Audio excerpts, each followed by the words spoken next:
Hello everyone, in this video we are going to build a clone of monkey type. Oh wait, wrong video. Hello everyone, by the end of this tutorial you are going to have built this fully functional pet adoption website, and I can confidently say that everything that you're seeing on screen right now is working. It is fully functional except for two things which I will mention when we get to them.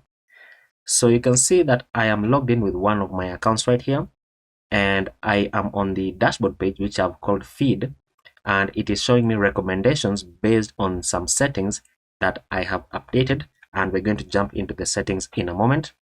But if I go ahead and open up another account that I have, you can see that on this one it shows me different recommendations of pets. Now granted that I only have two accounts currently on this website, so on this other account it is showing me the pets that are on the other account. Hope that makes sense. But if you go ahead and jump into your settings, you can see that you have a place where you can update details about yourself. You can update your pet preferences, and then you can also delete your account if you want.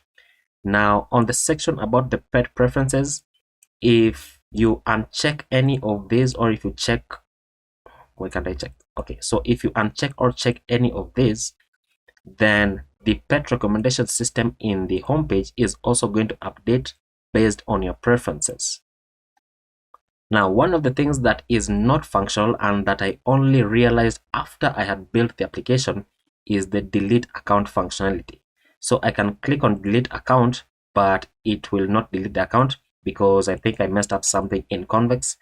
So if you happen to get to that section and you get the reason why, please leave it down in the comments below.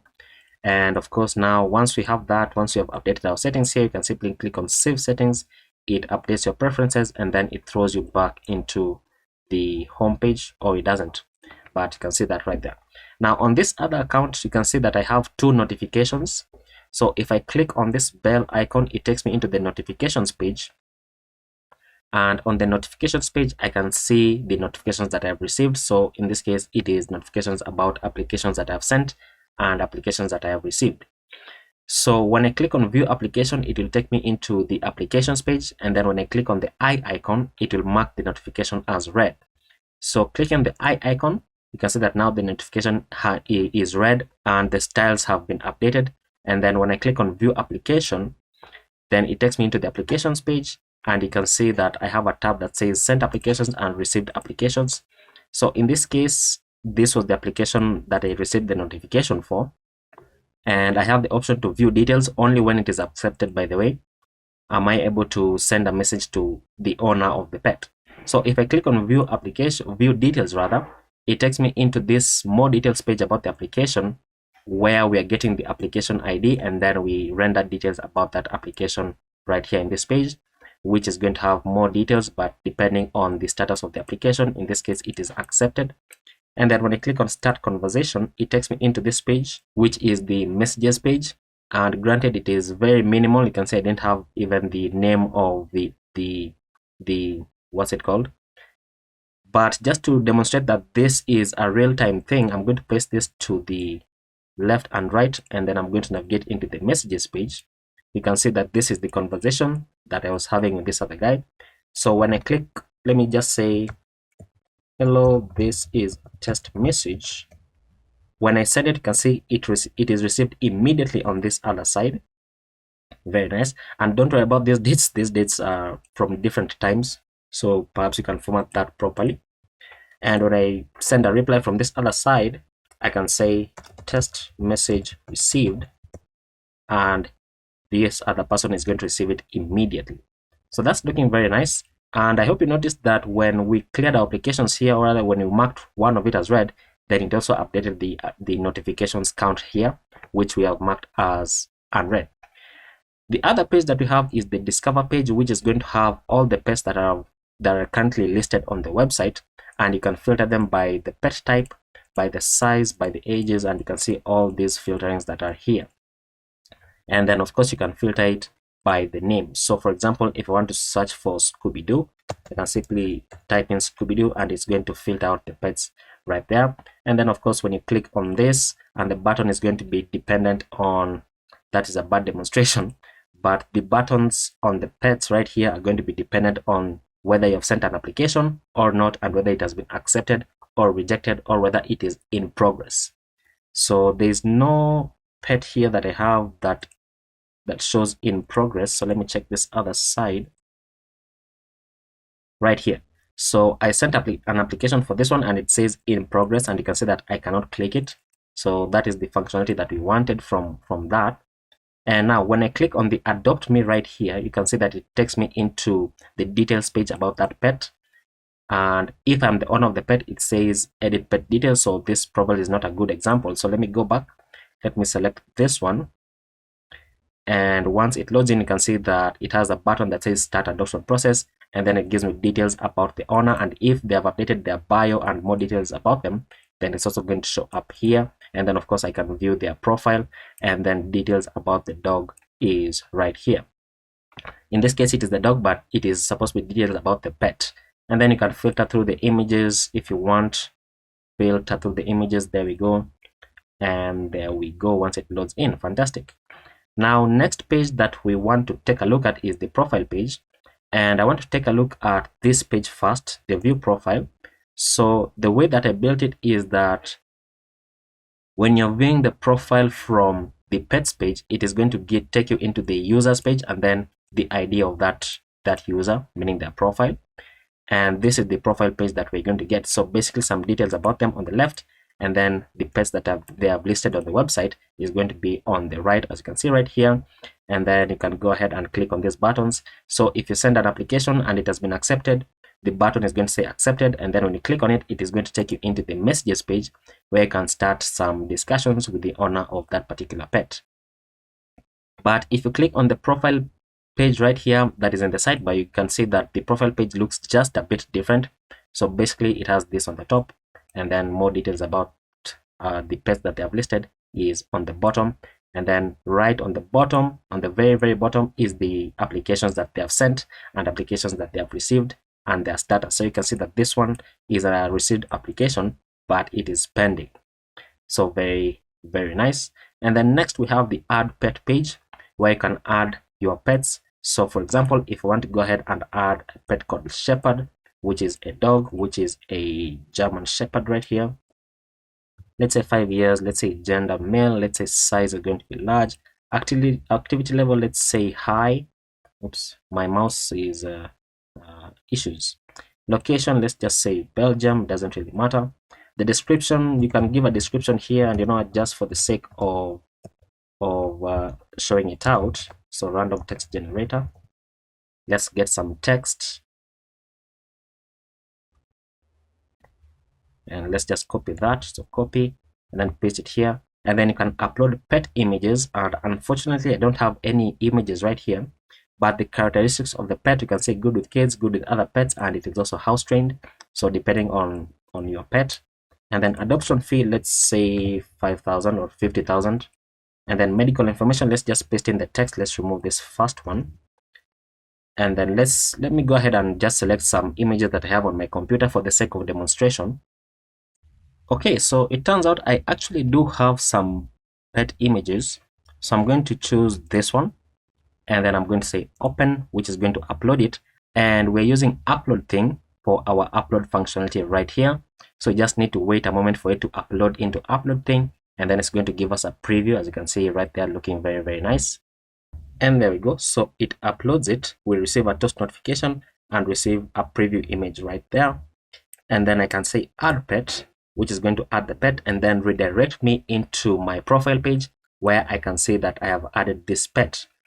Now if I jump into this other profile that I have, if I go to the home page, and if this pet matches the preferences that I've set, you can see that it now appears as part of my recommendations, right?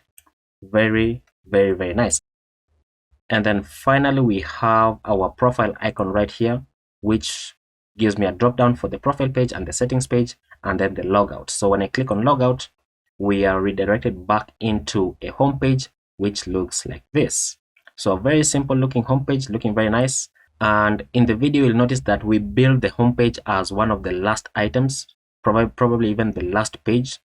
And by that time I was tired of typing everything out, so that's why I started having in Lorem Ipsum.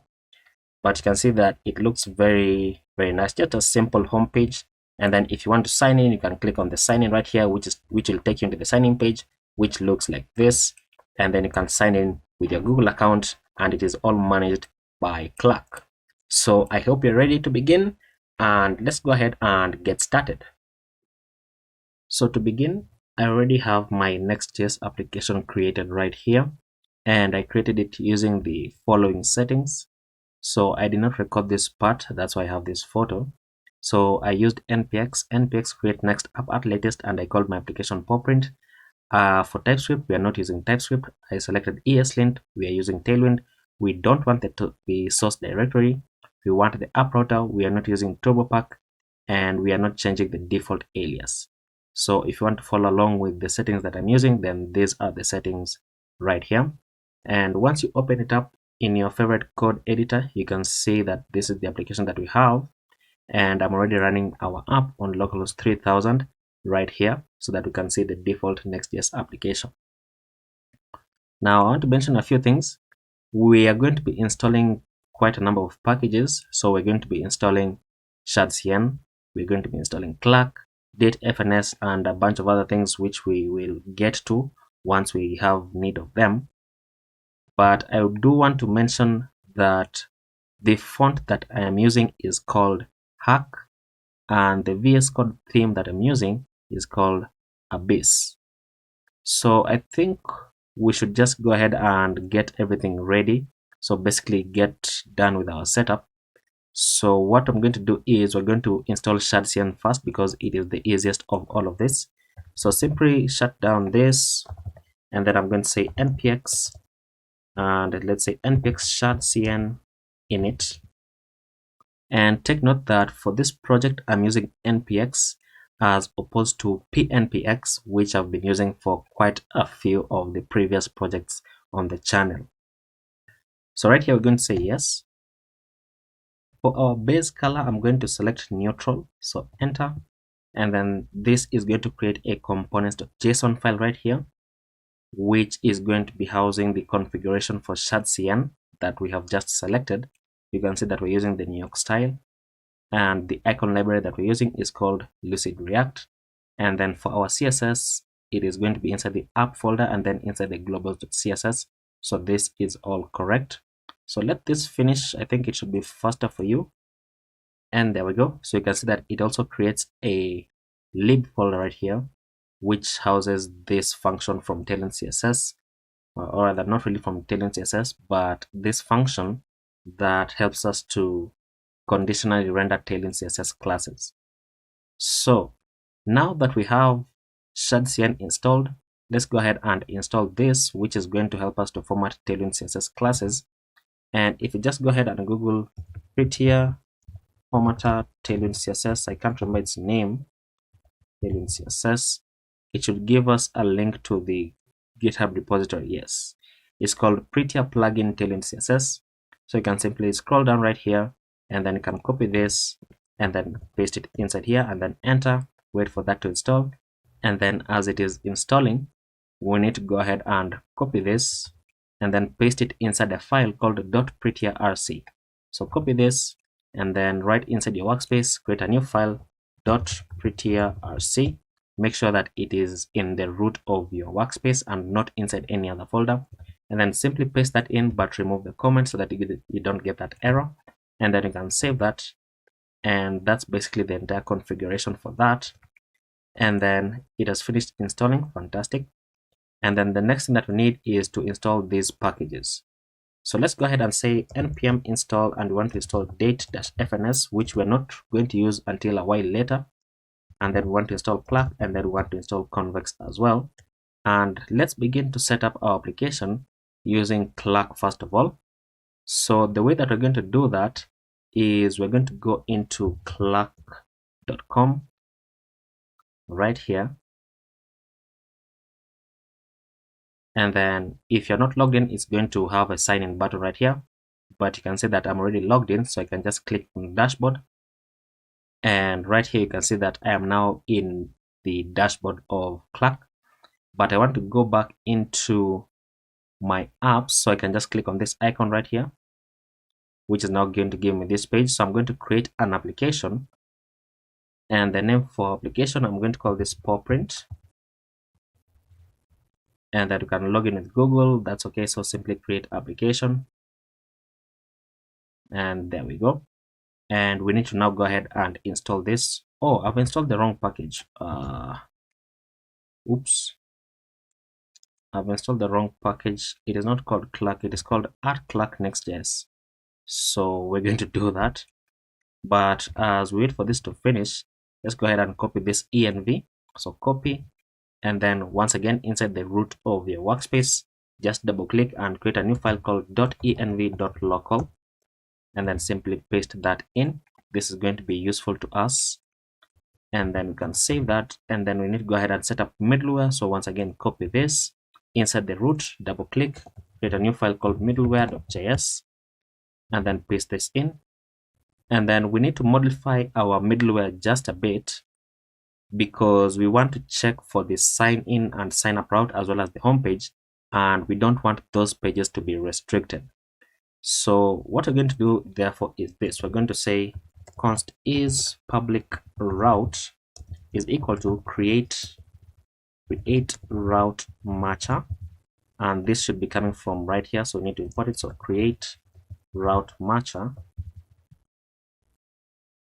and then we want to pass in an array here. So you want to check for the /sign-in, and then open up your parentheses, and then dot, and then asterisk. So basically check for this page, and then let's go ahead and copy this, add a comma, and then change this into sign up, and then at the end of this, you want to check for the / as well. So the / page, the sign up page, and the sign in page are not going to be restricted. And then in order to check for this, we just need to go inside our Clark middleware right here. We need to pass in an asynchronous function which takes in the auth and then the request, and then open this up, and then one say if not is public route. So if it is not part of the public route that we have just created above, and then pass in the request right here, then what we want to happen is await auth.protect like so, and that should protect all the other pages except this. So save that, and then this has finished. So let's just check our package JSON. So Clark, we should not be installing that, so npm uninstall Clark, there we go, and then npm install @Clark /next.js, and now that is the correct package. Next, we need to go ahead and add Clark provider into our layout. So how do we do that? We simply go ahead and grab the Clark provider right here. Why is this color all wrong? But that's okay. We just need to go into our app and then inside our layout right here, and then we can wrap the entire thing inside the Clark provider. So Clark provider, and then close it out as well.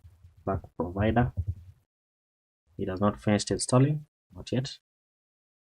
Okay, there we go. So now if I control spacebar right here, it should give me the drop down,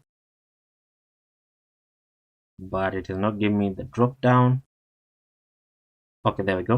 So enter is going to auto import it right there. Now, since we're already in the layout file, we also need to go ahead and create a component here called the toaster, and not really create, but rather render a component called the toaster, which is coming from shardcn. So the way we install it is we say npx shardcn add, and we want to add the component that is called the sonar, because the sonar component is the one that has the toaster. So we're just going to go back on top. We're going to say import toaster. This is coming from sonar, which is going to be installed in a moment.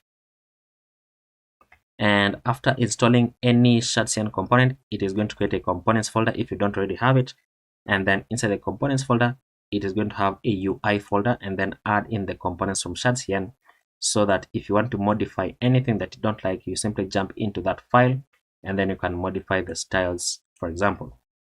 Now let's see what else we need to do. I think we can save that for now. And on the toaster, let's just have a prop called rich colors, and then now we can go ahead and save that. And that should be the entire setup for the Clark provider. Now we just need to go ahead and jump into Convex. So Convex docs, because we need to now set up Convex. Now we've already installed Convex. So therefore what we need to do is just select Next.js right here. And the steps that we've done is this one to create our next app, install Convex, and then now npx convex dev. So Control J once again, we can clear the terminal and then say npx convex dev. And take note that from this point forward, this terminal that is running Convex is always going to be open. So we want to create a new project. The name of our project, I already have a project called pawprint. So I'm going to call this pawprint-yt, enter. And then I want to use the cloud deployment. And what that command is going to do is that it is going to add the Convex deployment and the Convex URL inside your .env local file if you already have it. If you don't have the .env local file, it is going to automatically create one for you and then add these two env variables inside. Okay, so you can see that now it says Convex functions ready.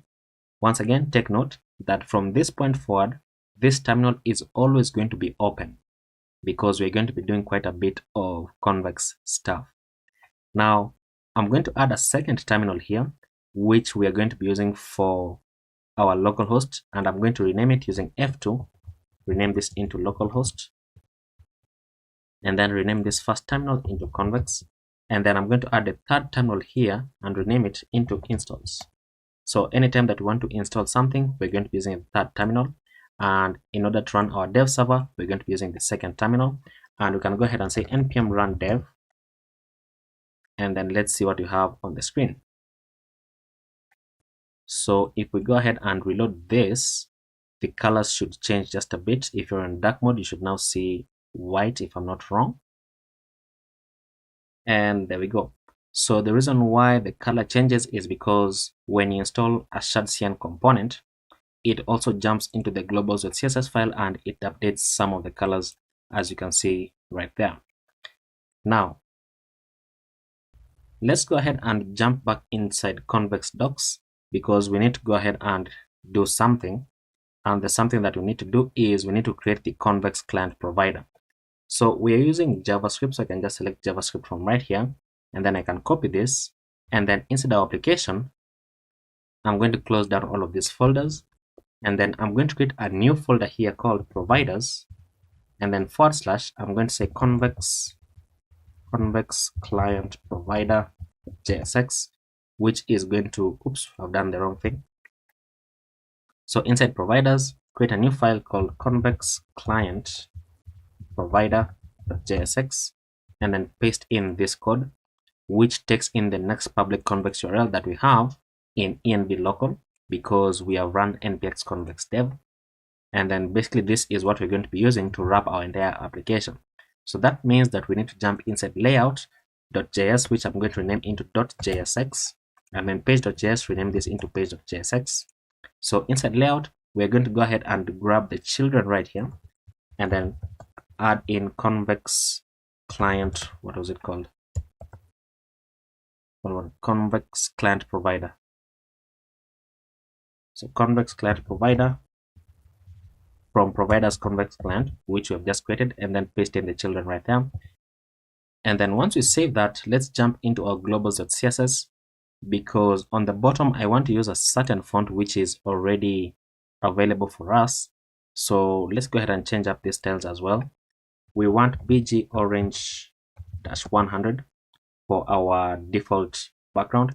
We want font dash and then pass in family dash name, and then this is going to be of a variable here. So var dash dash font dash geist dash sans, and then text gray dash 900. And then for every paragraph, we're going to say at apply text gray dash 600, and then you can save that. And then now let's reload our application. So this is broken because it is looking for layout.js, but we have renamed it into layout.jsx. So let's reload that. And there we go. So I think with that, we are now ready to begin building out our home pages. So therefore, what we're going to do is the following. So we're going to jump into the app folder, and then inside the app folder, we're going to jump into page.jsx because this is the one that is rendering the current home page that we're seeing. And I think from now on, I can place this to the left and then this to, or rather to the right, and then our code editor to the left, because we're going to be doing quite a bit of coding. So first things first, we're going to mark this file as use client because we're going to be using some hooks inside here. So we want to import the use user hook from Clark Next.js. We want to import the use router hook from Next Navigation, and take note that it is coming from Next Navigation because we're using the app router. If you are not using the app router, then it comes from Next router. And then we want to import the use effect as well. Oops. So use effect from React. And then we want to import a component called landing page, which we don't yet have, but it's coming from @components/landing/landing -page, like so. So let's go ahead and create it because we don't want any errors. So inside components, we can create a new file called landing/landing-page.jsx, which is going to create the folder called landing and then landing page.jsx. And then inside this file, you can say RFC, which is coming from an extension that I have, which is called ES7 Plus React Redux and React Native Snippets. And it allows me to do this so that I don't have to keep on typing this code every time. So I can just rename this into landing page. And to show you the extension, if you go into the extensions tab right here, it is called ES7 Plus React Redux and React Native Snippets. So you can go ahead and install it if you want. Now, jumping back into this, let's go ahead and say export default function home. And then inside this, we want to just go ahead and return the landing page. So if you go ahead and save that, then you'll notice that now we should now see some text just that says landing page. And there we go. So everything is working correctly. But you can see that we have a bit of inputs here. So before we render the landing page, we want to go ahead and do some things. So first of all, you want to check whether the user is signed in or not. So you can destructure is signed in and is loaded. These are coming from the hook called use user from Clark. And then we want to get the router from use router, which I've just got from the top. And then in order to use them, we're going to call the use effect hook. And then inside the use effect, we want to check if is loaded is true and is signed in is also true. That means that Clark has been initialized. In that case, we want to say router.push and redirect the user into the dashboard page. And then our dependency array here for the use effect is going to be is signed in, is loaded, and then the router as well. And then before we quit this file, we want to check if not is loaded. So if Clark is still loading, in that case, we want to go ahead and return the loading spinner component, which we also don't have, but we're going to create. So inside components, you can just create a new file called loading-spinner.jsx, and then you can say RFC inside here, and then rename this into loading spinner like so. And then back inside our home page, we can go to the end of this, control spacebar, and then enter, which is going to auto import it, as you can see right there. So you can save that. And then now let's go ahead and create the loading spinner component. This is basically just UI. We want to return a div here with a class name of flex, and then min height dash screen, and then items dash center. And what I've done there is just control B to close down the sidebar so that this doesn't overflow so much. And then justify dash center. And then inside this div, we want to create another div with a class name of height dash 32, and then width dash 32, and then animate dash spin, and then rounded dash full, and then border dash bottom dash 2, and then border dash orange dash 500. And that's basically it. And I just want to mention that yes, I do know that Tailwind has a class called size dash 32, or that class name called size if you're using a width and height of the same value. So height dash 32 and width dash 32 can be substituted into size dash 32. I do know that that class exists, so I just feel the need to mention that because I think someone is going to just see it and write it down in the comments. So now that we have that, I don't want to build the home page just yet, or rather the landing page just yet, because it is quite a bit of UI, and we are basically not adding any functionality to the app inside the landing page. So instead, I want to go ahead and build out the auth pages first. So the auth pages are going to be as follows. Inside the app, we're going to create a new folder in parentheses called auth. And what that does in Next.js is it creates a route group, and that allows us to group routes of the same function together. So for example, I know that for the auth, I'm going to have the sign in route. So new folder called sign-in, as well as the sign up route. So new folder sign-up. So instead of having these two as separate pages, like having this outside and right there, so instead of having as separate pages like this, I can just group them together, so that now our code is even, or rather our workspace is going to look much cleaner, because inside the app we are still going to create another folder, or rather another route group called the dashboard, and the dashboard is going to have quite a number of pages. So instead of having all those pages being listed down right here, we can just group them together like so. And the benefit of having a route group like this is that it allows you to create a file called layout, just like this one. So basically what that means is that the configuration for the layout of that route group is going to apply only for those particular routes. So we're going to create a new file here called layout.tsx for our auth pages, and our auth pages are not just going to have the page.jsx immediately inside here, because we're going to be using what is called the catch all routes, so that any route that goes into the /sign-in is going to be rendering the sign-in page that we're going to create. So how do we do that? We're going to create a new folder here, and in square brackets, so square brackets, 2 of them, we're going to have ... and then sign-in. And then now inside this, we're going to have our page.jsx. Now we're going to do the same thing for the sign up. So create a new folder here in 2 square brackets, ... and then sign-up. And then inside this folder, create a new file called page.jsx. And we can just say rfc inside here.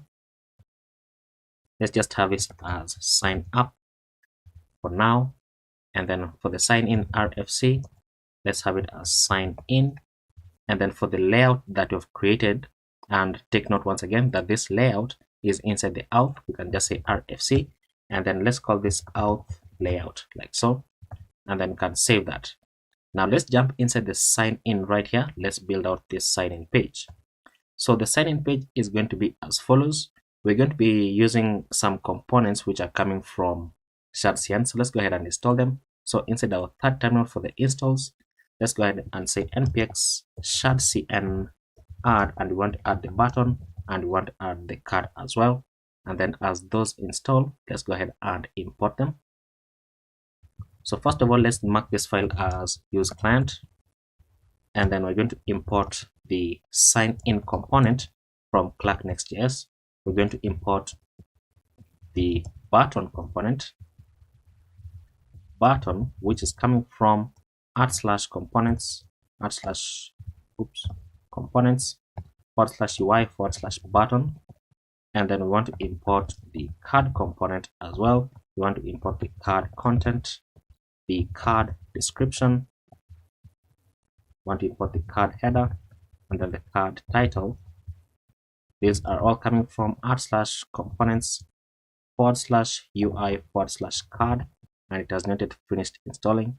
And then we want to import the paw print, so paw print from Lucid React, and then we want to import the arrow left as well. And then for our return, we're going to be returning here a div with a class name of flex, and then min height -screen, and item -center, justify -center. And then inside this div, we're going to return another div with a class name of width -full, max width -md, and then space on the y of 8. And then we're going to have another div with a class name of text -center. And then inside this div, we're going to render out a link, which is coming from next link. So next link, make sure that you import the correct one. What I'm doing there is Control Spacebar and then selecting the link that, or the component that I want to import. Now this link is going to have an href, which is going to be linking back to the home page.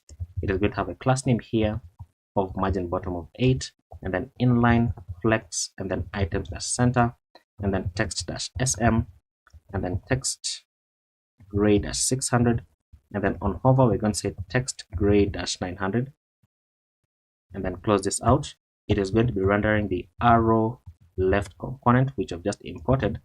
The arrow left is going to have a class name of margin right of 2, and then height of 4, and then width of 4. And in this case, let me just choose size because it's easier to write it out. And then the text is going to say back to home. Now we can go ahead and save that because I want to show you something. If we go into the / sign dash in, you'll notice that we don't see anything. And you know what? Oops, this is my mistake. We are importing this component from Clark, but we're still calling this our page the sign in. So let's rename this into sign in page so that you don't have that issue.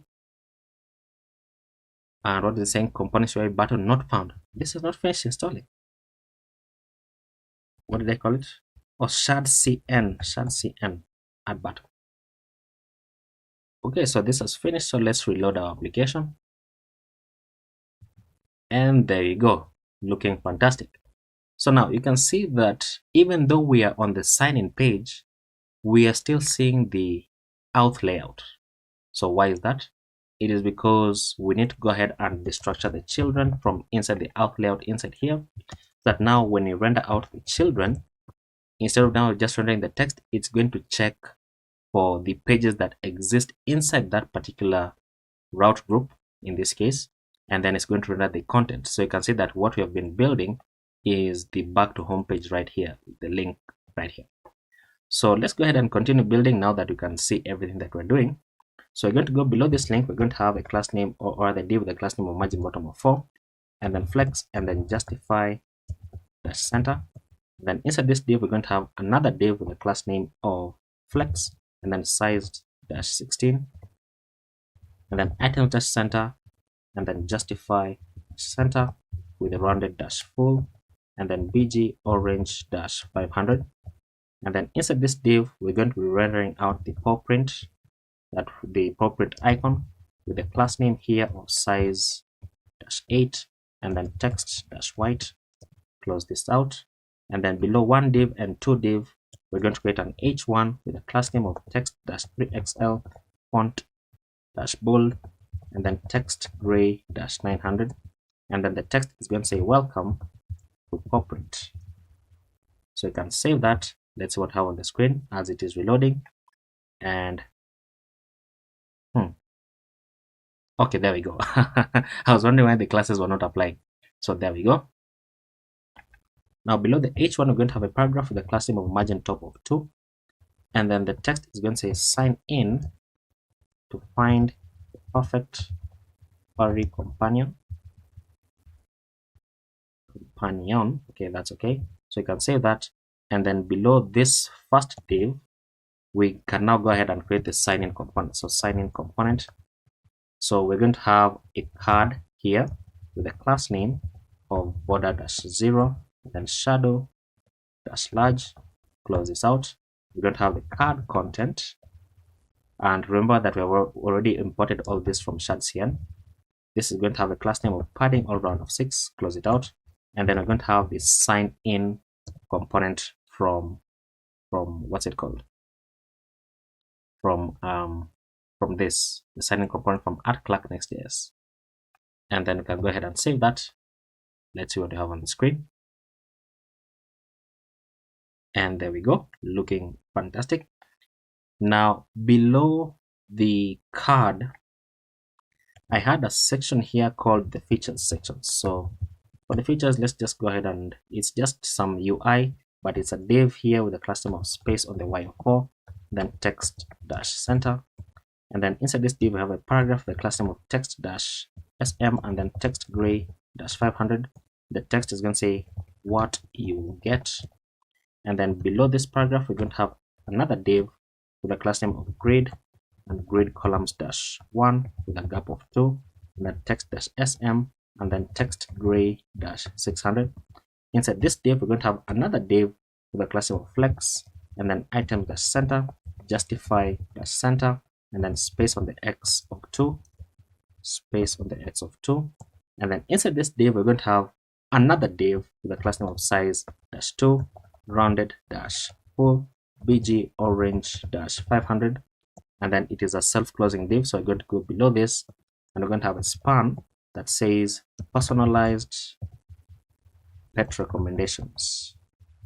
So you can save that, and you can see the first feature that is going to have there. So it says there you go, so personalized pet recommendations. And then we can copy this div with a class of flex. So copy this, paste it here. The second span is going to say direct messaging pet owners. And then once again, copy this down. And this third one is going to say application tracking, application tracking and notifications. And then we can go ahead and save that. And this is what we're going to have. So I'm just missing some padding on the parent div. So right on the top right on the parent div right here, we need to have a padding all around of 4, so that everything pushes inwards and downwards just a bit. And there we go. Fantastic. Now you'll notice that we have finished building the sign-in page, but because we're using Clark, you can simply click on the sign up page and it's going to direct you into the sign up page. And so we technically don't even need to build this sign up page, because I can simply click on this and it's going to handle the sign up for us. Very, very nice, as you can see right there. So let's go ahead and test out whether all of this is working as we expect it to work. So I'm going to go ahead and log in with Google. And on your first attempt to log in, it's going to ask you to verify if you're human. Simply click on that. And you can see that now it redirects me back into the home page, but I have an issue here. So what does it say? Failed to fetch. Okay, it was still reloading. So you can see that it takes me back into the landing page for a moment, but then redirects me into the dashboard page. Okay, so why does it do that? Because if you remember what we had in the landing page, so it wasn't in the landing page, it was inside the page that we have. Let's scroll down. So right here, it was this part right here that says check for whether the user is signed in, and if they are signed in, then push them into the /dashboard page, which in this case we don't have, but we can go ahead and build it. So let's go ahead and do that in the next video. So in the last video, we built our sign up and sign in pages, and then we were able to log in and it redirected us into the dashboard page, as you can see right here. So let's go ahead and fix this error first of all. So the way we do that is, remember that we created this route group called dashboard. So we want to go ahead and create a new folder called dashboard, which is now going to create the route called /dashboard. And then inside this, we're going to create the page.jsx, and then you can say rfc, and then change this into dashboard page. And you can save that. Now this error should go away, and we should now see dashboard page on the screen. And there we go. Now, before we can go ahead and deal with our dashboard page, we need to go ahead and set up our convex backend, because we already need to start depending on the data that we're getting back from our convex inside our dashboard page. So the way that we're going to do that is, remember that we run npx convex dev, which is currently running in this first terminal, and that created the convex folder that we're seeing right here. So we're going to go inside this convex folder. We're going to create a new file called schema.js, which is a unique file in convex that defines your database schema. So if you open up your terminal again, you should notice that we are going to have an error from convex because this file is empty, as you can see right there. So the way we fix it is by defining our schema. So we're going to go ahead and say import define schema. and it's not giving me the imports. So define schema and then define table. This is coming from convex/server, and then we need to import v from convex values. And then in order to just quickly go ahead and fix this error, I can say export default define schema, and then open this up. We want to define a users table. So users and then define table. How do you want to define this table? It's going to have the clerk ID, which is the unique ID that you get when you sign up using clerk. And this is going to be a type of v.string. So let's just go ahead and save that so that this error goes away, so that I can also show you that if you go into your convex, reload this. Okay, so we need to go into our dashboard, and then inside our dashboard we're going to be able to preview our databases. We can close down this tab from clerk. We're not using it anymore. So this is the convex application that we created. So if we open it up, and make sure that you're using the development one. If you accidentally chose the production, you're not going to be able to do quite a few things. So just make sure that you're in the development tab, and then you can go into your data tab right here, and you'll notice that we have just defined the table that is called users. If you try to add a new document inside here, you'll notice that the users only requires the clerk ID, because that is what we have required inside here. But if you go ahead and continue building it out, because it requires quite a few things, so the email v.string, and then the name v.string, and then the profile image v.optional, and then v.string, and then the bio of the user, so v.optional, v.string, and then the location v.optional, v.string, and then the phone number v.optional, v.string, and then we have the preferences, which is v.optional, but it's v.object inside. And then open this up. We want to check for the pet type v.optional, and then v.array, because you can have a preference of more than one pet, v.array, and then inside this v.string. So it's going to be an optional array of strings. The elements are going to be strings. And then let's copy this down 2 more times, because we want to check for the size preference, and we also want to check for the age preference. Now in this case, they're all going to be v.optional, and then array, and then string, and then the age is also going to be optional, array, and then string. And then you can copy this down 1 more time. We want to check for the activity level, and in this case it's not going to be an array, but it's going to be v.string. And then copy this down 2 more times. This is going to be checking for the living space, and it's v.optional, and then v.string. And then we want to check for the experience, so the experience that you have with pets. And then you can go, the users table ends where? Right here. So you can go below this. We also want to have the created art, which is v.number. And then we want to have the updated art, which is v.number, like so. Now when we are searching through this database, because we are assuming that probably we're going to have, I don't know, maybe 1 million users, so we want to be able to query this database. So we can do that by adding indexes in convex. So we want to index this by the clerk ID, meaning when you're querying the database, you want to use the clerk ID, which is unique to every user. And then we're going to pass in the clerk ID, like so. Now if I go ahead and save that, what you notice is that convex is going to update automatically without having to reload. And if you try to add a document here, and come on, messing me up, we try to add a document here, really? Okay, let's reload it.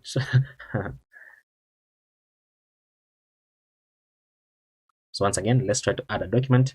You'll notice that now we have the clerk ID, the created that, the email, the name, update that showing here, but it's not showing all these others because they're all optional. So it's only showing you the required values. Okay, let's go ahead and continue creating our database. So we want to create another table here called pets. So pets, and then define table. Open this up. we want to have the owner ID, which is coming from v.id from the users table. We want to have the name of the pets, which is v.string. We want to have the type of the pet, which is v.string, so it can be like a dog or a cat or a bird or whatever you want. And then the breed, which is v.string. So these are all required. And then the age is v.number. And then the size is v.string. Why do I keep pressing 0? And the size in this case, small, medium, large. And then the gender is v.string. And then we have the description, which is v.string. And then we have the images, which is v.array, and then v.string, because we're going to be adding in many images. And then whether the pet is available, so is available is v.boolean. And then the activity level is v.string. And then we want to check good with kids, which is v.string. And what good with kids is not v.strings, it is a boolean, so you're either good with kids or not, or rather the pet is either good with kids or not, so boolean. And then let's copy this down 2 more times, because the next one that we're checking is good with pets. So is it good with the other pets, which is v.boolean. And then we want to check for is house trained, which is v.boolean. And then medical info, so medical info is v.optional, and then v.string. And then the adoption fee, so adoption fee is v.optional, and then v.number. And then we need to check for the location, which is v.string. We need to check for the created art, which is v.number. And then we need to check for the updated art, which is v.number as well. And then the way that we're going to be searching through this database, we're going to have an index here. So we want to index by _owner, and then we're going to pass in the owner ID. And then we also want to index this by the type of pet, so by type, and then we're going to pass in the type. And then we also want to index it by availability, so by availability, and then I'm going to pass in the is available. So the next table that we need to create is called adoption applications. So define table, open this up. We will need to get the pet ID, which is coming from v.id from the pets table that we've just created above. We need to have the applicant ID, which is coming from v.id from the users table. The owner ID is coming from v.id from the users table as well. We need to have the status, so v.string, so whether it is pending, accepted, or rejected. And then we need to get the application data, which is v.object. And the application data in this case is the experience of the person, so experience, which is v.string. We need to get the living space, which is v.string. The work schedule, which is v.string. We need to get the other pets, whether they have other pets or not, so v.string. We need to have the reason for adoption, so why do you want to adopt, v.string. And am I doing this correctly? Okay. And then we need to have the references, if they have any referees or not, so v.optional, and then v.string. And then we need to have the additional info, which is once again optional, so v.optional, and then v.string, like so. And then we need to pass in the created art, which is v.number. And then pass in the updated art, which is v.number once again. And then we're going to be indexing this table, so index, we want to index it by the pet, then pass in the pet ID. We also want to index by the applicant, so by applicant, And how do we search for an applicant? We search using the applicant ID, and then we also want to index it by the owner. So by owner, and then we're going to pass in the owner ID like so. You can save that, and then the next table that we need to create is the messages table. So define table, open this up. The messages table is going to have the application ID, which is coming from b.id from the adoption applications table. So adoption applications table, which I've just created above, is going to have the sender ID, which is v.id from the users table. It's going to take the receiver ID coming from v.id from the users table. It's going to have the content, so whatever you're sending, so v.string, and then the created art is going to be v.number. Okay, and then we're going to index this by the application, so by application, and then we're going to pass in the application ID. We want to index this also by the sender, so by underscore sender, I should say. This is going to take in the sender ID, and then also want to index it by receiver. This is going to take in the receiver ID like so. And then finally, we're going to have a notifications table. So define table. This is going to take in the user ID as v.id from the users table. It's going to take in the notification type, which is going to be v.string. So it can be like an adoption request or an application update or a message. So if someone sends a message, you're going to receive a notification and so on and so forth. The title is going to be v.string. The message is going to be v.string. The is read, so whether it has been read or true, is going to be v.boolean. What did I say? It has been read or true. It has been read or not. And then the related ID is going to be v.optional, and then v.string, and then the created art is going to be v.number. So the related ID is basically if it is a reply to a message, then it's going to show you that someone replied to your message, which is this, and then or someone replied to your application, something like that. And then we're going to be indexing this by underscore user. Then we're going to pass in the user ID, and then we also want to index this by read status, so read or not status. We're going to pass in the user ID and then pass in the is read as well.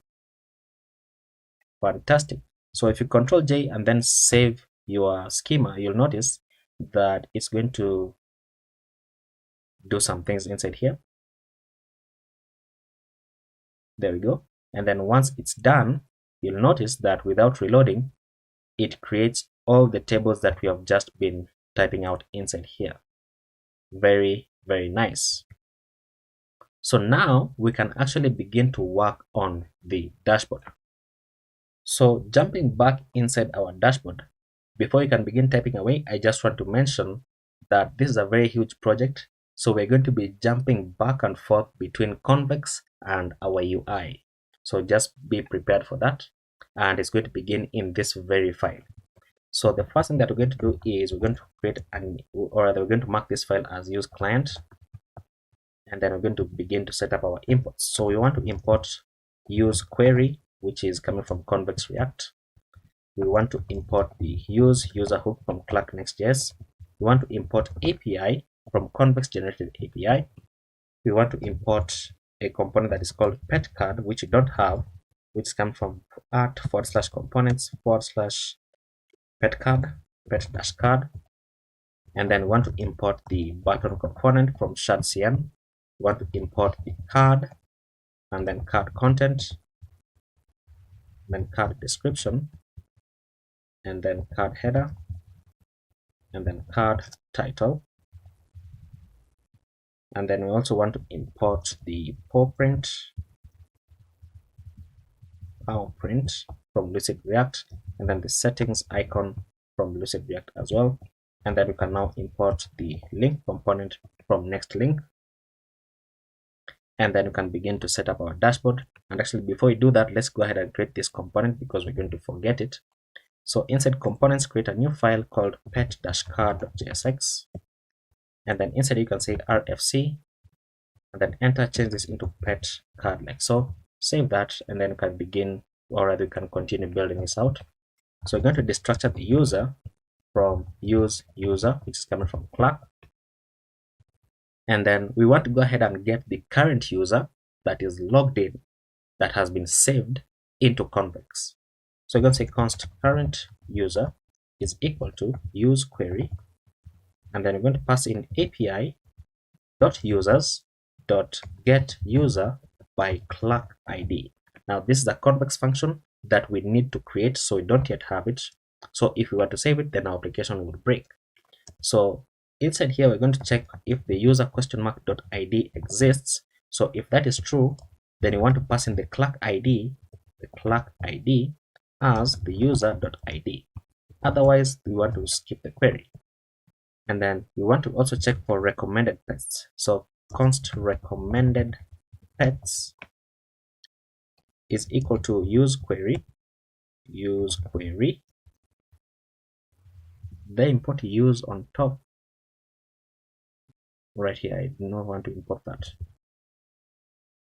So use query, and we're going to say api.pets.get recommended pets. Once again, we don't have this function. This is going to be taking the current user !._id, because in Convex the ID is saved as _id. So if that is true, then we want to pass in the user ID as current user !._id, and then also want to pass in the preferences of the person, so preferences as current user .preferences. And then otherwise, if it does not exist, then we want to skip the query like so. And then below this, we're going to say if there is no current user. So if there is no current user, then we're going to go ahead and simply return the loading spinner component that we already created. And then otherwise, we're going to start to build out our return.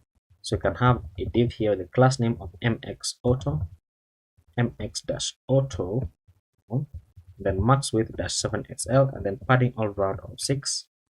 And then inside here, we can build out the welcome section. So adding a comment because it's going to be easier. So we're going to have a div here with the class name of margin bottom of 8, and then inside this div, we're going to have an h1 with a class name of margin bottom of 2, text -3xl, and then font bold. And then inside you're going to say welcome back, comma, and then open up your curly brackets, pass in user !.firstname, and then exclamation at the end. And then below the h1, you're going to have a paragraph. This paragraph is going to say discover your perfect pet companion based on your preferences, like so. Now I can go ahead and save that, but our application is going to break because we don't have these two functions. So let's go ahead and create these two functions. And how do we do that? We know that we are accessing Convex using the API, so we just need to create the file called users and then create this function inside. So you can see that it already breaks. So inside Convex, we're going to create a new file called users.js, and then we also need to create a new file called pets.js. And the reason for that is because we need to get this function from pets. So let's go ahead and create the current user function first of all. So the current user function is getting the user by the Clark ID. So we're going to say export const get user by Clark ID, and make sure that the function names match. And we're going to import query here. So we need to import query, which is coming from /generated/server. So this is going to take in the arguments as the Clark ID, which is coming from v.string. And then I'm going to say the handler is going to be an asynchronous function. And take note that, see how we have an infinite loading right here? It's because we are saying that if there is no current user, and we know that there is no user, right?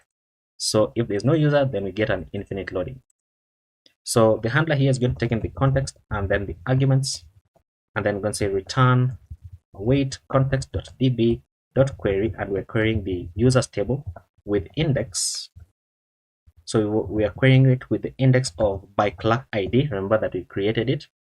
And then we're going to pass in our callback function here called query.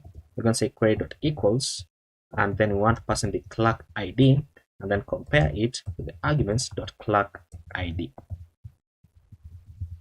And then dot first, so return the first one that matches. So that's basically how you create that function.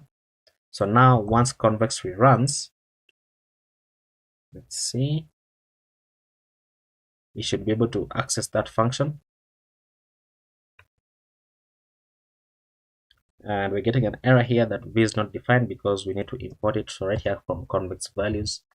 And let's jump inside pets. Let's create our function. So we need to import, first of all, v from convex values, and then we also need to import query from /generated server, and then we can go ahead and say export const get recommended. What was it called? It's called get recommended pets. So just copy and paste it here. This is going to be a query where we're going to have some arguments here, which are quite a number of arguments. It's going to have the user ID as v.id from the users table. We're going to have the preferences, which is v.optional. And you know what? It's going to be easier if we just copy this from the schema because we have done it already. So you just need to find where the pets are, the pets table. So you just need to find this part right here. So you can just copy this part for the preferences and then paste it here. So we're checking for the preferences. We want the pet type, which is v.optional, v.array, and then string, the size, and then the age, and then activity level, living space, and the experience as well. And then our handler function is going to be an asynchronous function, taking the context and then arguments like so. And this is going to be a long function. So we're going to say let pets equals to await context.db.query, and we're querying the pets table with index of by availability, and then we're going to pass in our callback function here. We're going to say query.equals, and then pass in the is available, check for is available rather, and then check whether is available is true, and then dot collect like so. So basically we want that in your preferences you only see the pets that are available for adoption. Now next thing we need to do is we need to filter out pets that are owned by the user so that they don't appear in your preferences, right? So we're going to say pets is equal to pets.filter, and then for every pet that you get back, check that the pet.owner ID is not equal to the arguments.user ID like so. So that's how you filter them out. And then we want to say that if there are no preferences, then return all available pets. So we're going to say if no arguments.preferences, then we're going to say return pets.slice, and then get the first 12 of them, so 0,12, and that is basically just a limit for the home page. You can remove it if you want. That is basically my preference. Now once you do that, then we're going to go ahead and apply the recommendation logic. So we're going to go ahead and destructure, so let's say const, and then we want to get the pet type and the size and the age and the activity level. These are all coming from arguments.preferences that we have on top. So we're going to say if the pet type and the pet type.length is greater than 0, if that is true, then we're going to say that pets is equal to pets.filter, and then for every pet that we get back, then the pet type dot includes, and then pass in the pet dot type. So, and then we're going to have another if statement here, and it is going to be very similar to this, so you can just copy and paste it down. So this one is checking if size of control D to highlight the three of them, then change that into size. So if size and the size dot length is greater than 0, then the pets is going to filter and then add in the pet dot size, and then copy this down one more time, change this, highlight it, Simply highlight it, then Control D to add multiple cursors. Change this into activity level.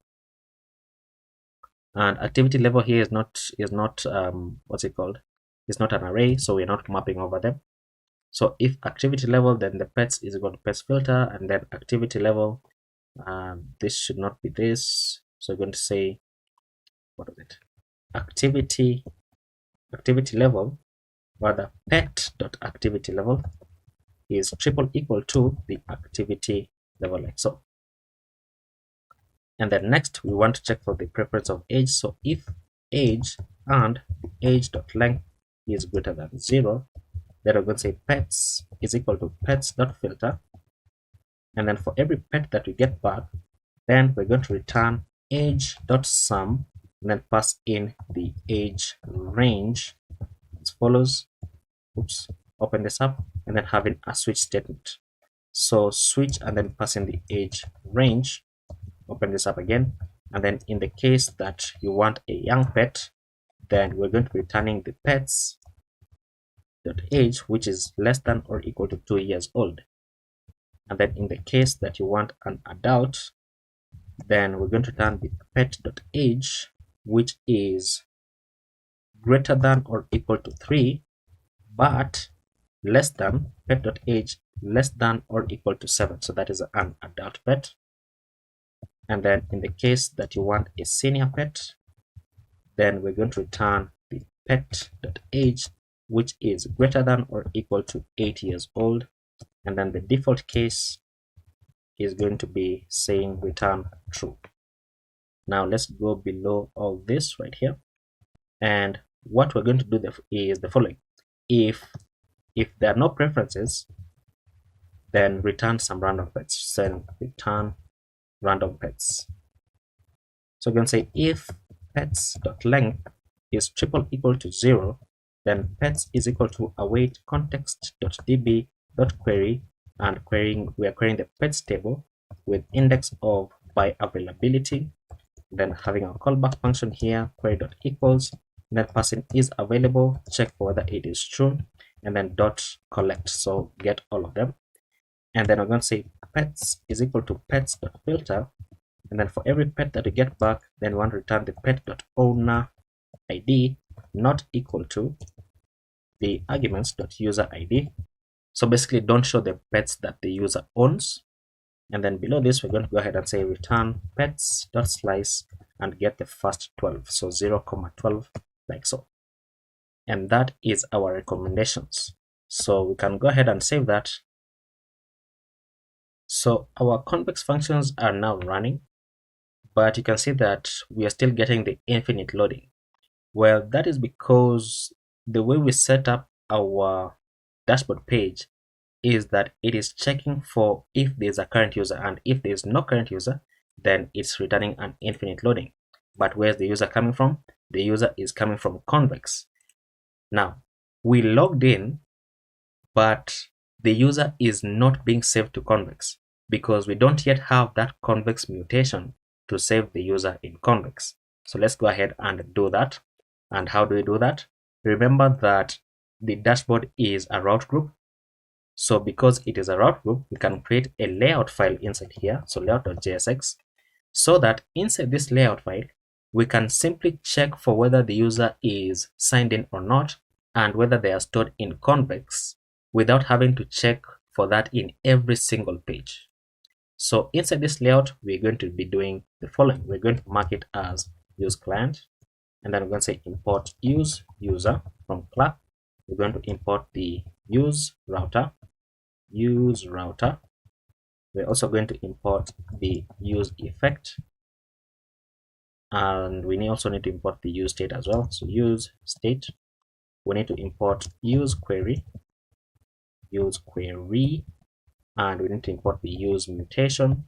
We need to import API, and then we need to import a component that we don't yet have called sidebar from /components /layout /sidebar, and then another component which is called the header.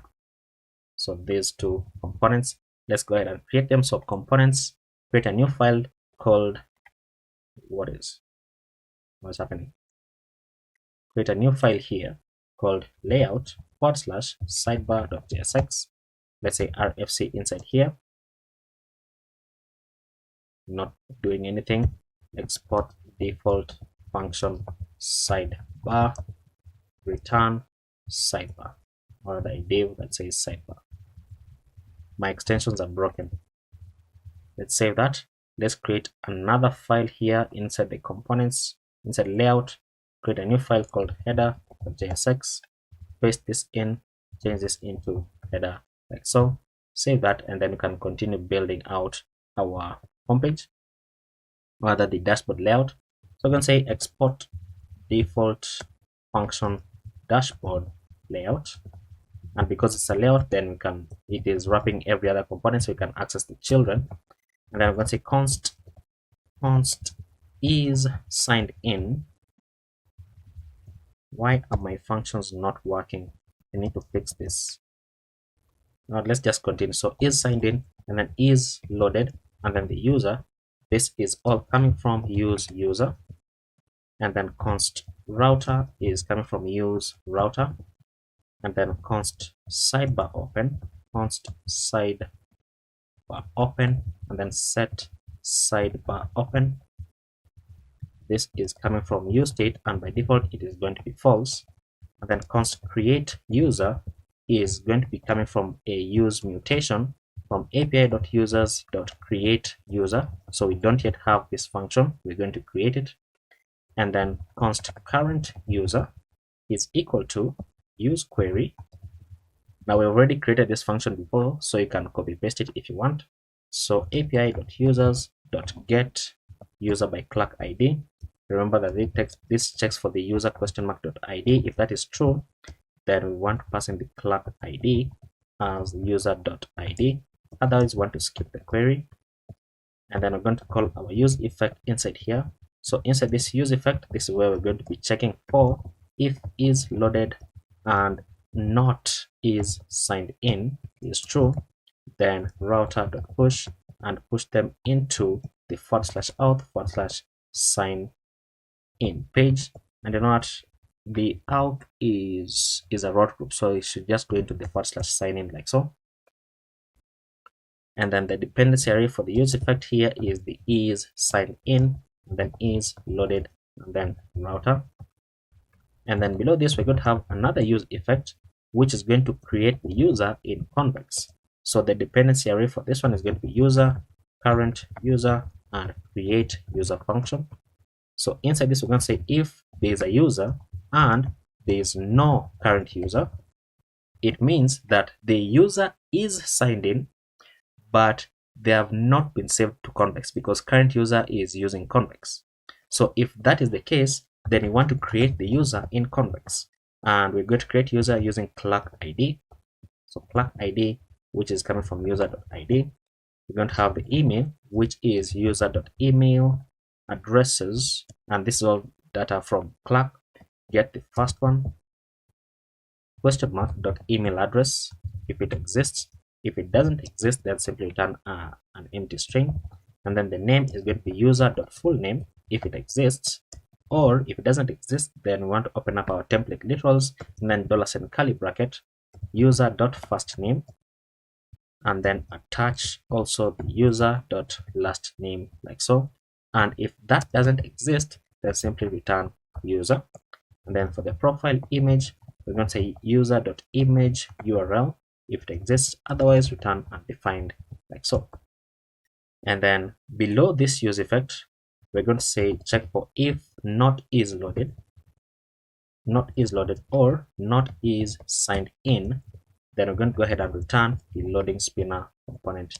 So, and then finally below this, we can set up our return.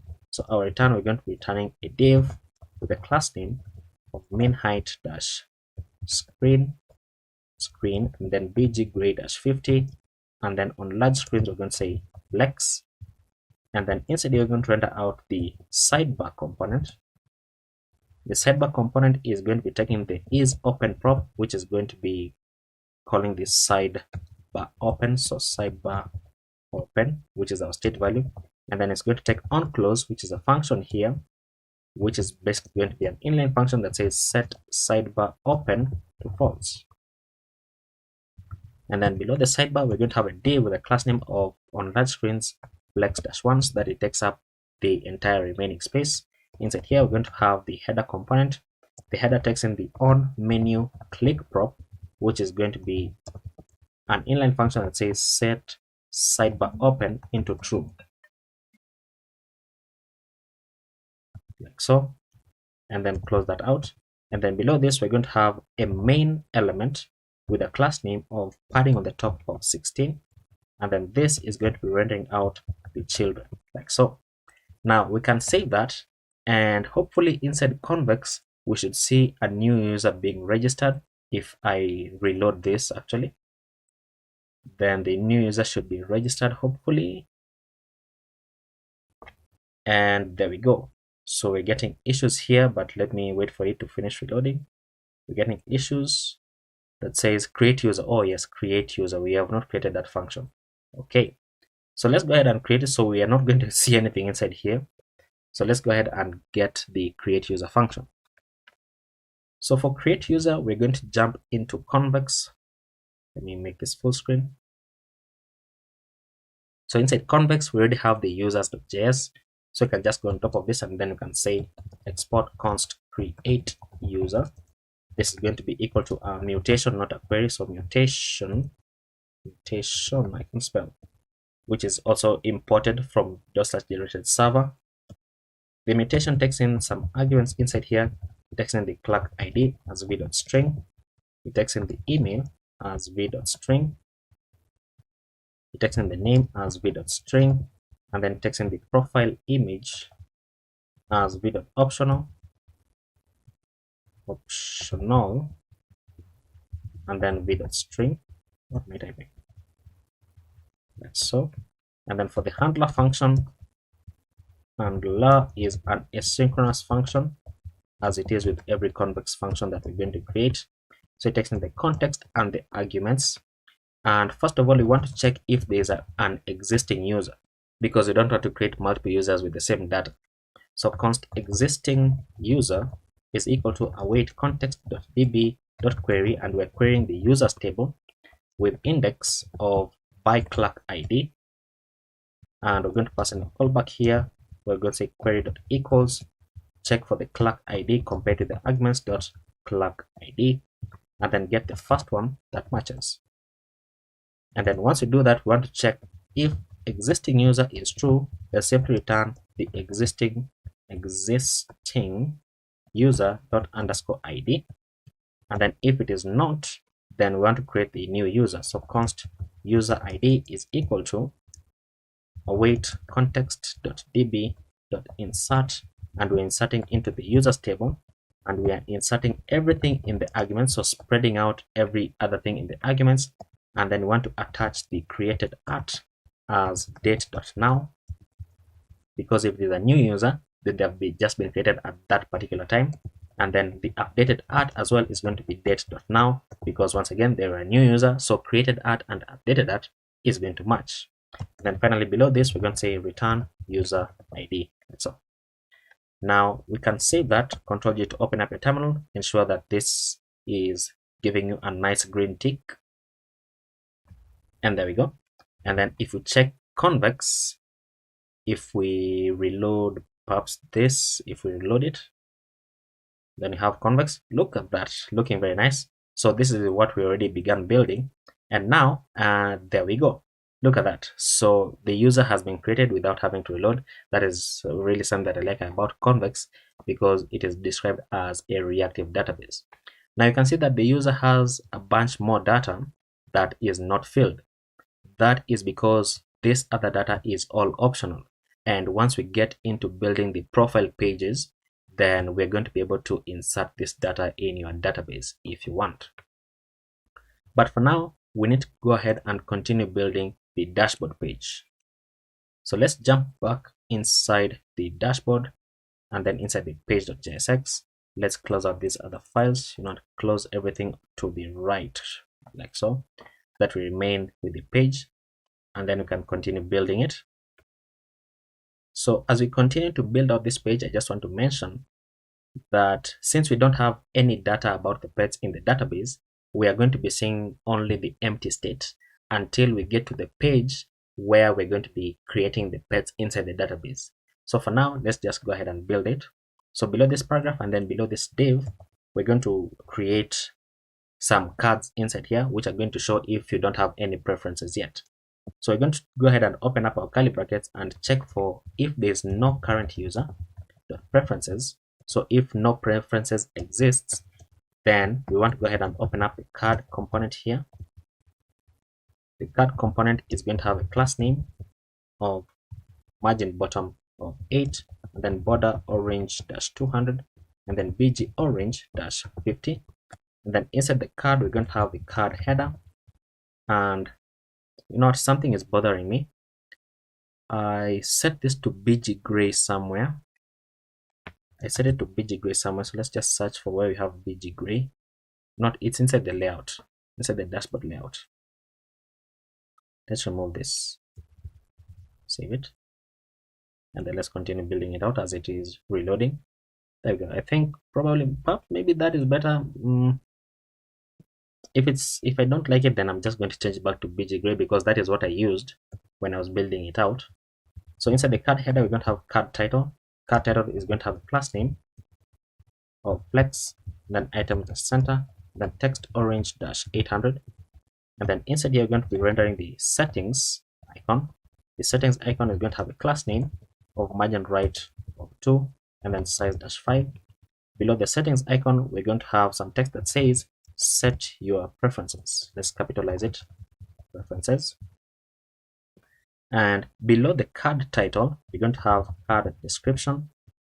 Card description is going to have a class name plus name of text -orange -700. The text is going to say, help us find the perfect pets for you by setting your preferences in your profile settings. Stop. And then we're going to go below the card header. We're going to have card content. Card content is going to be having a link component from next link. It's going to be going into the href of /dashboard/settings, like so.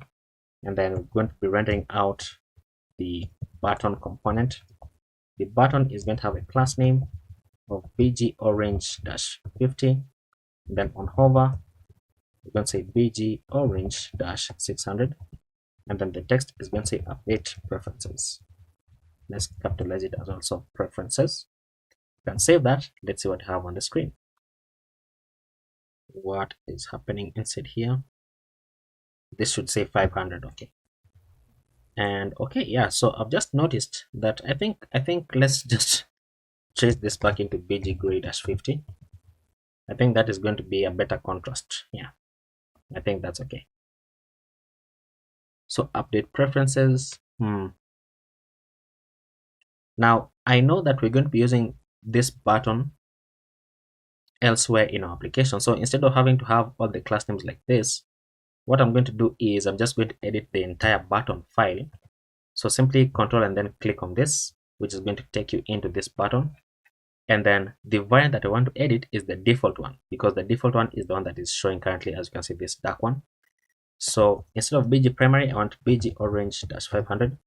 And then on hover, I want bg orange -600. So simply edit that variant, and then now anytime that you use the button without passing in our variant, the default one is the one that is going to apply, as you can see right there. Now below the card and then below this, we're going to go ahead and show the recommendations. So if you have your preferences, then it's going to recommend some pets for you. So we're going to return a div with a class name of space on the y of 6, and then another div with a class name of flex, and then items-center, items-center, then justify -between. And then inside this, we're going to have an h2 with a class name of text-2xl, then font -semi-bold, and then the text is going to say recommended for you.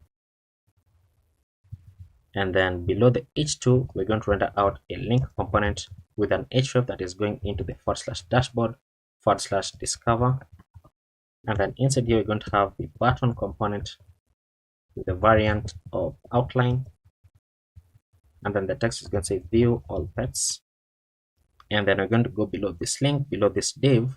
We want to check for recommended pets. So recommended pets, if that is true, and the recommended pets length is greater than 0, if that is true, then we want to return something, and then if it is false, we also want to return something else. So if it is true, we're going to return a div, and this div is going to have a class name. So class name of grid -columns-1, give it a gap of 6. On medium screens, grid columns-2. On large screens, grid columns-3.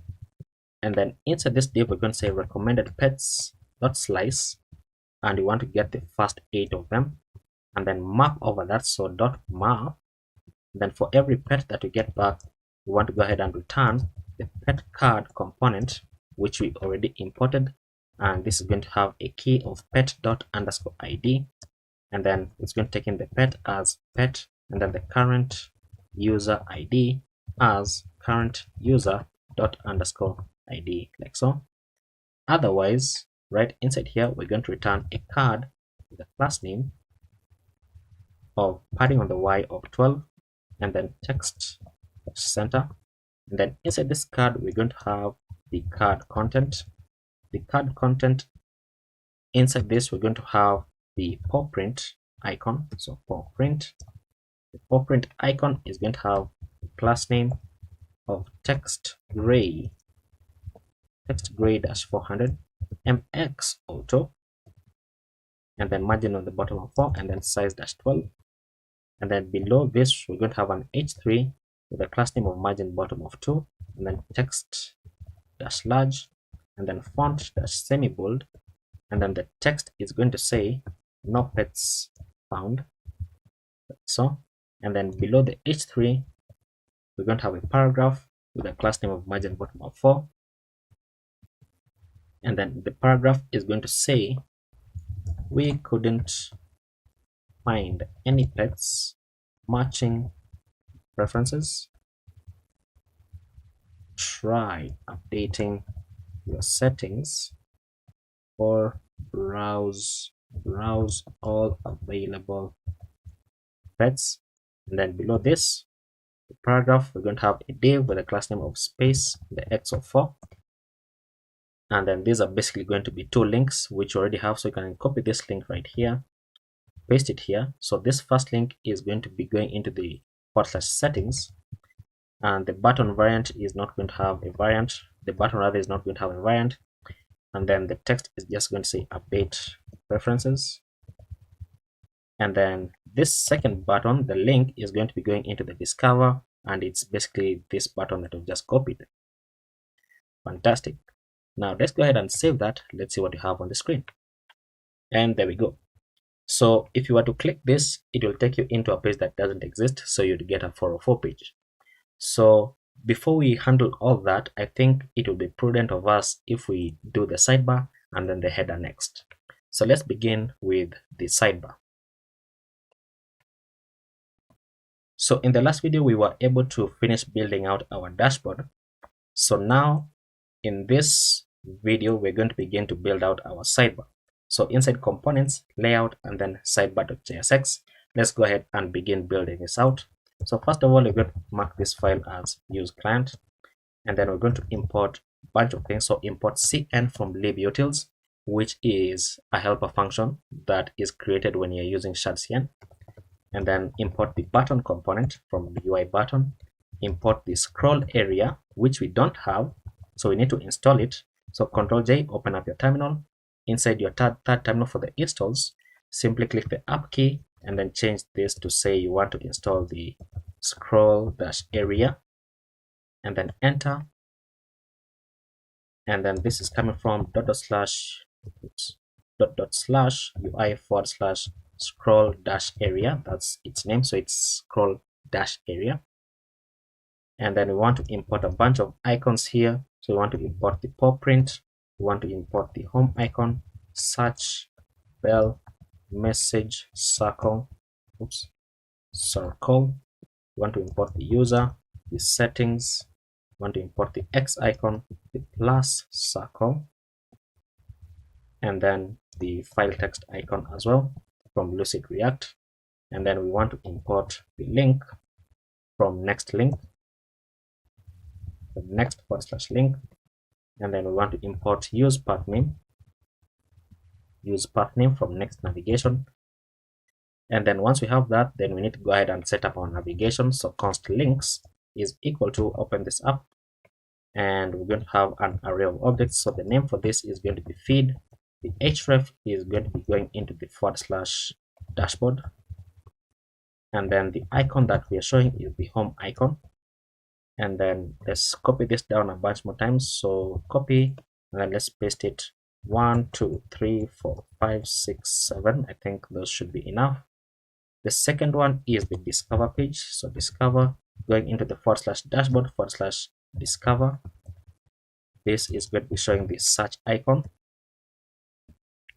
Next is the applications. This is going into / dashboard / applications. The icon is the file text icon. Next, we have the messages, going into / dashboard / messages. And this is just a preference of mine. This is how I set up the routing for this application, but you don't have to do this if you don't want to. So the messages here is going to be showing the message circle. Okay, and then the next one is the notifications. This is going into dashboard notifications. Okay, it is rendering the bell icon. Next, we have the profile, going into the dashboard. Where did I backspace it? / profile.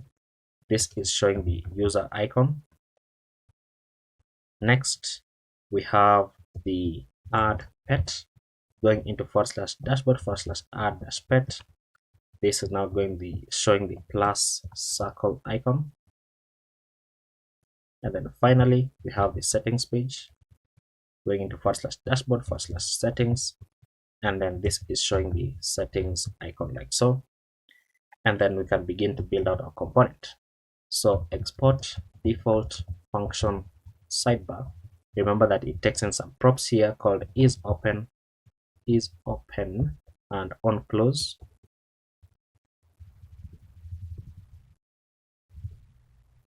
And then I'm going to say const path name is equal to use path name. And then let's build out our return. So we're going to return a React fragment. And because we're returning a React fragment, I think it would be prudent of us if we import React from React, just so that we don't have any issues. Now we're going to build it in the following way.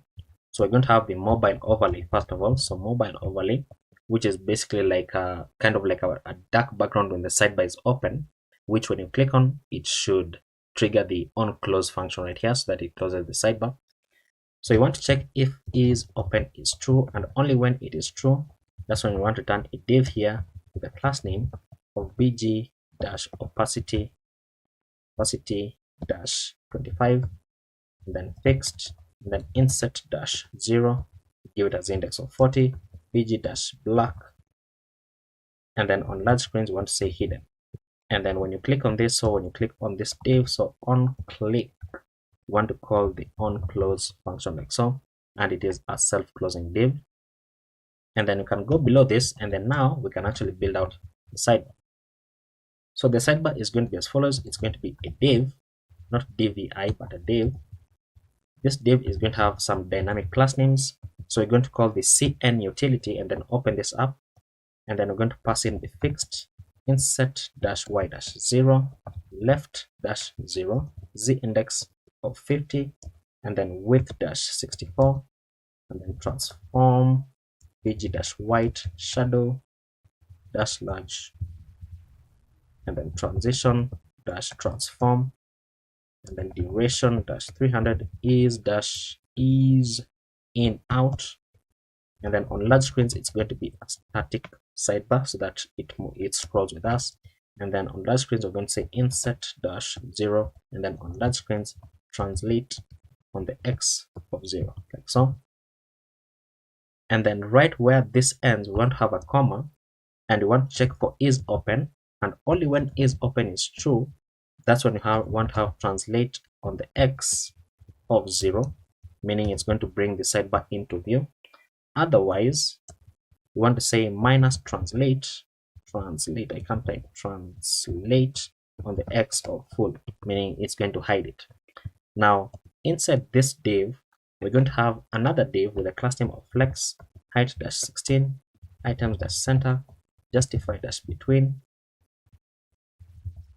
and then border dash bottom, and then border dash gray dash 200, and then padding on the x of 6. Inside this div, we're going to have another div with a class name of flex, then items dash center, then space on the x of 2. And then actually let's save that so that it formats it a bit better. I think that is much better. And then now inside this div, we're going to have the paw print icon. The paw print icon is going to have a class name equals to size dash 8. Can we see the sidebar already? No, we cannot. And then text dash orange dash 500, close it out. And then we're going to have a span here. The span is going to be a class name, it's going to have a class name of text dash XL, then font dash bold, and then the text is going to say paw print, like so. Now below this span and then below this first div, we're going to have a button with a variant of ghost, and then the size for this button is going to say small. And then when you click on this button, on click, we're going to be calling the on close function, and then the class name is going to say on large screens hidden, so you don't want that button to be visible on large screens. And it's going to be showing the X icon with the class name of size dash 4, like so. We can save that, and then let's make this full screen, so you can see that this is what we are building. Fantastic. And then we can make this full screen as well. Now below the button and then below the div, we're going to have the scroll area component. Now scroll area is going to have a class name of flex-1, close it out, and then we're going to have a div with a class name of padding on the x of 3, and then padding on the y of 4. Inside this div, we're going to have the nav element with a class name of space on the y 2, and then inside this we're going to go ahead and say navigation, and then inside of this we're going to go ahead and say links, which we created above, dot map, and then for every item that we get back, we're going to go ahead and return a link component with a key of item.name, and then the href for this is going to be going into item.href, then close it out. Inside this link, we're going to have the button. The variant for this button is going to be checking for the item.href if it is equal to the path name that we got from use path name. If that is true, then we want to show the default button. Otherwise, we want to show the ghost variant of that button. And then the class names for this button, we're going to say with dash full, justify dash start. And then inside this button, and you want it's going to have an on click as well. So on click, we're going to be calling the on close function. And then inside this button, we want to render the item.icon. So take note that it is inside angled brackets so that it gets the component. And then the class name for this is going to say margin right of 3, and then size dash 4. And then below this, we're going to render out the item name. So render out the actual link, and you can save that. Let's see what I have on the screen. And there we go. So this is going to be our navigation, as you can see right here. And I don't know what happened, but Tailwind, ever since Tailwind updated to version 4, when you hover over a button, it no longer shows the cursor of pointer. So what I'm going to do is jump inside globals, and what I've done there is Control P and then just type in the name of the file that I want, so that inside here I can say that for the button component, we're going to say @apply cursor dash pointer, so that now when you hover over these items, then it should change into a cursor of pointer. Sometime today, please. There we go. So that is looking much better. Now next, let's go ahead and build out our header component. Now our header component is going to be dependent on two other components from TsbSankara. So we're going to install the drop down dash menu, and then we're also going to install the avatar component. And then as they install, let's jump into the header.jsx. So we're going to mark this file as use client. We're going to import the button from ./ui button. We're going to import the avatar, which has not yet finished installing. So I think let me wait for it. And there we go. And you know what? I missed one more component that we need. So we need the badge component as well. So let's import the avatar from, let's get the correct one, from ./ui avatar. We need the avatar fallback, and the avatar image. And then we also need to import the drop down menu. So drop down menu, let me get the correct one, from ./ui drop down menu, and then drop down menu content, and then drop down menu item, and then we need the drop down menu label. We also need the drop down menu separator, and then finally we need the drop down menu trigger. So, and then we need to import the badge from ./ui badge. We need to import the menu, and then the bell, and then the settings, the user, then the log out, which is coming from Lucid React. We need to import the user, the use user from ClarkNext.js, and then we also need to import the sign out button from ClarkNext.js. We need to import use query, and then we need to import the API from the convex, and then finally we need to import the link component from next link. And then we're going to go ahead and say export default function header, and remember that the header takes in the on menu click.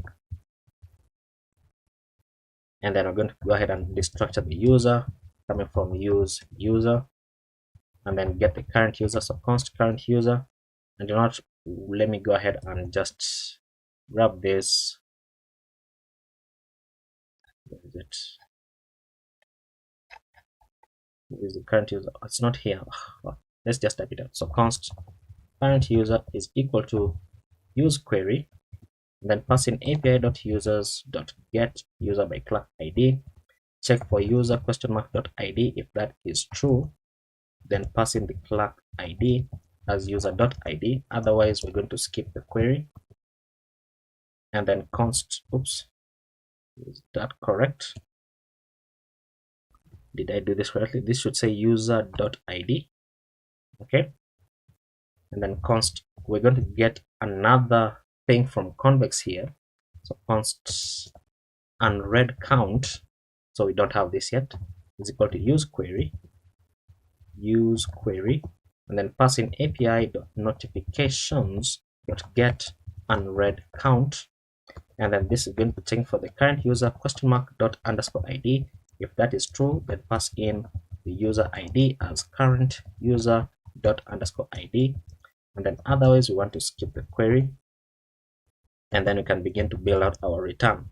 So our return, we're going to return a header here, the header element with a class name of fixed, and then top -0, right -0, left -0, z index of 30, border -bottom, and then border -gray -200, and then bg -white, and then on large screens left -64.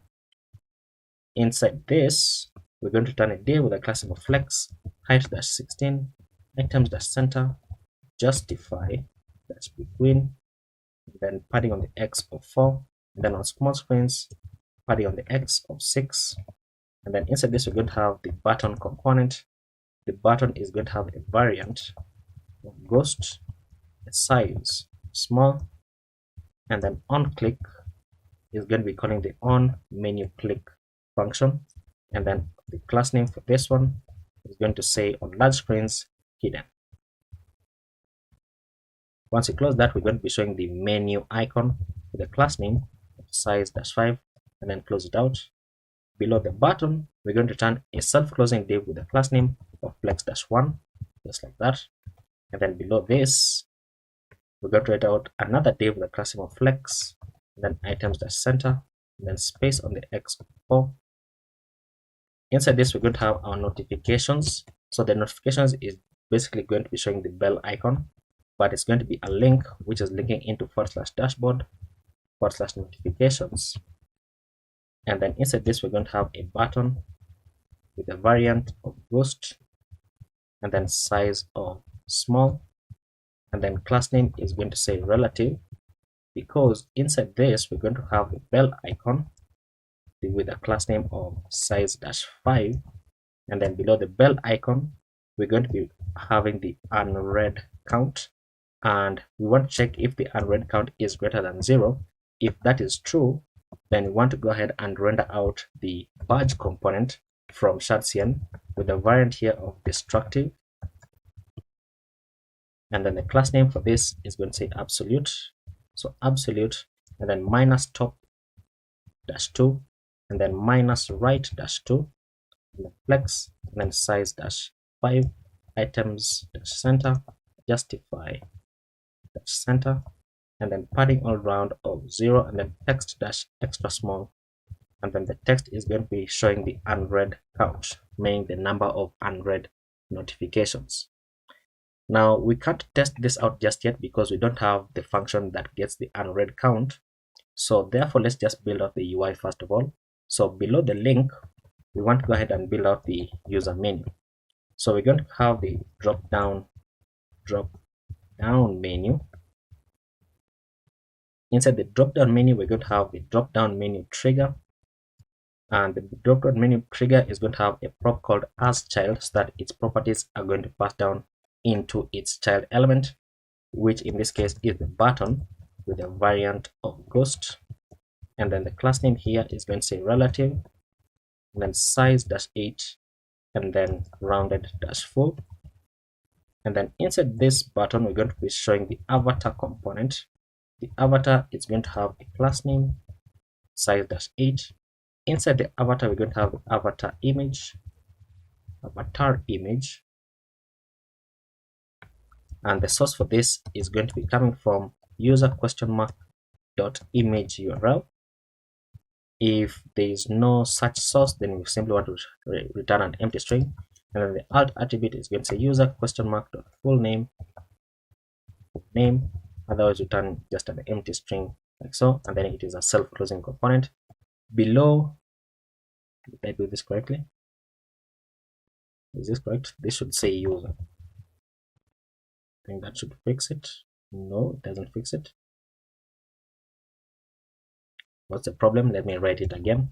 So avatar image, the source for this is going to say user?image URL or an empty string, and then the alt attribute is going to say user?full name or return user like so.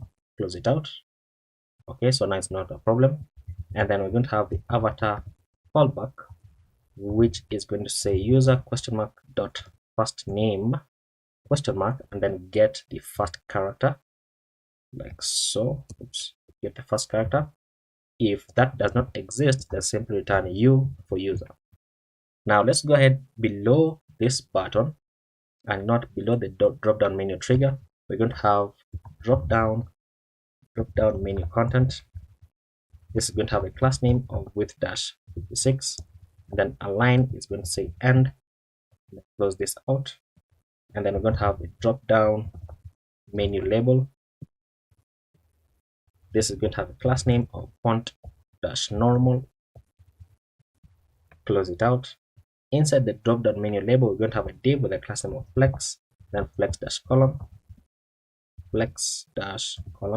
space on the y of 1, and then inside this we're going to have a paragraph with a class name of text-small, leading-none, and then font-medium, and then this is going to say user?full name or return the $ curly brackets user?first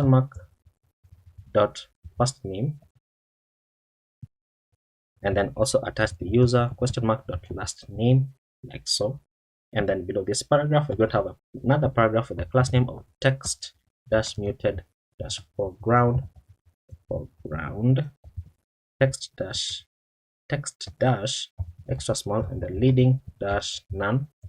And then inside this, we're going to say user question mark dot email addresses, and then get the first email address question mark dot email address to get the actual text of the email address. Below the drop down menu label, we're going to have drop down menu separator, and then below this, we're going to have the link, which is linking into /dashboard /profile. Inside this link, we're going to have drop down menu item. Drop down menu item, close this out, returns the user component, or rather the user icon, with a class name of margin on the right of 2, and then size -4. Close it out. And then below this, we're going to have a span that says profile. And then below this drop down menu and below the link, we're going to have another link, which is going into /dashboard /settings, and then drop down menu item. This is going to be showing the settings icon. So settings icon with a class name of margin right of 2, size of 4. Close it out.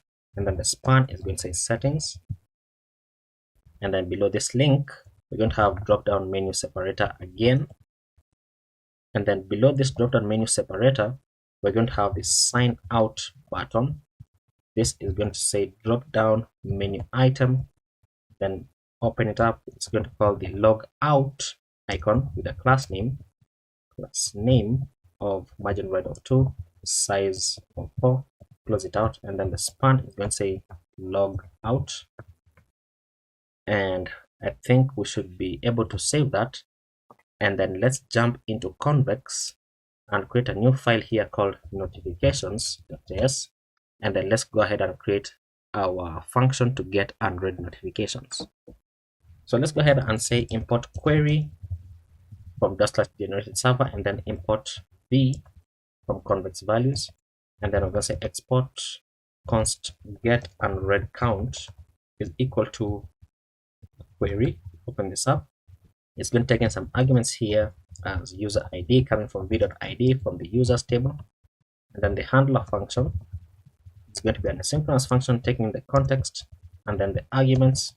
We're going to say const notifications is equal to await context.db db.query, and we are querying the notifications table. Then we're going to have a callback here, and you know what, that's wrong. So with index, we want to query with index of by read status, and then now we can pass in our callback. We're going to say query.equals, pass in the user ID, and compare to the arguments.user ID. And then outside of this, once again, check whether it equals the isRead, where the isRead is false, so meaning where the notification has not been read, and then .collect to get all of them as a number. And then we're going to say return notifications.length to get the actual number of unread notifications. So return. Save that and Ctrl-J to open up your Convex right here, ensure that everything is working. And then now once it reloads, then we should now be able to preview our header. Okay, so it's still throwing me this error, get unread count notifications, get unread count notifications. Let me just make sure that I'm doing the correct thing. So get unread count. Okay, so notifications, get unread count. Okay, so let's just go ahead and hard reload it, because I think it's just an issue with caching. And there we go. So we have our sidebar right here. We have our header. So we have the bell icon, which when you click on is going to take us into the notifications page. And then we have our drop down that we were creating right here. So clicking on this takes you to the profile page, this to the settings page, and then this is going to log you out. Fantastic. So I think with that, we need to go ahead and build the next page. And in this case, I'm going to build out the profile page first of all, and then the settings page, and then the add pet page, because I think those are the profile and the settings page are going to be the easy pages. And then add pet, we need to be able to add pets in order to preview these other pages. So let's go ahead and work on the profile page next in the next video. So in the last video, we were able to finish out building our homepage. And in this video, I want us to begin working on the profile page. Now, before we jump into the profile page, I noticed that in my dashboard, I had a typo right here. So this div, the first div here, should say MX Auto, so that this is properly centered. And then now we can navigate into the profile page, and then we can begin building out our profile page. And you can see that currently it doesn't exist, so we need to go ahead and create it.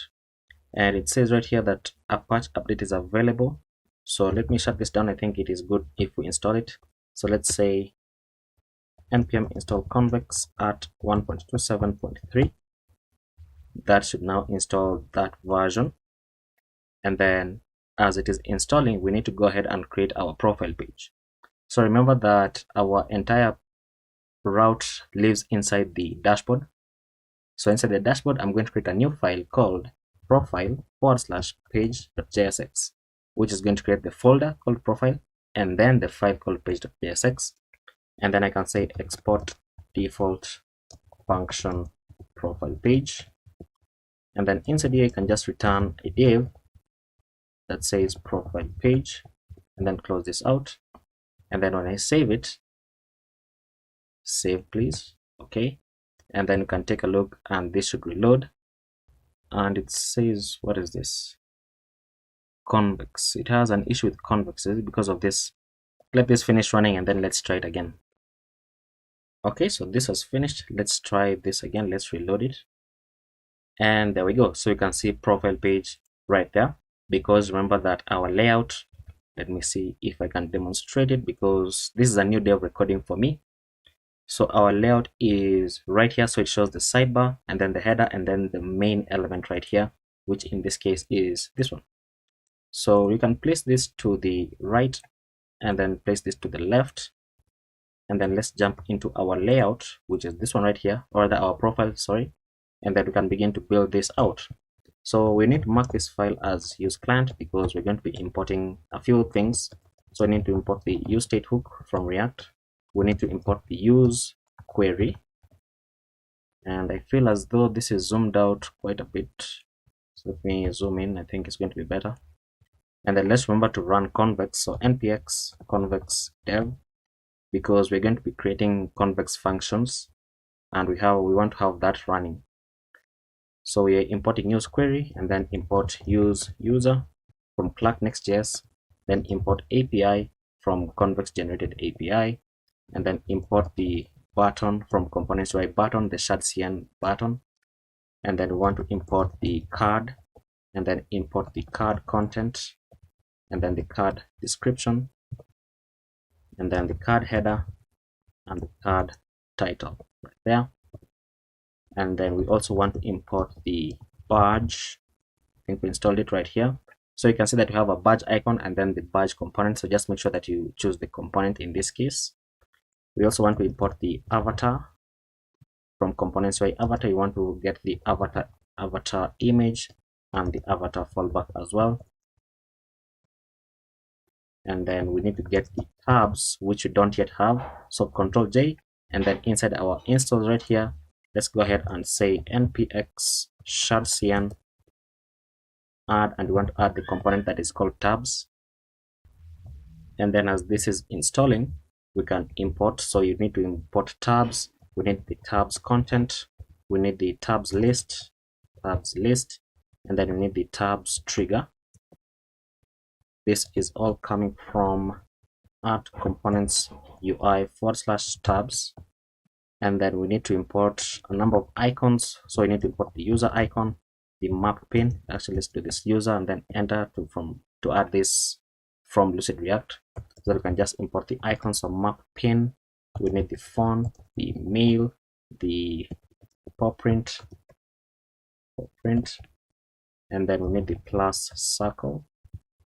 We need the settings, calendar, check, X, and the clock icon.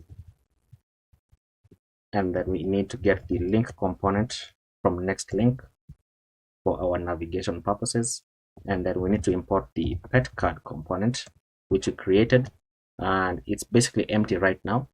And then finally, we need to import our loading spinner. So loading spinner from components, loading spinner. Now, to begin building this out, we need to destructure the user from convex, not from convex, but from the use user hook from clerk. And then we need to get the current user from convex, because once a user logs in, then their data is saved into our convex. So we are going to use query, and then I'm going to pass in api.users.get user by clerk ID, which is a function that we created. This is going to check for the user .id if it exists. Sometimes I hate that drop down. So if that exists, then we want to pass in the clerk ID as the user.id, and if that doesn't exist, then we want to skip the query. And then we want to get the user pets, so pets that the user has uploaded. So we don't have this function, we are going to create it. So we're going to use query and then pass in api.users. And sorry, it should be api.pets.get pets by owner, and then this is going to be checking for the current user ._id. If that is true, then we're going to pass in the owner ID as current user ._id, and then otherwise we're going to skip the query. And then next we need to get the applications that the owner of the profile has made.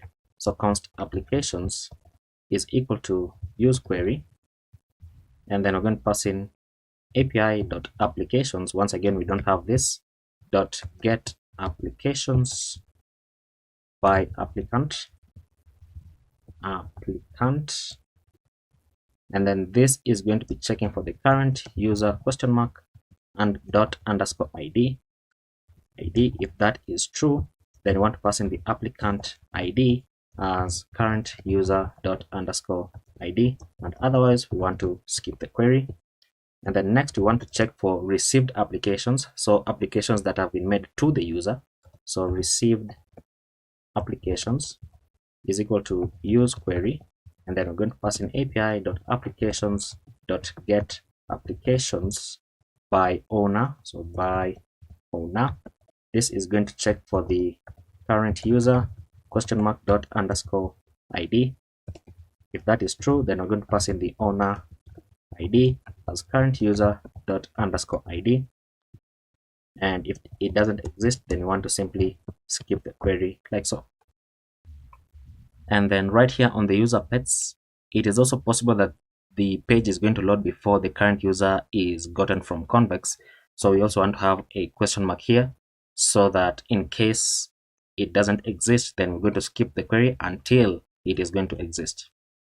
Now right here, what we want to do next is, if there is no current user, then we want to return our loading spinner. So return loading spinner like so. And then we're going to create a function here, which we're going to call get status icon. So get status icon is going to be taking in the status as a parameter, meaning basically if the application that you've made has been accepted, rejected, or is still pending. And I've just noticed we are not using TypeScript, but you can see this right here. That is because I was checking out VS Code settings, and I ran into a setting here that is called JavaScript inlay hits parameters or parameter types enabled. So it passes in types inside here. It doesn't really pass in types, but it just shows you that this can be a type of any in this case, because I'm trying to learn TypeScript, so I enabled that. But you can see that there is nothing really written here. Okay, so it's just like a hint. Now inside this, we want to have a switch statement the switch statement is going to be taking the status, and then you want to check for the case of pending. So if the case is pending, then we're going to be returning the clock icon with a class name here of size-4 and text yellow-500. And then on the case of accepted, we want to return the check icon with a class name of size-4 and text green-500. Close it out. And then in the case of rejected, we want to return the X icon with a class name of size-4 and text-red-500. This should say size-4. Then close it out. And then by default, so if none of those cases match, then we want to return the clock icon with a class name of size-4 and text gray-500, and then close it out. This should say text. And that is the first function that we're creating. And then the other function that we need to create is get status color. So basically, if it is a status of pending, we want to show a certain color, accepted a certain color, and rejected a certain color as well. This is also going to take in the status like so. And then we want to have a switch statement where we're going to pass in the status. And then in the case of pending, then you want to go ahead and return bg yellow-100 and text yellow-800. So basically, these are going to be the styles of the button. And this needs to have a semicolon here and here. And then let's do this. Let me copy this. It's going to be faster. Copy and then copy, further paste it. And then in the case of accepted, then you want to have bg green-100 and text green-800. In the case of rejected, we want bg red-100 and text red-800. And then by default, so this is going to be the default case. So by default, we want to return bg gray-100 and text gray-800. Then let's format it. Let's format this better. And then once we have that, then we can begin to build out our profile page. So by default, this is going to be a div with a class name of padding all round of 6. And then inside this, we're going to have our profile header. So just a comment. And we're going to return a card with a class name of margin bottom of 8. Close it out. We're going to have card content with a class name of padding all round of 8.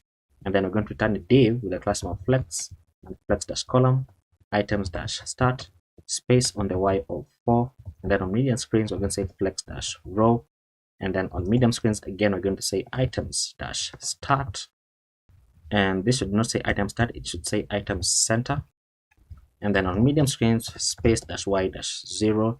And then finally on medium screens, we're going to say space on the x of 6. And then inside this div, we're going to be showing the avatar component. The avatar is going to have a class name of size-24. Close it out. Inside the avatar, we're going to have the avatar, the avatar image. Close this out. Inside the avatar image, we're going to pass in the source as user .image URL, which is coming from Clark. And then the class name is going to say object cover. Okay. And then below the avatar image, we're going to have avatar fallback. The avatar fallback is going to have a class name of text-2xl. Inside the avatar fallback, we want to show the user icon, and the user icon is going to have a class name of size-12, like so. We can save that to preview what we have on the screen, and then as it is loading, we can go below the avatar. We're now going to have a div with a class name of flex-1, and then inside this div, we're going to have another div with a class name of flex and flex-column, and then on medium screens, flex-row. And we don't have this function, so that breaks our application. But let's just continue building out our UI. So medium screens, flex-row, and then on medium screens, we're going to say items-center. Then on medium screens, justify-between. And then inside this div, let me zoom out. Inside this div, we're going to have another div, and then inside this div, we're going to have an h1 that says margin bottom of 2. and text dash 3XL, and then font dash bold, and then text gray dash 900. And then the text for the H1 is going to show current user dot name. Fantastic. Now let's go ahead and do this. Let's disable this stuff about convex, because these are functions that we don't have. So let's just disable them for now so that we can preview what we have in the UI. And there you go. Now below this H1, we're going to have a div with the class name of space dash y dash 1, then text gray dash 600. Inside this div, we want to go ahead and check for the current user dot location, and only when it is true, that's when we want to open this up, and then we're going to have a div with a class name. Let's close it out. So this div is going to have a class name of flex items dash center space on the x of 2, and then inside this div we want to show the map in icon with a class name of size dash 4. Close it out, and then below this we're going to have a span. This span is going to be showing the current user dot location. We can save that, and currently location is not yet added, so we're not going to see the location. Hence we have this operation right here that only when the current user dot location exists, that's when we want to have this div. And we're going to be doing the same for quite a few things. So we're going to go right after this closing parentheses, and we're going to have another div with a class name of flex and items dash center, and then space on the x of 2. Inside this we're going to show the mail icon with a class name size dash 4, and then inside here we're going to have a span element. This span element is going to be checking for the user question mark dot email addresses, and then we want to get the first email address question mark dot email address to get the actual text of the email address. And then we're going to go below this div. We're going to be checking for the current user dot phone, and only when that exists, that's when we want to have a div with a class name of flex, and then items as center, and then space on the x of 2, and then inside this we're going to be showing the phone icon with a class name of size dash 4, and then below this we're going to have a span that says current user dot phone. And let's save that. Let's see what we have on the screen. So you can see that it has reloaded. So I don't have the phone and I don't have the location, but you can see that it displays the email correctly. So now we're going to go build this, and then below two divs, below these two divs we're going to have a div with a class name of margin top of 4, and that's flex, and then space on the x of 3, and then on medium screens margin top of 0. And then inside this div we're going to have a link component which is going to be going back, so linking into /dashboard /settings, so basically the settings page. Inside this link we're going to be showing the button from ShadCN. It is going to have a variant of outline, and then inside this button we're going to be showing the settings icon. Close it out. It is going to have a class name of margin on the right of 2, and then size dash 4. Below this settings icon we're going to show some text that says edit profile. Now below this link we're going to have another link which is going to be linking into /dashboard /add pet, and then inside this we're going to be showing the button component. So this, it's not self-closing, so button, this button doesn't have a variant, but it is going to be showing the plus circle icon from Lucid React.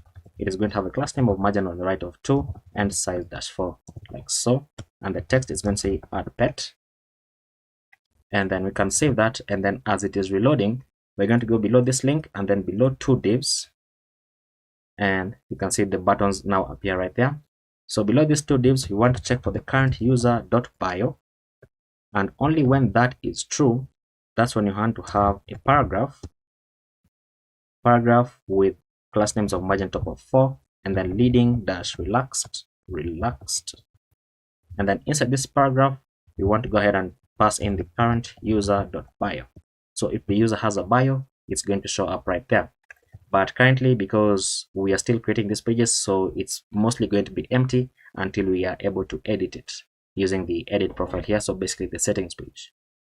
Now we're going to go below the card right here, and now we're going to build out the profile content. So profile content. The profile content is going to be as follows. We're going to create a div with a class name of space on the y of 8. And inside this div, the first thing that we want to create is my pets. So a section for my pets. And then we're going to have a card component here. It's going to have the card header. And then inside the card header, we're going to show the card title. And is this imported? What's wrong? Why is it showing me? Okay. So the card title here is going to have a class name of flex, items as center, and justify dash between. And then inside the card title, we're going to have a div with a class name of flex and items as center. And then inside this div, we're going to be showing the paw print icon. This is going to have a class name of margin right of 2 and size dash 5, now no longer 4. And the text is going to say my pets, like so. And then we're going to go below this div, we're going to have a badge, which is the component that is coming from ShadCN. This is going to have a variant of secondary. And inside this badge, we want to check for the user pets, which we have disabled. So somewhere right here, we disable this, but it's going to be checking for the user pets question mark. Oops. So question mark dot length. And what is this? So if that exists, if it doesn't exist, then we want to return 0. So user pets question mark dot length or return 0. And then the text is going to say pets. So if you have 2 pets, it's going to say 2 pets. If you have 0, it's going to say 0 pets. Now below the card title, we're going to have card description. So card description, which is going to say pets you have listed for adoption. Simple as that. Below the card header, we're going to have card content. The card content is going to be mapping over the user pets. So user pets, check if that is true, and also check for the user pets dot length is greater than 0. So if that is true, we're going to be showing something, and then if it is false, we're also going to be showing something inside here. Now we're going to return a div with a class name of grid and grid dash columns, grid columns dash 1, and then gap of 6, and then on medium screens grid columns dash 2, and then on large screens grid columns dash 3. And then inside this div, we're going to be mapping over user pets. So user pets dot map, and then for every pet that we get back, then we want to have an implicit return here. We're going to be returning the pet card component, and this pet card is going to have a key of pet dot underscore id, because that is how it is saved in Convex. It's going to be taking the pet as a prop, which is basically this, returning all the properties about that pet, and then it's going to take the current user ID as current user dot underscore ID. Now for the else statement here, we're going to return a div with a class name of padding on the y of 12, and then text dash center. And then inside this div, we're going to have a paw print icon with a class name of mx auto, margin bottom of 4, and then size dash 12, and then text gray dash 400. Close this out. Below this, we're going to have an h3 with a class name of margin bottom of 2, and then text dash large, and then font dash semi bold, and then text gray dash 900. The text for the h3 is going to say no pets listed yet. And then below the h3, we're going to have a paragraph with a class name of margin bottom of 4. This paragraph is going to say start by adding a pet that needs a loving home. Now below this paragraph, we're going to have the link component, which is going to be linking into /dashboard /add dash pet. And then this link is going to have a button component.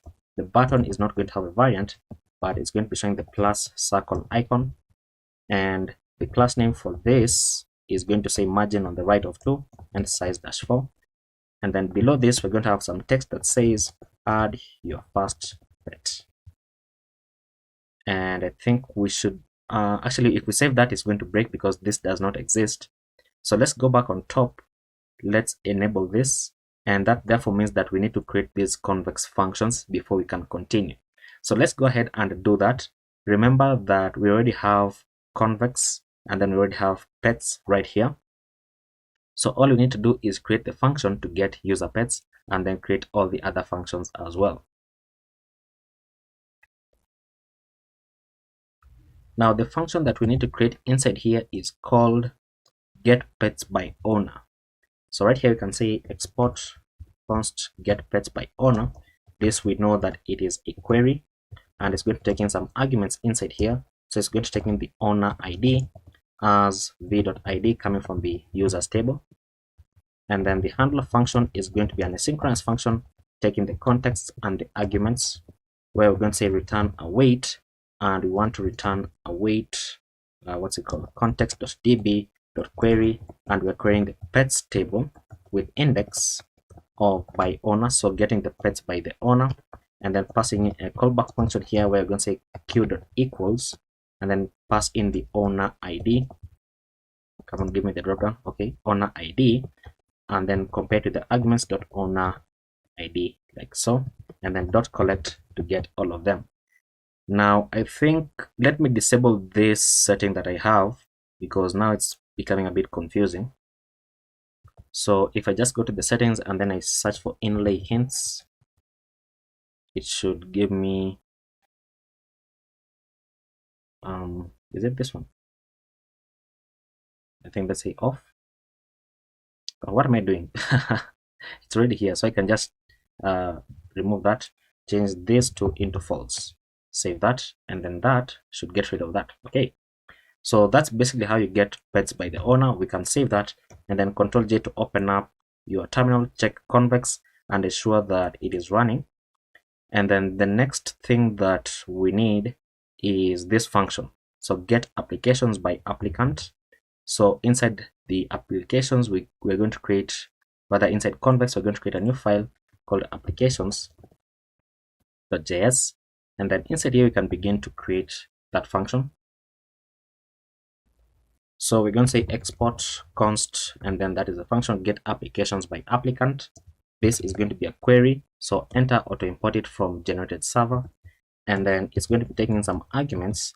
Here it takes in the applicant ID as v.id coming from the users table, and then it has a handler function here which is asynchronous, taking the context and then the arguments, and we need to import this v, so control spacebar and then enter to import it from convex values. And then we're going to return await context.db.query, and we're querying the adoption applications table, and we're querying it with index of by applicant, so get applications by applicant.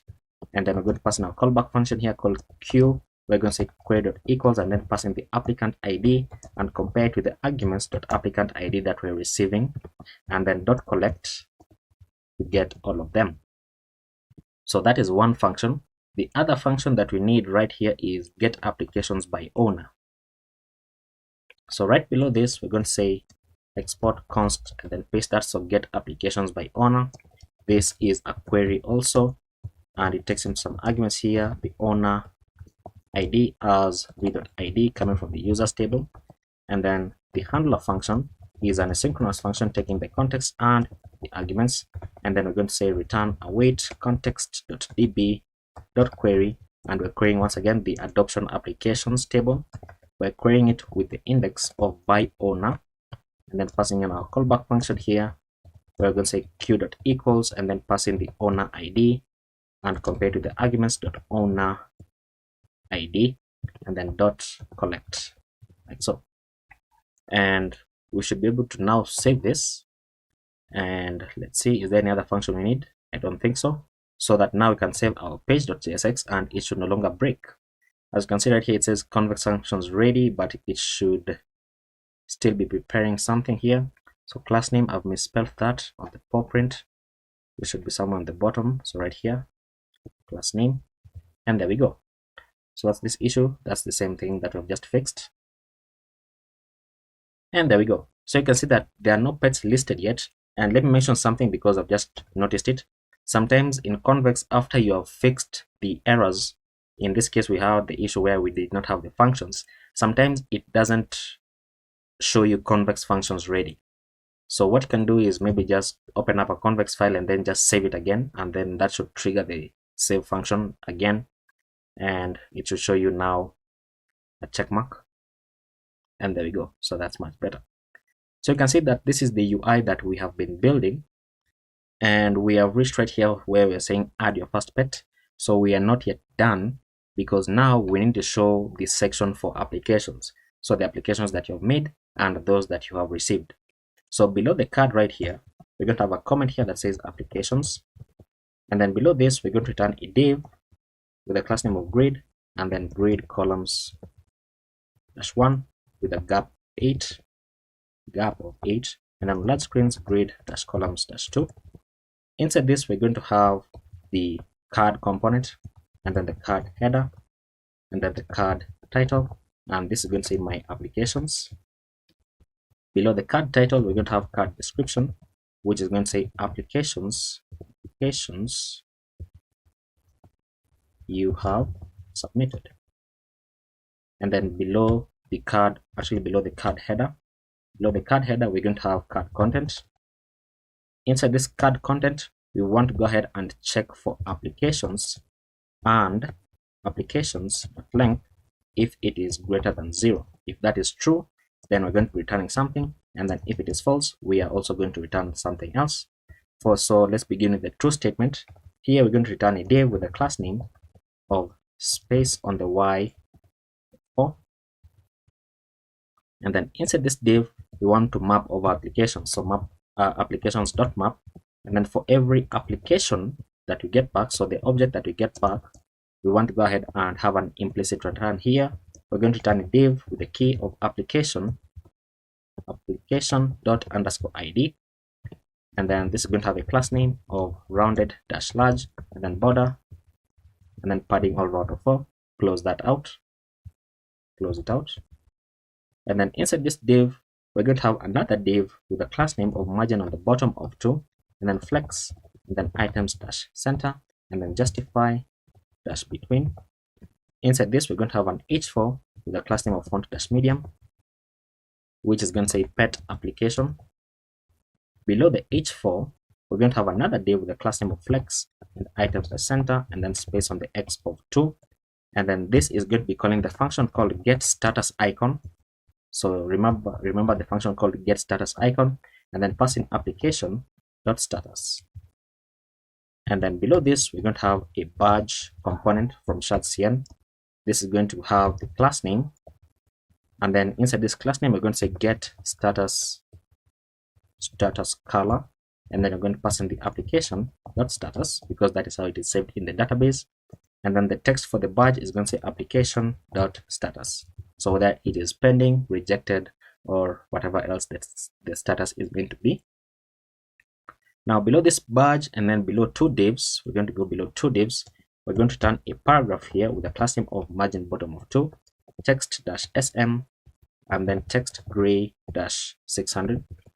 Inside the paragraph we're going to say applied on, and then open up our curly brackets. We're going to pass in new date, and then open this up, application.created at like so, .to local date string, and then call the function that is going to show the application date. And then below the paragraph we want to check for application.status being equal to accepted, and only when that is true, that's when you want to have a link here, which is going to be linking to a dynamic href. So open up your curly brackets and then backticks. You want this to link into /dashboard /messages ? And then pass in the application as, and then have a $ curly bracket application._id. So it's going to open up messages, or rather the messages page, and then it's going to ensure that the message that it opens up is corresponding with the application ID.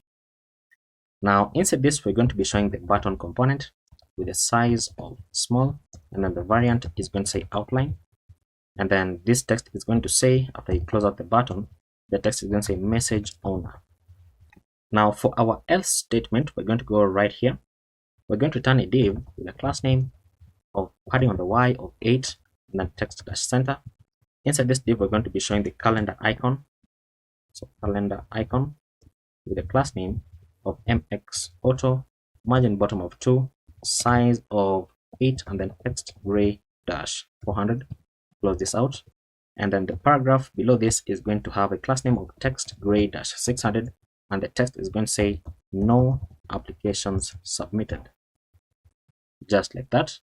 Now we're going to go below this card. We're going to create another card, but this one is now going to be for the received applications. Remember that this top one is for my applications, so now this one is for received applications. So once again, we're going to have a card here. We're going to have the card header, and then we're going to have card title, which is going to say received applications. Below the card title, we're going to have card description, and it's going to say applications for your pets, or maybe applications you have received for your pets. I think that's better descriptive. And then below the card header, we're going to have card content. Inside card content, we want to check just like we did on top, and probably I think we can copy the card content, this entire thing, and just copy it and then paste it here. Except now we're not checking for applications, we're checking for received applications, and then received applications dot length. If it is greater than 0, then we are returning a div, the class name of space y4, and that this should now say received applications dot map. And then now for every application that we get back, everything else should now remain the same. Let me just confirm that we're not doing something wrong. So pet application, this is now going to say application received, and then get status icon, application status. Okay, let's see. This should now say received on instead of applied on, so received on, and then date, new date application that created at, and then this should now go into dashboard. This should now go into /applications, so /applications, and then / and then $application.id, so that it takes you into the application of that person. So I think this is much better. And then this is now going to say view details, just like that. Now for the else statement here, it says what? No application received. Okay, that's okay. This can remain to be the same. That's basically it. And then now we can save this. Let's preview our profile screen, even though it currently has 0 things. As you can see right there, the styles are still reloading, and there we go. So once they reload, so any applications that you have made are going to appear here as a list, and those that you have received are going to appear here as a list. And this should say no applications received, so no applications received yet. You can save that, and that should update that. So when you build out the page to add a pet, and basically, I mean, when you just build out the entire application, then we're going to be able to preview this much better. But for now, this is the profile page, and if I log out and then log in with another profile, it's going to show me the details about that other profile. But for now, we want to go ahead and build out the settings page next. So let's go ahead and actually, you know what, this is a long video, so let me break it into 2. And in the next video, we're going to begin to build out the settings page. Welcome back to the next part. I don't know what number this is, but for this one, we want to go ahead and build the settings page. Now, the settings page is quite a long page. I think it has like 400 or 500 lines. So we're going to just build it slowly. And in the previous video, you can see that we built out the profile page, so it looks very nice, even though it doesn't have any data as of yet. But if we navigate into /settings, then we should get a 404 page, and we can begin to fix it right away. So let me place this to the right. Now let me go ahead and close all these other pages, and then back inside our app folder, inside the dashboard, we're going to create a new file called, it should be inside the settings, inside the dashboard, sorry. And then you can create a new file called settings /page.tsx, so that we can begin to build out our page. Now we're going to mark this file as use client, and then we're going to import use state and use effect. We're going to import use query, and then we also need to import use mutation. What is that? Okay. And then we need to import the use user, and then use clerk as well from clerk.next.js. We need to import the API from convex generated API. We need to import the button from components UI button. We need to import card and then we need to import card content, card description, and then card header, and then card title. Oops. Okay, and then we also need to import input, which we don't yet have. So Control J, and then inside our third terminal, we can say npx TsbSankara add, and we want to add the input, and we need to add the input, the label, the text area, the checkbox, and I think the select, we need those ones from TsbSankara, and we also need the separator, yes, separator, and the alert dash dialog. I think once we have those, we should be good to go. So as they install, let's go ahead and continue importing them. So import input from @components/UI/input. Copy this down a bunch more times. So we need this next one is going to be calling the label, and then we need to import it from label, small letters. We need to import the checkbox, and then checkbox, and then we need to import the select, and then select content, and then select item, and then select trigger, and select value. This is coming from UI select, and then we need to import the separator, coming from components UI separator, and then finally we need to import the alert dialog. So alert dialog, and then alert dialog action, and then alert dialog console. Such long names, very annoying. And then alert dialog, we need to get the content, and then alert dialog description, and then alert dialog footer, and then alert dialog header, then alert dialog title, and then alert dialog trigger. This comes from components UI/alert dash dialog, and then we need to import the icons that we're going to need. So import the settings icon, the user, the heart, and then the bell icon, and then save, and then trash -2, and then alert I can't spell, alert triangle. This is coming from Lucid React. And then we need to import the toast component, the toast method from Sono, and then we need to import the use router from next navigation. So use router from next navigation, and this is the hook, so let's bring it on the top right there.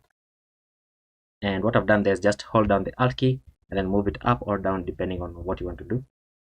And then finally we need to import the loading spinner. So loading spinner from components UI loading spinner, and then you can begin to build out our page. So export default function settings page. This is going to be destructuring the user from use user, and then we need to get sign out from is equal to use clap, and then we need to get router. So const router is equal to use router, and then our state value, so const is loading and set is loading. So by default this is going to be equal to use state. By use state by default it is going to be false. Copy this down, and we need what is it called, this is deleting, and set is deleting. By default it is going to be false. We need the set profile data, and profile data. This is now going to be an object. So open this up. This is going to be taking the name as an empty string. The bio is going to be empty by default as well. The location is going to be empty by default, and then the phone number is also going to be empty. And if you remember well, these are the things that we were using in the profile page. So inside the settings page you are going to be able to change them. And then next we need to get preferences. So const preferences, set preferences. This is going to be equal to use state. By default it is also going to be an object, so this is going to be taking the pet type, which is going to be an array, the size an array, the age an array, And if you remember the way we are structuring out convex, these are all types of arrays, so you can go ahead and verify that in the schema. What we're doing basically is right there. So the pet type is optional, it's an array, size is an array, age is also an array. And then we need the activity level. So activity level is going to be an empty string. The living space is going to be an empty string, and then the experience is also going to be an empty string. Fantastic. Now next we need to get the current user, so something that we have done a bit from convex. This is going to be called or rather is going to be calling use query. I can't speak. We're going to pass in api.users.getUser by clock id.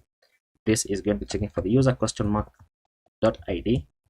If it is true, then we're going to pass in the clock id as user.id. Otherwise, we're going to skip the query.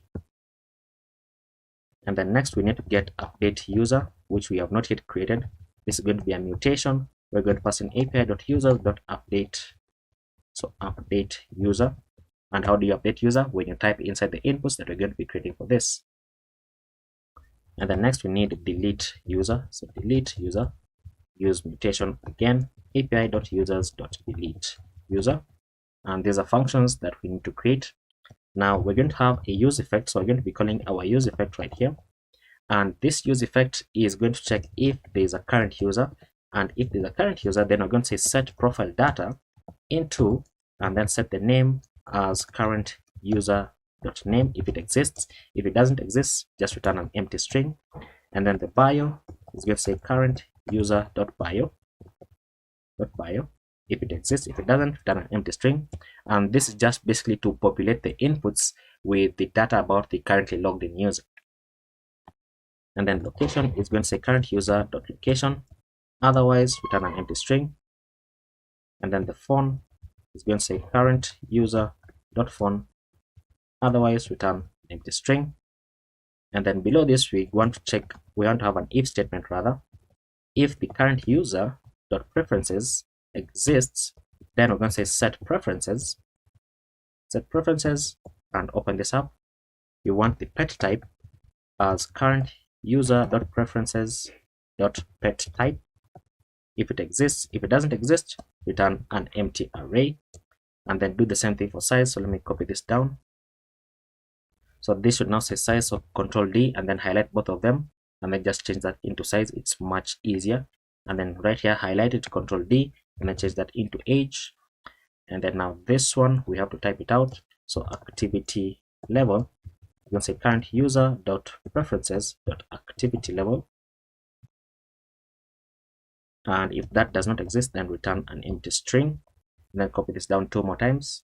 Highlight this, Control D. This is going to say living space. And then finally, this one highlighted, Control D. This is going to say experience, like so. Now the use effect, which ends right here, is going to be dependent on the current user. So anytime that the current user changes, then it's going to populate this data with the currently logged in user. Now we're going to create a function here. We're going to have quite a number of functions. So let's just continue. So this one is called handle profile change. Handle profile change is going to be taking in the field and the value, and this is just going to say set profile data, and then check for the previous values that are already there, and then open this up. We want to pass in ... previous, and then we want to check for the field that we're changing, and then change it into the value that we type in, just like that. That is the entire function. The next one that we need to get is handle reference change. Once again, this is going to be taking the field and the value, and it is basically the same function that we have on top. So now instead of calling profile data, so let's just copy this. It's now going to say set preferences, like so. So set preferences, check for any previous value. If it is there, then spread it. Otherwise, check for the input that we're currently changing and update it into whatever we type in. And then the next function is called handle array reference change. This takes in the field the value and the checked status, so whether it has been checked or not. This is going to say set preferences, and then open this up, check for the previous value and spread the previous value. If oops, I'm doing that wrongly, this should be an object like so. So spread in the previous values if it's there. Otherwise, check for the field that we're editing and then pass in the value. This should be 3 dots right here. And then if that is true, and oops, sorry, this should not say a value, it should say checked. So if it has been checked, then we want to open up our array here, spread in the previous values, and then pass in the field, and then outside of this, pass in the value. Otherwise, we want to check for the previous value, pass in the field, dot filter, and then filter for every item that we get back, then return the item which is not equal to the value. Just that. Oops, this should not be a semicolon. Now the next function that we're going to create is called handle save. So const handle save is equal to an asynchronous function because it is going into convex. So first of all, we want to check if there is no current user. If that is true, then simply return, oops, return like so. So break out of it. And then if there's a current user, then we want to say set is loading into true. And then we want to have our try catch block. So try catch, inside the try, we want to say await update user, which is a function that we don't have. So update user, and we're updating user using the ID, which is coming from current user dot underscore ID, and then spread in everything about the profile data, and then pass in the preferences as well, just like that. And then once we update the user, we want to have a toast message, so toast dot success, and the success method is going to say settings saved successfully. And let's just check, let me just check, I think we have the toaster, okay, right there. Okay, now for the catch, we're going to say console.error, and then we're going to pass in error saving settings, then pass in the error message, and then toast.error, and we're going to say failed to save settings, please try again. And then for our finally block, we're just going to say set is loading back to false. Very, very nice. Now below our handle save function, we want to create our handle delete account. So handle delete account. This is also an asynchronous function because we are depending on convex. And once again, if there's no current user, then simply return. Otherwise, set is deleting into true. And then we can open up our try catch block. Try catch block. For the try block, we're going to say await delete user. And delete user is going to be taking the ID as current user dot underscore ID. And then we're going to say toast dot success account deleted successfully, and then await sign up. So once you delete your account, then you should no longer be able to view the application. So we're going to forcefully sign out that person. And then I'm going to say router.push. So once the user is signed out, then push them back to the home page, which is the /. And then for the catch, we're going to say console.error, and we're going to say error deleting account, then pass in the error. And then I'm going to say toast.error, and the error message is going to say failed to delete account, please try again later. And then set is actually not inside the finally here, because I set is deleting back reports. Fantastic. Now finally we're going to check for if there's no current user. So if there's no current user, then what we want to do, we want to simply go ahead and return the loading spinner. And then finally we can begin to build out our settings page after all that setup. Stretch a bit. Okay, now we're going to return a div with a class name of mxAuto, and then max width dash for XL. I've made the same mistake, this should say auto. And then we're going to have padding all round of 4, and then on small screens padding all round of 6. Inside this, we're going to build out the header first of all, and the header here is going to have a margin bottom of 6, or the div with a margin bottom of 6. And then on small screens, we're going to say margin bottom of 8. Inside this div, we're going to have an h1 and the class name of margin bottom of 2, text-2xl, font dash bold, text dash gray dash 900. And then on small screens, text dash 3xl. The text is going to say settings. And then below the h1, we're going to have a paragraph with the class name of text gray dash 600. And I think I already have text gray 600 in the CSS. Where is the CSS? I already have it right here. Okay, so I don't need to retype it. So simply return a paragraph. Oops. Paragraph. The paragraph is going to say manage your profile and preferences. We can save that and let's see what you have on the screen. Cannot resolve. Did this not install? Oh, it needs the override. Do we want to override? We don't want to override the button because we had some custom styles inside the button. Why is it telling me .tsx? We were not using tsx. So no, don't override the button. Okay, there we go. So now resave it again and then trigger the reload. And there we go. So manage your profile and preferences. Fantastic.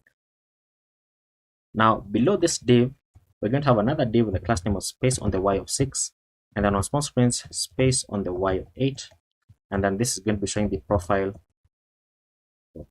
settings. Now below this, we want to have a card, and then card header, and then card title. The card title is going to have a class name of Plex and items-center. Inside the card title, we want to have the user icon. The user icon is going to have a class name of margin on the right of 2 and then size -5. Below the user icon, we're going to say profile information. Save that.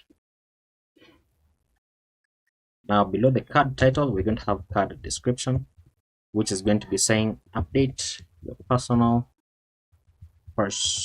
information and profile details. And then below the card header, we're going to now have card content. Now card content is going to have a class name of space on the y of 4. And then inside card content, we're going to return a div with a class name of grid columns 1, then gap of 4, and then on medium screens, grid columns 2. Inside this, we're going to have a div, and then inside this div, we're going to have the label, the component that we imported from shadcn. This is going to have an HTML for the name, and the text is going to say full name. Below this label, we're going to have an input with an ID of name so that it links to the label with the value of profile data dot name, because remember that profile data is an object, so we want to get the name right here. So that's how we're going to be doing for the rest of the inputs as well. And then on change, so anytime that we type inside this input, we want to call the event, and then we're going to say handle profile change, the function that we created, and we are looking for the field that is called name, and we want to update it using what we type in, so e.target.value. So basically, and let me close this up before I explain.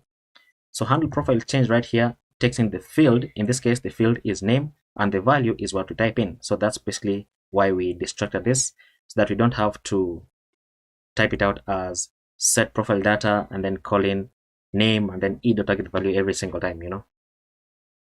Now this is going to have some placeholder text. The placeholder is going to say enter your full name. You can save that, and then you can copy this div. So copy this div, you can see looking very nice. Copy this div downwards. Now the HTML4 for this is going to be the phone. This is going to say phone number. The input here is going to be an ID of phone.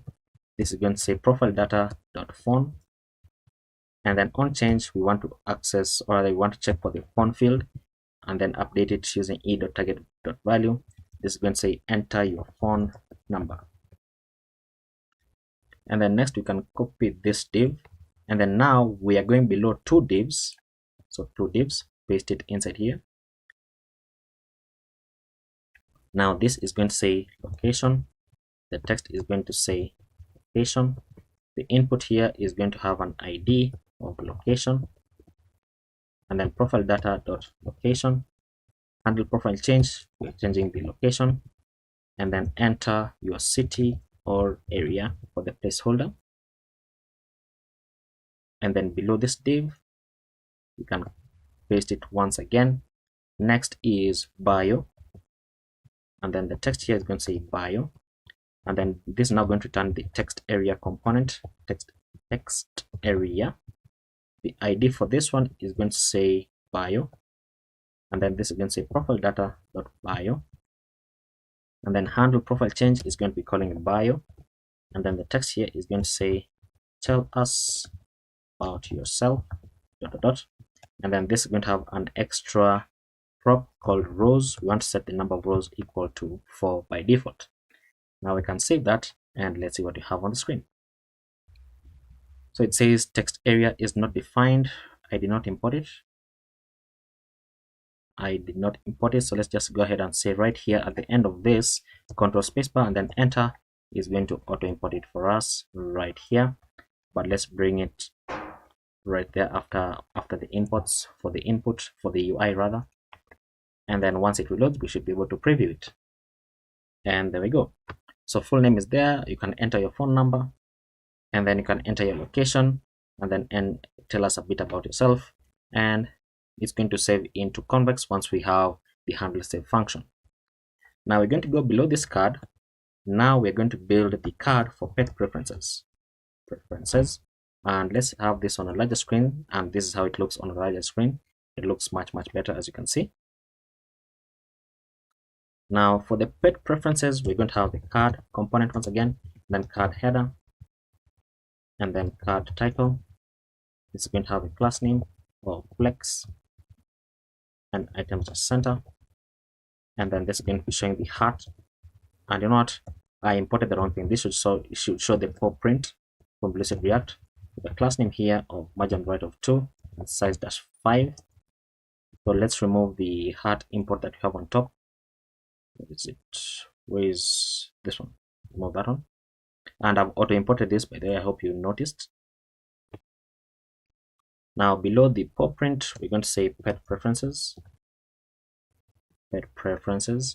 and then below the card title, we're going to have card description, and the card description is going to say set your preferences to get better pet recommendations. How do you spell recommendations? Recommendations. That's better. Now below the card header, we're going to have the card content. Card content is going to have a class name of space on the Y of 6. Inside card content, now we want to have in the pet types first of all, so pet types. Now we're going to return a div, and then inside this div we're going to have a label with a class name here. You can't type anymore, so text base and then font dash medium, and then inside this we're going to say preferred pet types. Now below the label we're going to have a paragraph with a class name of margin bottom of 3, and then text dash sm, and then the text is going to say select all that apply. Now below the paragraph we're going to have a div with a class name of grid and grid dash columns dash 2 with a gap of 3, and then on medium strings we're going to say grid columns dash 4. Now inside here we're going to open up our curly brackets, and then we want to create an array. So we want to create an array of strings. So we want to create the dog, and then the cat, then the bird, and then rabbit, then other. So you can have more pets if you want, but this is what I used. And then outside of this we want to say dot map, and then for every pet type that we get back, then we want to return a div here. Oops, what have I done? Okay, so we want to return a div with a key or a type of pet, because there are no names that are repeating. And then this is going to have a class name of flex, items dash center, space on the x of 2. Close this out, and then close out the div.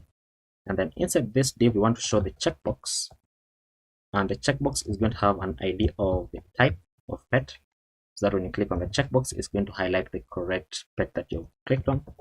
And then the checked status is going to be checking for the preferences dot pet type dot includes the type, not the pet, the type that we're getting back. And then on checked change, this we're going to check for the checked status, and then we're going to say handle array preferences change. We want to change the pet type, and we want to pass in the type, comma, and checked as well, just like that. And then below this, we're going to have the label. This is going to be an HTML4 of the type, and then the class name here is going to say capitalize, just like that. And then the text is going to say the type of pet. Now we can save that. Let's see what I have on the screen. I think full screen is going to make it look better. And there we go. So select the pet type that you want. So when you click on this, it's going to highlight that, and so on and so forth, just like that. Fantastic. Now we're going to go below these two divs. We want to render out the separator component, separator. And then now we want to check for the pet sizes. So pet sizes, because on top we were checking for the type of pet. So now we want to check for the sizes of the pets. So let me copy this div and this paragraph. Let's paste them inside here. So first of all, a div, then paste that in. So this is going to say preferred pet sizes, and then the text for the paragraph is going to say select all that apply. And then let's copy this div again, copy, and then below this paragraph we're going to have this div. We're going to paste in this div, but now the class names are going to be a bit different. So instead of having, it's still going to be a grid, but it's grid, then grid columns dash 3, and then gap of 3. And then inside here we are now checking for small, medium, and large, and not any other. So you can remove these two others. And then now we're checking for the size, so you can just highlight this and then Control D, 1, 2, 3, 4, and 5, and 6, and 7, and 8. Change this into size.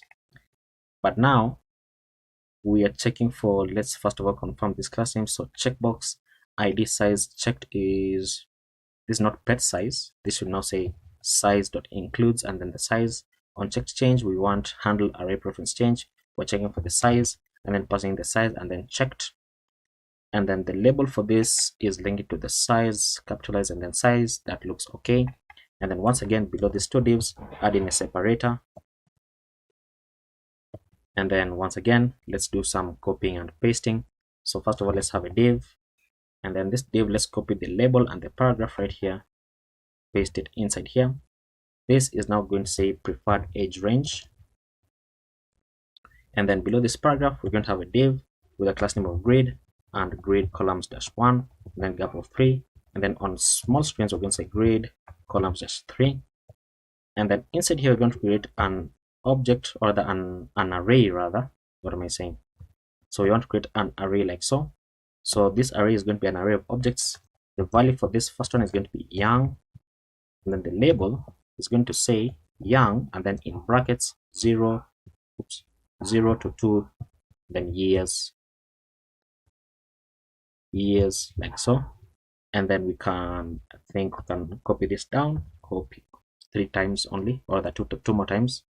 This is going to say adult, and then the label here is going to say adult. The age range for this one is 3 to 7 years. And then this is now going to say senior. The age range for this is 7+ years. 7+ years. Or not 7, but 8, because this is already stopping at 7. This is now going to say senior. Now once we have that, then we map over them. So dot map, and then for every age that we get back, we're going to return this. So let's just copy the checkbox again. So we want to return this div, copy and paste it here. Now the key for this is going to say age.value, because we're getting the age back and basically the object for this. So we want to get the value of that, because that is unique. You can even use the age.label because the label here is also unique for each one of them. And the ID for the checkbox is going to say age.value. The checked is going to say age, this, so age.includes, and then pass in the age.value.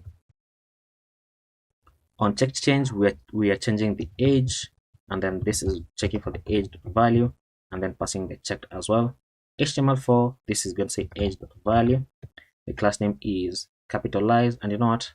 We don't need this class name here. I don't think so. Let's remove it. And then now this is going to say age.value. Fantastic. And then below, ooh, I did something wrong. I've done something wrong. I'm just noticing it. Okay, so let's grab this that ends here, pass in a div, then paste this in. The class names for this is going to be class name grid, and then grid columns dash 1 gap or 3, and then small screens grid columns dash 3, and then we can remove this, remove it, and then remove this on the bottom. There we go. Space it out much better. And then below these two divs, we're going to have a separator like so. And then next we are checking for the activity level. So this is activity level. We're going to have a div and then the label, and then the HTML4 for this label is linking to the activity level, and then the text is going to say preferred activity level.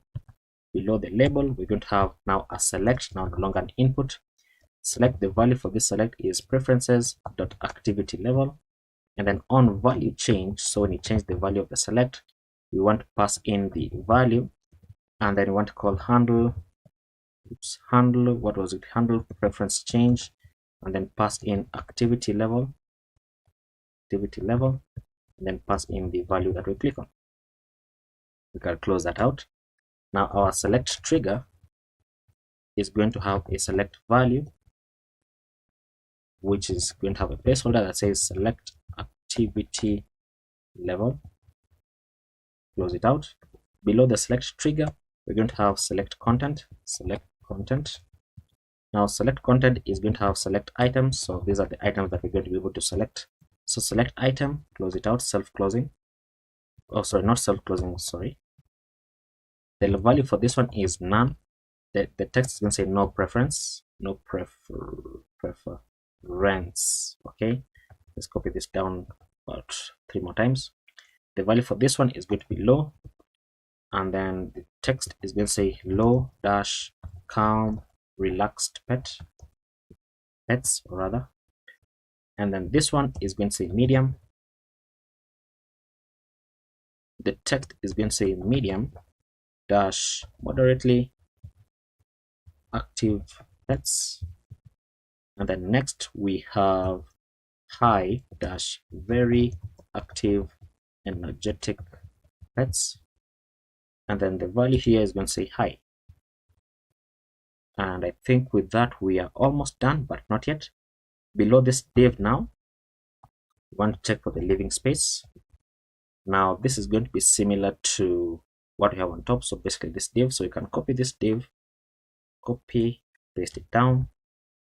Now this one is going to be checking for living space, so living space.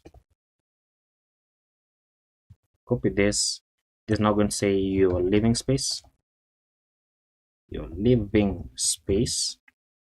This is going to say preferences.living space, and then on change, so on value change, handle preference change, this is going to say living space, and then pass in the value.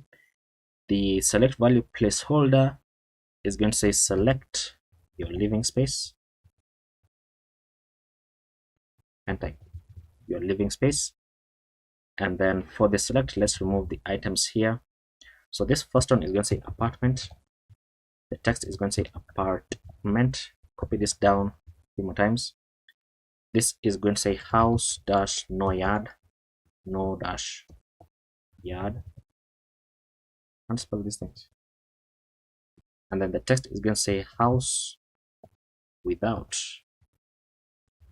yard. Next, we want to say house that table, or is it something in my keyboard? House dash small dash yard. This is going to say house with small yard. And then next we want to say farm, and then the text is going to say farm / rural property.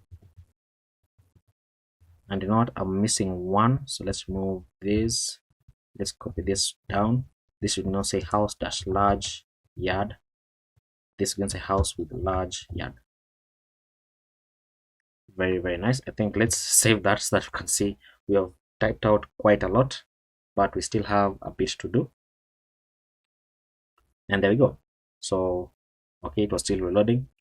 So the preference, okay, I removed capitalized on this one, so let's add it in. I think it's much better. It's going to be looking much better. Plus name, you can say capitalize. There we go. That the text is also capitalized for that. So living space, you can see that it creates our select drop down, looking very nice, and that one as well. I think it's even better if preferred activity level and living space are on one line. I think that is probably better. Can we do it? Living space is right here, and then this one ends right here. So let's grab both of them. Create a div with the class name of grid dash columns dash 1 with a gap of 4, and then on medium screens grid dash columns dash 2, and then can have that in so that now they're going to appear side by side. I think that's better. And then on the select trigger, we can give this a class name of width dash full so that it takes up the entire space. And then we can do the same thing. So let's just copy this, do the same thing on the other select trigger right here, so that this also takes up the entire space. And right there, I think that's much better for me. Now we're going to go below this select, and then below this div, we're now going to build a div for experiences, or the experience, so your experience with pets. So we're going to have a div, and once again, this is just a select. So let's just copy this div.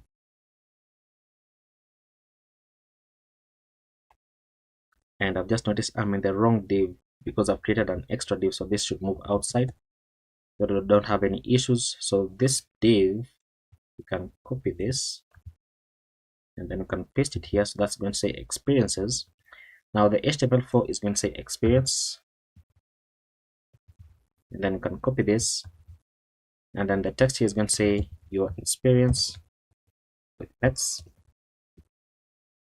and then the preferences here is going to say preferences.experience. This is going to say experience, then with dash full. This is going to say select your experience level, oops, like so. And then the content here, the select item is going to say first dash time, and then the text is going to say first time pet owner. The second one is going to say some, and then the text is going to say some experience. This third one is going to say experienced with a D. This is going to say very experienced.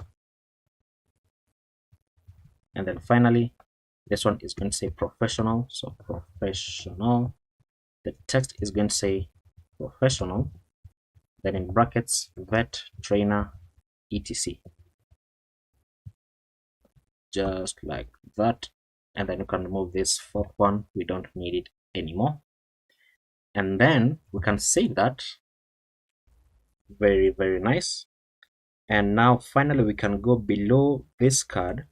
We want to build another card, which is the danger zone. So this is where you can delete your account and stuff. So this card is going to have a class name of border-red-200. Inside this card, we're going to have card header, and then we're going to have card title. Card title is going to have a class name of flex items-center, and then text red-600. Inside card title, we're going to have the alert triangle. alert triangle icon with a class name of margin right of 2 and then size -5. And then below this, we're going to have danger zone, the text. Now below the card title, we're going to have card description. Card description is going to say permanently, how do you spell permanent? Permanently delete your account and all associated data. And then below card header, we're going to have card content. Card content is going to have a div inside with a class name of rounded dash large, and then border dash red dash 200 with a class name of bg red dash 50, and then padding all round of 4. Inside this, we're going to have an h4 with a class name of margin bottom of 2, font dash medium, text red dash 800. The text is going to say delete account. Below the h2, we're going to have a paragraph with a class name of margin bottom of 4, text dash small, and then text red dash 700. The text is going to say this action cannot be undone. This will permanently delete your account. All pets, applications, messages, and remove all associated data. Now below the paragraph, we're going to show the alert dialog. So this is the dialog that will open when we click on the delete. So we're going to have alert dialog trigger. What is the alert dialog trigger? This is a button, so you can pass in the as child prop, so that inside the button, so that you can create a button inside it with a variant of destructive, and then disabled. The disabled state for this button is going to be dependent on the is deleting. So as long as is deleting is false, then the button is going to be inactive. It's going to have the trash 2 icon with the class name of margin right of 2 and then size -4. And then want to check if is deleting is true, then want the button text to say deleting ... Otherwise, the button is going to say delete account. So delete account. And then below the alert dialog trigger, we're going to have alert dialog content, and then alert dialog header. So alert dialog header, and then inside alert dialog header, we're going to have alert dialog title. Alert dialog title. Where's the title? Here. The title is going to say, are you absolutely, what am I typing? Absolutely sure? Question mark. And then below the alert dialog title, we're going to have alert dialog description.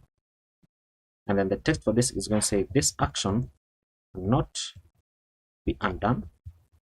This will permanently delete your account and remove all your data from our servers, including, and then we're going to have an unordered list with a class name of margin top of 2, list dash inside, and then list dash disk, and then space on the y of 1. And then we're going to have a list item. So we're going to be listing things. The first one is going to say your profile and personal information. Copy this down a bunch more times.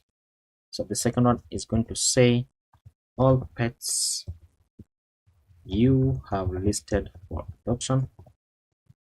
Next, we're going to say all adoption applications, and then in brackets sent and received. So both of them are going to be deleted, rather all of them are going to be deleted.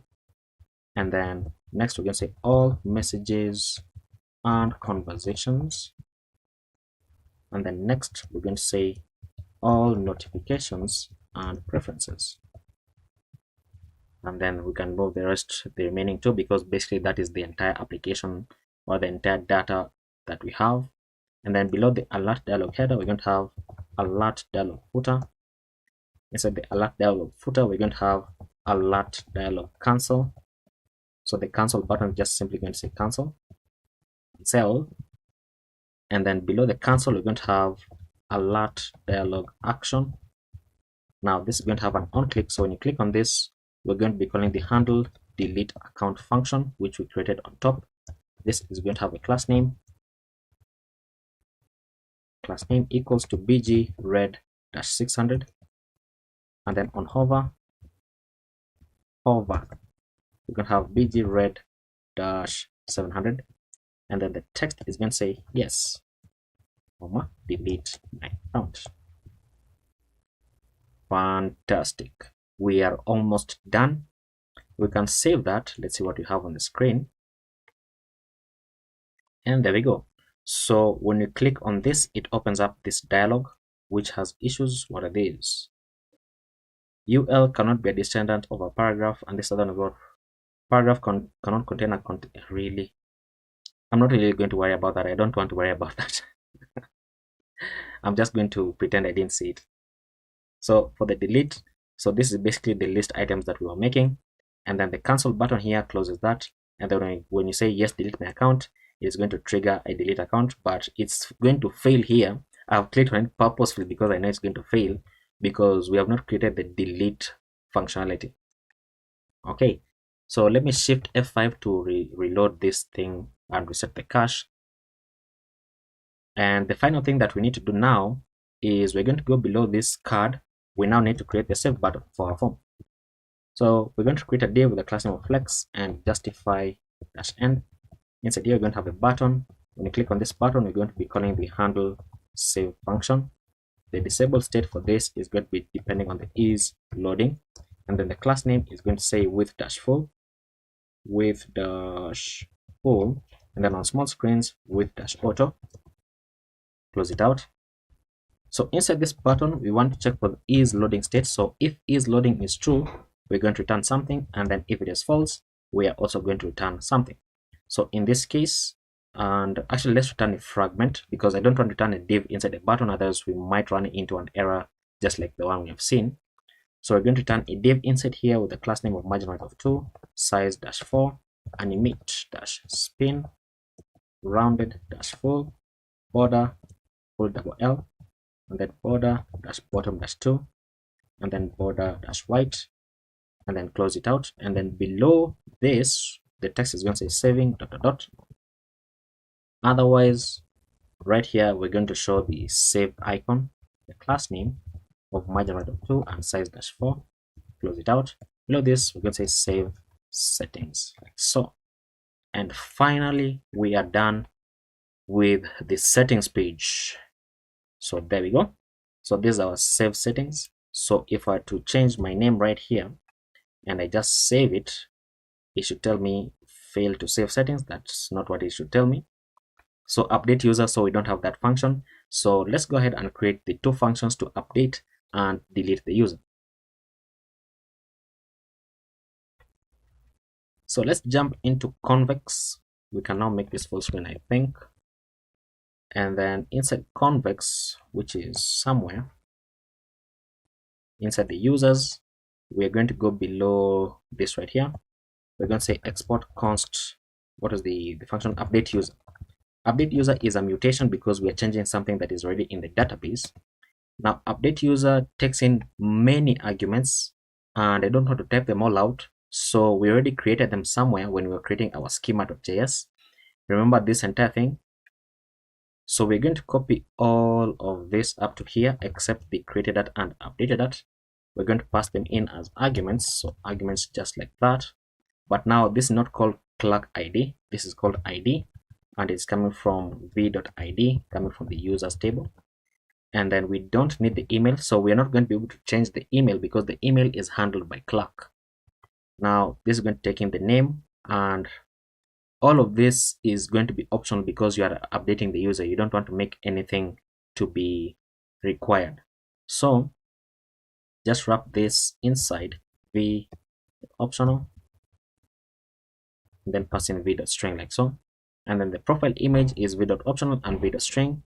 The bio is optional, the location is optional, the phone is optional, the preferences are optional, and the preferences is an object, so pet type optional, and then the size, and then age, activity level, living space, and experience are all optional as well. And then for our handler, we're going to call our handler function, which is asynchronous, taking the context and the arguments. We're simply going to go ahead and say const and then destructure the ID, and then destructure everything else that is already there from the arguments. So once we destructure all that, basically we're saying that get the ID first of all, and then get all the other things that are already in the argument, so spreading the data. And then we're going to say return await context.db.patch, because we are patching because it is something that's already in the database.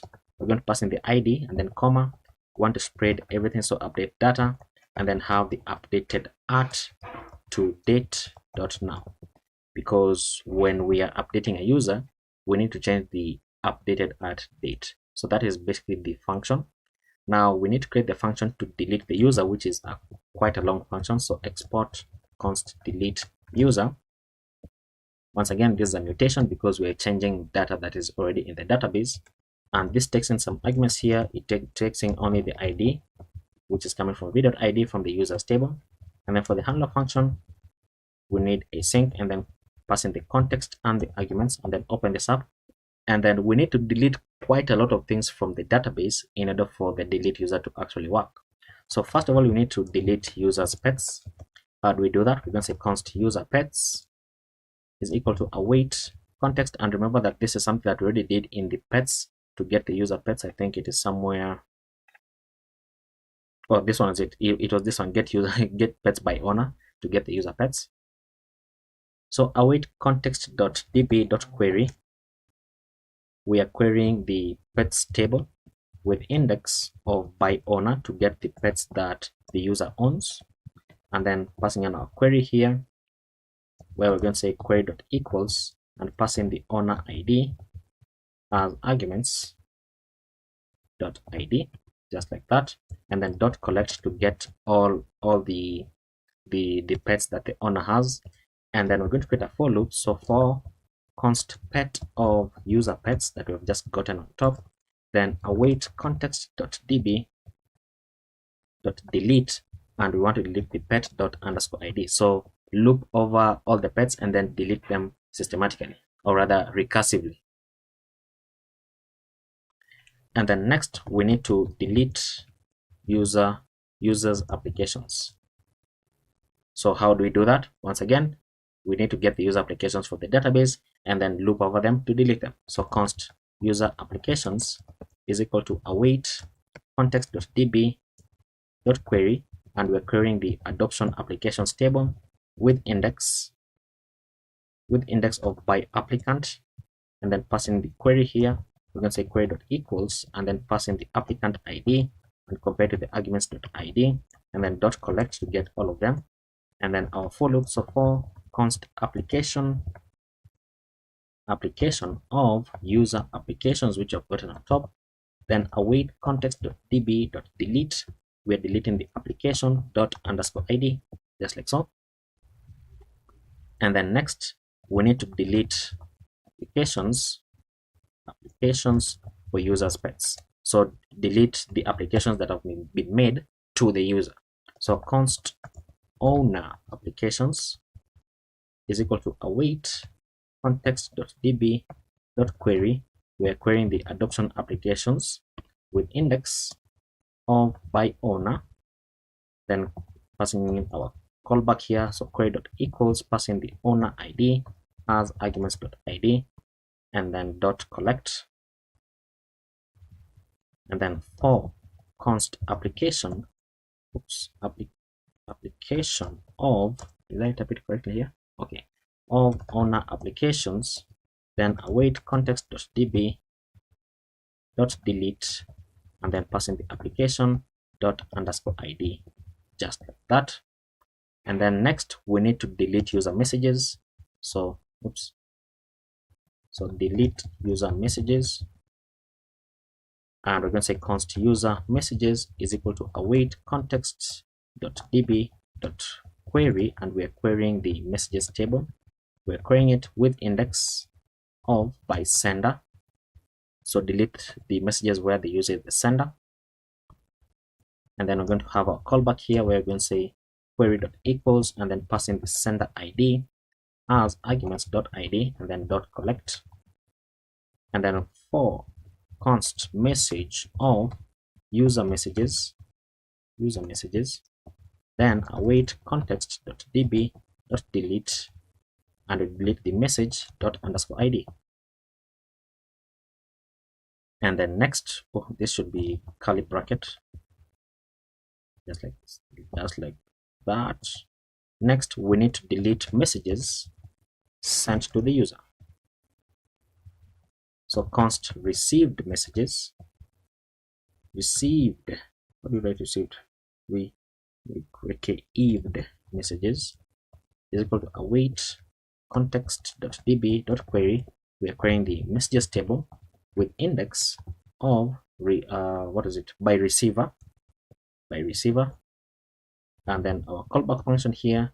So query dot equals, pass in the receiver ID compared to the arguments.id, and then .collect, and then for const message of received messages, then await context.db.delete. We are deleting the message ._id. And then next, we need to delete users notifications. So const user notifications is equal to await context.db.query. We are querying the notifications table with index of by user to get the user's notifications, having our callback here, query.equals, pass in the user ID, compare it with the arguments.id because that's what we're getting from our arguments, and then .collect to get all of them, and then for const notification of user notifications, then await context.db.delete the notification ._id. And then finally, once we delete all that, now delete the user. So delete the user from the database. So we're simply going to say return await context, let me type in context.db.delete, then passing the arguments.id, and that is how you delete the user. Very, very nice. So Ctrl J, open up your terminal, just ensure that this is all working, and then once it reloads, we can test out our save functionality.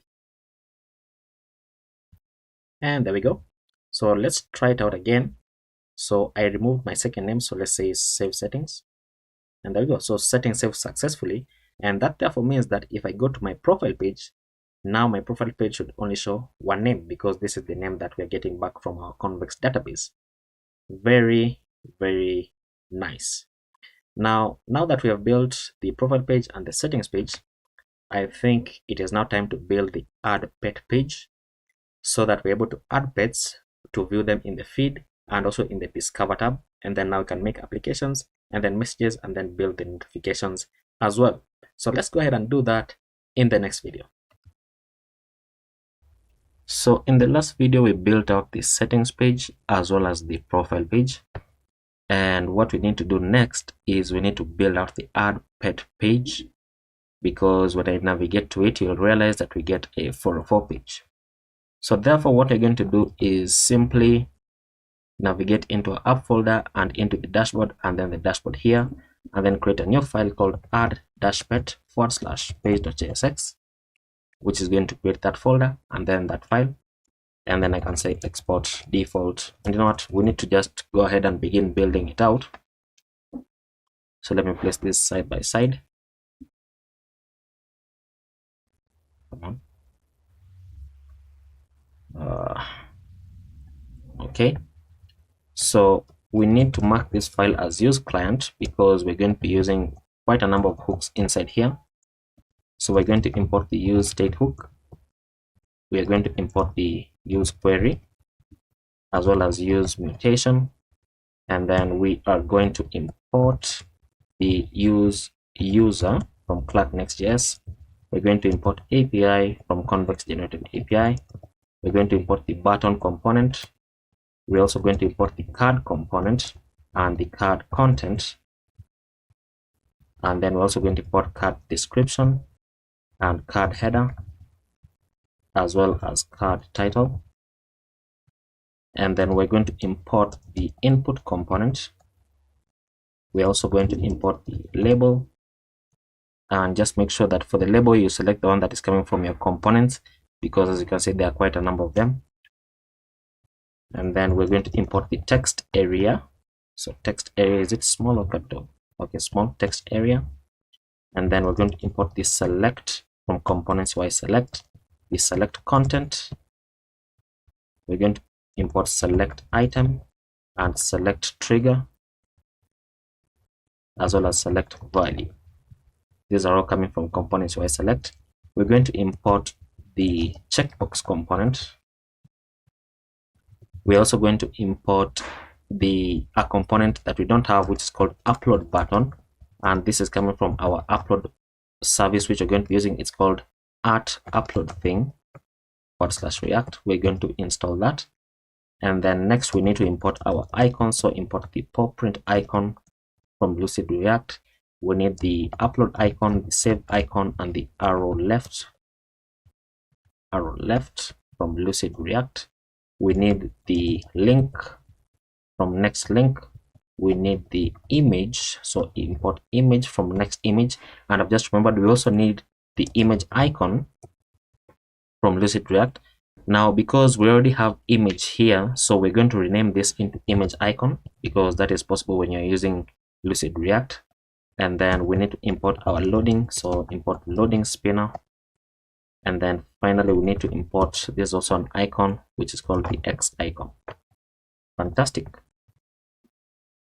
Now in order to continue building this out, I'm going to go ahead and disable the upload button, because we have not yet installed upload thing, and I want us to be able to preview what we are typing out in the UI.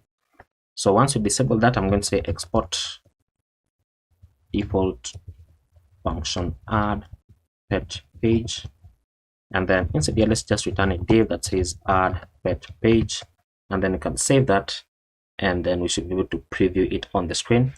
And then as it is reloading, let's go ahead and set up some values that we're going to need. So const router is equal to use router, which is coming from next navigation.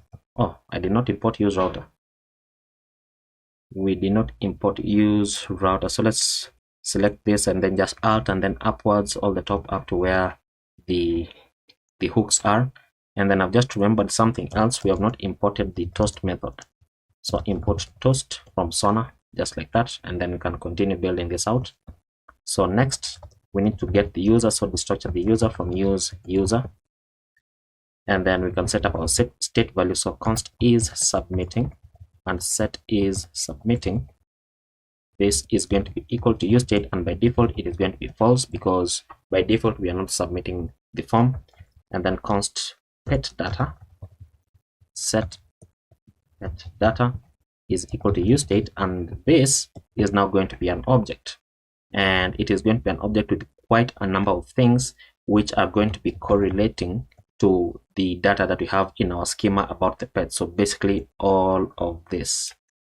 So therefore what we're going to say is this: the name is going to be an empty string, the type is going to be an empty string, breed an empty string, the age an empty string, the size an empty string, the gender an empty string, description, oops, not what I've just imported, so description an empty string, images is going to be an empty array, and then we need activity level, which is also an empty string.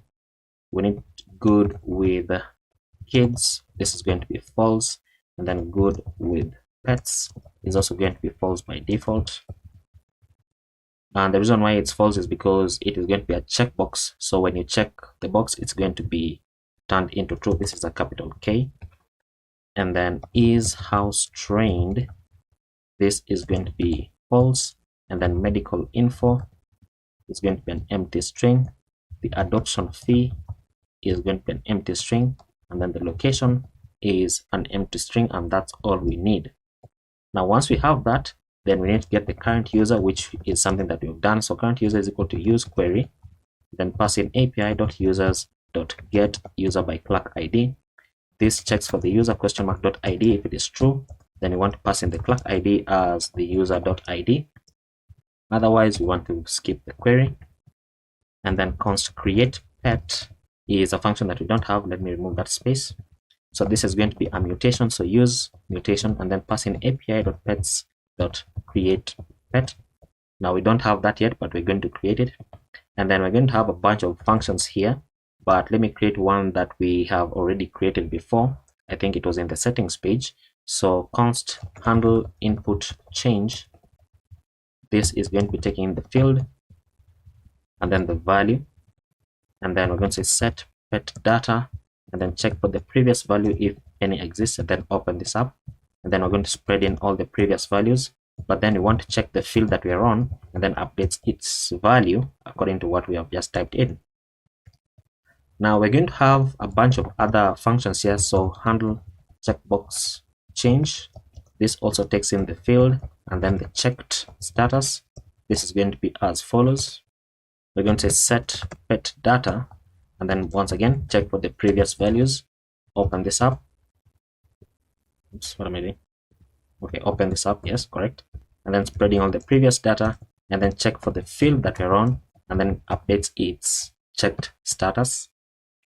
And then we're going to have a function here called handle submit, which is quite a long function, but it is an asynchronous function taking e as an argument, and I'm going to leave it empty for now because it is quite a long function and I want us to build the other part of the UI first. Next, we're going to check if there's no current user, and if that is true, then we're simply going to return our loading spinner just like that, and then we can begin to work on our return. So we're going to return a div here with a class name of mxAuto and then max width -4xl and then padding all around with 6. And then inside this div, we're going to now build our header for this page. So for our header, we're going to start with a div with a margin bottom of 8. Inside this div, we're going to return the link component, which is going to be linking into the /dashboard /profile page. And then inside this link, we're going to have a button component. This button is going to have a variant of ghost, and then the class name for this is going to say margin bottom of 4, and then close it out. Inside this button, we're going to be showing the arrow left icon, which is going to have a class name of margin right of 2 and then a size of 4. And then right below this, the text for the button is going to say back profile, just simple as that. And then we're going to go below the link right here. We're going to have a div with a class name of text-center. And then inside this div, we're going to show the corporate icon. This is going to have a class name of mxAuto, margin bottom of 4, size of 12, and then text orange -500, and then close it out. And then right below this, we're going to have an h1 with a class name of margin bottom of 2, text -3xl, font -bold, and then text gray -900. And then the text is going to say add a pet. And then below this h1, we're going to have a paragraph that says help a pet find their forever home. This should be a D, and this has an E. There we go. Now let's save that, and hopefully we should not get an error, but we might because we don't have this function yet. But let's see whether it's going to reload. And there we go. So that is what we have currently, and then we can continue building this out. So we're going to go below these two divs, and then now we're going to create our form, and our form is going to be as follows. So we're going to have the card component, and then the card header, and then the card title, and then this is going to say pet information. And then below the card title, we're going to have card description. The card description is going to say provide detailed information about the pet to help potential adopters, just like that. Below the card description, and sorry, this should be below the card header, we're going to have the card content, and the card content is going to be now housing the form, and the form is going to have an on submit, which is going to be calling the handle submit function, which we skipped, remember.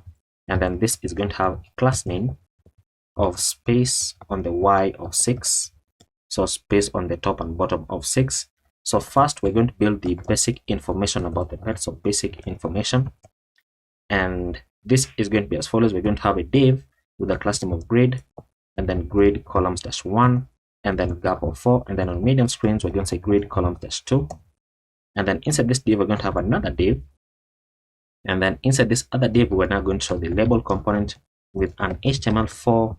We want this to link to the name, and the text is going to say pet name, and then we're going to have an asterisk to show that it is required. Below the label we're going to have an input with an ID of name, so that when you click on the label, then the input is going to get highlighted. The value for this is going to say pet data.name, because remember that pet data is an object, so we can use dot notation to get whatever we want inside it, as you can see right there. And then we need to get the on change. So when we type inside this input, we're going to be calling a function here which accesses the synthetic event of e, and then we're going to say handle input change, and then pass in the field that we're on, which is currently the name, and then the value that we want to update, which is e.target.value. So update it with whatever we type in, and then the placeholder finally is going to say enter pet's name, and then close this out. We can save that, and then we can simply copy this div down, because we're going to be doing a bit of copying and pasting. You can see right there that our inputs are working correctly, but the sizes of our inputs is wrong. Let's change the what's it called, globals index.css. Let's just go, here is our input. Let's just go below, oops, what is that? Let's go below this. Let's say that for the inputs as well as for the text area, then we want the @apply, and let's say text-sm. That should reduce its font size, but it doesn't. So let's say right here, let's say exclamation to mark it as important, and there we go. So the input size is just a bit smaller. And then let me also fix something. See how there's no space between the label and the input? Let's fix that. So let's say that for the labels we're going to say @apply, and then let's say exclamation margin bottom of 1, and I think the labels need to be marked as block elements, otherwise the margin will not apply. And then let's see whether that is going to, there we go. I think that is much better. Fantastic. So let's jump back into our form right here, and we're going to go below this div. We're going to have another div. This other div, what is this?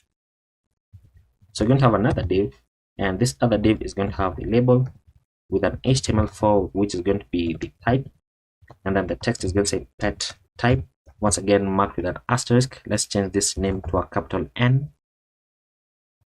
Below this we're going to have the select, which is the drop down.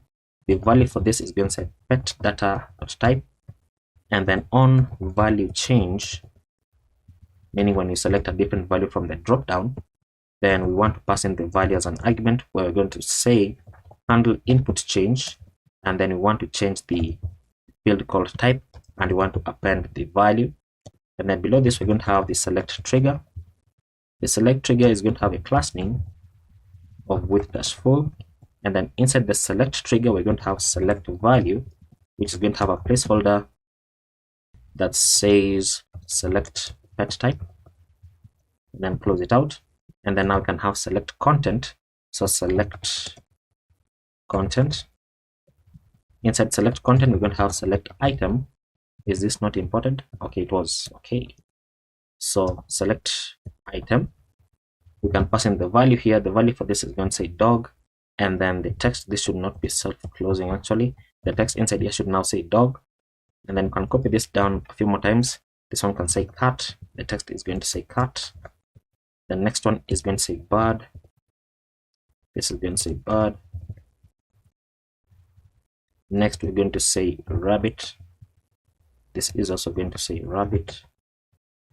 And then next we're going to say other. So other, this can say other, and then you can remove this last one, and you can add this to be as many as you want, but this is what I have in the demo. This is what I built it using.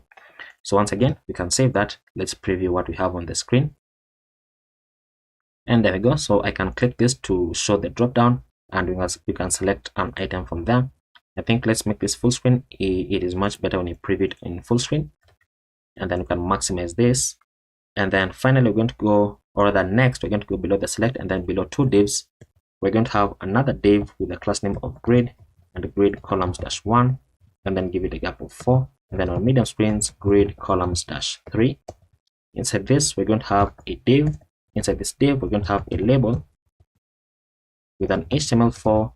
This is going to be linking to the input that has an ID of breed, and this is going to say breed with an asterisk. And then below this label we're going to have an input with an ID of breed, and then the value for this is going to say pet data.breed, and then on change we're going to call our event, and then we're going to say handle input change.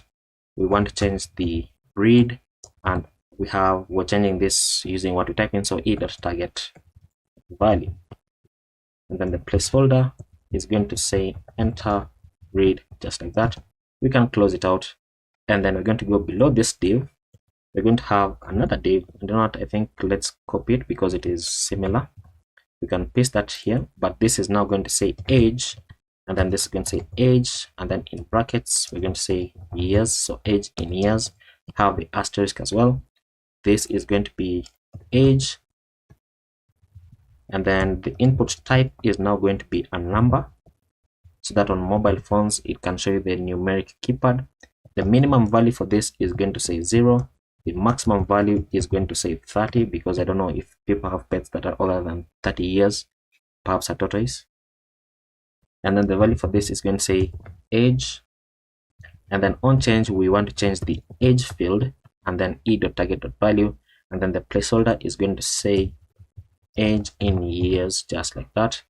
And then next we can have a div here. This div is going to have a label with an HTML4. This is going to be linking to the gender, and then the text is going to say gender once again with an asterisk. Below this we're going to have a select. This select is going to have a value of pet data dot gender. Inside this select, still within the select, we need to have the on value change. This is going to pass in the value, and then we're going to say handle input change, and we want to change the gender, and then append the value, and then we're going to have the select trigger. The select trigger is going to have a class name of width +full. Close it out. Inside this we're going to have select value with a placeholder that says select gender. Close it out. Below the select trigger we're going to have select content.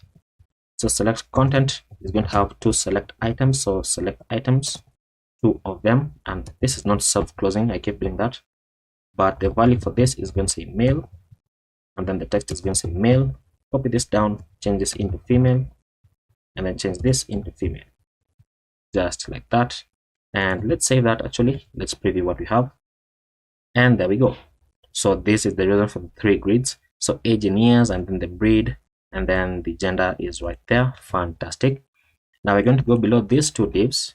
We're going to have another div with a class name of grid, and then grid columns -1, and then gap +4, and then on medium screens grid columns -2. Inside this we're going to have a div, and it is similar to the label and select here. So let's copy it and then paste it here. This is now going to link to the size. This is going to say size. This is going to say pet data.size. Then here we want to change the size, and then the select value here is going to say select size. And then let's copy this down one more time. This one is now going to say small. The text is going to say small. This one is going to say medium. This value is going to say medium. This is going to say large, and then the text is going to say large. And then right after this closing div, we're going to have another div, and let's copy this label and select because it's going to be faster. So copy and paste it here. Now this one is going to say activity level. The text here is going to say activity level. The value here is going to say pet data.activity level. The input we want to change is the input of activity activity level. Make sure that you spell it correctly, otherwise you're going to have issues. And then this is going to say select activity level, and then this one is going to say low, and the text is going to say low, and then medium can be made to be medium, and then this one is going to say high, and then this one is going to say high, just like that. And then we're going to go below two divs. We're going to have, now this is going to be the location data. So below this we're going to have a div. This div is going to have a label, and it's a label with an input. So we've already done it on top, so let's just copy it because it's going to be faster. So we can copy, let's copy this one actually, because this one is a type of number. We don't want that. So right here we can paste it here. Now this one is going to say location, the text is going to say location, the ID here is going to say location, the value here is going to say pet data.location. Input change here, we want to change the location, and then the placeholder is going to say enter city or area. And then we can copy this div. Actually, we can copy even the comment. We can go below it. Now we want to change the description. Now therefore this is going to say HTML4 description. This is going to say description. The ID here is going to say description. The value is going to say pet data description. Here we want to change the description, and then the placeholder is going to say describe the pet's personality, habits, and any special needs ... And just realized I made a mistake. This should not be an input, this should be a text area, because we're giving a description, so it needs to be like a bit wider, so that at the end of this we can append the number of rows that we want for the text area, and we can just set it to 4. And then below this div, now we want to be able to upload the images of the pet.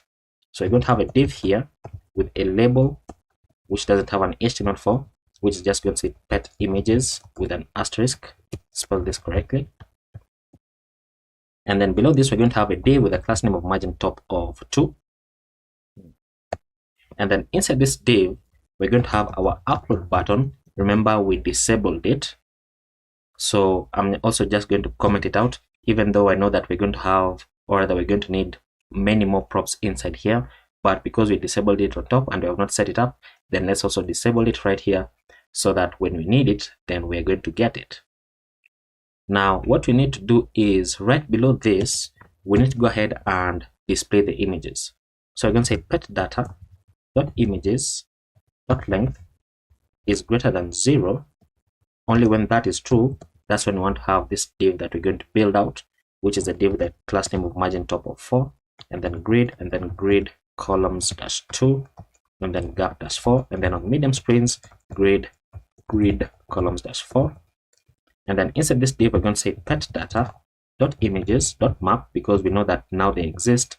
We want to extract the URL from the images, and then want to get the index, because when we are uploading to upload thing, we can retrieve the URL of that particular image, and then the index here is just going to work as our unique key.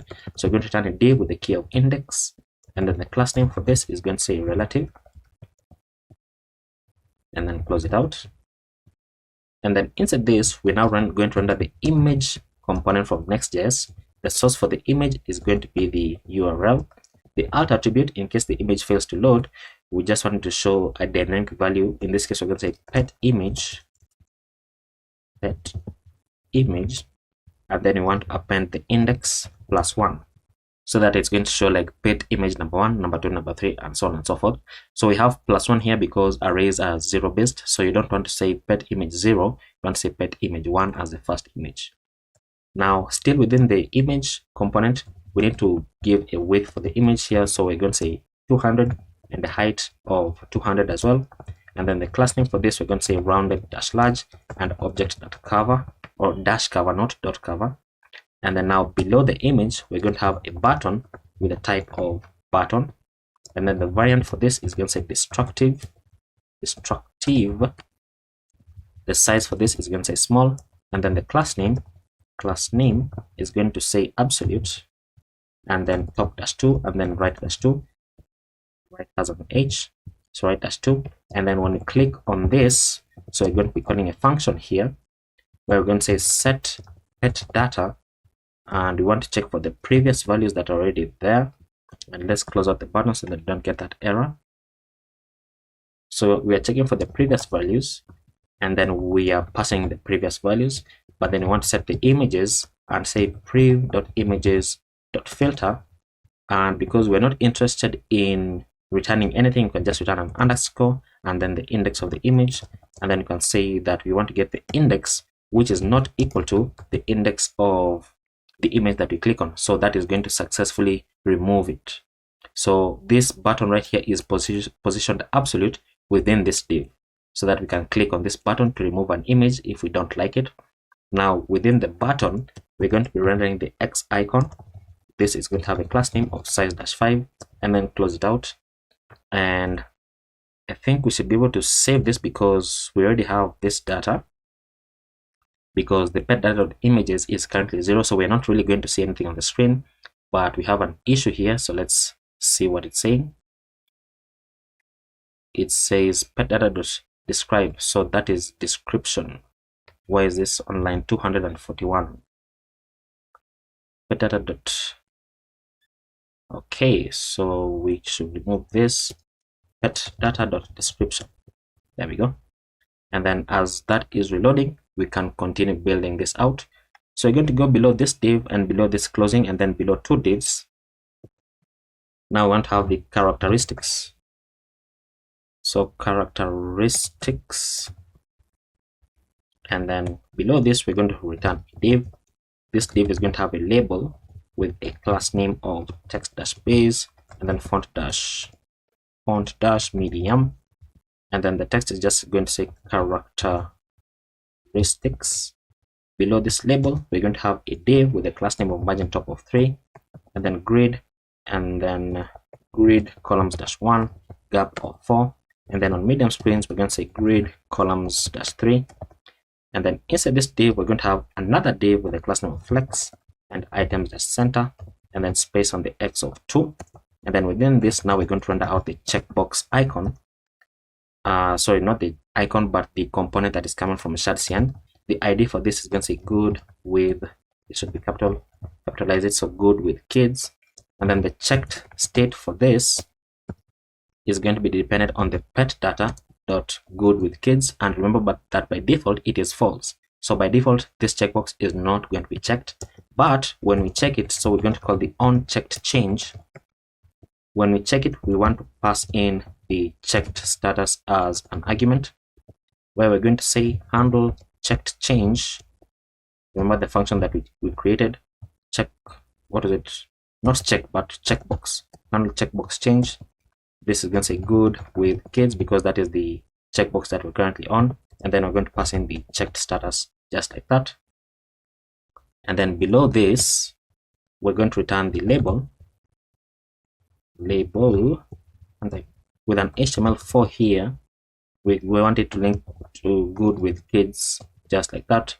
And then the text is going to say good with kids, okay.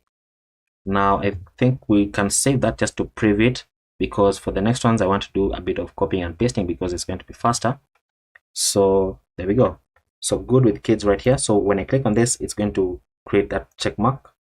And okay, so it is a bit offset here. The reason for that is because in our globals we have just added this part. So you can remove it if you want, but I'm going to keep it because the number of inputs that depend on the label are quite many. And I do realize that I can revert the styles inside here by myself, but I don't want to do that. So let's just continue. Now we want to copy this div with the class name of flex. So copy and then paste it down. Now the checkbox, this one is now going to say good with pets.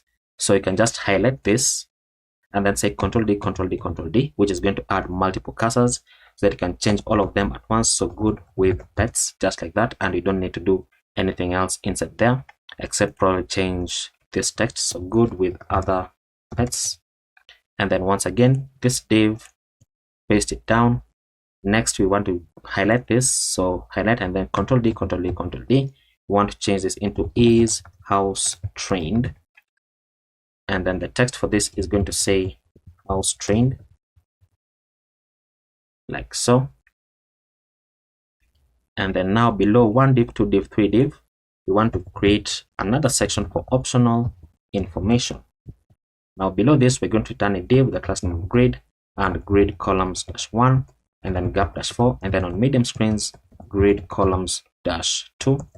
Inside this, we're going to return a div first of all, and then we're going to return a label with an HTML4. This is going to be linking to the adoption fee input, so adoption fee, and then the text is going to say adoption fee. In brackets, we're going to say optional because that is an optional thing that you can add.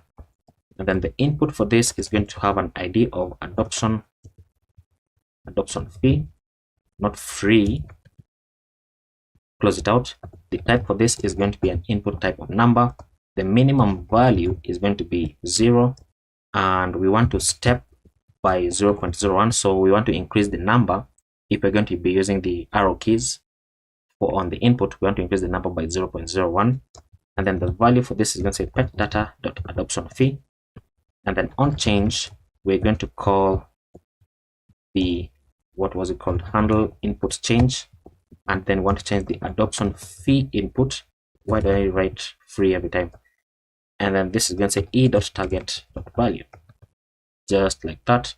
And then we need something else, so the placeholder is going to say equals enter adoption fee, and then the class name for this input is going to say with -4. Now I think we can save that so that it is formatted properly.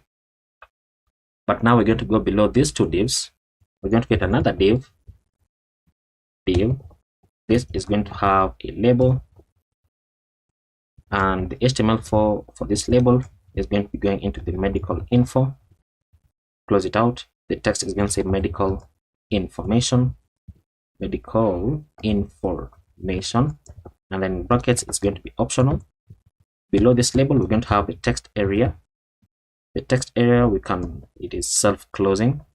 The ID for this is medical info, and then the value for this is going to say pet data.medical info. And then when we change this, so on change, we want to call the e, and then we're going to say handle input change, and then pass in the medical info because that is the input that we're on, and then pass in e.target value so that it captures whatever we type in. And then the placeholder for this is going to say any medical conditions, vaccinations, or special care requirements. So requirements. ... And then the number of rows for this input, we're going to say rows is equal to 3, just like that. And then now finally, below this div, we're now going to have our submit button. So our submit button is going to be a div with a class name of flex, and then justify-end, and then space on the x of 4. Inside this, we're going to have a link, which is going to be linking into dashboard/profile. And then inside this link, we're going to have a button component with a variant of outline, and then the text is going to say cancel.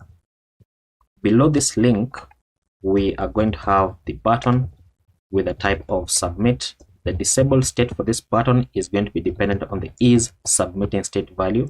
And then inside this button, we want to check if is submitting is true. Then we're going to return something inside here, and let me just return this. And then if it is false, we're going to return something else.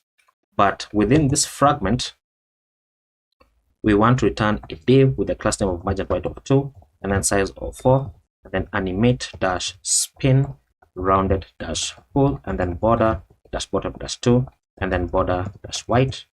That is a self-closing div. But now below that div, the text is going to say adding pet ... And then otherwise, inside the else statement here, we want to return a fragment. Again, we want to show the save icon with the class name of margin right of 2, and then size-4, and then close it out. And then below this, the text is going to say add pet, just like that. Now we can save that. Let's preview what we have on the screen. And there we go. So there is our inputs. Those are all our inputs. We have our add pet here. We have our cancel right there. Now, the next thing that we need to do is we need to go ahead and what did we not do? We did not have the handle submit, so we have not created this function. We have not created this one either, and we have also not integrated the upload button. So I think we should begin by creating our convex function, because our handle submit is also dependent on the convex function right here. So let's go ahead and do that. So let's jump into the convex and then inside pets right here. And right on top of the file, our first function is going to say export const create pet. Create pet. This is going to be a mutation, and it has quite a number of arguments, which is basically the same as what we have in our schema. So therefore, what I'm going to do is simply copy all of this and then paste it inside here. So we need the owner ID, the name, and these are all required except for the medical information and the adoption fee. And then we don't need the created at or the updated at, because we can handle that ourselves. Now our handler function here is going to be as follows. It's going to be an asynchronous function taking the context and the arguments, where we're simply going to say return await context.db.insert. So we are creating something in the database, so we're inserting, and we want to insert into the pets table, and we want to pass in everything that is already in the arguments, so basically all of this, but we want to change is available into true. And you know what, I have is available here, so we need to remove it. So we want to change is available into true. We want to change the created at into date.now, so that it shows the current date, because you have just created that pet. And then updated at is also going to say date.now, because since you're creating it, then it has also been updated at that particular time. So once again, make sure that convex is running, so that when I save this, it is going to add that function, and then it's going to do a few things, and then it's going to say convex functions ready. And there we go. So now that we have our create pet function, then we can now jump back into our page right here, and then we can build out our handle submit.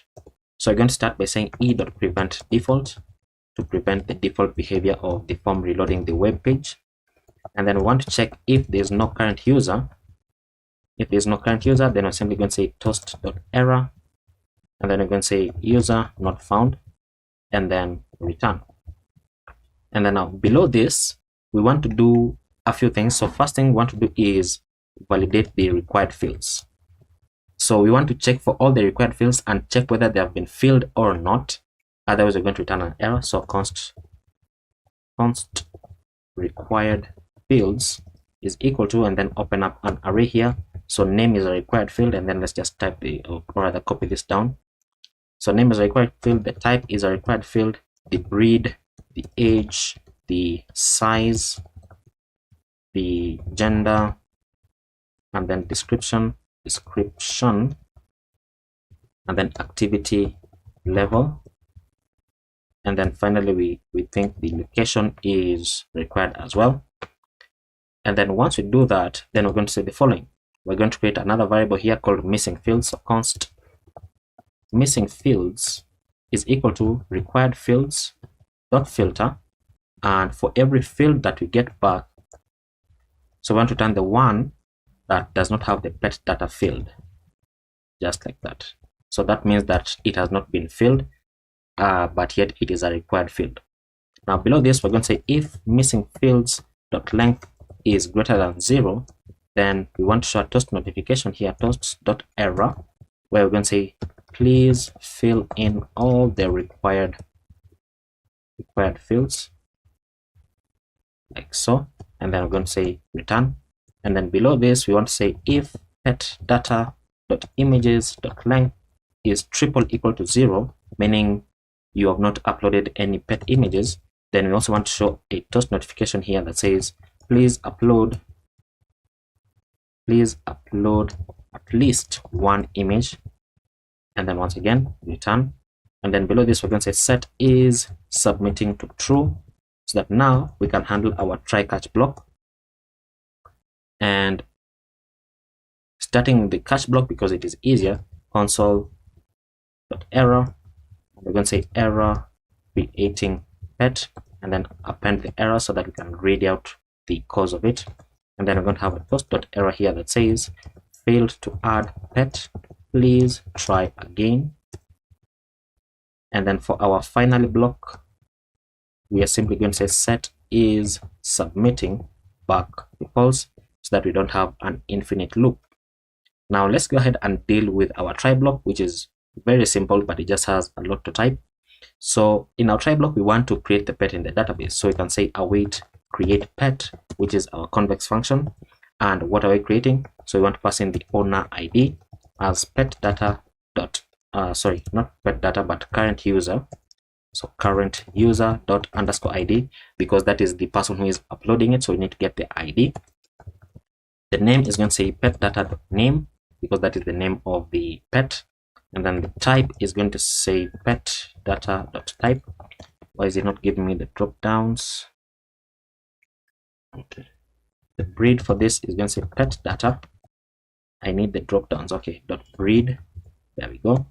And then the age, we're going to say, because age is a number, we want to pass the number, so pass int, and then we're going to say pet data dot age, so that we get an integer instead of like a really long decimal number.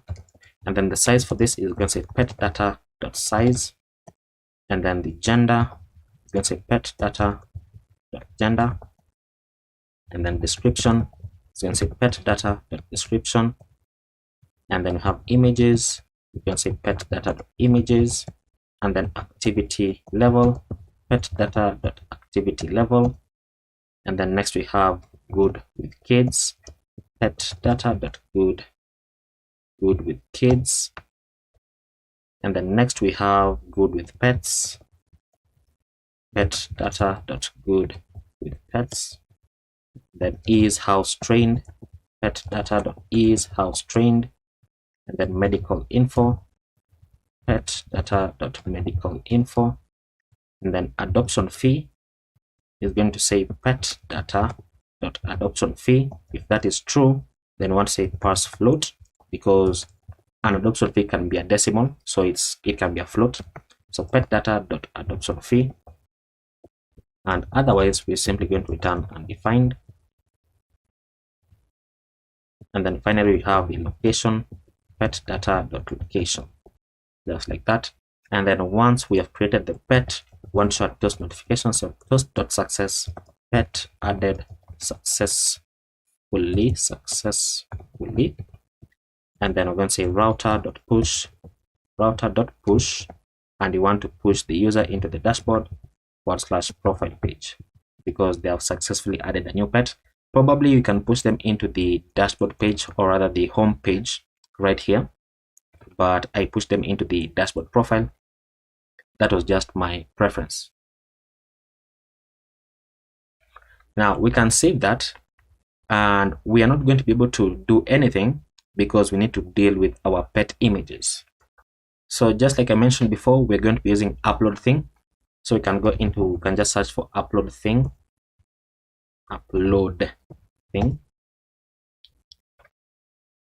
and then you can open this up. So once you get to their website, it is going to ask you to log in if you're not already, but you can say I'm already logged in. So I'm going to go ahead and say get started for free, and you can see right here that I have a number of apps. So I'm just going to go ahead and say create new app. So create. The app name is going to say PawPrint. I don't know. Let me say PawPrint-YT, because I can't remember if I called it the same name. And then this can remain to be defaults. I mean, can't even change them. So create app, and then once it is created, we need some things from right here. So the API key is right here. We need the upload thing token, so we can copy this, and then back inside our workspace, we're going to go inside the .env local file. We can paste this on the bottom, and then we also need the secret key right here, so we can click the I icon here to expose it, and then click to copy, and then you can just say upload thing underscore secret and set that equal to your secret key. You can save that, and then now we need to jump into the documentation so that we can set up this thing. And the first thing that I'm going to do is jump into our page and enable the imports right here. So we need to enable this. My mouse. So enable this, and then we need to find where the upload button is right here, and then enable it as well. Now don't save it just yet, otherwise it's going to break your application. But we know that we're using the Next.js app router right here, so you can click on read more. And then the first thing that we need to do is install this. So copy this and then Control J to open up your terminal. And then inside our installs terminal right here, you can simply paste it in and then enter.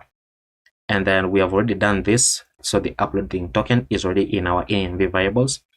And then next, we need to create this API route right here. So inside app API uploading core, so you can simply copy this. It's quite a huge file, but we're going to do some bit of refactoring. So let me see actually. And actually, instead of copying this, let's just go ahead and build it out, because this has a lot of things that we really don't need. So we're going to go ahead and do the following. Well, this has finished installing. So let's do this. Control KW. Oops, cancel. Okay, let's just close everything to the right. So close to the right. And then let's jump into API. Now inside app rather, we're going to create a new file called API/upload thing/core.js. That is going to create the folder called API, the folder called upload thing, and then the file called core.js. And then inside we're going to say import create upload thing. It's then going to give me the drop down sometime today. No, okay. So create upload thing. This is coming from what's it called? Upload thing /next. Is that what I installed? Okay, so I've not wait, upload thing is right here. So upload thing /next, so that's okay. And then we're going to say const f is equal to create upload thing, just like that. So what we've just imported on the top. And then we need to create our file route. So export const our, this should be small, so our file router. This is the configuration that we're giving to upload thing. So we want to pass in an endpoint. So in this case, our endpoint, I'm going to call it pet images. And you can call this whatever you want. So if you want to call it like profile images, so something like that, you can do that. And it's something similar that we did in our Twitter project. So here we want to call f, which I've just gotten on top, and then open this up. The image properties, we want to have the maximum file size of the image. So max, come on, is it not giving me the drop down? Max file size. Okay, max file size is going to be 16 megabytes, and then the maximum file count is going to be 20. So you can upload up to a maximum of 20 images, just like that. And then outside of this, we want to call on upload complete. Then we want to have this is going to be an asynchronous function. And then I'm just going to get the metadata from our app layout, which is basically this layout file right here. We are getting the metadata, which doesn't really, help us that much. I mean, it's not even going to help us inside this file. But then we can also destructure the file. And then we're going to say the following, that we want to say console.log. So when the upload is complete, we want to say upload complete. And then we also want to say console.log. The file URL is going to be file.ufs URL. That is the file URL that we get back from uploading. And then we're going to say return uploaded by, and then I'm going to pass in the metadata dot user ID. Now user ID does not exist on this metadata, so this is just like just for show. But our uploading is going to work, so you can save that. And according to the documentation, the next thing that we need to do is create our actual route. So still within the API right here, so we're going to create a new file called route.js. And then inside this route, what we're simply going to do is just get our file router and then call it inside here. So we're going to say import create route handler from uploading next, and then import our file router, which I've just created from the core.js file. And then we're going to say export const, and we want to get post, where or we want to get the get as well as the post. This is going to be equal to create route handler, like so. And then the router that we want to pass in is our file router, which we've just created. or in our code.js file. Now with that, we can jump back into our page.jsx, and then we can fix our upload button. And actually, I think we should be able to save it, and we should be able to preview it right here. Okay, so our upload button is technically showing, and it is, where is it? Right here. But we need to add some configurations to it before we can be able to preview it. And I think, or is it styled wrongly? I think probably it's styled wrongly.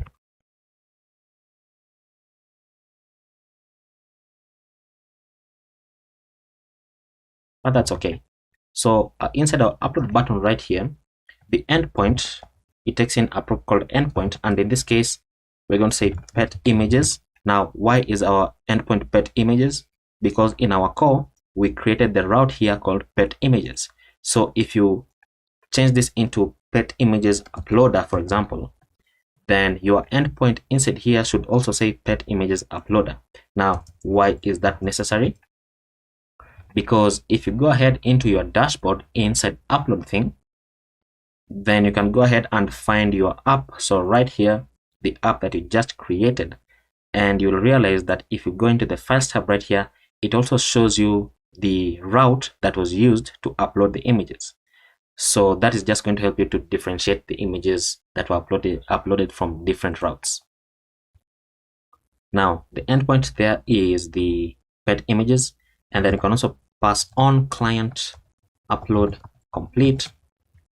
This is going to be taking the res as an argument, and then you can open this up and say const urls is equal to res.map, and then for every file that you get back, you want to return the file.ufs URL, which is basically the file to the image, and then we're going to say set pet data, and then open this up, check for previous values if they're there, and if they're there, what am I doing?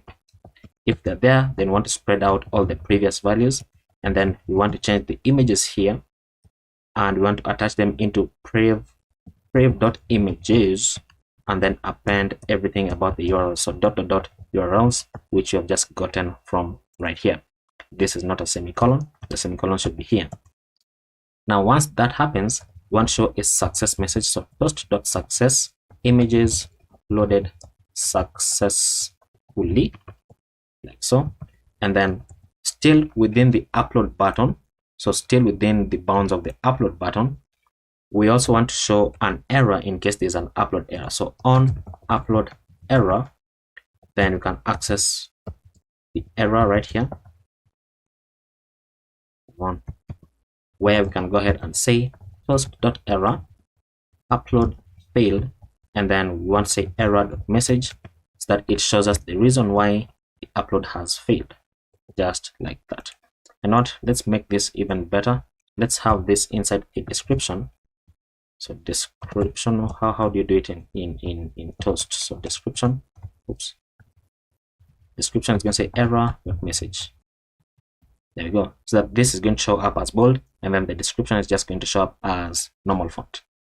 Now we can save that, and then let's see, I don't know why the button is not showing up.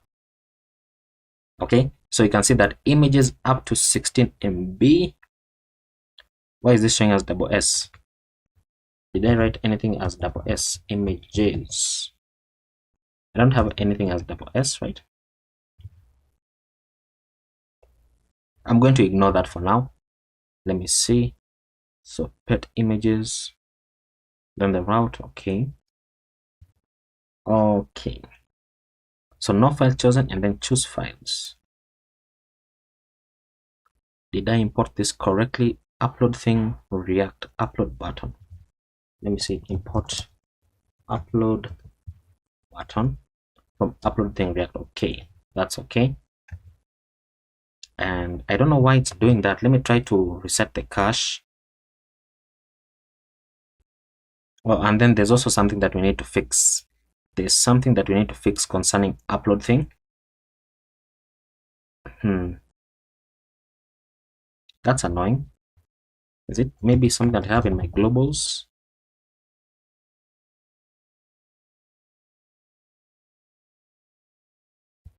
Let's check this out. Let's inspect. Let's have this button. So the button that is right here, a div, and then the label, and then this is an input with a type of file, but this is for screen readers only. Can we find it? Can we find it? Can we find it? The label here. You know what? I'm going to go ahead and just say that that is probably an issue with upload thing.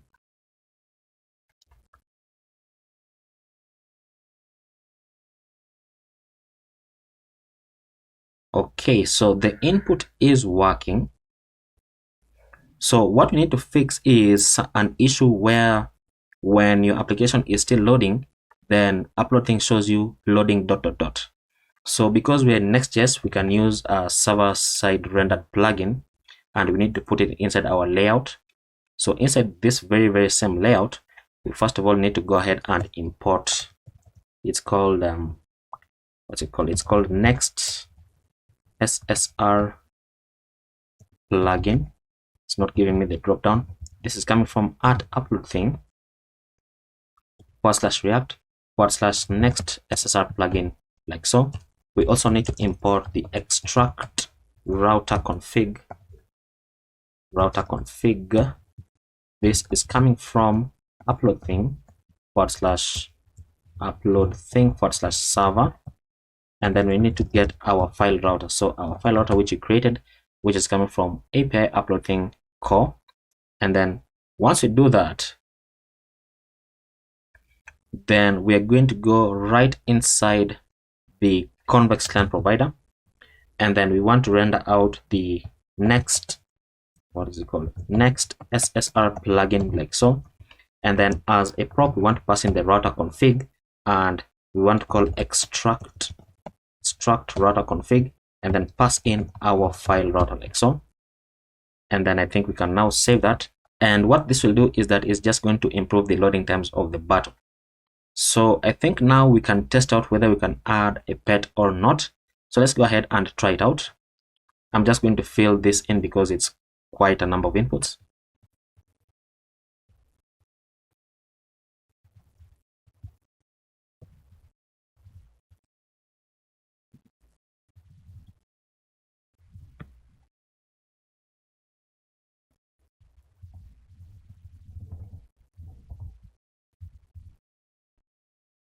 For the description, let's go into random text generator so that you can have a large description.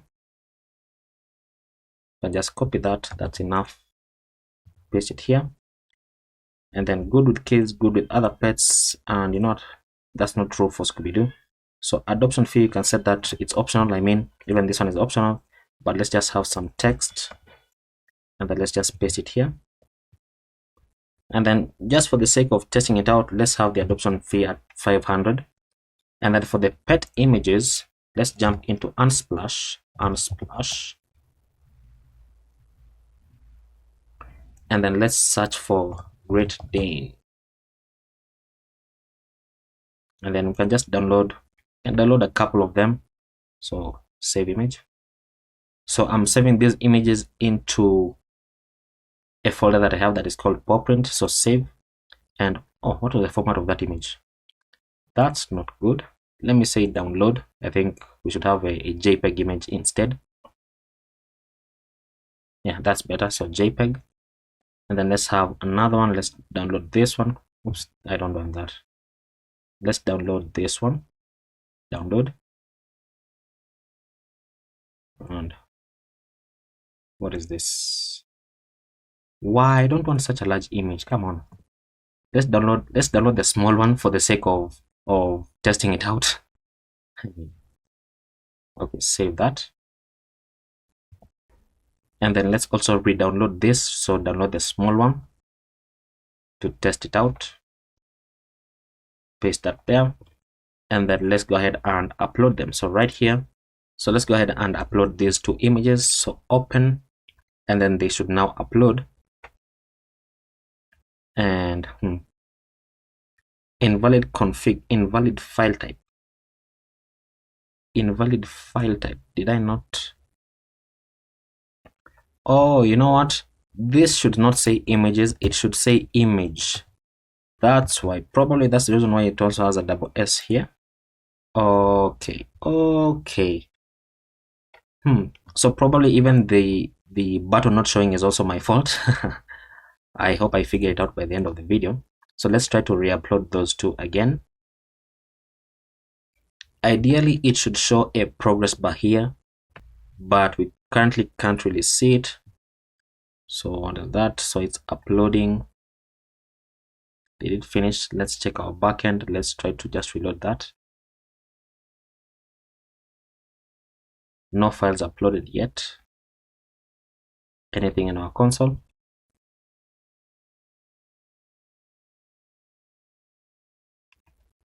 Bad request. Okay, it's saying bad request. Let's reload that.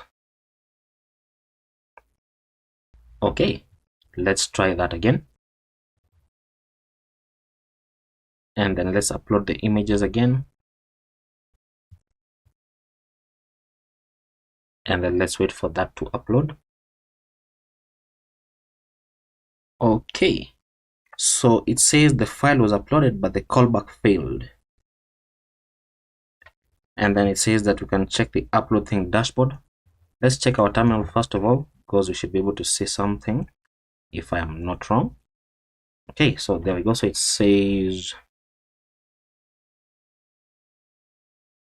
is it getting, so it sends the URL.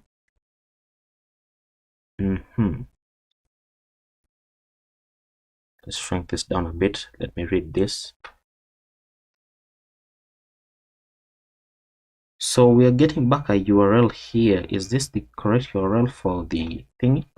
Let's try to copy it. Let's go on a new page. And okay, so it gets the uploaded thing. And of course, it has told us that the file has been uploaded. So there we go. So you can see that the route that it is using here is pet images. So it's saying that it uploaded, but the callback failed. And it's the same for this other image as well, which ends here. Okay.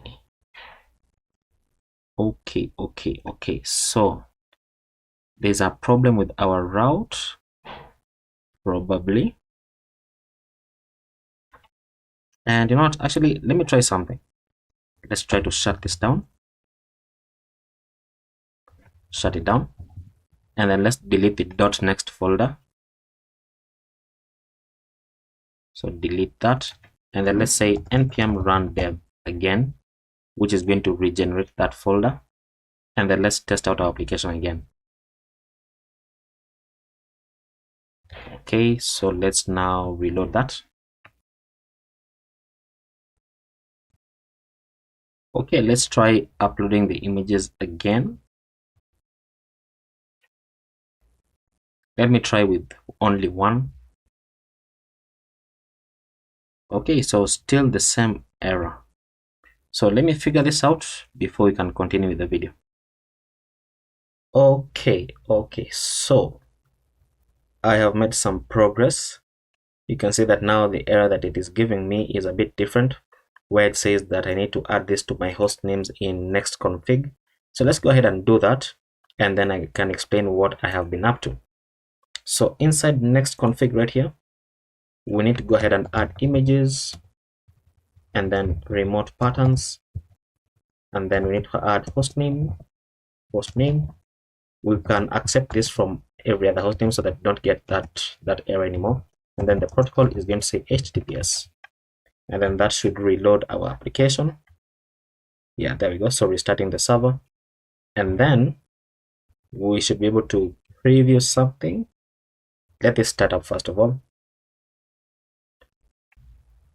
Okay, so as you can see right now, we are getting a different kind of error, which says that we need to add this into our image host names in next config.js. So I've gone ahead and done that. So inside next config right here, I've added the images and then remote patterns, The hostname, I've set it into a wildcard so that we can accept images from anywhere, even though we are only using upload thing. And then the protocol that we're using is HTTPS. So that should trigger a reload of our server, as you can see right there. And then if we now check our upload thing dashboard, we should now be able to see the image that we have just uploaded right there. So uploaded. Now, let me give you a walkthrough of what I've done. So first of all, inside our middleware.js file, inside our public routes, I have gone ahead and added the /API/upload thing route so that it is not blocked by our middleware. And then aside from that, inside our globals.css, I figured out why our button was not showing up correctly is because I had not added this into our CSS to style the upload thing button. So go ahead and add @import @upload thing /react /styles.css, and that is going to style the button correctly so that it appears as we expect it to appear. And then the third thing that I've done is inside our core.js, I've gone ahead and updated a few things about our core.js file. So now we are no longer importing metadata from layout. We are now importing the auth method from @ClarkNextJS server to get the actual data about the user who is logged in, or that to get the user ID of the person who is currently logged in. And then we have added middleware. So the middleware right here basically destructures the user ID from auth. And then if there's no user ID, we are throwing an error that says unauthorized, no Clark user found. And then we are returning the user ID, and whatever we return inside our middleware is now going to be used as the metadata inside our onUpload complete. So now we can destructure the metadata right here, and then we are logging that upload is complete. We are logging the file URL, and then we are logging that it was uploaded by this particular person. And then basically we return uploaded by, and then we're returning the user ID of the person who uploaded it. And then the file URL, we're also returning the file URL. So once you update all that, I don't think there's anything else that I've changed. Then we should be able to reload this. And actually, if we check inside Convex, we should be able to see something inside our pets database. I mean, probably not for you because this was me testing it out. And we should see, okay, nothing has been uploaded, so probably it didn't work. So let's just test it out again. So let's open up the sidebar right here, the terminal. Now let me go ahead and add a bunch of things. You can see that now our button shows up correctly. Let me go ahead and fill this up, and then we can test it out again. Okay, so now let's try the uploading again. Let's go ahead and select those. And now you can see our progress bar right there. And then when you hover over it, you can cancel the upload if you want. Okay, so uploading. And now it should redirect us into the home page. Oh, sorry, not yet. Sorry for that, because when you click on Add Pet, then it should redirect us into the home page. You can see that right there now our images appear finally.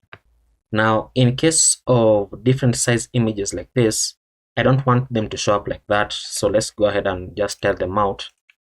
So that should be inside the upload thing, which is on line 300 and something right here. So the image is right here. So I'm going to give these images a fixed height and width of about 96 or size-96. That should be a square and small enough because we have also set object cover, so they should shrink down appropriately. Is that height 96? Okay, that looks bad. That looks ugly. Let's say width dash, let's say 64, and height dash, let's say 40. Let's say that. Let's see what it updates to. Yeah, much better.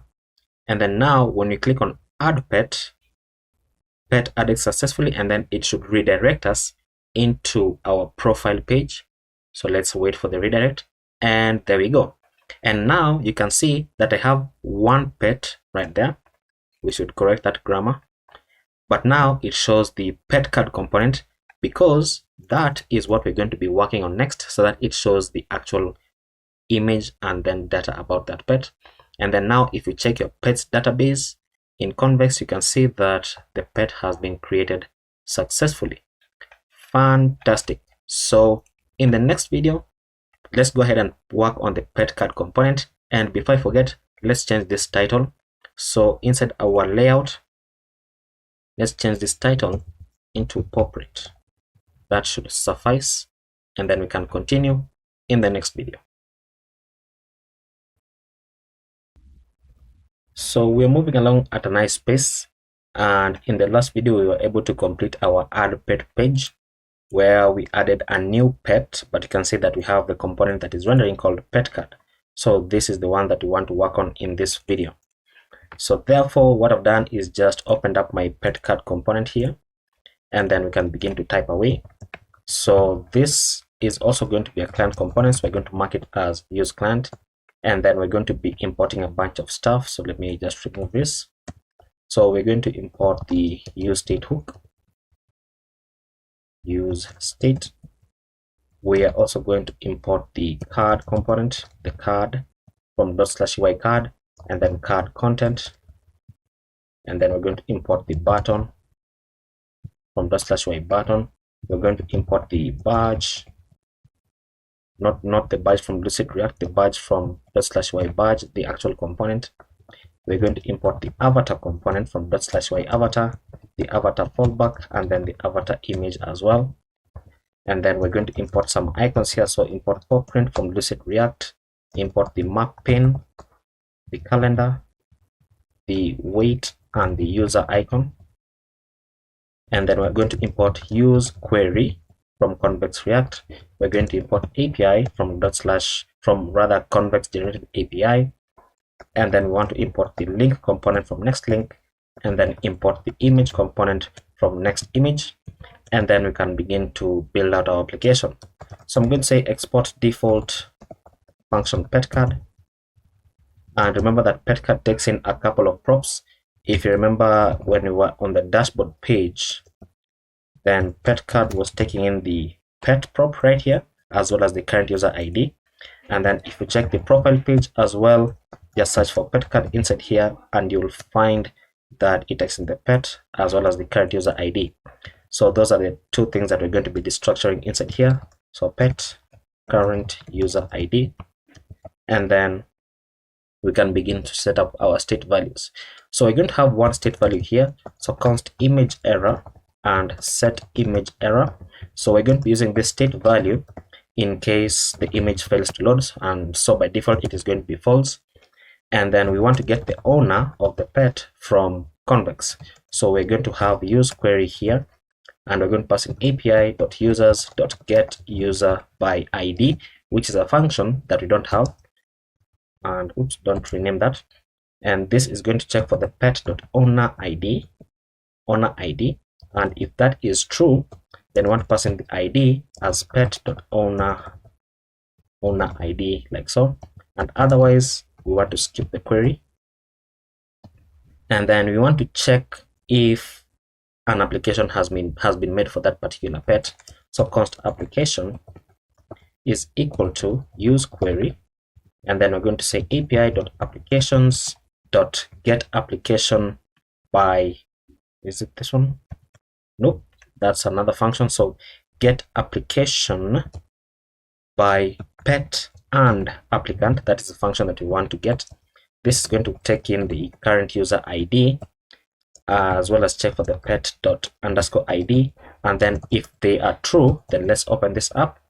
We're going to pass in the pet ID as pet._ID, and then we're going to pass in the applicant ID as current user ID, which is coming from our props.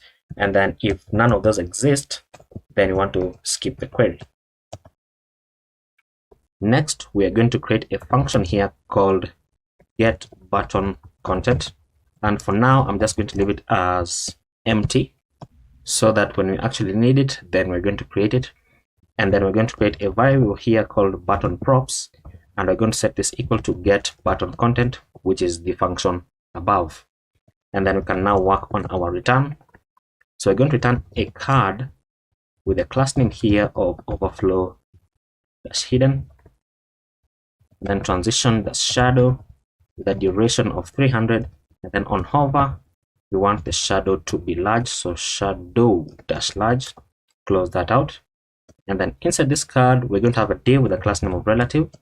Inside this div we're going to have another div with a class name of relative, and then aspect dash square, not aspect ratio, so aspect square, and then bg gray dash 100.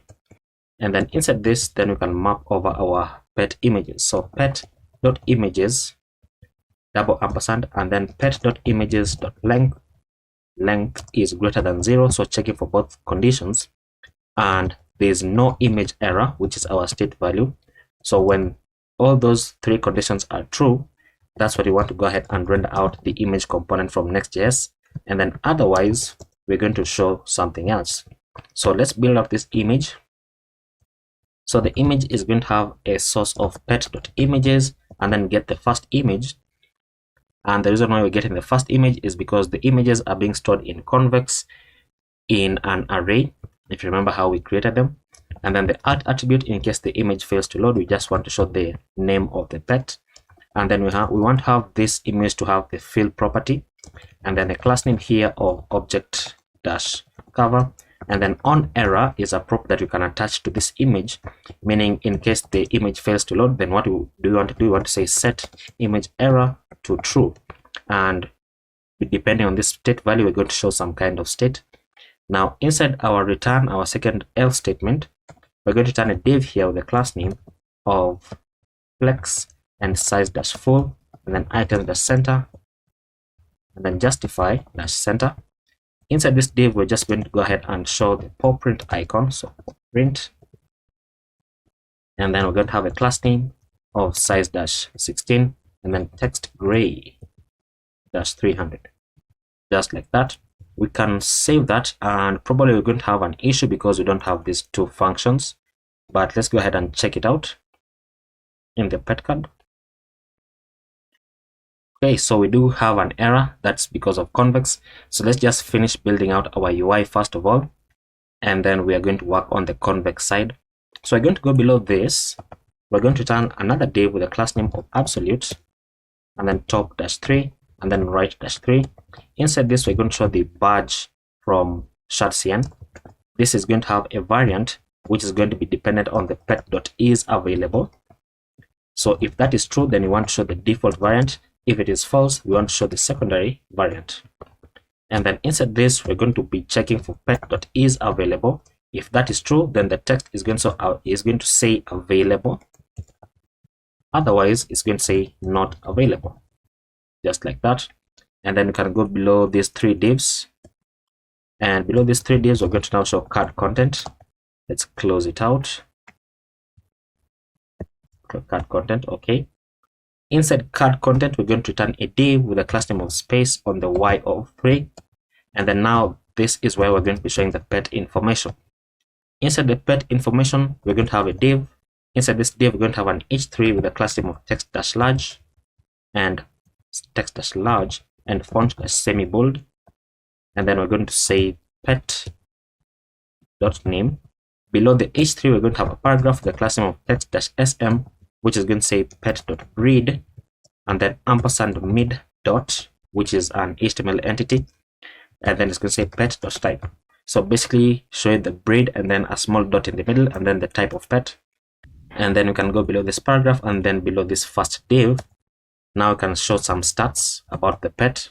So therefore we're going to return a div with a class name of flex and items-center, and then space on the x of 4, and then text-sm and text gray-600. Inside this div, we're going to have another div with a class name of flex and items-center and space on the x of 1. And then we're going to show the calendar icon. This is going to have a class name of size-4. Then close it out. Below the calendar icon, we're going to have a span. This span is going to be showing the pet.age, and then it's also going to show the pet.age is triple equal to 1. If that is true, then it's going to say year. Otherwise, it's going to say years. So basically, if it is 1 year old, then it's going to say 1 year old. If it is more than 1, it's going to say 2 years old. So just some playing around with grammar just a bit. And then now we can go below this span, and then below this div, we're going to create another div. And this div is going to have a class name here of flex items as center, and then space on the x of 1. Inside this div, we're going to show the weight icon. This is going to have a class name of size-4. And then below this, we can show a span with a class name of capitalize. And then this is going to say the pet.size, just like that. And then we can go below two divs. And then now we can show the location. So here we're going to turn a div with a class name of flex and items dash center, and then space on the x of 1, and then text dash sm and text gray dash 600. And we don't need this class here actually, because the text is already gray dash 600 for the paragraphs. Actually, let me confirm. Globals, we had, this is only on the, where is it? This is only on the paragraphs. So it's text grade 900 by default, and then this is on the paragraphs. So I think we do need it here, text grade as 600, because within this, we're going to be showing the map pin icon. And below the map pin icon, we're going to have a span. So the span is now going to take this class name of text grade 600. And we're going to say pet.location. And the map pin is going to have a class name of size-4. So simple as that. And then we can go below this div. Now you can show the owner information. So owner info. And for here, we want to check if the owner exists. And only when the owner exists, that's when you want to have a div here with the class name of flex and items as center, and then space on the x of 2. Close it out. Close it out. Why isn't it auto closing? So inside this div, we're going to have the avatar component with a class name of size-6, size-6, close it out. Inside this, we're going to show the avatar image, spell this correctly. So avatar image, this is going to have a source of owner.profile image. And then below this, we're going to have the avatar fallback. So in case the image fails to load, we want to show the user icon. This is going to have a class name of size-3. And then we can go below the avatar. We're going to have a span with a class name of text-sm and text gray-600. And then this is now going to show the owner.name. So basically the name of the person. And then we're going to go now below this closing parentheses, and we're going to have the description. So just a preview of the description, where we're going to say create a paragraph with the class name of line clamp -3 and text-sm and text gray-600. And actually not now, because it's a paragraph, we don't need this class. So simple as that. And then we're going to say pet.description. Now what line clamp 3 is going to do is that it is going to show 3 lines of the description, and then if the description is more than 3 lines, then it's going to show you an ellipsis. So you don't have to do that in JavaScript, even though it's possible. And then now we can go below this paragraph. Now we can show our action buttons. So here we're going to have a paragraph, a div with a class name of padding top of 2. And then inside here, we're going to say button props, which we created .disabled. If that is true, then we want to show something. If it is false, we want to show something as well. So let's start with the true state right here. If it is true, we want to show the button component. And this button is going to have a class name of width-full. And then it's going to have a variant of button props dot variant. And then the disabled state is going to be true by default. And then inside this button, we want to show the button props.text. Now this is coming from the function above right here, which we have not yet created. But once you create it, then it is going to be easier to understand where these are all coming from. And then now for the else statement here, we want to return a link. This link is going to be going into button props.href. And then it's going to have a class name of block. Now inside this link, we want to go ahead and show the button with the class name of width-full. And then once again, the variant is going to be button props dot variant, and then the text is going to say button props dot text. Simple as that. Now we can save it, and then let's go ahead and deal with our function right here. So let's create this function before we jump into convex. So the first thing that you want to do inside this is want to check if there is no application. So if there's no application, then we want to return an object here, and we want to return the text for the button. Therefore, it's going to say adopt me because there is no application. And then the variant is going to be default for the button. And then the href is going to be going into backticks because it is dynamic / dashboard / and then $ curly bracket pet dot underscore id, because we are going to create this page as well. So if you want to view more details about that particular pet. Now below the if statement, which ends right here, we want to go ahead and create a switch statement, which is going to be dependent on the application.status, where we're going to say in the case that the status is pending, then we are going to return the following. The text for the button is going to say in progress. The variant is going to say secondary, and then the disabled state, disabled, is going to be true. And then next, we want to check for the case that it has been accepted, where we're going to return the following. So basically just something similar to what we have on top. So you can just copy it, paste it here. Now the text for this one is going to say accepted.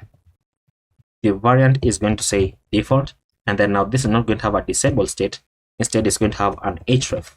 So the href is going to be dynamic once again, going into the / dashboard / messages page question mark application, and then link this to the $ application dot underscore id, so that when the application status has been accepted, when you click on that button on the pet card, it is going to take you into the messages so that you can begin talks with that particular person. Now next, we want to check for the case of rejected. Let's have a semicolon here. So in the case that it has been rejected, then we want to return the text here that says rejected. We want to return the variant of the button that is destructive to show the red button. And then we want the disabled state to be true as well. And then in the case, we don't have a final case rather, but for the default case, we want to go ahead and return. Let me bring this down. So we want to return the text here that is going to say adopt me. And you know what? It is basically similar to what we have here. So copy this and paste it here. It is going to be much faster. Fantastic. Now we can go ahead and save that, but we're still going to be getting this error on the screen. And this is because we had not created our function, so you can safely ignore this. But now let's go ahead and jump into convex so that we can create our two functions right here. So get user by ID is going to be the first one that we create. So open this up. Let's jump into convex, and then we are in the users, and then we should be with our function to get user by clerk ID. So we can go below this function, and so we can go ahead and say export const get user by ID. This is going to be a query, and it's going to have an argument here of ID coming from v.id from the users table. And then we're going to say that the handler is going to be an asynchronous function taking the context and the arguments, where we're simply going to say return await context.db.get, and you want to get the arguments.id, and that is how we get the user by their ID. So you can say that is one function complete. And then the other function that we need is this one. So get application by pet and applicant. So you can copy this because it is a long name. We can go into the applications right here, and then we can go below this. So we're going to say export const and then paste this in. So get application by pet and applicant. This is also going to be a query where we're going to pass in some arguments here. So it's going to be dependent on the pet ID, which is v.id coming from the pets table. And then the applicant ID is v.id coming from the users table. And then our handler function is going to be an asynchronous function taking the context and the arguments, where we're going to say that we want to get all the applications first. So const applications is equal to await context.db.query, and we're querying the adoption applications table with index of by pet. And then we're going to pass in our callback here, where we're going to say query.equals, and we want to check for the pet ID being equal to the arguments.pet ID, which we have as one of our arguments, and then dot collect to get all of them. And then what we want to do is we want to return applications.find. We want to find one single application, which I'm calling app, and we want to say return the app.applicant ID, which is triple equals to the arguments.applicant ID, and that is how you get the pet by, or that's how you get the application by pet and the applicant. So we can save that, and then now if we control J first of all to make sure that convex is working, you can see that it was giving me an error, but now it's going to rerun everything. And there we go. So it says that application is get application by pet and applicant. So I mentioned this in a previous video that sometimes you can fix the issue, but it's still going to show you the error. So let's ignore that for now, and let's see if our application is working. Let's go ahead and reload this. And there we go. So you can see that this is what we have been building. This is our pet card, and this padding should not be there. Let's go back into pet card. Let's find our card component. Where is it? The card content here. Is it the card content? No, it should be on the card. On the card, let's have a padding all around of 0.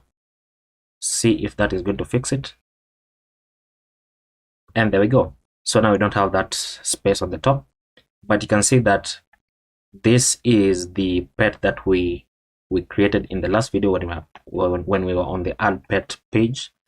So looks very nice, very nice. You can go ahead and try to add another pet, and if you go into the home page, then you can see that because this is obviously for me, but because I am the one who created that pet, then it is not going to show up in the home page.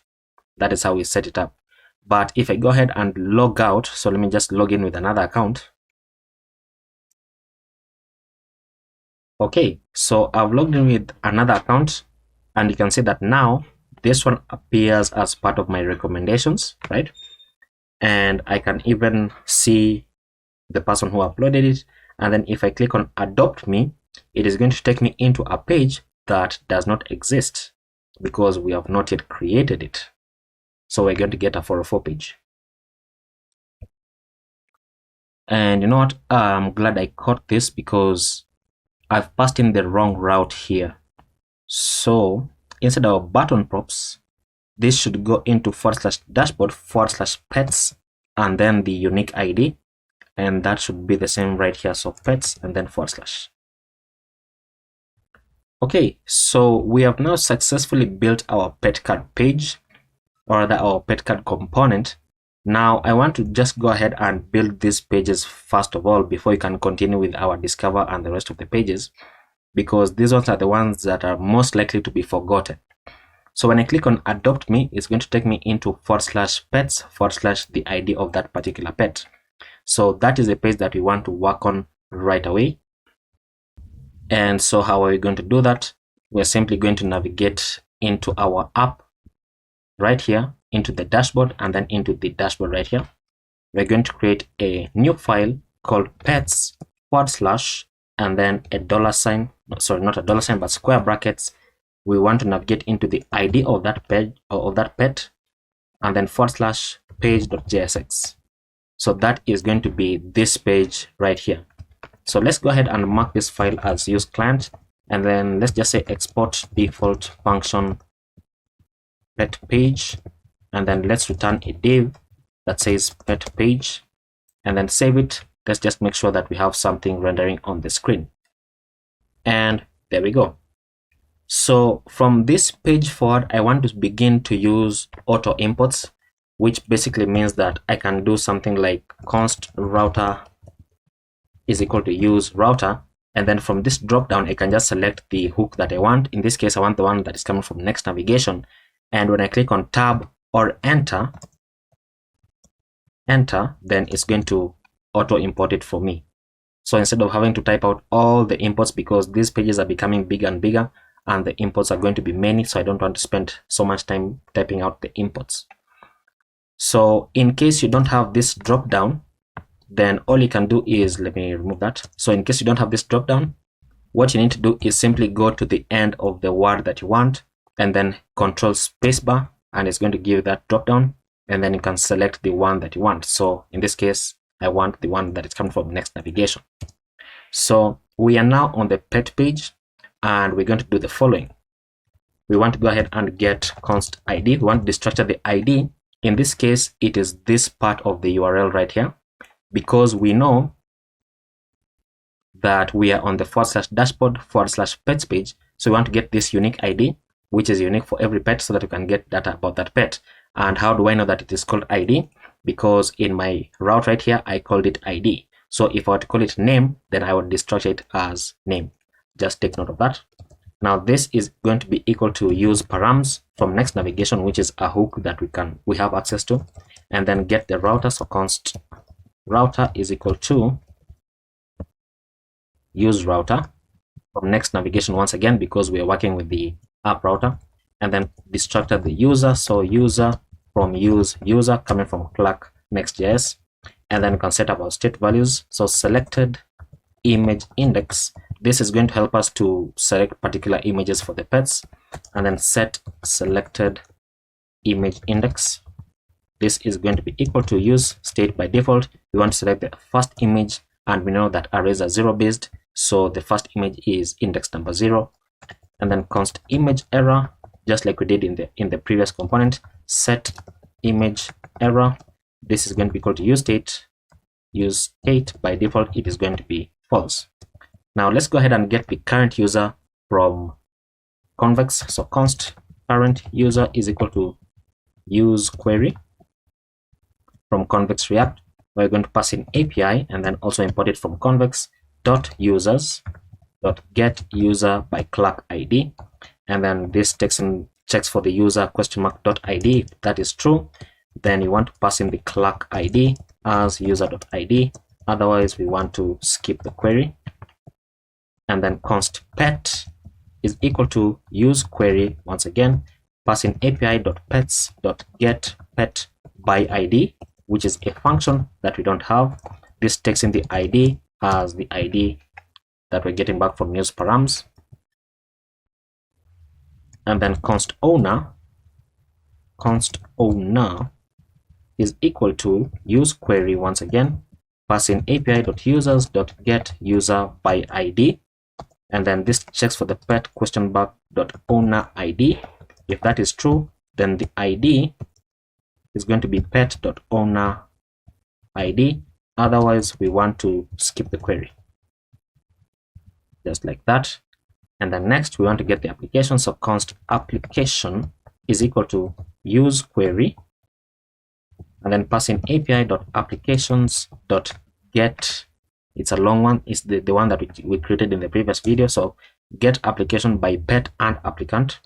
This checks for the current user !_ID, and it also checks for the pet !_ID.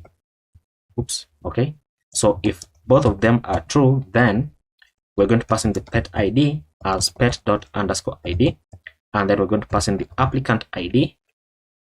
My mouse. So applicant ID as the current user._ID, and then if something fails, then you want to skip the query. And then next we want to check if there is no pet or there is no current user. Then we simply want to return our loading spinner component, enter to auto import it, and then we want to have a boolean value here. So const is owner, check if you are the owner. Then we want to say pet.owner ID is triple equal to the current user._ID. Then that means that person is the owner of the pet that they are currently viewing. And then const get application status is going to be equal to an arrow function here, where we're going to say if there is no application, then simply return, or rather return null. And then otherwise we're going to say return application.status, because that means that the application status exists. And then just like we did in the pet card component, we want to go ahead and create a function here called get action button. Now this is going to be the content for the button. Is going to be an arrow function. So we want to check first of all if is owner is true, which we've just created above. Then we want to return, and we're going to be returning a link component here from next link. This is going to have a dynamic href, so curly brackets and then backticks. We want this to go into /dashboard /pets and then / curly brackets pet._id /edit. So we're going to be able to edit details about that pet if you're the owner. Inside this link, we're going to return a button, the button component. Remember to auto import it from components your button. The class name for this is going to be with-full, and then the text is going to say edit pet details. And then you can go below this, we can say const status is equal to get application status, which is what we've just created right there on top. And then we can say if status, or rather if no status, if that is true, if there is no status, then we're going to return the link. This is going to be going into a dynamic href, so /dashboard /pets $curly brackets pet._id, and then we want to push the user into the adopt page. So that is also another page that we're going to create. And then the button here is going to have a class name of with-full, and then the text is going to say start adoption process, just like that. And then now can go below this. Now we're going to have our switch statement. So we want to switch depending on the status. So we want to check for the case of pending. If case pending is true, then we're going to return a button component here. This button is going to have a class name of with-full. The variant for this is going to say secondary, and then the disabled state is going to be true, and then the text is going to say application in progress, and then we can have a semicolon. Next, we want to check for the case of accepted. So if case accepted is true, then we want to return a link with an href going into a dynamic value here. So /dashboard /messages and then question mark application, and then passing the application._id once again, just to link you into the messages page. Inside the link, we're going to have a button with a class name of with-full, and then now it's going to have bg green instead of bg orange, so bg green 500, and then on hover bg green 600 because it has been accepted. And then the text is going to say message owner, just like that. And then we can close this out with a semicolon. And then for the case of rejected, we want to go ahead and return a button. So this button is going to have a class name of with-full, and then it's going to have a variant of destructive, and then it is going to be disabled.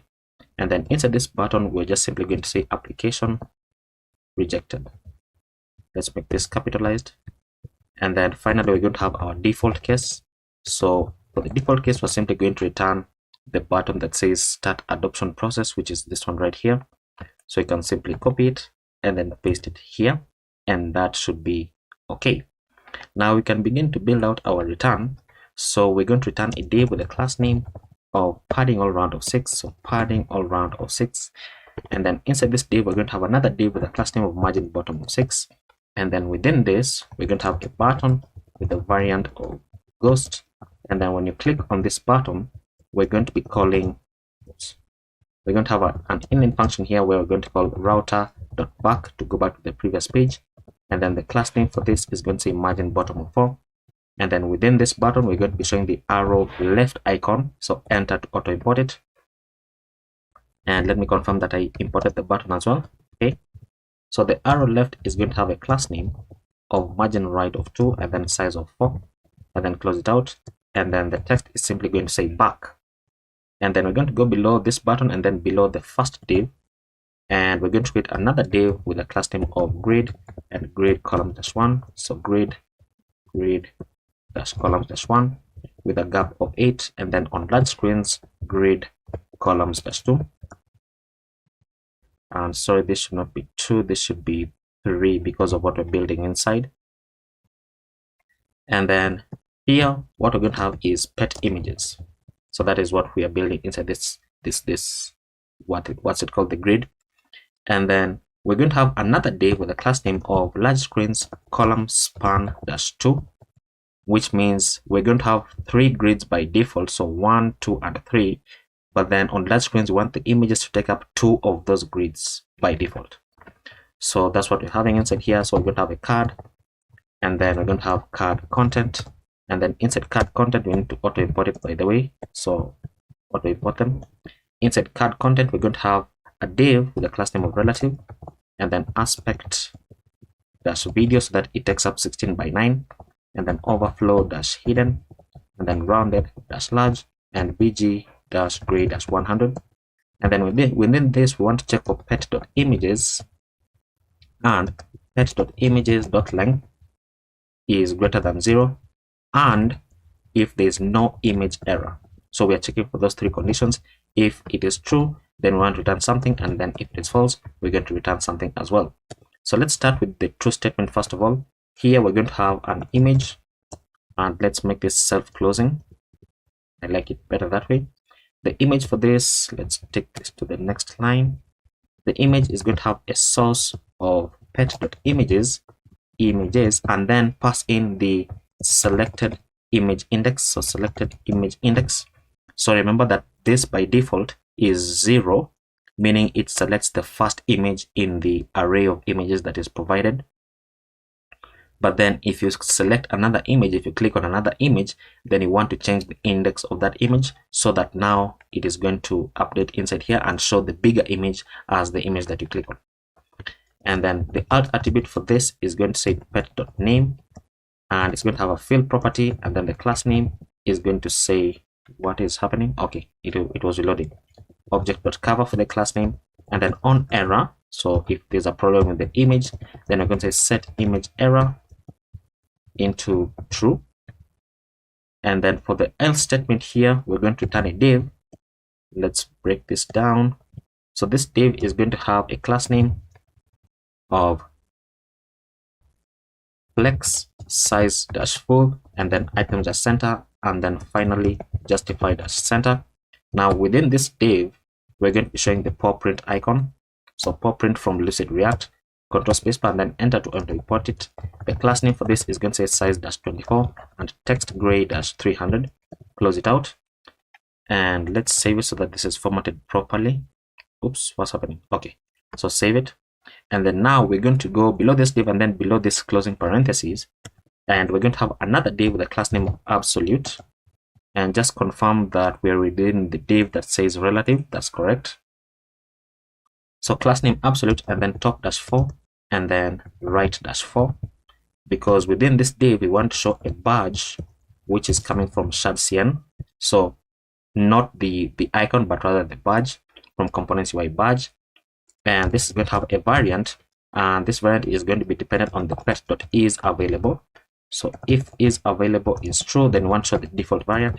Otherwise, we want to show the secondary variant. And then the class name for this is going to say bg white with an opacity of 90, and then text gray dash 900.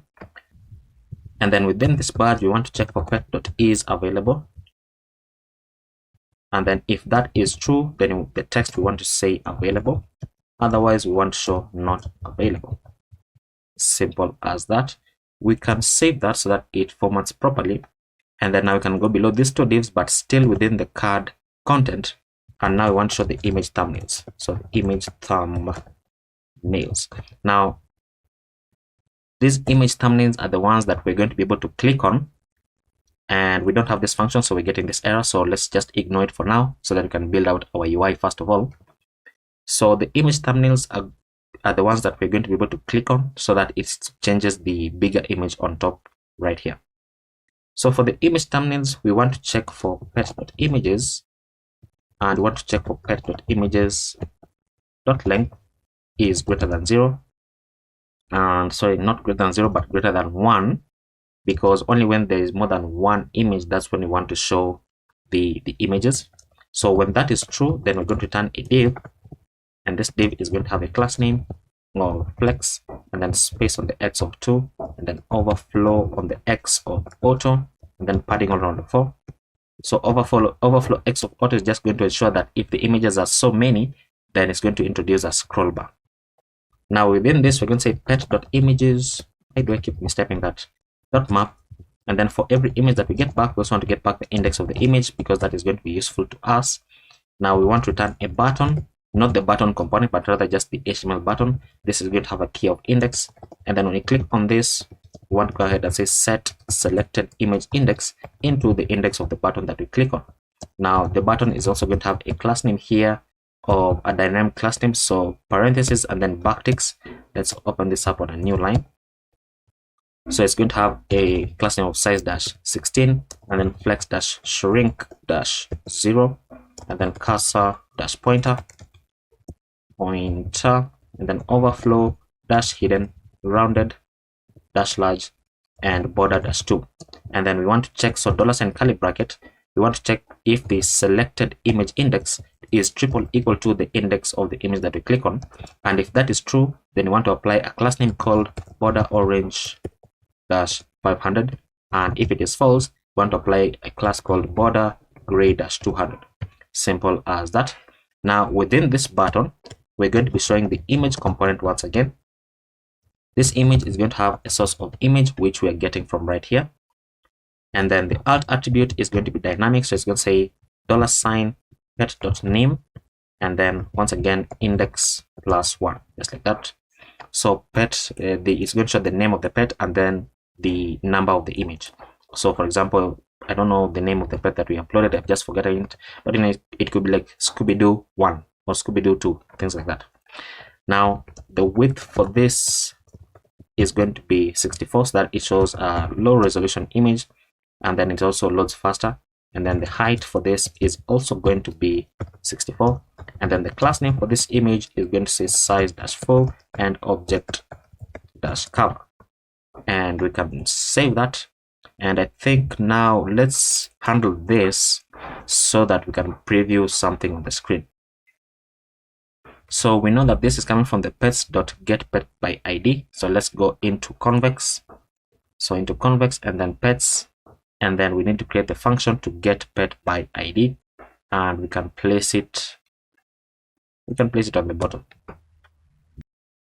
So get pets by ID is going to be very simple. So export const get pet by ID, capitalize it, is equal to, this is going to be a query, and we're going to say that the arguments that it's going to require is the ID, which is coming from b.id from the pets table, not the users table.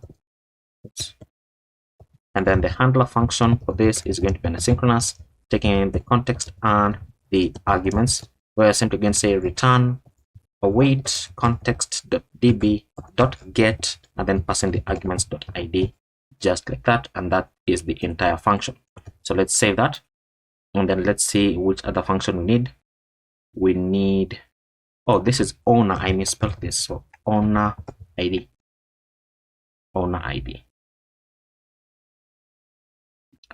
Okay, let's see. So owner is there, get pet by ID, get that one, get user by ID. Get user by ID also exists, this one also exists, and I think we should be good.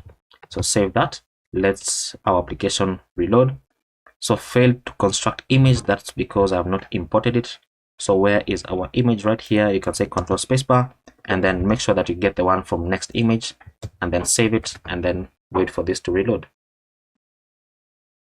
And there we go. So look at that. So we have our big image thumbnail here, and then we have our little thumbnails. So when I click on this, it's going to change the image that appears on top, and that looks quite nice. So let's continue building out this page. So now we're going to go below this card. We're going to create the pet details section. So we're going to create another card with a class name of margin top of 6, close it out. Within this, we're going to have the card header, enter to auto import it. Make sure that you've auto imported it. And then within this, we're going to have card title with a class name of text-2xl, and then just ensure that you auto import this as well. And then within the card title, we want to say pet.name, so it's going to show the name of the pet. And then below the card title, we're going to have card description, enter to auto import it. This is going to have a class name of text-large, and then within the card description, we want to say pet.breed, read, and then ampersand mid dot again, which is something that we've done. We want to show pet dot type, just like that. And then below the card header, we are now going to have card content, and card content is going to have a class name of space on the Y of 6, close it out. And then this is now going to show the basic information about the pet. Now remember, this is all something that we were doing in the add pet section, so that's why I'm having the comments, because it's quite a large page and you don't want to get confused within it. Now we're going to return a div with the class name of grade, and the grade columns -2 and the gap of 4. And then on medium screens, we're going to say grade columns -4, columns -4. And then within this, we're going to return another div with the class name of flex and items-center, and then space on the x of 2. And then within this div, we're going to have a calendar icon, enter to auto import it. And then this is going to have a class name of size-4, and then text gray-500, and then close it out. And then below this calendar, we're going to have a div. Within this div, we're going to have a paragraph with the class name of text-sm, and then text gray-500. And then the text is simply going to say age. And then below this paragraph, we're going to have another paragraph with the class name of font-medium. And then this is going to say pet.age, and then pet.age triple equals to 1 is true. Then the text is going to say year, otherwise the text is going to say years. Simple as that. We can save that. Let's preview what we have on the screen. And there we go. So this is what we were building. And then we can continue. I think let's place this to the right. Our header has a problem. Oh, our header has a problem.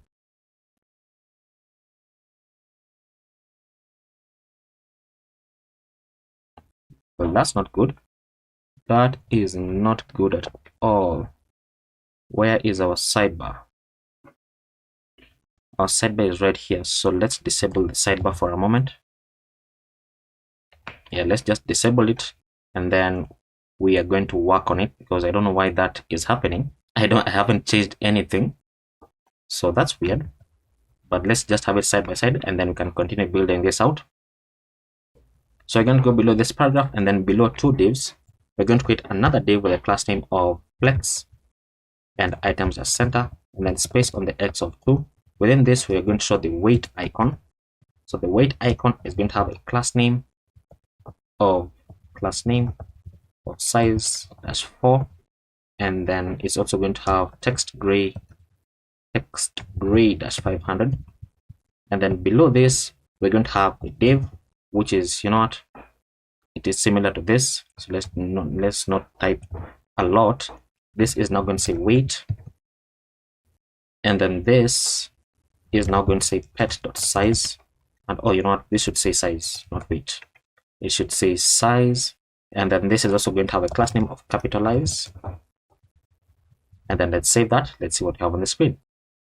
Oh, we need to import this. So Control Spacebar, enter to auto import it. And then as it is reloading, let's go ahead and copy this div one more time. Copy, paste it below.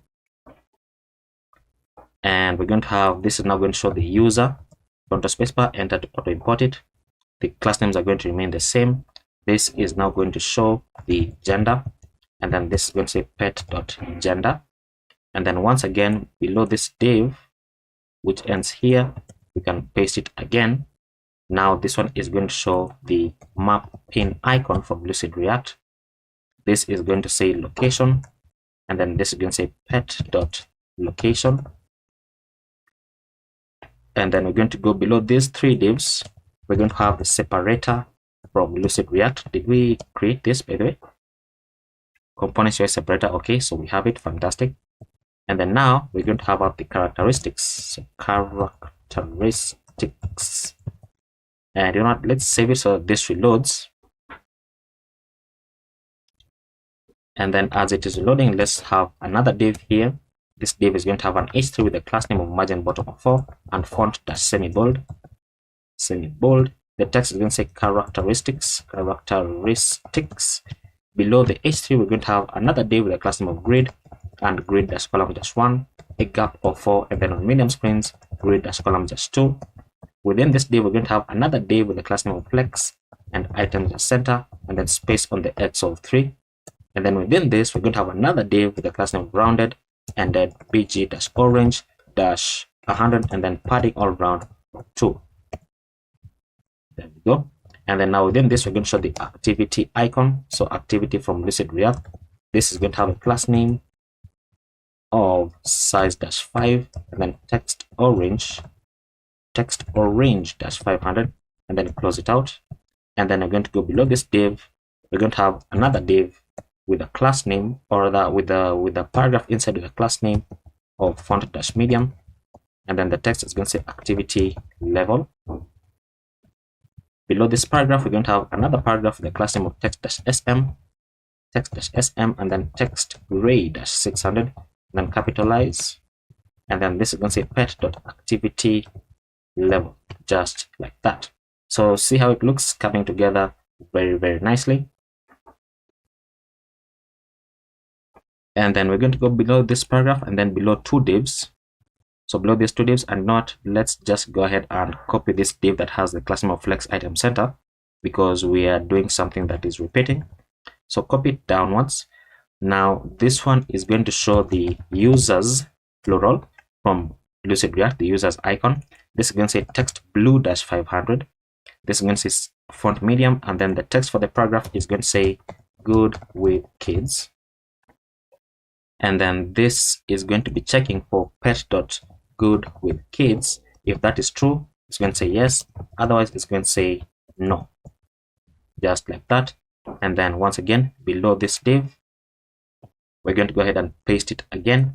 With now this one is going to show the paw print icon. Paw print. This one is going to say text pink. So text pink dash 500. And then this is going to say, the text is going to say, oops, good with pets.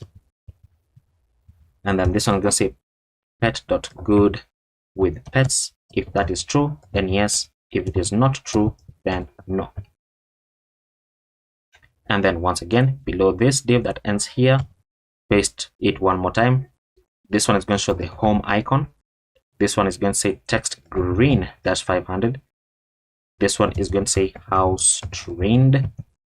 And then the text is going to say pet.is house trained. If that is true, then yes. If it is not true, then no. And then we can save that. And then we're going to go below these 1, 2, 3, 4 divs. We're going to have a separator component again from Shadcn. And which component have I not imported? This one? No, import the home icon. There we go. Save that, and it should reload. Now below the separator, now we're going to have the description. So description. Now this one is going to be very simple. So it's going to be a div. Within this div, we're going to have an h with a class name of margin bottom of 3 and font dash semi-bold. The text is going to say about, and then oops, I've pressed page up. So about pet.name. So about the name of your pet. Below this, we're going to have a paragraph with the class names leading dash relaxed, and then relaxed, and then text gray dash 700. The text is going to say pet.description. So show the full description about that pet.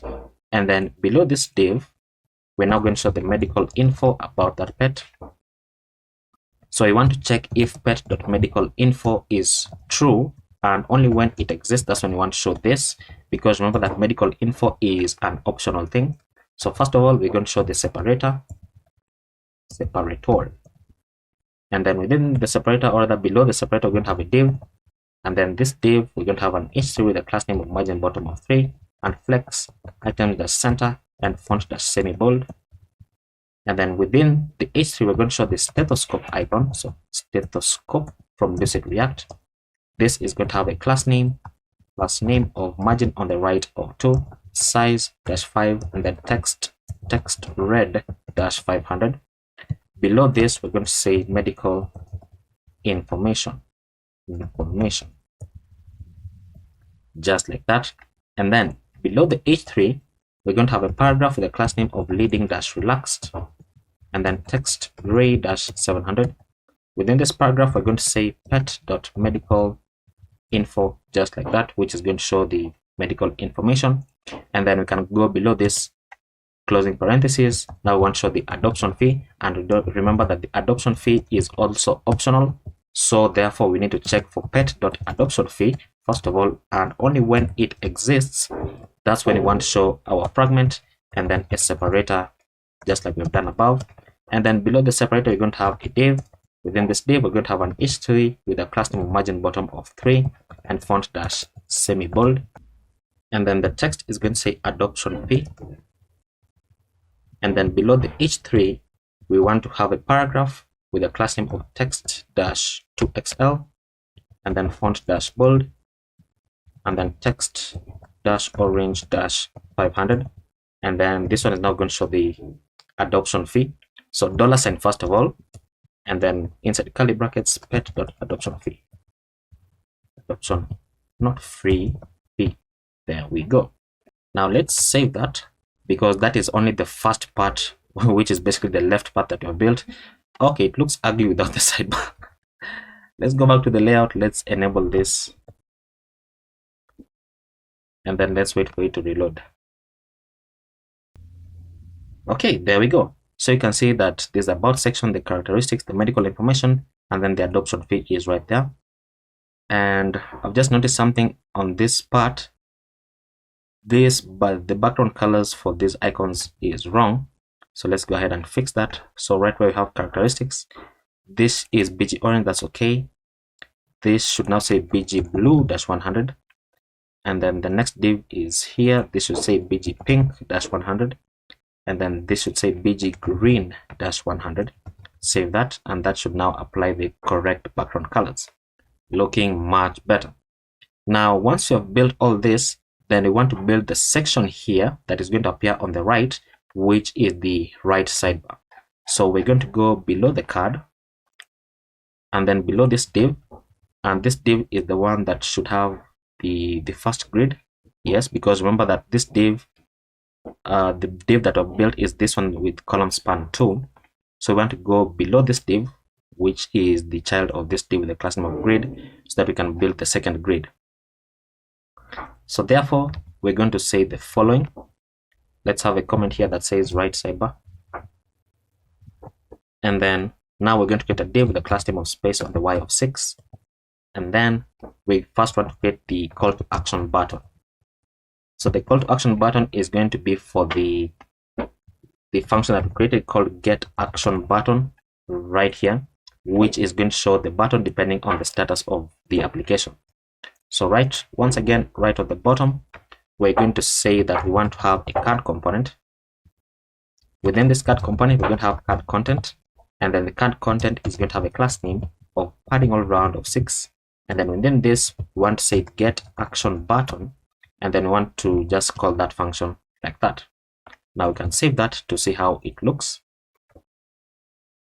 And without loading, it should appear right here. There we go. So start adoption process is the button that appears, because we have not yet made an application for this. But when we make an application, then it's going to, show a different button. And when you click on this, it's going to take you into another page that we have not yet created. So if you click on this right now, you're going to get a 404 page. Now we're going to go below this card, and now we want to show the owner information. So owner info. And here we want to check if the owner exists and is not the owner of that pet. So basically, if the owner of the pet exists and you are not the owner of that pet, that's when we want to show the owner information. Otherwise, you already have your own information, right? So here we want to show the card component. Within the card, we want to show card header. And then in the card header, we're going to show card title, and then it's going to say pet owner. Oops, pet. Why do we keep doing that? So pet owner. Below the card header, we're going to have card content with a class name of space on the Y of 4. Within card content, we're going to have a div with a class name of flex and items as center, and then space on the X of 3. Within this, we're going to have the avatar component. So from components UI avatar, the class name is going to say size-12, close it out. Within the avatar, we're going to have the avatar image coming from components UI avatar. The source for this is going to say owner.profile image, and then close it out. And then the avatar fallback from components UI avatar. This is going to say, this is self-closing. Oh, sorry, not self-closing, but we're going to close it out. This is going to show the user icon with a class name of size-6, and then close it out. Now, below the avatar, we're going to have a div. Below this div, we're going to have a paragraph with the class name of font-medium, and the text is going to say owner.name. And then below this paragraph, we're going to have another paragraph with the class name of text-sm, which is going to say owner.location. So let's go ahead and save that so that we can preview what we have on the screen. And you know what? It's taking a while for it to reload on my end, and actually there it goes. So showing the details about the owner. And remember that I logged in with another account, that's why we can see this. So if you're not able to see this, then you can try to switch to another account. Now below these two divs, we want to check for the owner.bio. If the owner.bio exists, and only when it exists, that's when we want to show a paragraph, the class name of text-sm and text gray-700, which is going to say owner.bio, just like that. And then once again, below this, we're going to have a div with a class name of space on the Y of 2. Within this, we want to show owner.email, and when owner.email exists, we want to show a div with a class name of flex and items-center, and then space, so center, space on the X of 2, and then text-sm and text gray-600, close it out. Within this, okay, it's not closing, so close it manually. Now within this div, we want to show the mail icon, so Ctrl spacebar and then enter from Lucid React. This is going to have a class name of size-4, close it out. Below this, we're going to have a span, and this span is going to show the owner.email, not .mail. And then once again, we're going to go ahead and let's copy this entire thing from here. Copy, paste it downwards. This is now going to say Ctrl D to highlight both of them. Now this is going to say owner.phone. The icon here is now going to show the phone icon. So Ctrl spacebar, enter to auto import it from Lucid React. And then now we're going to go below this and then below this div, but still within the card content. And we're going to show the link component with an href that is dynamic, going into /dashboard /users $owner._id. So this is a page that we have not yet built, because this is the profile page for the owners. So technically it is going to look similar to the profile page that we built, but we also need to create it. And then now within this link, we're going to show the button component from TsbSankara. This is going to have a variant of outline. And then the class name for this is going to say with-full, just like that. And then the text is going to say view profile, and looks very, very nice. So you can save that. Let's see what you have in the screen. And then as it is reloading, actually, let's just continue building it out because we're going to see it. Now, next, we're going to say we want to show the application status. So below this, we want to check if application is true, and only when the application is true. And remember that this is coming from TsbSankara, not TsbSankara, sorry, but Convex. So we're getting the application right here, get application by pet and applicant. So we are checking for the application, and only when the application is true, that's when we want to show the card, and then we want to show card header. Oops. So card header, and then card title, and then the title is going to say application status. And then below the card header, we want to show card content. So card content is going to have a div with a class name of flex and items-center, and then space on the X of 2. Within this, we want to check if the application.status is == pending. So if the application status is pending, only when that is true, that's when we want to return a React fragment here. And then we want to return a div with a class name of size-3 and animate-pulse and rounded-full and pg yellow-500. And this should be a self-closing div. So let's make it, oops, okay, don't do that. I mean, it's okay even as it is like that. Let me make this full screen so that you can see. We're going to go now below this div. We're going to have a span with a class name of text yellow-700, and the text is going to say pending review, just like that. And then let's go ahead and copy this because we want to do something similar. So below this, we can check for the status of accepted, and you already know that accepted is going to have green. So just highlight the yellow here and then Control D to highlight the second one, change this to green, and then the text now is going to say accepted. And you know what, I'm even doing something wrong. We're not going to have a div here. Instead, we're going to have the check icon from Lucid React. This is going to have a class name of size-4 and then text green-500, and then close it out, and that looks okay. And then once again, we can copy this, paste it below. This is now checking for rejected, and it's going to show the X icon. So X from Lucid React. This is now going to say text red-500. The span is going to say text red-700, and then the text is going to say rejected, just like that. And then we can go below this div. Below this div, we're going to have a paragraph with the class name of margin top of 2, and then text-sm and text gray-600, and then the text is going to say applied on, and then we're going to pass in new date and then pass in the application dot created at, because that is something that we are getting from our database, .to local date string, like so. So it's going to format the date in a way that is readable for us. So let's save that, and that should be the entire page complete. And now, just to mention, you are not going to be able to see this last part that we've created because we have not yet made an application. So if we make an application, that's when the third, this card rather, is going to appear on the bottom. Now, therefore, the next page that we need to build is the adoption page. So you can simply click on this, which is going to take us into the /adopt page. The path is going to be similar, but it's going to append /adopt right there, as you can see, and we get a 404 page. And how do we fix that? Well, we simply go into this unique ID, or rather the dynamic page that we have. We're going to right click, create a new file called adopt/page.jsx, which is going to create the folder and then the file. Now, once again, just take note that the adopt page is within the dynamic page. So if you don't have it as that, then this route is not going to work, and you're going to have to reformat a bit. So inside here, just so that you don't get anything, let's first of all mark this file as use client. I can't speak, and I can't speak because I had a tooth removed, so I'm having trouble. Now let's say export default function adopt page, and then let's just return a div here that says adopt page.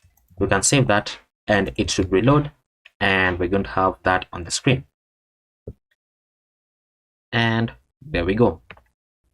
So we're going to begin working on this page in the next video. So for this video, we're going to be dealing with the adopt page. And if you remember, in the previous video, we dealt with our dynamic pets page, where we can click on a pet and it's going to take us into the dynamic page with more information about that pet, as well as a button where you can click to if you want to adopt that pet. So in this video, we want to begin with the adopt page, and this is still reloading, but we can go ahead and begin working on it. So we already have this file as use client because we did that in the last video. So let's begin working on our imports. So we're going to import use state from React once this computer wakes up sometime today. There we go. We're also going to import use query from Convex React, as well as use mutation, and then we're going to import use user, and then we're also going to import the API from Convex generated API. We're going to import the button component. So import button from components UI button.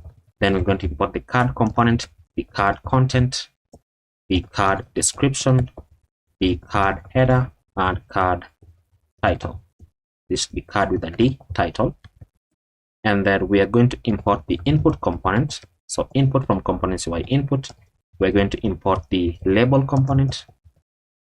Oops, that's the wrong import. So it should be coming from components UI label.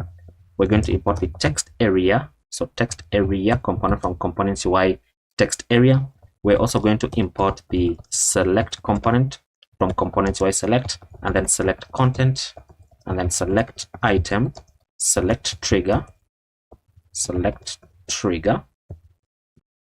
and then select value. All that from components UI select.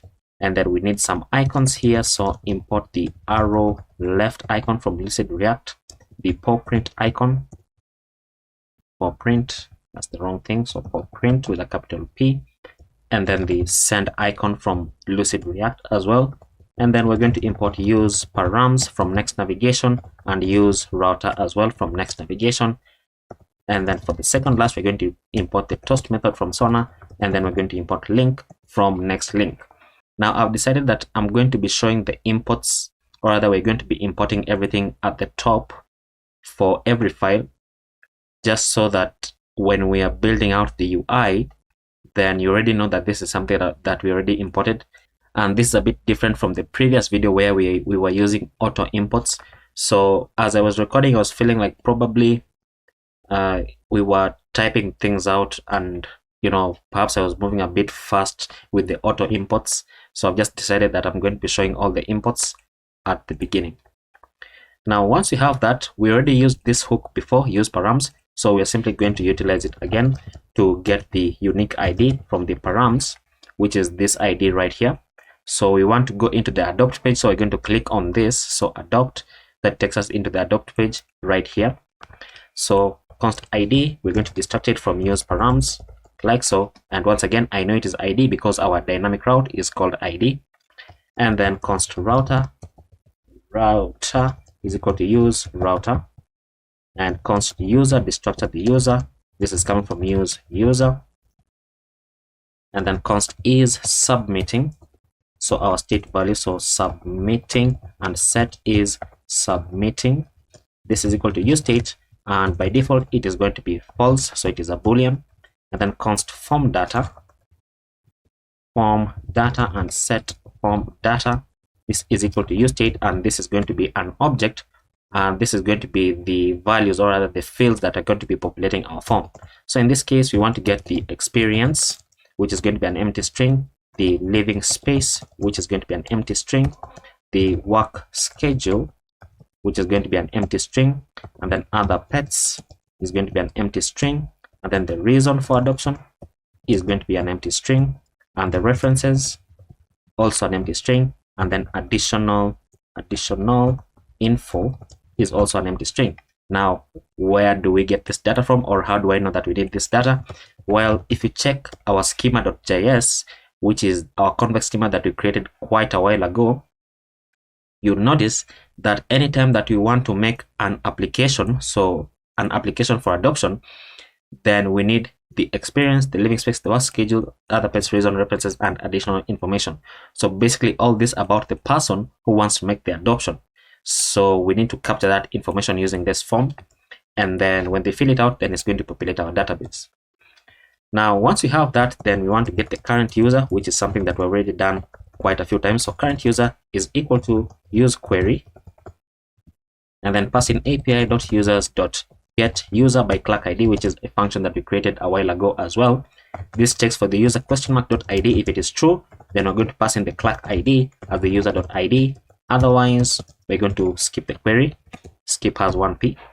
And then next, we want to get the pet that we're taking a look at, and we can use query. We're going to pass in api.pets.get pet by ID, just like that. And then the ID, we're going to pass it as the ID from our parameters right there. So this query takes in the ID, and the ID is coming from our ID from use params. And then we also need to get the owner of the pet. So use query, api.users.getUserById, which is also a function that we created. This checks for the pet owner ID. If that exists, then if that exists, then we're going to pass in the ID as pet.owner_ID, and if it doesn't exist, then we're going to skip the query again. Now once we have that, then we're going to create a few mutations here. So const create application is equal to use mutation, because we are making an application. So you want that when you submit the form, then it's going to create that application in our database, and then you can fetch it and display it in the UI. So we're going to pass in applications.create application, which we do not have, so we're going to create it. And then const create notification is equal to use mutation, use mutation, and then pass in api.notifications once again, which we don't have, .create notification, just like that. Now I think we have been doing it a bit differently in other pages where we are building up the UI first and then creating the functions. So I think let's do it differently in this page. So let's go ahead and create these two functions, because these are the only ones that we do not have, and they're the ones that we require. So therefore we're going to start with the applications right here. So inside convex, we can just go ahead and jump inside convex, inside the applications.js, and then because it is a query to, or a mutation to create an application, I'm going to place it as the first thing. So export const create application is equal to, this is a mutation which I've auto imported right here from generated server, and we're going to open this up like so. So this takes in quite a few arguments, which I'm going to copy from the schema, and I think I've explained it in a previous video. What I've just done there to open the schema is Control and P, and then just type in the file, the name of the file that I want, and then enter, and then it's going to take me into that file instead of having to manually search through all of these files, which can become quite tiresome. So in order to create an application, we need all this data, so we're simply going to copy it. So copy all that, and then inside our applications, we're going to paste it in as the arguments. So we need the pet ID, which is coming from the pets table, so v.id pets. We need the applicant ID from the users table. We need the owner ID from the users table, and then the application data is all of this. And then of course the references and additional information is optional. Now we don't need the created at and updated at, because we're going to append it at the end of our query. But now for our handler, we're going to call an asynchronous function here with context and arguments, where we're going to say return await context.db.insert, because we're creating a new entry and we are inserting into the adoption applications table. And what do we want to insert? We want to spread out everything that is already in the arguments, and then we want to attach the status here of pending. And we don't need the status here, by the way, because we are adding it here, so we can remove it from there. And then we need to append the created at, which we're getting from date.now, because it is a new entry, so we are creating it at this exact time. And then updated at as well is going to be date.now as well, because it is a new entry, so it has been updated at this particular time.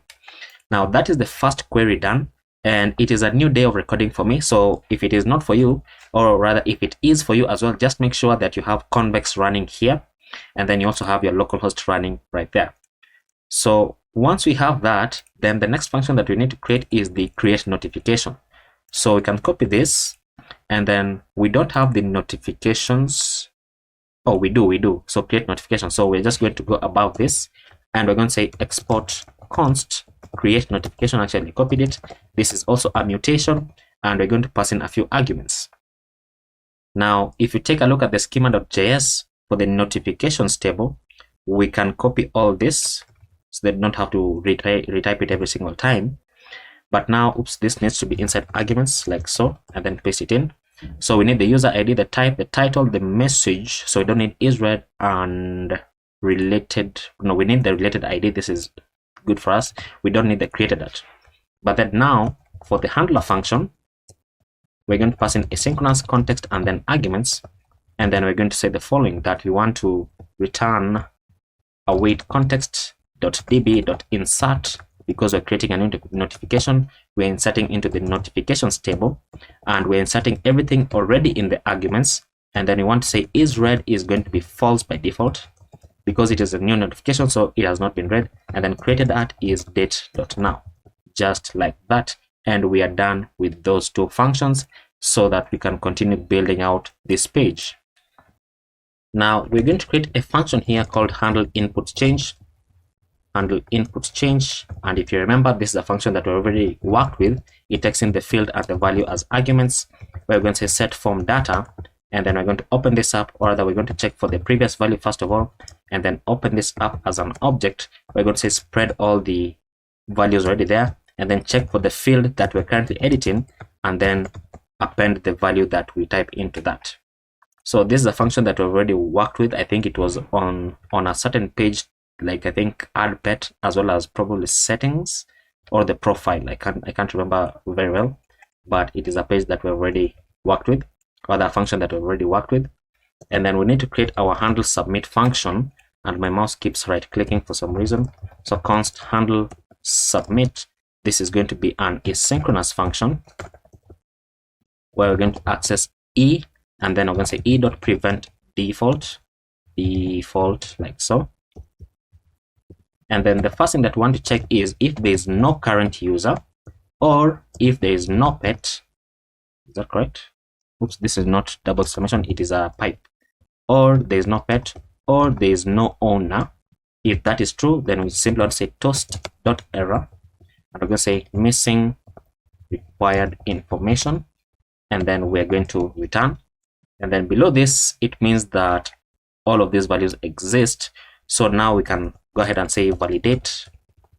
So validate, this is a comment, validate required fields, where we're going to check for the required fields. So const required fields is equal to, there's an array, open it up, want to check for the experience, and then can copy this a couple more times.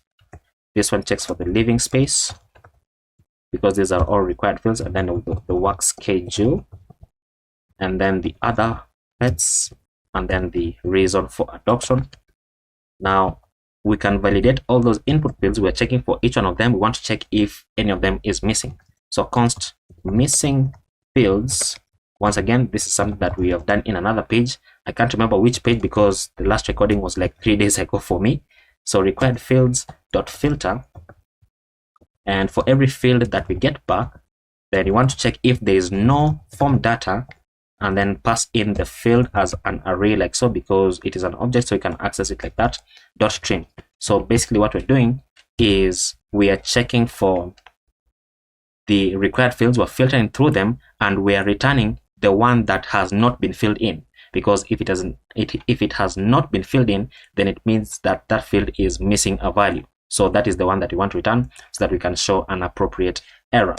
Now below this, we're going to say if missing fields dot length is greater than 0, then we want to say toast.error, and we want to say please fill in all required fields, and then return just like that. And then otherwise, then we can say set is submitting to true, and then we can have our try catch block.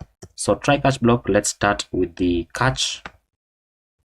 So for the catch, we're going to say console.error, and we're going to say error submitting application, and then append the error at the end. And then toast.error for our UI, we're going to say failed to submit application, please try again, just like so.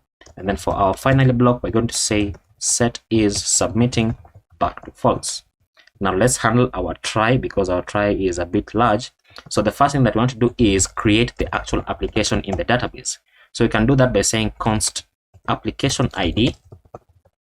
Application ID is equal to await create application, which is the convex function that we created above. And then we're going to say that this, it takes in the pet ID as pet._id. It takes in the applicant ID as current user._id, because that is the person who is making the application. It takes in the owner ID as pet.owner ID, and then takes in the application data as the form data. So basically append everything from the form. And then once we do that, then we need to create the notification. So create notification for the owner. Now how do we do that? Once again, we already have that convex function. So await create notification, and then this takes in the user ID as pet.owner_id. It takes in the type as adoption underscore request. Now we have not yet built the notifications page, so this is, I think this is a new thing, but once we build the notification page, then you're going to see this in action. And then the title here is going to say new adoption application, and then the message is going to be dynamic, so we're going to append the current user.name, and then we're going to say wants to adopt, and then append the pet.name. So in this case, it's going to say something like Sankara wants to adopt Scooby-Doo, something like that. And then the related ID is going to be the application, oh sorry, the application ID, that's correct. About to mess myself up. Now once you do that, then one should toast notification. So toast.success, because it is a success, and we're going to say application submitted successfully. And then below this, we're going to say router.push. So we want to navigate them back into a dynamic value here. So dashboard /pets / and then $pet._id. So basically, we are taking them back into the page that is not the adopt, so into the back page. So basically, this one right here. Now, if you remember how we built it out, we were not able to test it out, but when you make an application, this button is going to change, and then more information is going to show up in a card right here. So once we finish building this page, we're going to test out the adoptions, and then we're going to navigate back into the other page so that we can see the other information working, or if it is going to be working. Now below our handle submit, we want to check if there is no pet or there is no current user. If that is true, then we want to return our loading spinner component, which I forgot to import, so I have auto imported it, and you can see it in action right here. And then once we do that, then we can begin to work on our actual return. So we're going to return a div here with a class name of mxauto and max width -4xl and padding all around of 6. This should not be a full stop. And then inside this, we want to build out, first of all, the header of that page. So we're going to return a div with a margin bottom of 8, and then we're going to return the link component with an href, which is a dynamic value, going into /dashboard /pets / curly brackets pet._id. So basically the back button. Inside this, we're going to have the button component from Shadcn, which is going to have a variant of ghost and a class name of margin bottom of 4. And then inside this, we're going to show the arrow left icon with a class name of margin on the right of 2, and then size -4, close it out. And then below this, we're going to say back to, and then we want to show the pet name. So back to pet.name, names, come on, type it, back to pet.names profile, just like that. And in order to explain this better, I'm going to just save it so that we can see what we have on the screen. And there we go. So this is basically the back button that we're creating. And then now we're going to go below the link. We're going to turn a div with a class name of text-center. Inside this, we're going to show the paw print icon. This is going to have a class name of mxauto, margin bottom of 4, size -12, and text or range -500. Below this, we're going to have an h1 with a class name of margin bottom of 2, text -3xl, font -bold, and text gray -900. And then the text is going to say adopt, and then show the pet name. So adopt the pet name. Below the h1, we're going to have a paragraph, and then inside this paragraph, we're going to say fill out this application to start the adoption process, just like that. Once again, you can save it to preview what you have on the screen, but I want to just go ahead and continue building this out. Now we're going to go below 2 divs, and then below this div, we are now going to have the pet summary. So pet summary, we're going to return a card with a class name of margin bottom of 8. Come on, I can't type 8. Below this, we're going to have the card header, and then inside the card header, we're going to have card title, which is going to say card title is going to say pet information. Below the card title, and this should be below the card header actually, below the card header and below the card content, or that we're going to have the card content. And inside this, we're going to turn a div with a class name of flex and items.center and space on the x of 4. Inside this, we're going to turn another div with a class name of flex size-16 and items.center justify-center and then rounded-large and bg gray-100. Inside this, we're going to be showing the paw print icon, which is going to have a class name of size 8, can't type this out, and text gray-400, and then close it out. Now below this div, we're going to have another div. This div is going to have an h3 with a class name of text-large and font-semi-bold. The text is going to say pet.name, so the name of the pet, just like that. Below the h3, we're going to have a paragraph. This paragraph is going to show pet.breed, and then ampersand mid dot, and then it's going to show pet dot dot type. And then below this paragraph, we're going to have another paragraph with the class name of text-sm and text gray-500. And then inside this, we're going to say pet.age and then years old, and then ampersand mid dot, and then we're going to say $, sorry, not $, really, but curly brackets, and then pet.location, just like that. Let's save that. Let's see what we have on the screen. And there we go. So it shows the name and then the breed and then the age and then the location. Now I want to challenge you. I did this intentionally, but it is very possible to show the image of the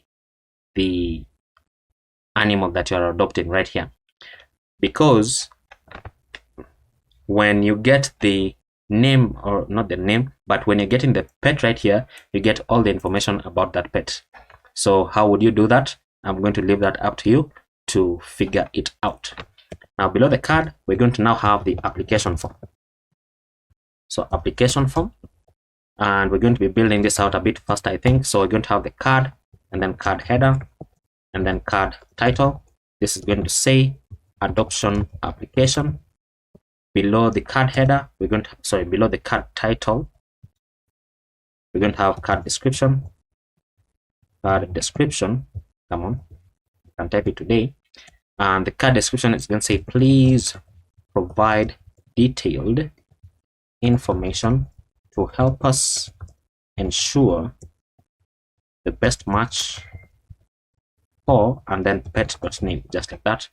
This should have an M. Please provide detailed information, okay, to help us. Now below the card header, we're going to have card content, and inside card content, we're going to have a form which is going to be calling the on submit, and it's going to have the handle submit function which you created above, and then it's going to have a class name, I can't type class name, space on the y of 6. Now inside the form, we're going to have a first div here.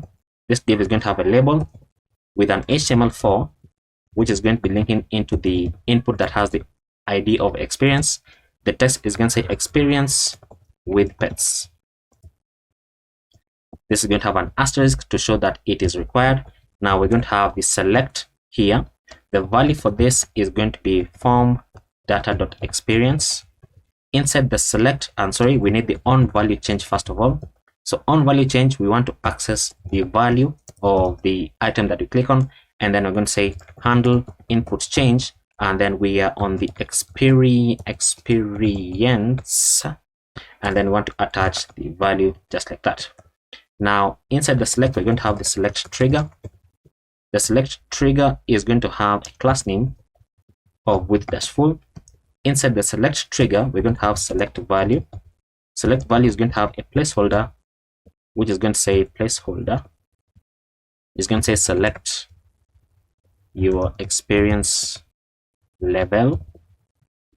Close it out. And then below the select trigger, we're now going to have select content. Select content. Select content right there. Oh my god, I can't type. So select content is now going to have select item with the value here being first time. Oh, sorry, this should be a string. Why am I getting things so wrong today? Okay, so first dash time like so, and then the text is going to say first time pet owner, and then let's copy this down. This one is now going to say some, meaning some experience, and then the text is going to say some experience,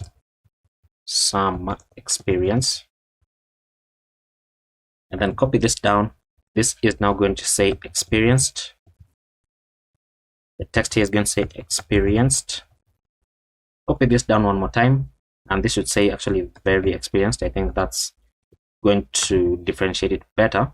So very experienced, and then this is going to say professional, and then the text here is going to say professional, and then brackets vet comma trainer etc, just like that, etc. Now we can save this to see what we have with the screen,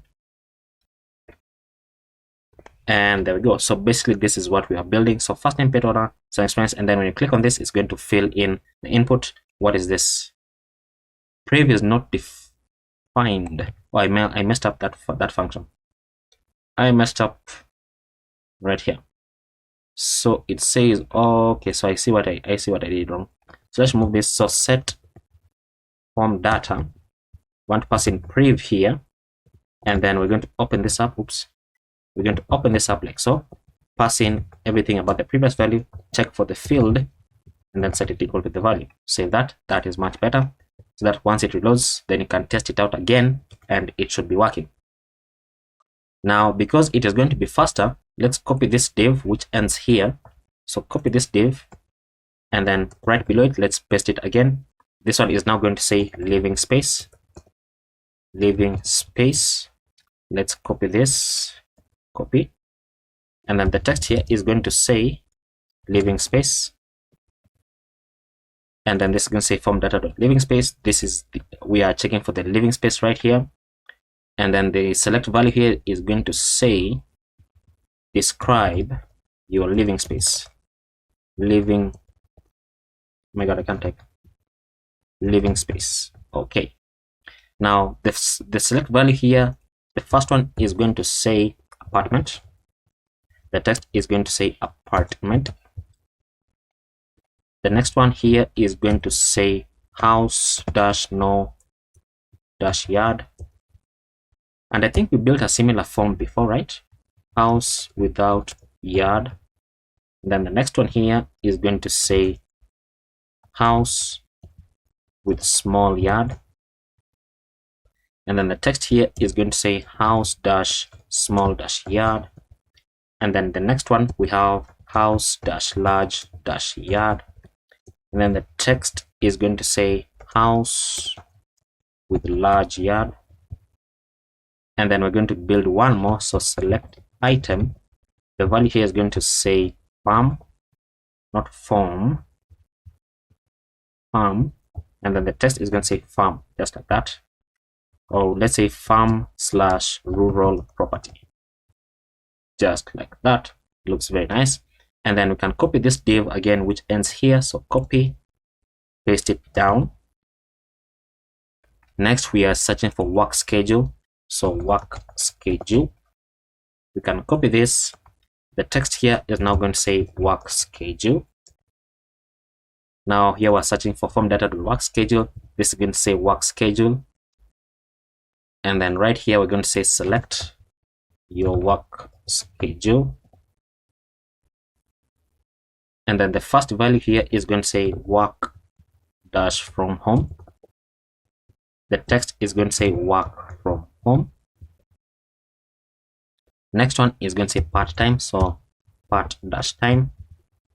The text here is going to say part-time, and then in brackets we're going to say less than, oh my god, why can't I type? Okay, let me switch on the lights. Okay, much better. So less than 6 hours a day, just like that. And then this should say part-time, not part-time. And then next, this one is going to say full-time. The text therefore is going to say full-time, full-time, time, and then in brackets we're going to say 6 to 8 hours per day. Okay, per day is /. So, and then next we're going to say long hours, so long dash hours. The text is going to say long hours in brackets more than 8 hours per day, just like that. And then finally, and not really finally, but the next one is going to say retired. The text is going to say retired. Copy this down one more time. This one is going to say student. The text is going to say student. And then once again, let's copy this div. Copy. Let's go below this, paste it here. Now this one is going to search for other pets. So copy. The text here is going to say other pets in household. Here we are getting the other pets.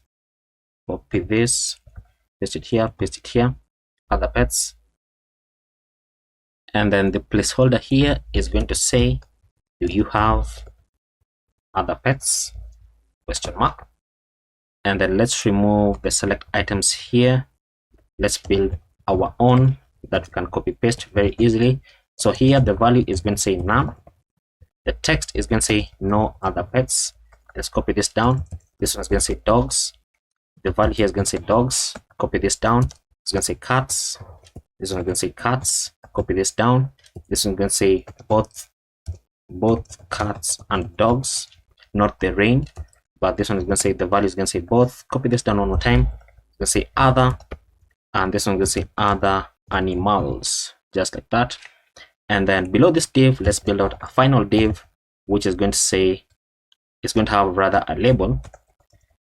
HTML4 of this label is going to say reason. Close it out. And then the text is going to say, why do you want to adopt, and then append the names of pet.name. And then below the label, we're going to have a text area. So text area. The text area here is going to have an ID of reason so that it links to the label. The placeholder is going to say, tell us why you are interested in this pet, or in adopting this pet. And then the value for this is going to say home data.reason, and then on change. So when you type inside this, we want to have our synthetic event of E. What am I typing? Well, we're going to say handle input change. We want to change the input with the type of reason with E.target value, just like that. And then the number of rows that the text area is going to have by default is going to be 4. And then we can go below this, and let's actually just copy this div because it is similar. So copy, oops, what am I doing? What is this? So below this next one is going to say references. So you can just control D twice, and then you can change this to references. And then right here, we're going to rename this to say references in bracket optional. And then the placeholder right here, actually, let's save it so that it formats properly. The placeholder here is going to say, please provide contact information for references. And then in brackets, we're going to have veterinarian, is that how you spell it? Okay, and then previous pet experience and etc. What do I keep typing etx? So etc. Now here values from data.references, that's correct. And then right here we are changing the references like so, and then the number of rows is going to be 3. And then once again, we can just simply copy this div, paste it down. Now this one, we are searching for additional info. So you can copy this, paste it here, and paste it here as, what is that? Paste it here as well. So addition, oh, I've mistyped this. Additional copy, paste it here, just Control D, paste it in. And then the text for the label is going to say additional information. And then in brackets, it's going to be optional as well. The placeholder here is now going to say any additional information you would like to share, ... And then the value is that one. Input change is that one, looking very, very nice. And then now finally, we can now build our submit button. So we're going to create a div with a class name of flex and justify-end and space of the x of 4. Inside this, we're going to have the link with an href here going into the dynamic value of /dashboard /pets $$ bracket pet._id. Close it out, and then inside this link, we're going to have the button with a variant of outline, and then the text is going to say cancel. Outline is not spelled like that, so outline. And then below the link, we're going to have another button. This button is going to be a type of submit so that it triggers the on submit event on the form. And the disabled state for this button is going to be dependent on the is submitting state value. And then inside this button, we are checking if is submitting is true, then you want to do something. And if it is false, then you want to return something as well. So we're going to be returning fragments inside here.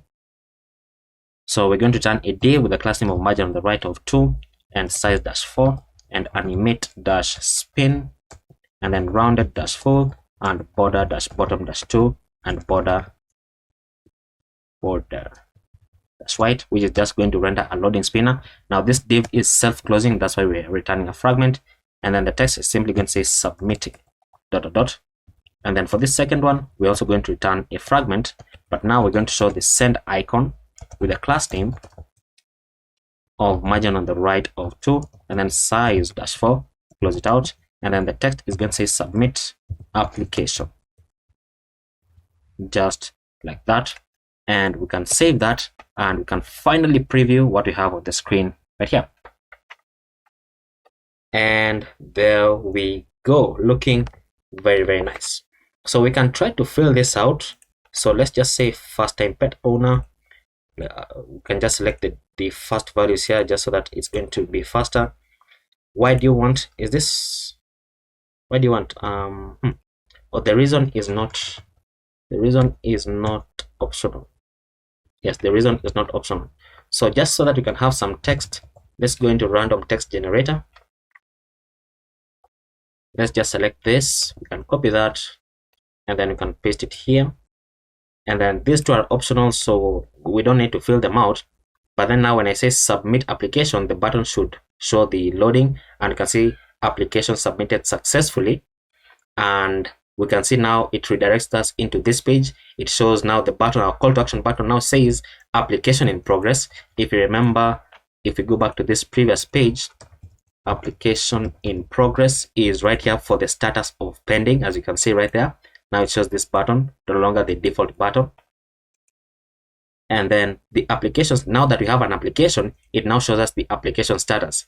So if the other person, this guy, goes ahead and accepts your application, then this is also going to update in real time for you. And if they reject it, then it's also going to update in real time as well.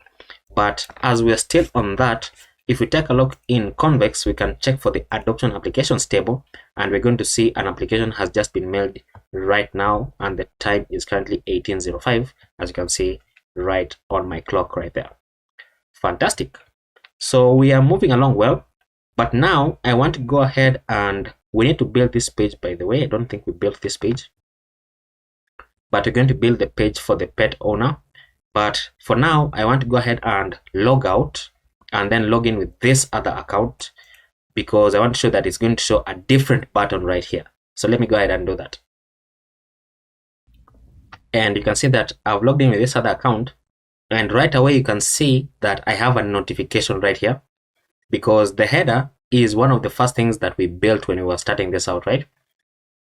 And if you remember in the header, if we actually just open it up, there's a place where we have the badge, and the badge is showing the unread count. So the number of notifications that you have that have not been read.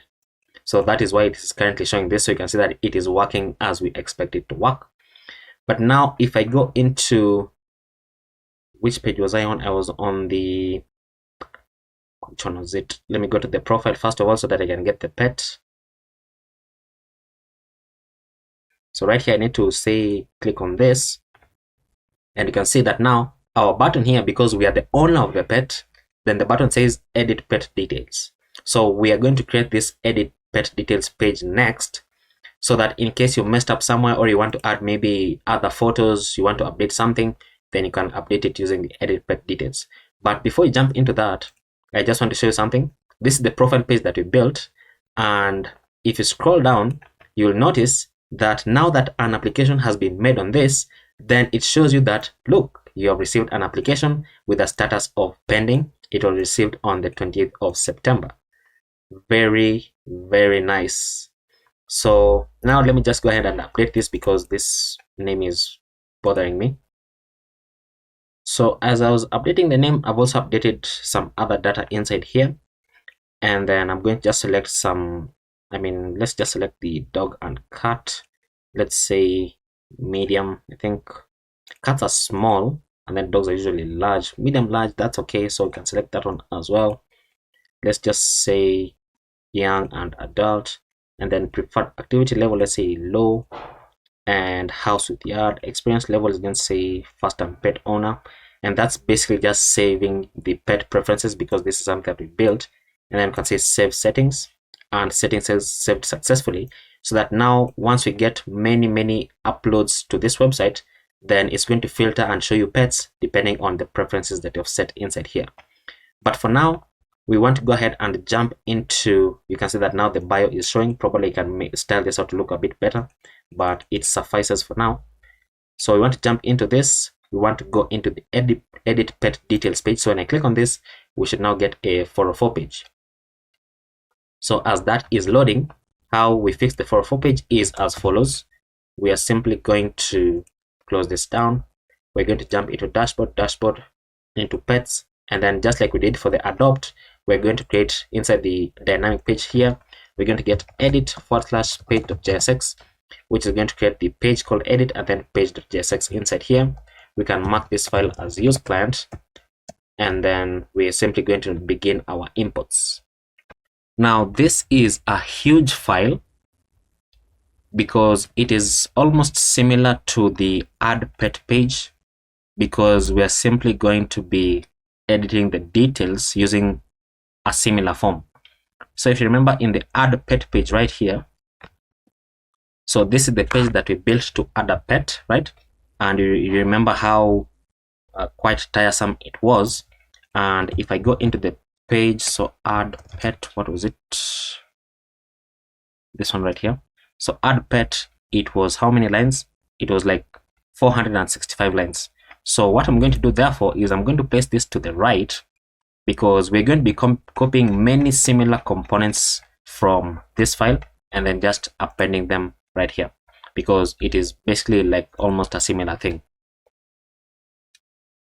So we want to import, and let me check the imports that we need so that we don't have to type them out. You can just go ahead and copy paste them. So we need everything up to here. We did not use this upload, we did not use this image, but we need image here. So we actually need all the imports. Seems like it, we can just paste it there. And then we're going to say export default function edit pet page, open that up. And then we want to get the, oops, don't do that. We want to destructure the ID, so const, and then destructure the ID. This is coming from use params, which have not yet imported. So control spacebar and then enter to auto import it. We want to get the router, which is already here, and then the user, and then is submitting, and then the pet data. So all of this up to here. So copy and then paste it right there. Once again, the reason why I'm doing this is because we have already built this page, and the edit page is very similar to this. So there's no need to retype it all out again, you know. And then we have to get the current user, so copy and paste it here. And then apart from that, we need to get the pet that we're editing, so const pet is equal to use query, and then passing api.pets.get pet by id, and then this is going to take in the id as the id from use params.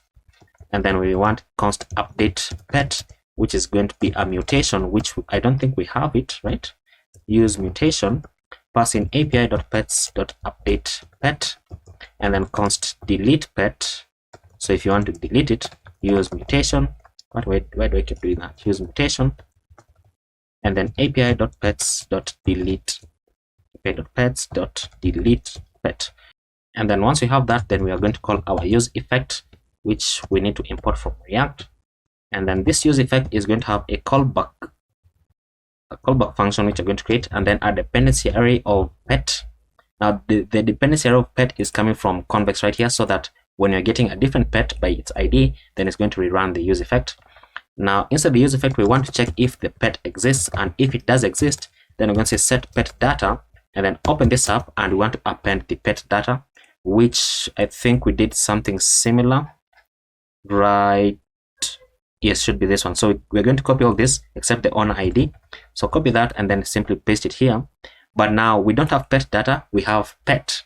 So we're going to be grabbing all of this. So simply select that, highlight it, and then Control D, 1, 2, 3, 4, 5, 6, 7, up to until you get to the end, right there.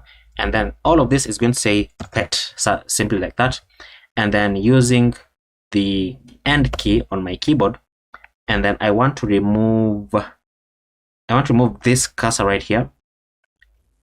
So in order to remove it, I'm going to hold down the Alt key and then click right here. It is going to remove that cursor, because now I want to append my, or what's it called?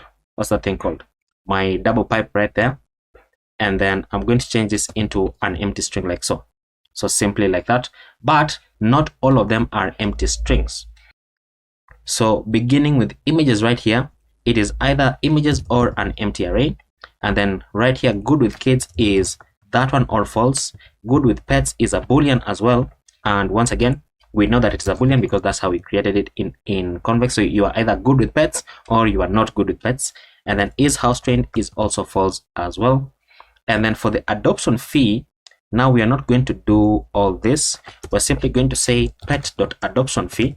So simply show the adoption fee that we have in the database, $.toString. And if it doesn't exist, then simply return an empty string like so. And then we need to go ahead and check for is available.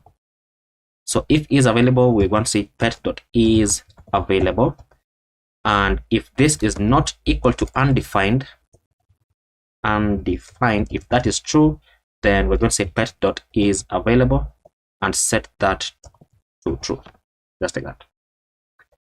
Fantastic. I think that should be good. Now the next function that we need to get is, I saw it right here, is the handle input change. So once again, simply copy this and see we are doing a lot of copying and pasting, but it's faster. So handle input change, this is going to say set pet data, which is our state value. That's okay.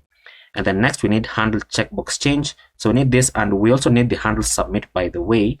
So we can copy, let me just make sure that we are copying the correct thing. Or not, let me just grab it, and then we're going to format it according to our needs. So handle submit ends right here. And then we also need this one right here, which checks for the current user. So copy, and then let's paste it below that. Okay, now let's begin formatting. What have I done? I have copied the wrong thing, really.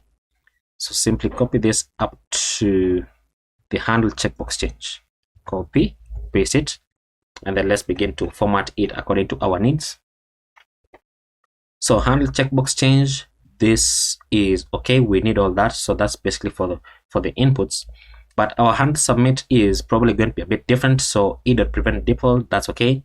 Here we're checking for no current user as well as no pet. If that is not true, then we're going to say missing required information. And then otherwise, we want to go below this, and we want to go ahead and check if the user owns this pet. So owns this pet. We're going to say if pet.ownerID is not equal to the current user dot underscore id, then it means that you are not the owner of that pet. So we're going to say toast dot error, and then we're going to say you can only edit your own pets, like so, and then we're going to say return. And then below this, we want to validate the required fields. So in this case, we want the name, type, breed, age, size, gender, description, activity level, and the location. So that's okay. And then missing fields, that's also okay. If missing fields.length, that's also okay. And then pet data.images, that's also okay. And then set is submitting to true. And then try catch for our await. Now in this case, we don't want the owner ID, we want the ID, which is coming from pet.id. And then just like we did above, we're going to highlight this, highlight it, and then select it using Control D, Control D, Control D, Control D, Control D. Change all that into, and actually, what am I doing? Apologies. That should remain as it is. I was thinking too fast for my own good. Now, once all of this is done, we need to check for the is available. Is available. Is this somewhere? No. Okay, is available. This is going to say pet data.is available. Just like that. And then below this, we're going to say pet updated successfully. And then we want to push this into a dynamic route. So /dashboard /pets / curly brackets pet._id. So take them back into the adopt page, or rather into the details about the pet. And then this is going to say error updating pet. And then this is going to say failed to update pet. And then set is submitting to false. And then now we need to create another function here called handle delete. So const handle delete is equal to an asynchronous function. And then we're going to say if there is no pet or there is no current user, then simply return, not request animation frames for return. And then if pet.owner ID, and I noticed that I think it was in the Twitter video where instead of having return, I had request animation frame. So if you notice that in the Twitter video, then don't do the same mistake. Now we are checking if pet.owner ID is not equal to the current user._id, then we're going to say toast.error, and it's going to say you can only delete your own pets, and then return like so. And then below this, we're going to have a simple confirm window. So if no confirm, and then we're going to open this up and then say, are you sure you want to delete this pet? This action cannot be undone. Now it is very possible that you can transform this to use the Shadcyan dialog or some kind of dialog. You don't have to use the Shadcyan dialog, but you can transform it to use some kind of dialog, but I did not do that. So I'm going to leave that up to you. So we're going to open that up and then have our return. And then below this, we're now going to have a try catch block. So try catch block. In the try block, we're going to say await, we're going to say await delete pet, which is the function from convex. And then inside you're going to pass in the ID as pet._id. So delete the pet according to the ID. And then we're going to say toast.success, and we're going to say pet deleted successfully. Below this, we're going to say router.push, and then push them back into the /dashboard /profile page, because now the pet details page does not exist. And then for the catch, we're going to say console.error, and we're going to say error deleting pet, and then append the error at the end, and then toast.error failed to delete pet, just like that. Now once we check if there's no current user, and this should say if there's no current user or there's no pet, so that it shows the loading spinner, then we want to check if the pet.owner ID is not equal to the current user._id. Now we have already done this check somewhere above, right here, as well as on the other one, which was where, as well as on this one on the edit. But the reason why we're doing this right here is because we want to show some kind of UI to the user. So we're going to return, and we're going to say that this is going to be a div. This div is going to have a class name of flex and mean height dash screen, and then items center, and then justify center. Inside this div, we're going to return the card component with a class name of max width dash md, And then inside this, we're going to have card content with the class name of padding all round of 8, and then text-center. Close this out. Below this, we're going to have an h2 with a class name of margin bottom of 2, text-xl, and font-semi-bold, which is going to say access denied. And then below the h2, we're going to have a paragraph with a class name of margin bottom of 4, which is going to say you can only edit your own page, just like that. And then below the paragraph, we're going to show a link, which is going to be linking back into the /dashboard/profile page. Close that out. This should be a small I. And then inside this link, we're going to show a button, which is simply going to say go to profile, just like that. And then finally, we can begin to build out our return. Now this page looks just a bit similar to the adopt page. So let's jump into adopt so that we can do some copy and pasting. And specifically, I just want this header right here. So copy this, and then we can just paste it here. And then let's save it. And this is now not going to say adopt, but it's going to say update pet.names details, like so. And then this, the paragraph right here is going to say really. So the paragraph is going to say update your pets information. Save that, and then we can preview it by going into profile here, going into this, and then clicking, and then waiting for it to load, and then saying edit pet details. And there we go. So you can see that this is what is showing, and this should not be here, right? Oh, I know what I've done. I know what I've done. So this div should be wrapped inside another div with a class name of mxauto, and then max width dash for xl, and then padding all round of 4, and then on small screens padding all round of 6. And then now when we paste it in, then it's going to have that. Now I don't think we need anything else from here. Actually not. This is the what's it called?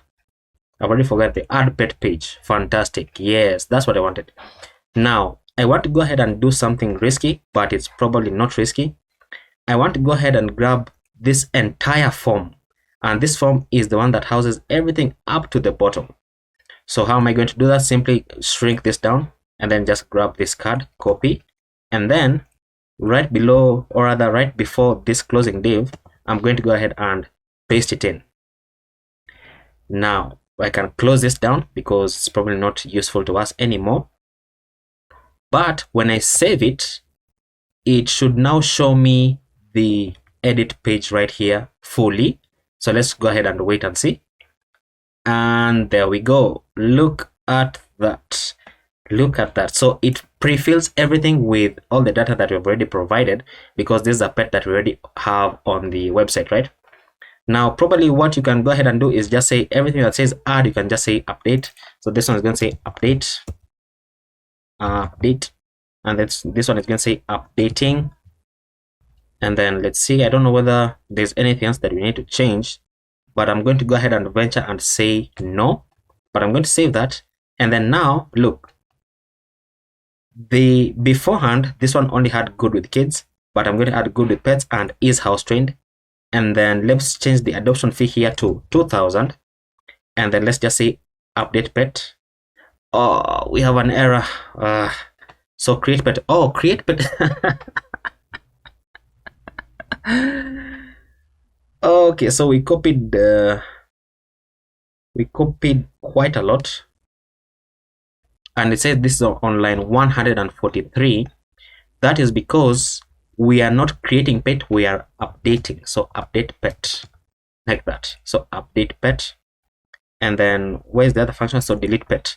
So we have not created those two functions. So update pet and delete pet, I don't think we created them, but let's just save this, and then let's jump into convex, and then inside pets we don't have create pet, do we? Oh, we have create pet, okay, but we don't have update pet and we don't have delete pet.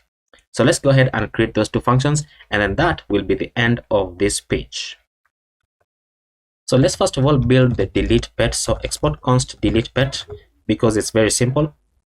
This is going to be equal to a mutation, and this mutation is taking the arguments here, takes in the id as v.id from the pets table, and then for the handler, we're calling an asynchronous function here, taking the context and the arguments, and then we're simply going to go ahead and say return await context.db.delete, and then deleting arguments.id, and that's simply how you delete the pet from the database. Very, very simple. Now the updating is also simple, but it has quite a lot more arguments, which we're just simply going to go ahead and copy from our schema. So export const update pet is equal to, once again, this is a mutation, open it up. Now the arguments here are going to be quite many, which we are getting from our schema. Now remember, the pets table is right here, so we're simply going to go ahead and copy all this. Very simple. Paste it inside our arguments. Now we don't need the owner ID, instead we need the ID, and this is coming from, oops, what have I copied? What have I copied? Oh, okay, it's correct. It's correct. Okay, this comes from the pets table. The reason why I was a bit skeptical is because this is the owner ID coming from the users table, but we're supposed to be getting the ID from the pets table, so that's why it confused me just a bit. Now we need the name type, breed, age, size, gender, description, images, and then is available, and then activity level, and then good with kids, good with pets, is house trained, medical info, adoption fee, location, and then we don't need the created at and updated at. But now something that we do need to do is all of this needs to be optional, because it is an update. So we don't want that when you're updating a pet, then you have to fill all of this information again, right? So we're going to make all of it optional, so that only the data that you change is the one that is going to be updated in the database. So how do you do that? I'm simply going to select the v dot right here, and then I'm going to say, and you know what, that's not going to work as I expect it to work. And what, these two are already optional, so let me move them down. So highlight them, and then alt key, and then down to move them down, and then let me select this. So control D, all of that. Oops, except the optional one. So I'm showing you how I actually sometimes do code. So this one, we're going to wrap all of this into v.optional, and then open this up, and then wrap it at the end right there into v. What's it called? What have I done here? So this v.optional, and then v.array. So this optional should not be here, that one should not be there, and then this should be v.string. Okay, there we go. So optional, all of that is optional. And then for our handler, we're going to say that this is going to be an asynchronous function, taking the context and the arguments, and then we're going to say this, we want to destructure the ID and then get everything for the updates. So update data, this is all coming from the arguments which I've just passed above, and then we're going to say return await context.db.patch, because we are making an update to the database, so we are patching some data, and then passing the ID, and then we want to go ahead and append all the updates. So update data, or everything that is updated, and then passing the updated at time into date.now, because now the created at time is going to be different from the updated at time, because the created at time is sometime in the past, but since you are updating it now, then you need to have the updated at into the current time that you're on. I hope that makes sense. So you can save that, and then now we should be able to update our pet data once this shows me a nice tick right here. There we go. And then this has also reloaded. Fantastic. So that now if we change this into 2000, and then let me mark these two others, and then I think we can now say update pet. It says pet updated successfully, and it throws me back into this page, which is correct, and that should now be working. You can see that the adoption fee has also changed. Fantastic. Now what we need to do is we need to go ahead and create the users page. So let me go ahead and log in with another account. Okay, so I've logged in with another account, and you can see that when we are building out the pet card, we also created custom buttons. So now that I've made an application for this, you can see that now the button shows in progress. But I want to be able to view this person's profile page. So that is the page that we're going to be creating next. So we are progressing along quite well. And in the last video, we went ahead and built out the edit pet details page. And what I've done right here is that I went ahead and created a new pet with another account that I have, so that we don't have to keep jumping between accounts. But for now, what I have done here is, with this new pet that I've created, is that when I click on the Adopt Me page, then it takes us into this page, and the page that we're going to be working on right now in this video is the profile page for the owner of that pet. So when I click on this, it's going to give us a 404 page because we don't have that page created just yet. So right here we have the profile page, and in order to test this out, I do recommend that if you have multiple email addresses, then just go ahead and log into this application and then create a new pet, and then you'll have access to this. And then you can simply click on the view profile. It's going to take you in this page. We're going to set it right there. You know what, let's maximize it because we have a problem with our sidebar. And then what we need to do is now open up our app right here into the dashboard, and then now we're going to create a new file called users / and then in square brackets id and then / page.jsx. Just like that. That is going to create the users folder, the dynamic id folder, and then the page.jsx. And then inside here, this is where this page is going to be living. Now this page is very similar to what we have in the profile page already. So what I want to do is just copy the imports that we already have and then paste them inside here. And once again, what I've done to open the profile page is just Control P and then search for the page that I want, in this case profile, and then click on it or enter, and then it's going to open up that page. So once you have that, we are not going to be using the use state hook, and then we also want to add another hook or other hooks that we're going to need right here. So we're going to import use params because we're in a dynamic page. We want to get the dynamic part of the route, and then we also need to use a router. This is coming from next / navigation, just like that. And then we need API, button, card, the badge, the avatar. We don't need the tabs component. Oh, and by the way, on the profile page, we also don't need the tabs right here. And then I think the use state is not being used on the profile page either, so we can remove it and then save that. Save it. Okay, there we go. And then for our icons, we're going to be using the user icon, the mapping, the phone, the mail. We need the arrow left. And then once you have the arrow left, we need the paw print icon. We need the calendar. So we don't need these two. And then we need the message circle. So message circle like that.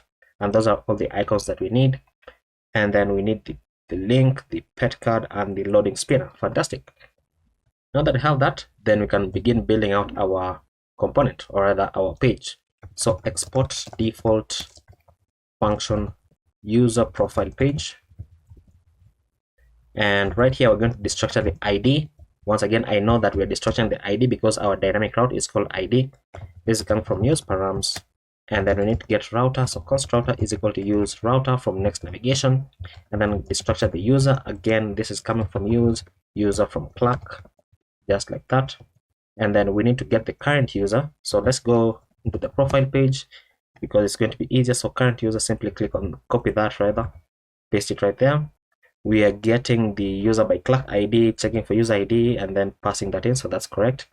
And then we need to get the profile user. So const profile user. This is equal to use query, and then pass here api.users.get user by ID, get user by ID, by ID right there. And then we're going to pass in the ID as the ID that we get back from the params. And then we need to get user pets. So user pets, and I think we have this somewhere here also.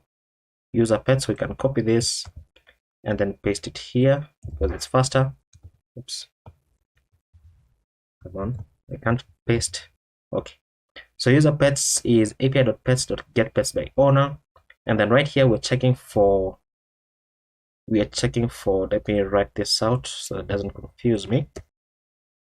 So we're checking if the ID exists. If it does, then we're going to pass in the owner ID as the ID. Otherwise, we're going to skip the query, just like that. And then we want to check if there is no current user or there is no profile user, and that means that it's still loading. So we're going to go ahead and return our loading spinner. So loading spinner component, just like that, which is self-closing.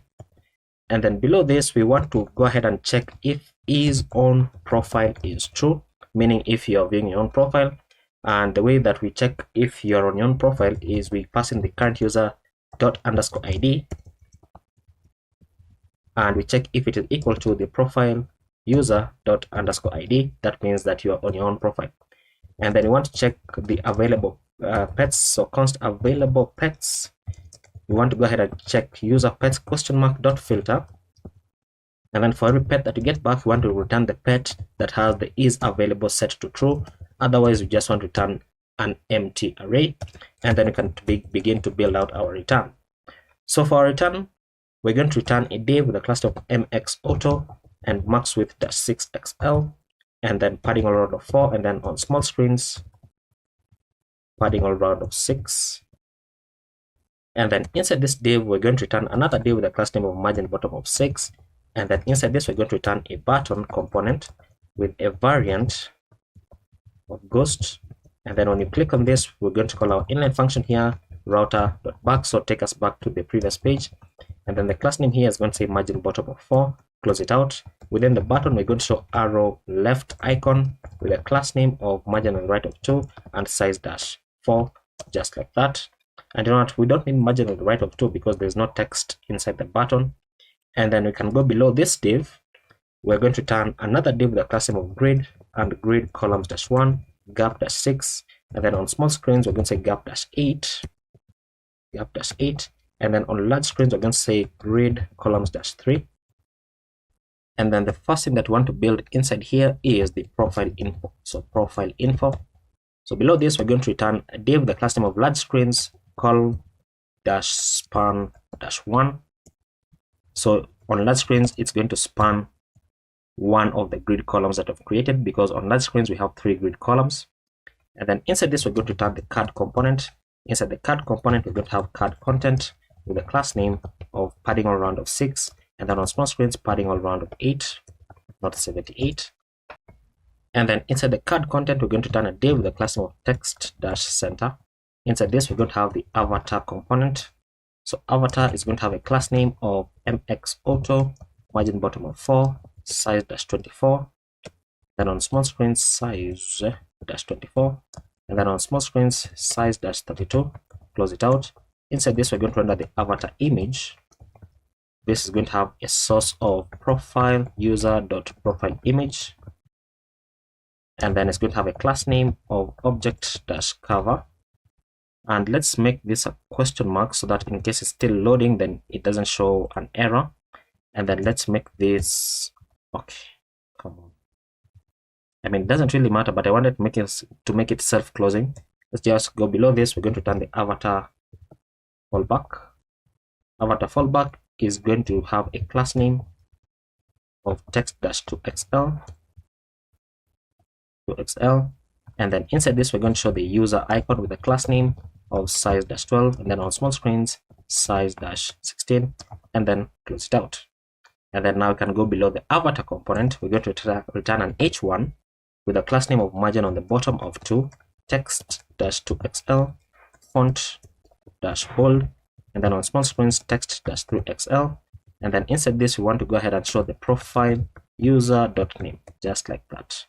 Now we can save that so that we see what we have on the screen. And there we go. So you can see that it looks very, very nice. Now I do want to mention this, that I've just realized it is probably better if this page is inside the profile. So how we would do that, I'm not going to do it, but I'm just explaining how you would do that, is that you would simply grab this dynamic value here, the dynamic page, and drop it inside the profile. So that now you'd have the profile page showing this, and then the dynamic page is going to show /profile and then the dynamic value. And I think that is probably a better in terms of UI. But if you want to do that, then that is simply how you would do it. But I'm not going to be doing that in this video. Can't speak. Now we're going to go below the H1. We want to go ahead and check for the profile user.bio if it is true, and only when it is true, that's when you want to show this div with a class name of margin bottom of 4 and leading dash relaxed, and then the text is going to say inside here, we're going to say profile user.bio, just like that. And then we're going to go below this. We want to go ahead and return a div with a class name of space on the y of 3 and text dash left. And then inside this, we want to go ahead and check for the profile user.location, and only when that is true, that's when we want to go ahead and return a div with a class name of flex and item center and space on the x of 2. And then inside here, we're going to return the map pin icon with a class name of size dash 4 and flex shrink dash 0, and then close it out. And then below the span, we're going to have a span that says profile user.location, just like that. And then we're going to go below this closing parentheses. We want to go ahead and create another div with a class name of, you know what, it's similar class name. So let's just copy this, paste it here. This is now going to check for the profile user.email, and therefore this icon is going to be showing the mail icon, and then the rest of the class names are going to remain the same. And then once again, where this div ends, we can just paste it downwards. Now we want to show the phone icon. This one is going to say profile user.phone. And you know what, this div needs to be inside the check because the phone is optional. So we want to check for the profile user.phone, and only when it exists, that's when we want to go ahead and return this div. Simple as that. And then we're going to go below this. We are going to go ahead and paste in that div one more time. Now this is going to be showing the calendar icon, and then the span is going to say joined. So joined as text, joined. And then we want to go ahead and pass in the date that the user joined. So here we're going to say new date, and then pass in profile user.created at, and then .to local date string, just like so. And that should be okay. And then let's save that so that it formats correctly, so that I can get the correct div. So I'm going to go below this span and then below these two divs. And then you want to check if is on profile is true. And only when is on profile is true, that's when you want to have the following. So create a div with a class name of margin on the top of 6 and then space on the y of 3. And then inside this, we're going to have the link component with an href that goes into the /dashboard/settings, and then close it out. And then we're going to have a button component here with a variant of outline. And then the class name is going to say width-full. And then inside the button, we're simply going to say edit profile and save that so that it formats correctly. I don't know why when you're using the link at the bottom, it doesn't format correctly. But then we're going to go below this link. We're going to create another link with an href going into /dashboard/add-pet, close it out. Inside this, we're going to have the button component with the class name of width-full, and then the text is going to say add pet, just like that. And that should be the end of that card. And then you can go below this card, and then we're going to create the status card. Now let's save that. Let's see what we have on the screen first of all. So you can see it looks very, very nice, and it's still loading. So it should pop in some more information, but I don't have that information on this profile. I created it on the other profile. So if I were to do, let's go into settings. I think that's where we have our edit profile. And oh no, you know what am I saying? It's on the other profile. So if I were to visit this profile, so right here, profile, then you can see that I added in more information just about this guy, but I cannot access the page that we're currently building. So let's go back to where we were, which is this one right here, and then we can continue building out everything. So below this, we're going to have the card component once again with the class name of margin top of 6, close it out, and then we're going to have card header, and then we're going to have card title with the class name of text-large, and then the text is going to say statistics. Okay. Below the card header, we're going to have card content, and then inside card content, we're going to have a div with the class name of space on the y of 3. Inside this div, we're going to have another div with the class name of flex and items-center, and then justify-between, and then we're going to have a span, come on, give me the program, okay, which says total pets. And then below the span, we're going to have the badge component. The badge is going to have a variant of secondary, and then the text is going to say user pets ? Dot length, and if none exists, then we return 0, just like that. And then we're going to go below this div.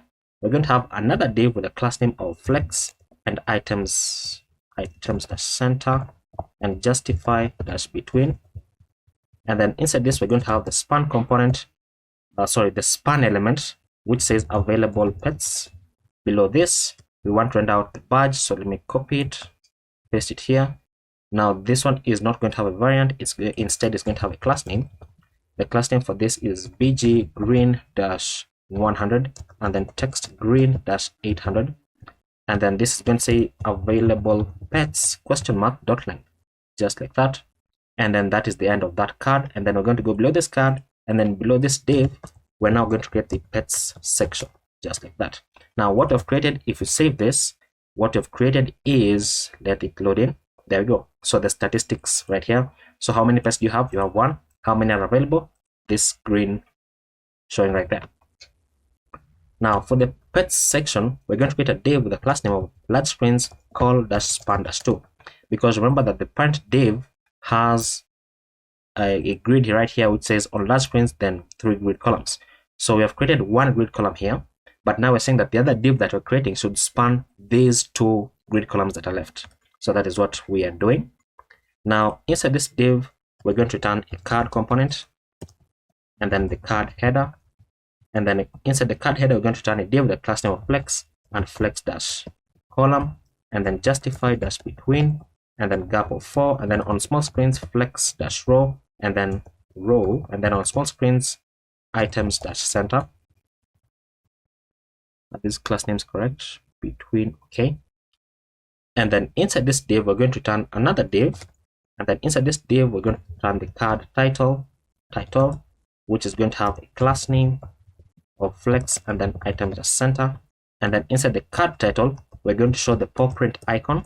So paw print icon with a class name here of margin on right of 2 and then size-5, and then close it out.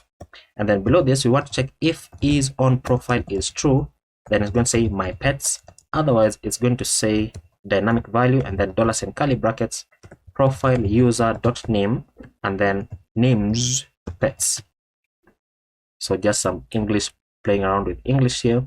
And then below the card title, we're going to have card description, where we want to check if is on profile is true, then we're going to say pets you have listed for adoption. And if it is not your own profile, then the text is going to say pets available for adoption, just like that. Now we're going to go below the card description, and then below this div, we're going to create a badge component, badge with a variant of secondary, and then the class name for this is going to say self-start, so self-start, and then on small screens self-center. And what these class names do, you can just hover over this and you can see it says align self flex start, and then this one align self flex center. Now the extension that I'm using right here to hover over them to show the Tailwind CSS classes, I did not mention it, and I do apologize. It is called Tailwind CSS IntelliSense. So right here. So this is the extension. You can use it if you want. It is very useful to me because I don't know all the Tailwind CSS classes. So sometimes I just go ahead and begin typing, and then when I click Control Spacebar, it gives me the class names that have what I typed here. So you can see that it is very useful for me, and it might be useful for you as well. So inside you want to show available pets question mark dot length available. So how many available pets do you have available? Looking very, very nice. Now we're going to go below the card header. We're going to have the card content. Now inside the card content, you want to check for available pets question mark dot length. If this is greater than 0 is true, then you want to show something, and if it is not true, then you want to show something else. Now I think let's go ahead and just save this first of all, so that we see what we're building out on the screen. And there we go. So this guy's pets available for adoption is how many available? So it's 1, so it was still reloading. And then now we can continue building this out. So we were going right here inside the card content. Let's build out our true state first. So we're going to turn a div here with a class name of grid, and then grid dash columns dash 1, and then gap of 4, and then on small screens grid columns dash 2, and then on small screens gap dash 6. So gap dash 6. Inside this we want to say available pets dot map, and then for every pet that we get back, then we're going to be returning the pet card component, which we already built out. If you remember, this is going to have a key of pet dot underscore id, and remember that the pet card takes in the pet as a prop, so passing the pet like so, and then the current user id is going to say current user dot underscore id, just like that, in order for the pet card to function correctly. And then if this is false, so if there are no available pets, then we're going to turn a div with a class name of padding on the y of 8, text dash center, and then on small screens padding on the y of 12. Inside this div we're going to show the paw print icon, paw print with a class name of mx auto, margin on the bottom of 4, size dash 12, and then text gray dash 400. Close it out. And then we're going to have an h3 with a class name of margin on the bottom of 2, and text dash large, and font dash semi bold, and then text gray dash 900. And then inside the h2 we want to check if is on profile is true, then the text is going to say no pets listed yet. Otherwise the text is going to say no pets available, just like that. Below the this should be an h3, not an h2. So below the h3 we're going to have a paragraph with a class name of margin on the bottom of 4. And then once again inside this paragraph we want to check if is on profile is true, and if it is true, then we're going to say start by adding a pet that needs a loving home. And then otherwise the text is going to say this user has not listed any pets for adoption yet, just like that. And then once again below the paragraph we want to check if is on profile is true, and only when it is true, that's when we want to go ahead and render out the link component here with an href that goes into / dashboard / add pet. So only when you are on your own profile, that's when you're going to be able to see this link to add a new pet. Now this one is going to show the button, and the button is going to say add your first pet, and just like that. So we can save that, and then as it is reloading, let's go ahead and go below the card component, and then now we're going to build the preferences section. But the preferences section here is only going to show if you are on your own profile. So let's just go ahead and say we want to check if is on profile is true, and if the current user dot preferences exists, and only when that exists, that's when we want to go ahead and build out this section here, which is going to have the card with a class name of margin on the top of 6. Close it out. We're going to have the card header. The card header, we're going to have the card title that says your preferences, and then below the card title we're going to have card description, and this is going to say these preferences help us recommend the perfect pets for you. And then we can now go below the card header. We're going to have the card content. The card content here, we're going to render out a div with a class name of grid, and grid dash columns dash 1, and then gap of 4, and then on small screens grid dash columns dash 2. Inside here we want to go ahead and check for the current user dot preferences, and we want to check for the pet type. And when that is true, then we want to go ahead and check for the current user dot preferences dot pet type dot length is greater than 0. And when that is true, that's when we want to go ahead and return a div here. Let me close the sidebar so that you can see the entire thing.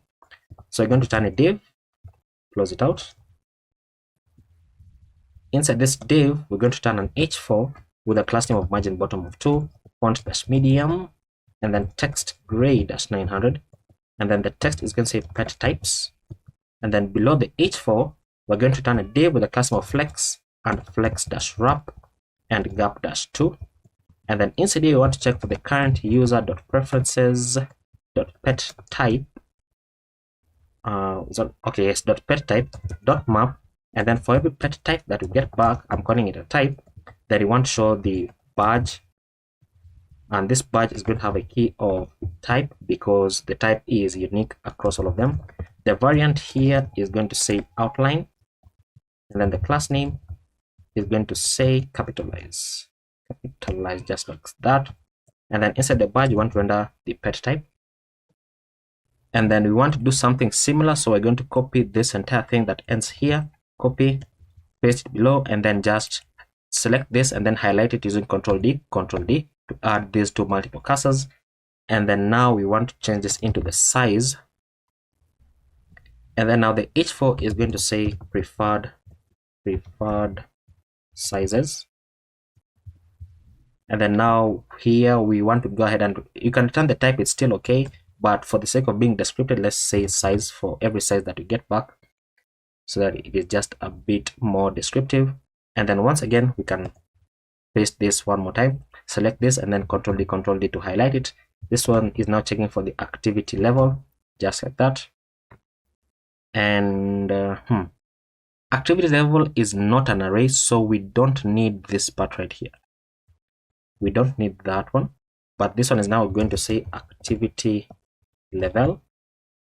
And then we are not mapping over things here, so we don't need this div, we don't need it as the closing. And let's see, we don't need this check either.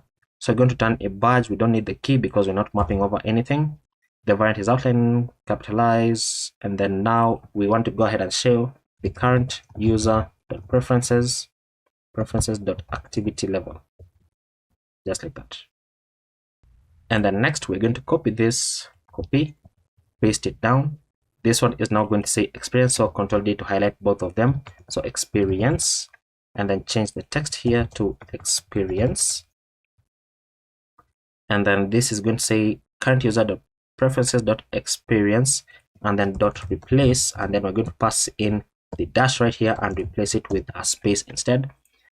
Because if you go ahead and check the settings page, oh, there we go, so it loaded in. So if you check the settings page, the part for the experience right here, it has a dash. So basically we're removing the dash so that it shows the entire thing properly. And you can see now if I go back, then this is the only pet that I have, looking very, very, very nice. Fantastic. And I think this font is wrong. Let me just check it.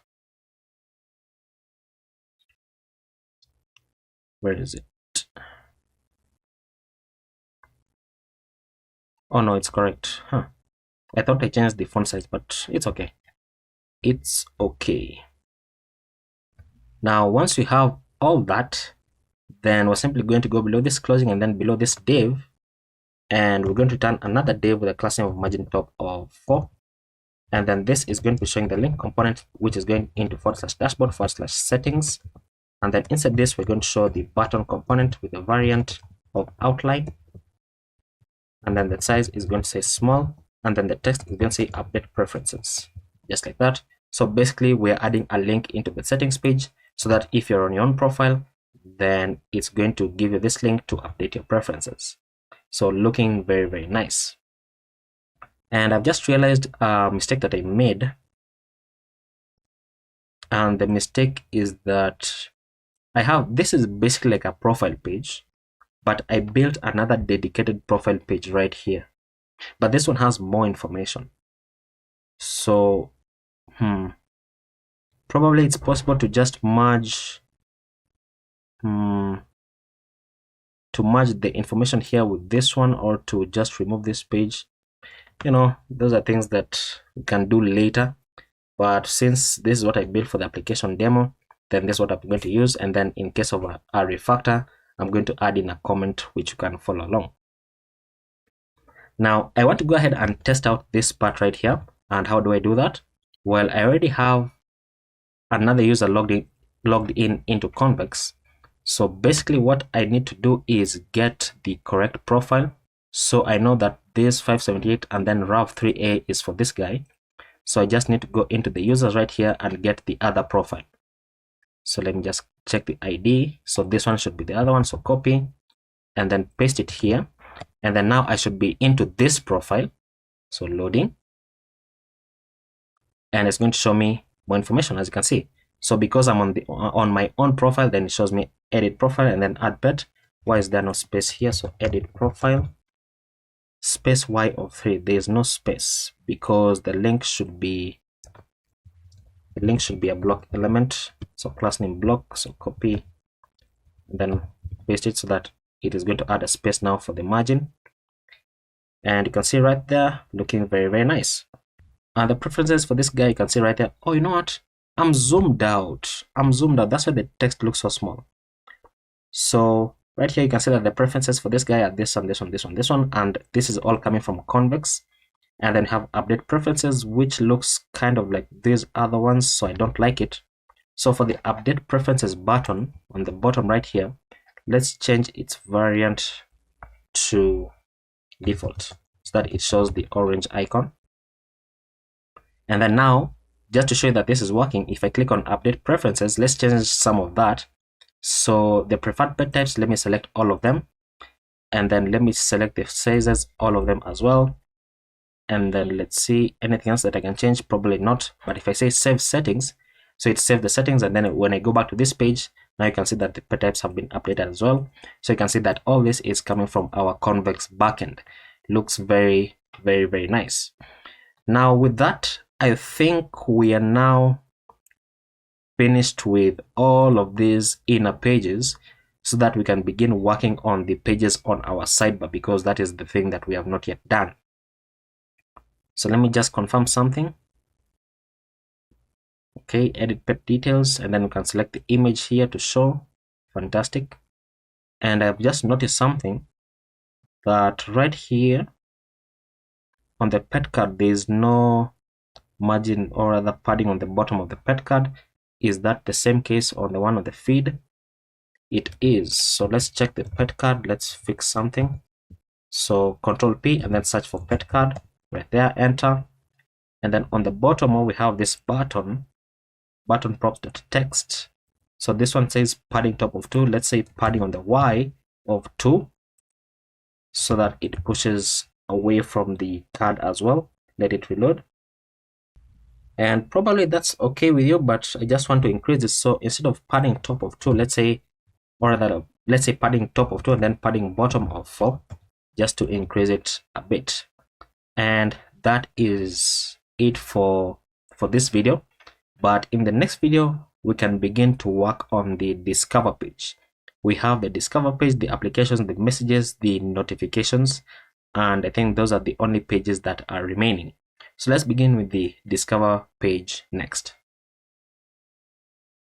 So now that we have finished building out the user profile page right here, the next page that we're going to be working on is the discover page. So I'm simply going to click on this, which will take me to this 404 page because we have not yet built it yet. So inside the app folder, inside the dashboard, and then dashboard, create a new file called discover /page.jsx, which is going to create the folder called discover and then page.jsx inside it. And then let's begin typing away. So first of all, we're going to mark this file as use client, and then we're going to be importing a couple of things. So import use state from React.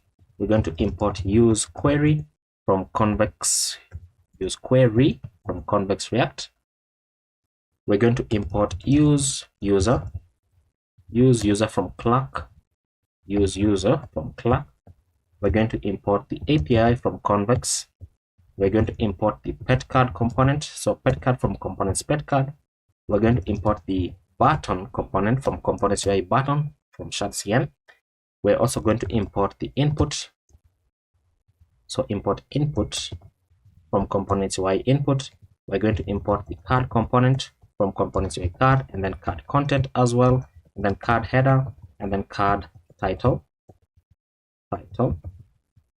And then we're going to import the select from, not from Radix UI, but from components UI select, the select content, also the select item, the select trigger, so select trigger, and then the select value. And then we're going to import the badge from components UI badge, and then import the search icon, the filter icon, and the X icon from Lucid React, so Lucid React.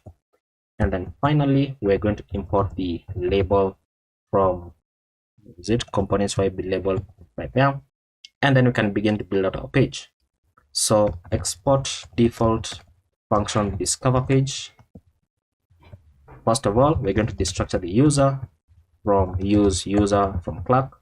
We're going to set our search term and set search term. This is coming from use state by default. Use state by default, it is going to be an empty string. And then filters and set filters. This is going to be equal to use state, and it is going to be an object by default. This is going to be taking the type, which is an empty string by default, and then breed is an empty string, and then size an empty string, and then age also an empty string, and gender an empty string, and then the activity level is an empty string. Then good with kids is also an empty string, and then good with pets is also an empty string, and then finally the location is an empty string, like so. And then next we need to get the currently logged in user, so const current user is equal to use query. We're going to pass in api.users.getUser by Clark ID. This is going to check for the user .id if it exists, and we're going to pass in the Clark ID of the user.id. Otherwise we're going to skip the query. And then all pets, so const all pets is equal to use query. We're going to pass in api.pets.getAllPets, and I don't think we have that function. Let's remove that space. And then const filtered pets is equal to use query, and then we're going to pass in api.pets.getFilteredPets. Now I know we don't have this function. This is going to take in the search term as well as the filters that we're getting from our state value on top. And then const pets is equal to filtered pets, which are just getting above, or all pets, which are also just getting above, and if both of those don't exist, then return an empty array. Now we're going to create a function here which I've created before, so const handle filter change. This is going to take in the key and the value, and in the other page we used field and value. So this one we're going to pass in set filters, check for the previous value if it exists, and then we're going to attach, so pass everything in the previous value, and then we're going to check for the key that we're on, and we want to check if the value is triple equal to all. If that is true, then we don't have any filters. Otherwise we're going to pass in the values for our filters. And then we're going to create a function here, const clear filters. This is going to be empty, and we're going to say set filters into, open this up, and then let's copy them because it's faster. So simply resetting all the values back to their default values. And then we're going to say set search term as well back to an empty string, like so. And then const active, scroll down, active filters count is equal to object.values. So this is how you can transform an object into an array. So pass in the filters and then dot filter. Oops, what is that? So dot filter, and then pass in boolean dot length plus, and then open this up, pass in the search term. If that is true, then we have 1, otherwise we have 0 for the search term. So how many how many filters do we have active? That should be search term. Simply we are filtering over the filters that you have, and if you have a search term, then you have 1 filter active. If you don't have a search term, then you have 0 filters active. And then if there is no current user, then we're simply going to go ahead and return our loading spinner, which once again I forgot to import, so close that out. And then now we can begin to build out our actual return. So we're going to return a div with a padding all around of 6, and then inside here we're going to return another div with a class name of margin bottom of 8. Inside this div we're going to have an h1 with the class name of margin bottom of 2, text-3xl, and font-bold,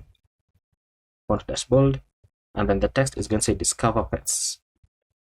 Below the h1 we're going to have a paragraph with the class name of text gray-600, and we already have this class in the css, so we don't need to attach it there as well.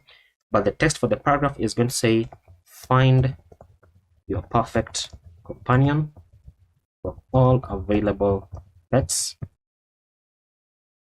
And then we're going to go below this paragraph, and then below the div, now we're going to create our search and filters, just like that. Now we're going to begin by creating a card here with a class name of margin bottom of 8, and then inside this card we're going to have the card header, and then inside the card title, so we're going to have, or the inside the card header, we're going to have card title. This card title is going to have a class name of flex and items-center, and then justify-between. And then inside the card title we're going to have a div with a class name of flex and items-center, and then space on the x of 2. And then inside this we're going to have the filter icon with a class name of size-5, and then below the filter icon we're going to have a span that says search and filter. Now below the span we want to go ahead and check for the active filters count. If it is greater than 0, and only when it is greater than 0, that's when we want to render out the badge component from shadcn with a variant of secondary, and then this is going to show the active filters count, the number of them, and the text is going to say active. So if it is 1 filter active, then it says 1 active, or 2 active, 3 active, and so on and so forth. Now we're going to go below this div. We want to check for the active filters count. So active filters count is greater than 0. Only when that is true, that's when we want to have a button here with a variant of outline, and then the size is going to say small. And then when you click on this, we're going to be calling the clear filters function. So clear filters, just like that. So basically the button to clear the filters if any filters are present. This is going to be showing the X icon with a class name of margin on the right of 2, and then size of 4. Close it out, and then the text is going to say clear all, just like that. And then now we're going to go below the card header. We're going to have card content. Card content is going to have a class name here of space on the Y of 6. Close it out, and then first of all we're going to build out the search bar. Now for the search bar we're going to show the search icon, just like that. The search icon is going to have a class name, and I'm doing this wrongly, apologies. First of all we need to render out a div with a class name of relative, because the search icon is going to be positioned absolute within the div. So search class name, and then we're going to say absolute, and then it's going to have top of a half, 1/2, and then left-3, and then size-4, and then minus translate on the y-axis by half so that it is positioned perfectly to the center, and then transform so that the translate actually works, and then text gray-400, and then close it out. Below this we're going to have an input. This input is going to have a placeholder here that says search by name, read, or description. Description ... The value for this is going to be equal to the search term, which we have as one of our state values, and then on change. So when you click inside this input, then we're going to call our synthetic event of e, and we're going to say set search term into e.target.value, so basically into whatever we type into it. And then the class name for this is going to say padding on the left of 10, so that it pushes away from this search icon. So let's save that, and then let's see whether it is going to work without having to build out these functions from convex. Hopefully yeah, it's going to give us an error from convex. Oh no, this is not the error from convex. So let it reload first of all. And yeah, so we get this error from convex. So I think it is going to be prudent if we create the functions from convex, because we're not going to be able to see anything on the UI until this is fixed. So it doesn't make any sense for us to continue building out the entire UI, which is about 300 lines long, without having to preview anything. So let's just go ahead and build this out first of all.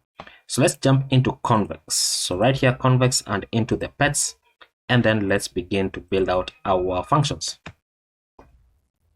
So the first function that we need, what is it called? So we already have this, so we need all pets. So get all pets, which is a very simple function. So we have our create pet somewhere. So create pet is right here. So let's go below create pets so that we can get all pets, and you can see that this is get recommended pets. I'm just aligning them like that so that it seems kind of like hierarchical. So first of all, you create a pet, then you get all pets, then get recommended pets, and so on and so forth according to the functions. So let's go ahead and say export const get all pets. This is going to be equal to a query. Open this up, and it doesn't take in any arguments. So the handler here is going to be an asynchronous function taking the context and the arguments. We're going to say return await context.db.query. We are querying the pets table, and we're querying it with index of by availability, so whether they're available or not, meaning whether they've been adopted or not. And then our callback function here is going to say query.equals check for is available and check if that is true, and then dot collect to get all of them that are available, and that is the end of the function. As you can see, very simple. Next we have the filtered pets, so get filtered pets. So we're simply going to go below this. We're going to say export const get filtered pets. This is going to be equal to a query, and this takes in a bunch of arguments. So it takes in the search term, which we have as one of our state values, which is v.string. It takes in the filters, and the filters are quite a number of them. So v.object, and then open this up as an object like so. So I think it's easier if we just go ahead and copy all of this. So copy, then paste them here, and then just highlight this, and then control D on all of them, change them into v.string, just like that. I mean, it's much faster, as you can see. And then for our handler, we're going to pass in an asynchronous function taking the context and the arguments, where we're going to say the following. So let pets is equal to await context.db.query. We are querying the pets table with index of by availability. And then for our callback function here, we're going to say query.equals passing is available and check if it is true, and then dot collect. So basically something similar that we've done on top, but now we're just restructuring it or refactoring into this variable. And then the first thing that we want to do is apply the search term. So apply search term. So if arguments.search term exists, then we're going to say the following: const search lower is equal to arguments.search term dot to lowercase, just like that. And then we're going to say pets is equal to pets.filter. And the reason why I can do this is because we're not using const, we are using let.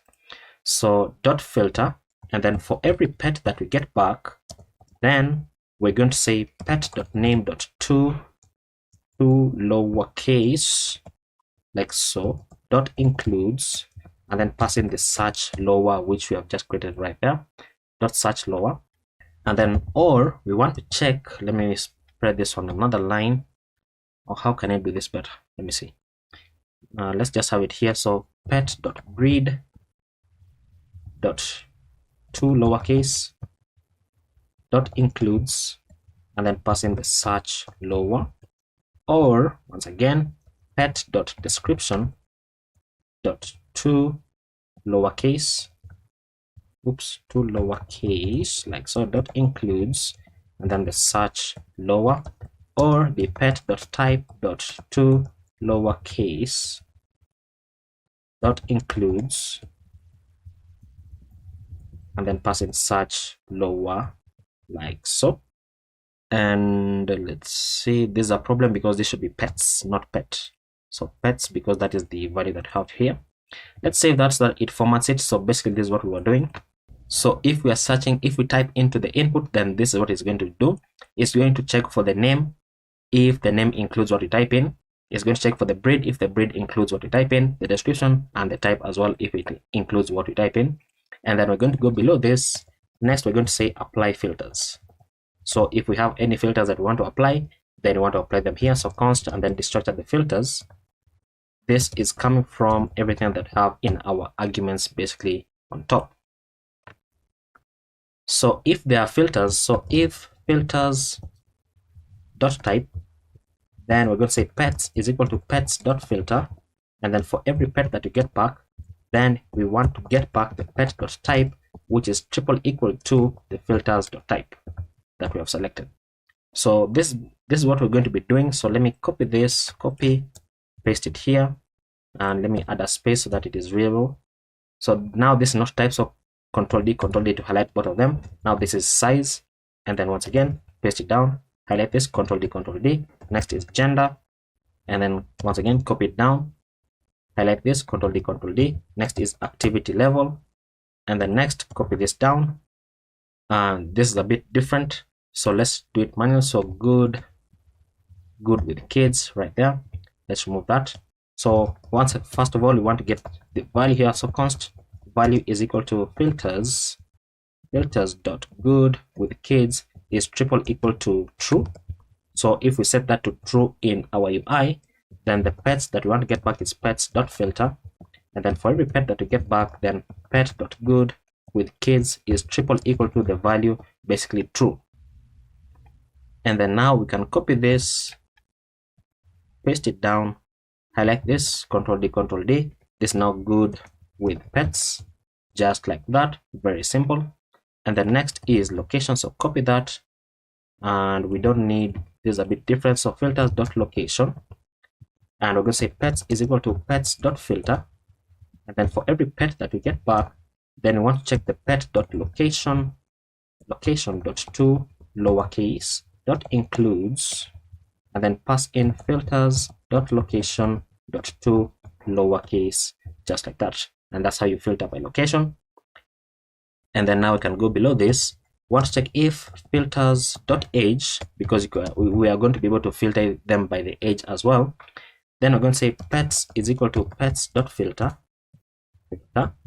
and then for every pet that we get back, then we're going to have a switch statement here, and we're going to be switching by the filters dot age, because that's what we have in our arguments.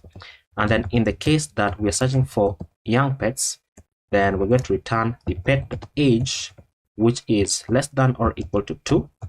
And then in the case of an adult, then we want to return the pet dot age greater than or equal to 3, and the pet dot age less than or equal to 7. So that is an adult. And then in the case of a senior pet,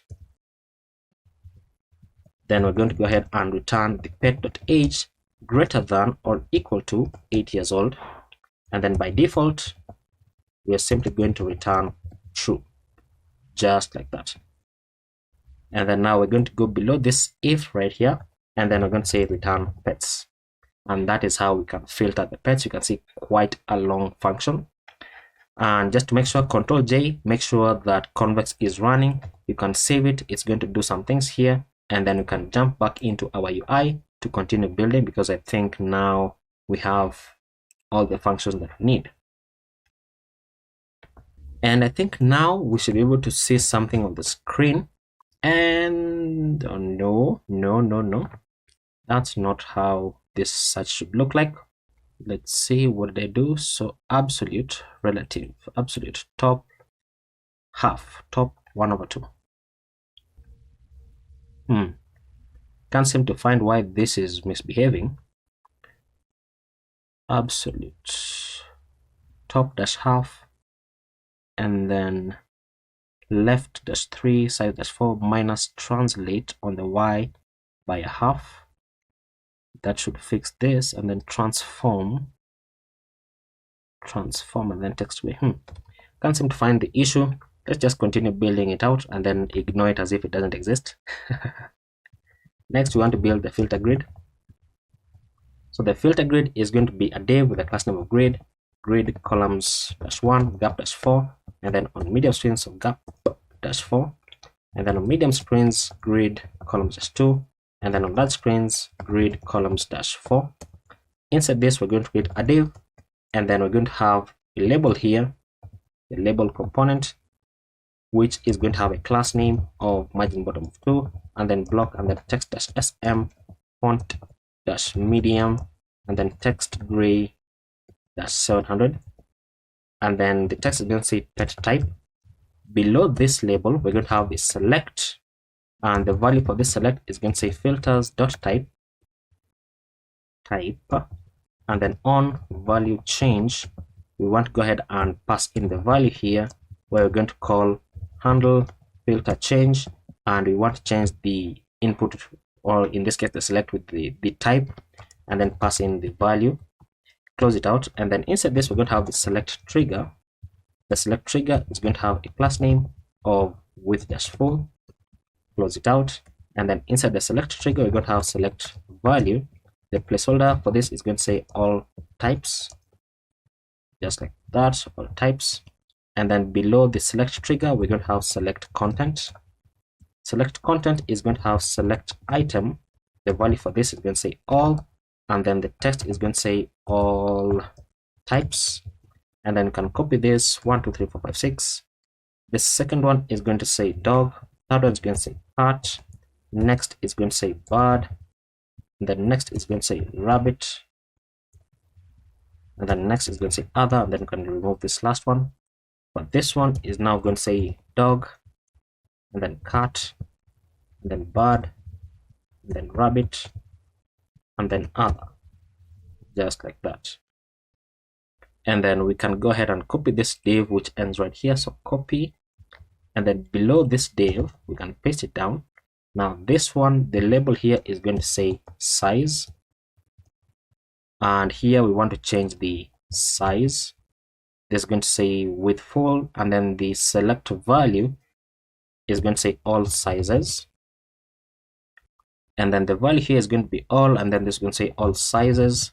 Next, we want to have small, and then medium, and then large, just like that. We don't need these two other ones, so change this value here to small, medium, and then large.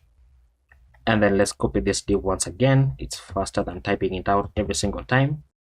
Now, I've just noticed something. This one should say filters.size. Don't mess us up. That up, otherwise it's going to have issues.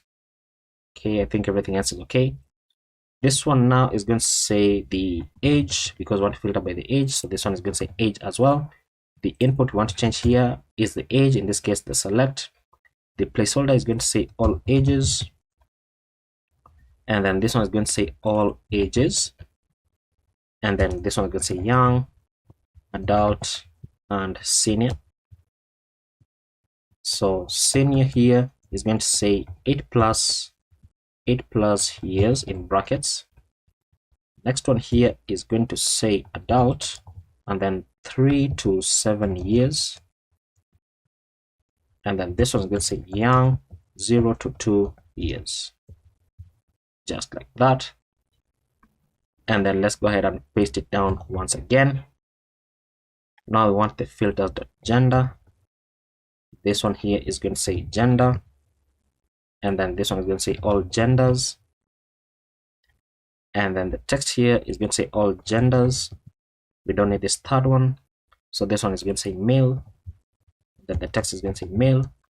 This one is going to say female, and then the text is going to say, the value rather is going to say female, like so. And then next, below this div, paste it down. Oops, wrong one. So copy this, paste it here, and I'm even changing this, the labels. This one should say genders, or rather gender, and then this top one should say age. So I think everything else is okay. So age, gender. Now this one is going to be checking for the activity level. So activity level, This one says filters.activity level. Did I change the top one here? Gender. Okay. Zip gender. Okay. Just confirming. This one we're checking for the activity level. On value change, activity level. And then this one's going to say all levels, or maybe all levels of activity, but all levels is okay. And then this one is going to say all levels. The value here is going to say low, and then medium, and then copy it down one more time, and then high. The text here is going to say high, height, and then medium, and then low, just like that. And then you can copy this div that ends here. So copy, paste it down. You'll see quite a bit of copying and pasting because it's easier. This one is going to say good with kids. And then the text here for the label is going to say good with kids. Here we want to change the good with kids value. And then the placeholder here is going to say any. Here is going to say all, and not all but any. And then next one we want to say true. And then good with kids here is going to say yes. And then no is for the second one. Here is going to say false. And then we can remove this one. And then next we can simply copy this div, paste it down, because now this is going to say good with pets. Here we're going to change this to good with pets. And then here is going to say good with pets. And this is any, and then it's basically the same, so all, and then true, and then false. And then finally below this div we're going to have another div with the very same label, so we can copy it, copy and paste it here. Below this we're going to have an input, and the text here is not saying good with pets, it's saying location. So the input here is going to have a placeholder that says enter city or area. The value here is going to say filters.location, and then on change we're calling the synthetic event of E, where we're going to say handle filter change. Come on, handle filter change. We want to change the location here depending on e.target value. So e.target value. So basically whatever we type in, and that should be okay. Let's save that. And that one is only the first part that we've built. So basically this, the UI part of it. And there we go. So this is basically what we're building out. So all types, you can select that, you can select that one, and then you can see that it shows you the number of filters that are active. That's when it shows you this X icon. So when you click on this, it removes the active filters. So looking very, very nice. You can select all that, just making sure that we have not broken anything. Just making sure. Okay. Nairobi. Fantastic. Now, what we need to do next is actually build out the results section here, so that when you filter the pets here, it's going to show you the relevant results. So we're going to go below the div right here. Let's have a comment here that says results section. So for the results, we're going to turn a div with a class name of space on the Y of 6. Inside this, we're going to have another div with a class name of flex and items-center, flex, items-center, justify-between. Inside this, we're going to have an h2 with a class name of text-2xl and font-semi-bold. And then we're going to say pets.length. And then outside of this, we're going to say pets.length is triple equal to 1 is true. Triple equal to 1 is true. Then we're going to say pet. Otherwise, we're going to say pets. So 1 pet, and then 2 pets, and then found. Found, not founds. And then we're going to go below the h2, and then below this div, and we want to check for the pets.length. Pets.length is greater than 0. If that is true, we want to show something. If it is not true, then we want to show something as well. So let's start with the true first of all, because it's very, very easy. So we're going to turn a div here with the class name of grid and grid columns -1, then gap of 6, and then on medium screens, grid columns -2, and then large screens, grid columns -3. And then inside this, we want to say pets.map, and then for every pet that we get back, so pets plural.map, for every pet that we get back, we want to go ahead and show the pet card component, which we already have. This is going to have the key of pet._id, and then the pet prop is going to be equal to the pet that we get back, and then current user ID is going to be equal to the current user._id, just like that. And then if there are no pets, then we want to go ahead and return a card here with the class name of padding with the y of 12 and text-center. Inside this card, we're going to have card content. Inside card content, we're going to have the search icon with the class name of mx auto, margin bottom of 4, and then size -12 and text gray -400. Close it out. Below this, is this not important? Okay. Below this, we're going to have an h3 with a class name of margin bottom of 2, text -large, and font semi-bold, and then text gray -900, and then the text is going to say no pets found. Now below the h3, we're going to have a paragraph with a class name of margin bottom of 4, and we don't need the text gray because we already have it in our CSS. And then the text is going to say try adjusting your search criteria or filters to find more pets. And type find more pets, just like that. Now below the paragraph here, we're going to have a button. When you click on this button, we're going to call the clear filters. So basically clearing the filters because you are not getting any such results. Filters has an S, and then the text is going to say clear filters, just like that. We can save that. Let's preview what we have on the screen. We should now be able to see every pet that has been uploaded on the website, whether it is yours or not. Fantastic. So if I filter by location, for example, then I should only return one pet. So Nairobi, there we go. So it returns one pet. If I filter by good with pets, yes, then I return both of them. If I filter by no, I return none of them. Okay. And then this is our empty state that we have just built. So if you don't get any pets, then when you click on this, it's similar to clicking on this. So clear filters, and then shows you all the pets again. Good with kids, no. And good with kids, yes. Okay. Activity levels low, and you can see that for the low activity level, it's only this one, and so on and so forth. So our discover page is working as we expect it to work. Very, very nice. So now in the next video, we need to go ahead and build out the applications page. So let's go ahead and do that in the next video.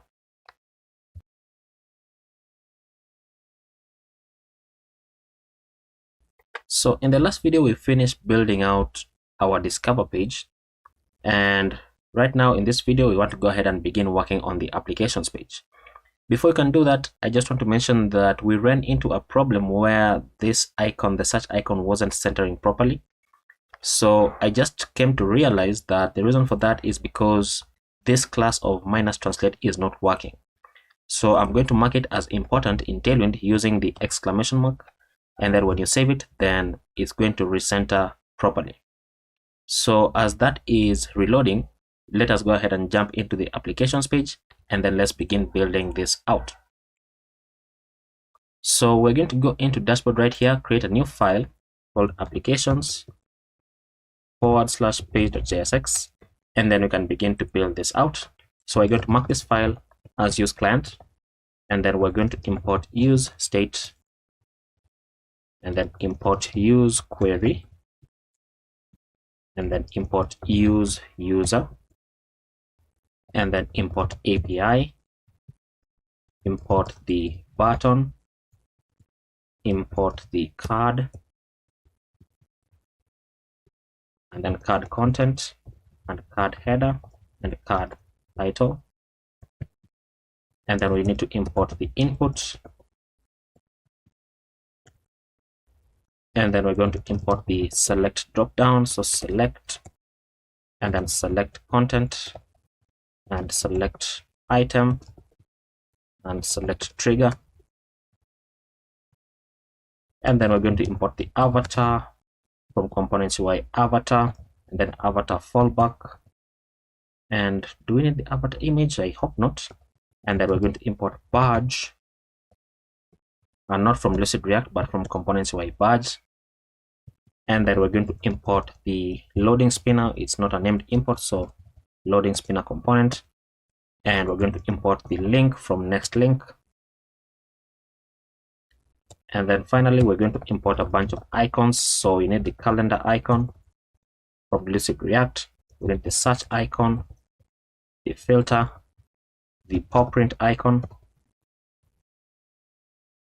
the clock, the check X, user, I, and the message circle icon. And then I forgot one more import. So we need to import the application card component coming from /components/application-card. So let's go ahead and create this so that we don't run into any issues. So inside components right here, create a new file called application-card.jsx, and then let's just say RFC inside here. Change this to application card. We can save that, and then that should now correctly import it. And then we can begin to build out our page. So export default function applications page, not the application card.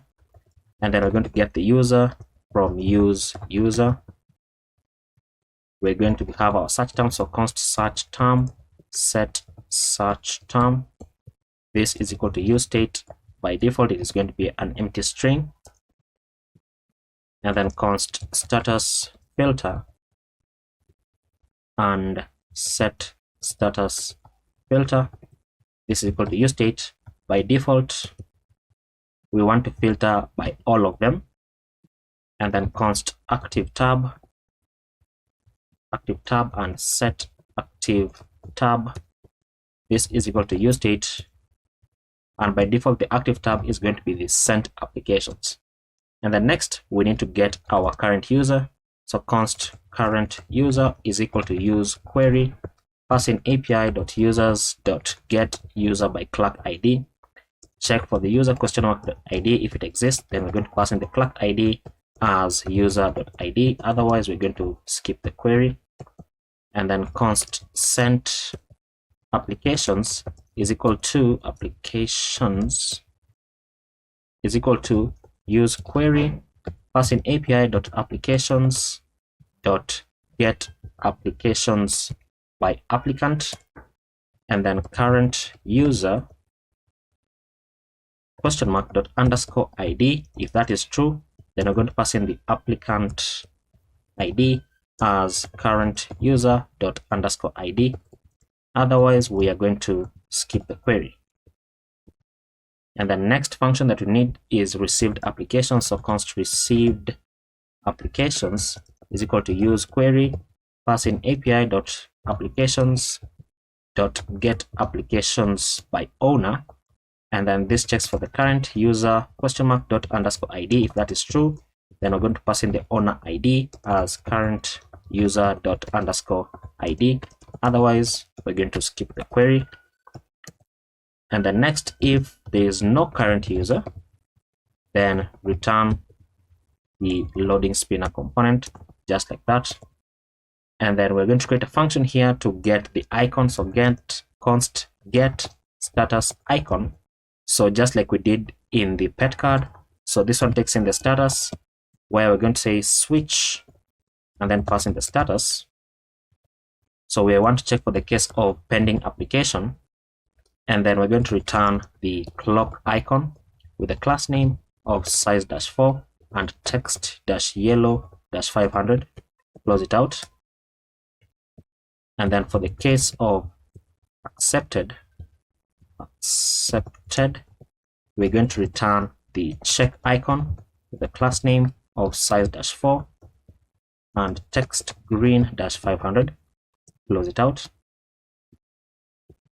And then for the case of rejected, we're going to return the X icon with the class name of size-4 and text-red-500. Close it out. And then for the case, not a quotation mark. And then for the case of, sorry, we don't have another case. We have the default case. So for the default case, we're going to return the clock icon. So basically this, let's copy this, paste it here. Now this one is going to have text gray dash 500. And then we're going to create another function. So const get status color. This one takes in the status, where we're going to have a switch statement here, which takes in the status.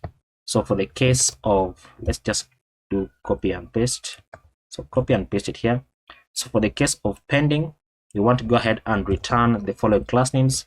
So bg yellow dash 500, sorry, dash 100, and then text yellow dash 800, and border yellow dash 200.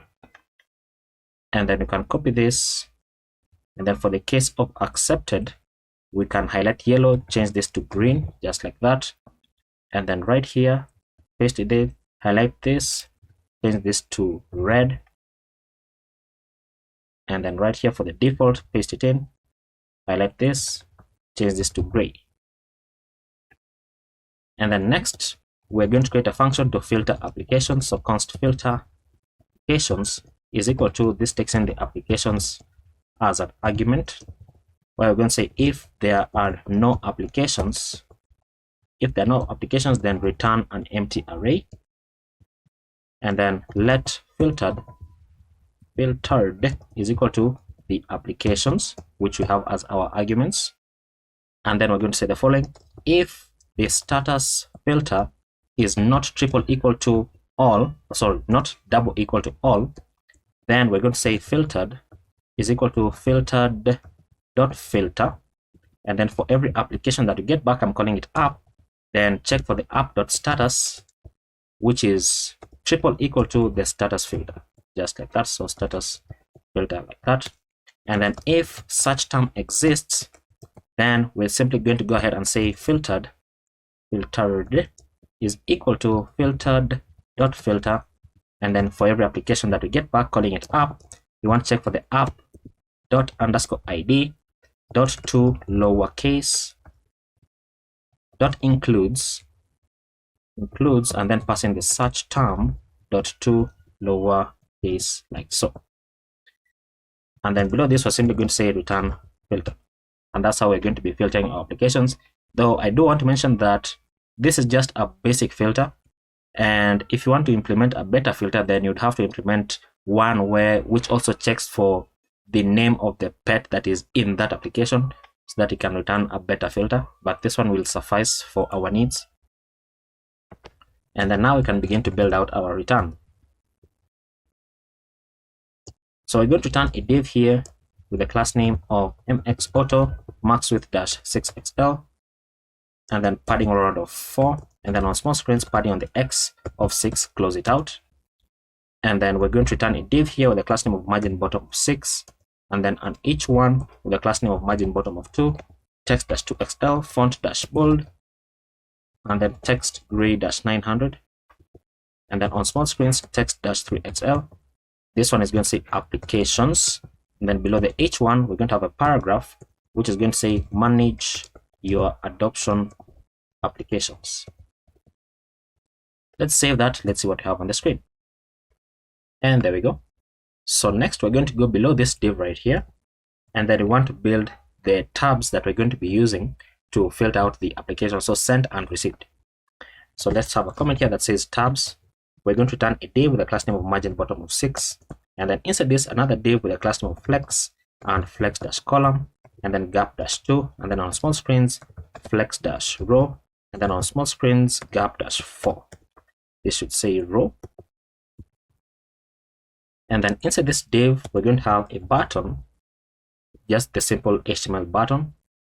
This button is going to have an on click. So when you click on this, we're going to go ahead and say set active tab into sent. And remember that active tab is one of our state values, and we have set the default into sent. So do that, and then this is going to have some dynamic class names. So add in your backticks.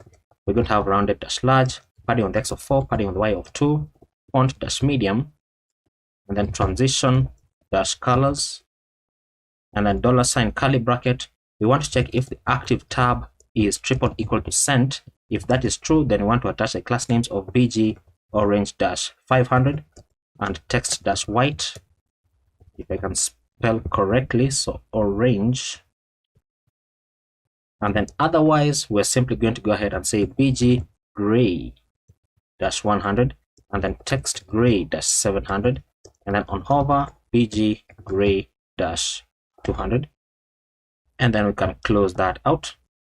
Now inside the button, we're going to say applications sent, and then in brackets we want to open this up and then having our dynamic value from convex, so curly brackets sent applications question mark dot length.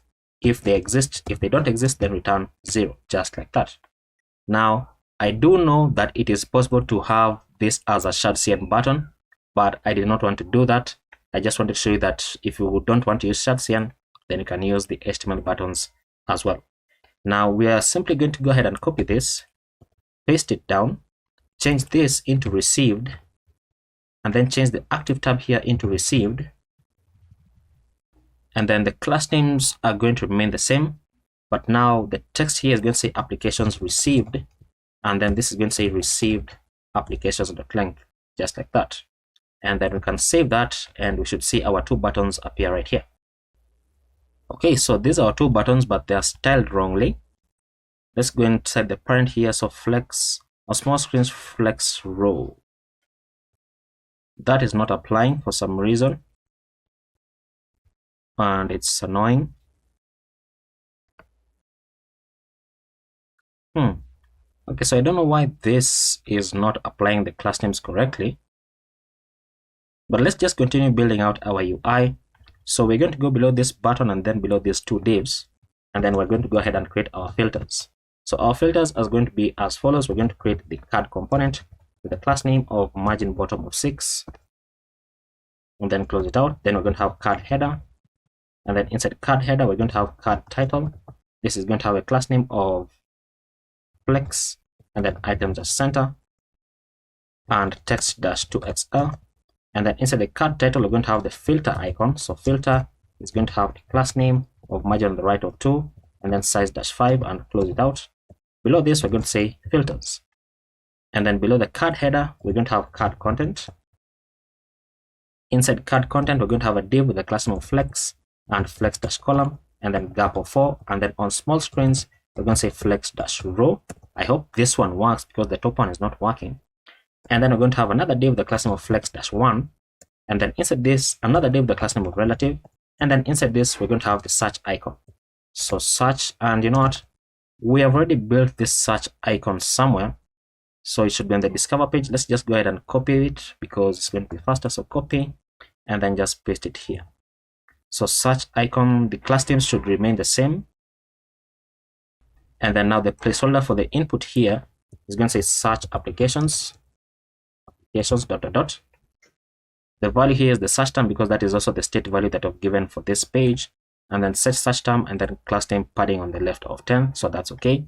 And then below these two divs we're going to have another div with the class name of small screens width dash 48, and then inside this we're going to have the select, and the select is going to have a value here of status filter, and then on value change we're going to call set status filter, just like that. And then inside this we're going to have the select trigger. This is going to have a class name of width dash full, and then this is going to say the status. And then finally below this we're going to have the select content. We're going to have select item inside here. The value here for the first one is going to be all, and then it's going to say all statuses. Well, it doesn't really matter. Let us copy this down three more times. This is going to say pending, this is going to say accepted, and this is going to say rejected. The text here is going to say rejected, this one is going to say accepted, this one is going to say pending. And I think we should be able to save that, and let's see what we have on the screen. Okay, so we have our input here, so you can type inside it to filter out our applications, and then we have our drop down right here, so you can filter using pending applications, accepted applications, and rejected applications. Now I do realize that right here also the flex row is not working. So flex column then flex row, am I doing it wrongly? Why is it not working? If I change this into flex row, does that change anything? So flex row, flex column by default, and then when you get to small screens and above, is this not working? It is. If I make this important, will it work? So even that does not work. What is happening with this thing? Let's remove that flex row. Oops. Pressed page up. Where is it? Where's flex? Oh, I'm in the wrong file. Come on. So right here, let's go and change this to flex row. And then let's have it as this. And I think I'm going to do the same thing on the top. So right here, we'll remove this, change this into flex row, and then let's add flex wrap. Then let's see, flex wrap. That should be okay, so that when it reaches the end of that, then it's going to apply. But wait a minute, the class name of small gap 4 is applying. That's annoying. That's very annoying. Let's just save it. Let's continue building out application. This is how I wanted it to look like on large screens, but it was not looking like that. So let's just continue building this out. I hope I get to figure out the issue with the CSS right there. So now we're going to go below this card, and then we're going to create our applications list. So for our applications list, we're going to return a div here, the class name of space on the y of 4, and then we're going to check if the active tab is equal to the sent tab. If that is true, then we're going to do something, and then if it is false, we're going to do something else. So first of all, we're going to turn, sorry, this should not be a fragment. So we want to go ahead and check filter applications, which we have right here, this function, and remember that it takes in the applications. So in this case, we want to filter applications and then pass in the sent applications. So if that dot length is greater than 0, if that is true, then you want to do something. And in this case, we want to go ahead and let's break this up a bit. So I want to say filter applications, this one once again, then pass in sent applications, and then dot map, and then for every application that we get back, then we're going to go ahead and return an application card component which we created. This is going to have a key of application dot underscore ID, and then the application prop is going to be equal to the application object that we get back when you map over it.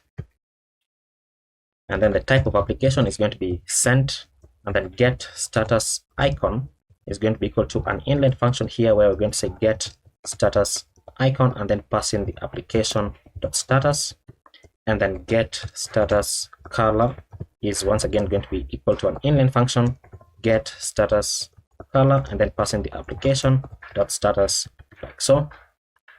And then for our else statement, which I have forgotten where it's supposed to be, so it should be right, should be this one, but we have two of them, so we are missing one more. I think missing one more. There we go. So right here we're going to go ahead and return the card. This card is going to have a class name of padding on the y of 12, and then text dash center, and then inside the card we're going to have card content. Inside card content we're going to have the paw print icon. So paw print icon, this is going to have a class name of mx auto, and then margin bottom of 4, size dash 12, and then text gray dash 400. This should be size dash 12. And then below the paw print we're going to have an h3 with a class name of margin bottom of 2, text dash large and font dash semi bold, and then text gray dash 900. And then this is going to say no applications yet. And then below the h3 we're going to have a paragraph with a class name of margin bottom of 4. The paragraph here is going to say start browsing pets, and submit your first adoption application, full stop. And then below the paragraph we're going to have a link which is going to be linking into href/dashboard /discover, just like that. And then inside this, we're going to have a button, and the button is going to say browse pets, just like that. And then now we're going to go inside this statement right here. Now we want to check for filter applications and then pass in received applications now. And you know what? I think it's probably easier if we copy it. So let's see, where do we copy it starting from?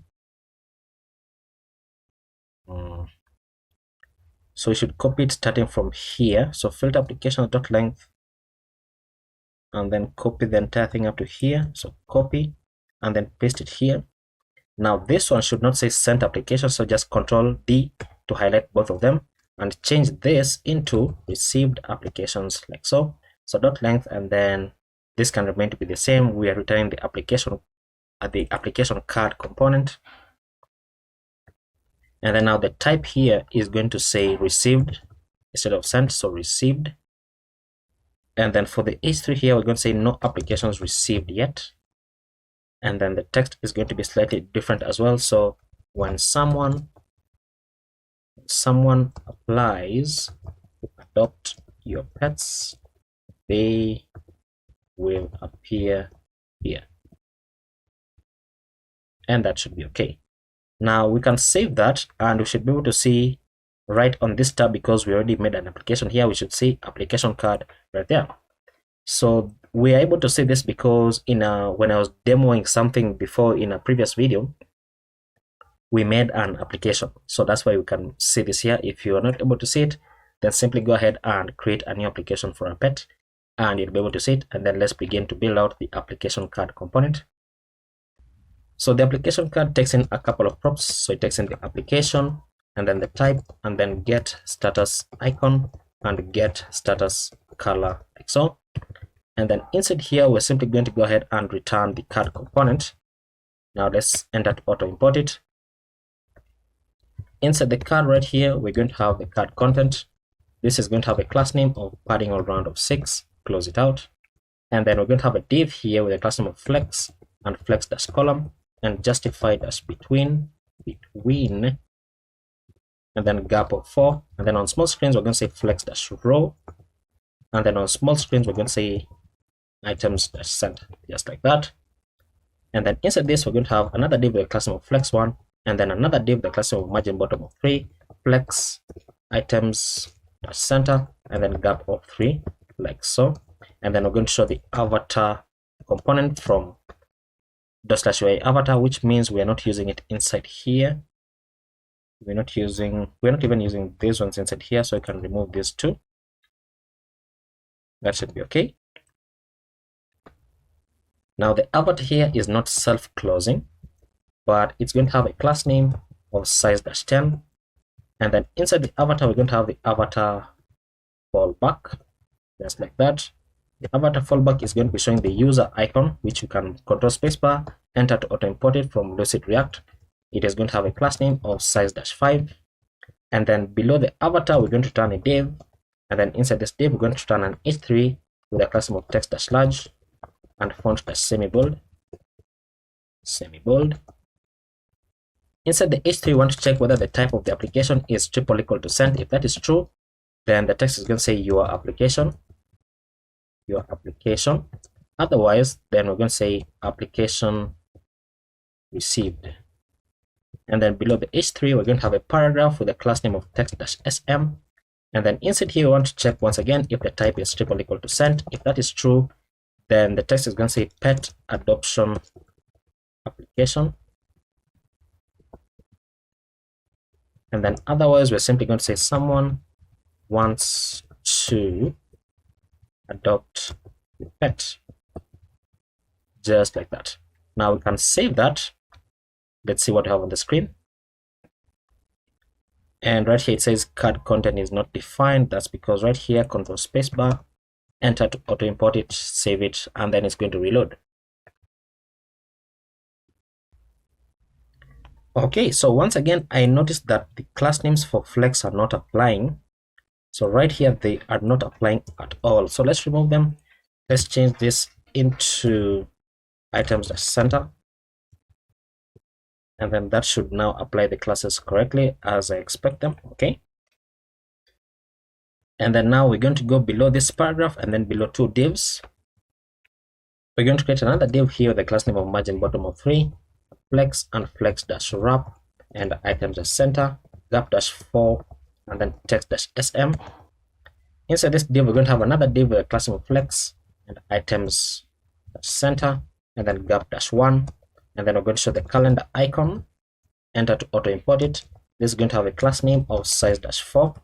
Close it out, and then below this we're going to have a span which is going to be showing the new date, and then pass in the application dot created at. It's going to show me the drop down. Okay, so created at dot to locale date string, like so. And then we're going to go below the span, and then below this div we're going to create another div with a class name of flex and items dash center and gap dash 2, and then we're going to say get status icon, and then pass in the application dot status, just like that. Below this we're going to show the badge from /y badge. This badge is going to have a class name of get status color, and then pass in the application dot status, and then this should not be self-closing. And then inside this we're going to say application dot status, just like that. And then you can go below these two divs, and we're going to have a paragraph here with a class name of margin bottom of 4 and text dash sm and text grade dash 700. And then inside here we're going to have the strong component, the strong element, which is going to say reason in full colon. And then below this we're going to go ahead and say application dot data dot reason dot substring, and get the first 100 characters, so 0 up to 100. And then below this we want to check for the application data dot reason dot length is greater than 100, and only when that is true, that's when we want to return the ellipsis, just like that. Fantastic. Now once again, I do know that there are other ways that you can do this, but this is the way that I did it in the application. Now we're going to go below this paragraph, and then below this div we're going to have another div with a class name of flex and flex dash column, and then gap of 2. And you know what, flex row doesn't seem to work, so let's just have flex row and then gap of 2. And then inside here we're going to have the link component, which I should import from next link. This is going to go into a dynamic href of /dashboard /applications / and then $sign application dot_id. So we need to build that page, and then inside this we're going to be showing the button component with a variant of outline, which I need to import. So Control Spacebar, enter to auto import it, and then the size here is going to be small, and then the class name we're going to say width dash full, and then on small screens width dash auto. Close it out, and then inside the button we're going to show the eye icon with a class name here of margin right of 2 and size dash 4, margin right 2 size dash 4. Close it out, and then the text is going to say view details, just like that. And then below the link we want to check for the application status if it is equal to accepted. So accepted, and only when that is true, that's when we want to go ahead and render out this other link, which you can just copy and paste it here. Now this one is going to be going into the dashboard, and then it's going to go into messages.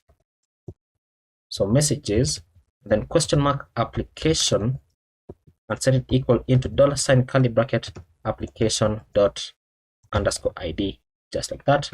The button size is going to be small, but the variant is going to be default, so you can remove the variant altogether, or you can just set it to default. It is still going to apply the same button. And then the icon here is going to say message circle, just like that, circle. Enter to auto import it, and then the text is going to say message owner, so something like that, message owner. But not, let me just say message, and I think we should now be able to save that, and we should see something on the screen. And there we go. So you can see that one application has been received, and if I go ahead and make an application, so browse pets, so I'm going to go ahead and make an application to in. Okay, so start adoption process. And let's fill this out very quickly. Let's grab some random text. So let's just copy this, paste it here, paste it here, paste it here, and then submit application. So application submitted, and you can see it says pending review. And then now I can go into applications, and in the application sent, you can see that I've now made a new application. If I click on view details, it is going to take us into this other page, which we have not yet created for the dynamic page. So let's go ahead and do it right away. So for the dynamic page, we are simply going to go into applications right here. We're going to create a new file called square brackets id and then /page.jsx, which is going to create the application dynamic page of id right there. And then we can begin to build it out. So we're going to mark this file as use client. We're going to import use state, and I'm moving a bit faster because this is something that we've done before. So import use query, and then import use mutation, and then import use user, and then import API. That's the wrong one. And then we need to import use params. So import use params, and then use router as well. Move it upwards. And then we need to import the button component. We need to import the card. So card, and then card content, and then card description, then card header, and then card title. We need to import the badge. We need to import the separator. Which one is it? Right here. And then we need to import the avatar fallback, and the avatar image. And then we need to import the link component. We need to import the post method from Sonar. And then we need to import our icons. So import the arrow left, import the check, the X, the user, mail, phone, map pin, and calendar, and then the message circle. There we go.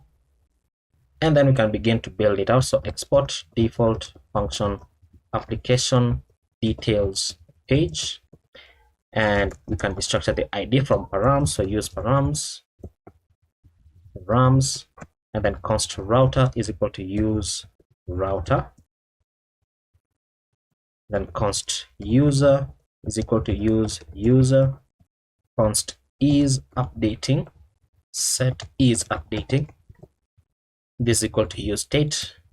By default, it is false. And then we need to get the current user. So const current user is checking for use query, and then pass in api.users.get user by clerk ID. This checks for the user .id. If it exists, then we're going to pass in the clerk ID as user.id. Otherwise, we're going to skip the query.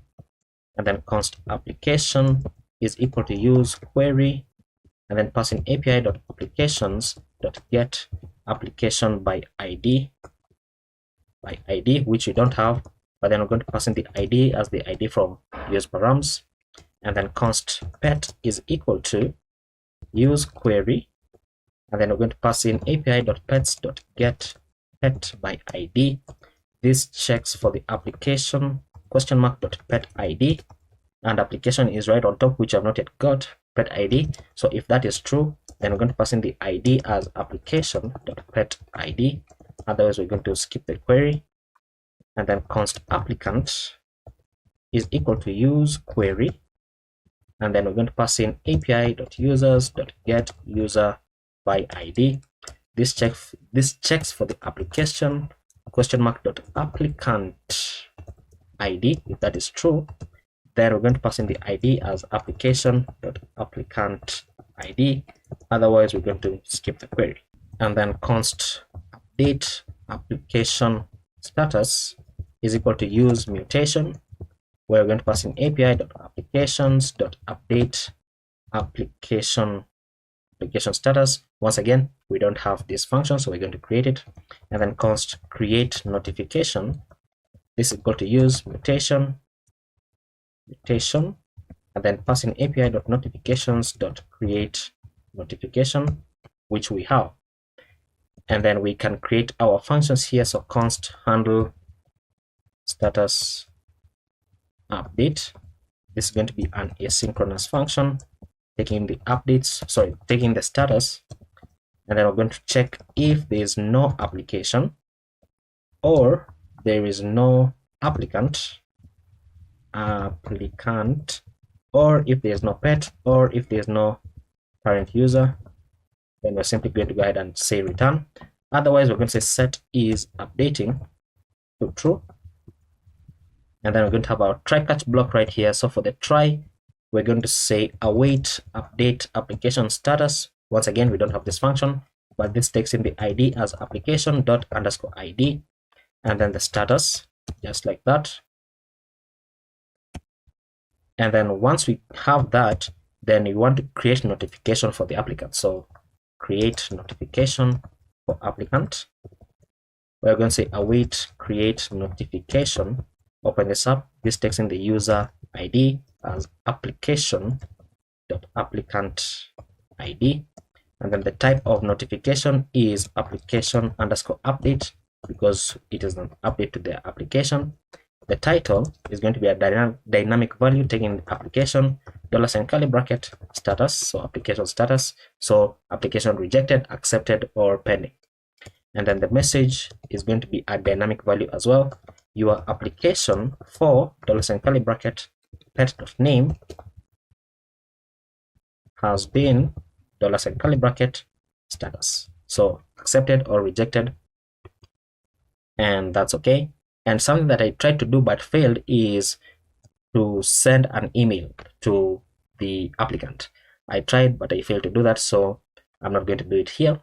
But once you have that, then we're going to say toast.success, and we're going to say a dynamic value application, and then $curly status successfully, and then router.push, and push them back into the dashboard / profile page, like so. For our catch, we're going to say console.error, and we're going to say error updating application,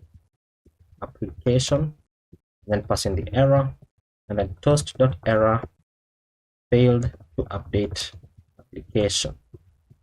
And then for our finally block, we are going to say set is updating back to false. Fantastic. Now we're going to go below this. We want to check if there is no application,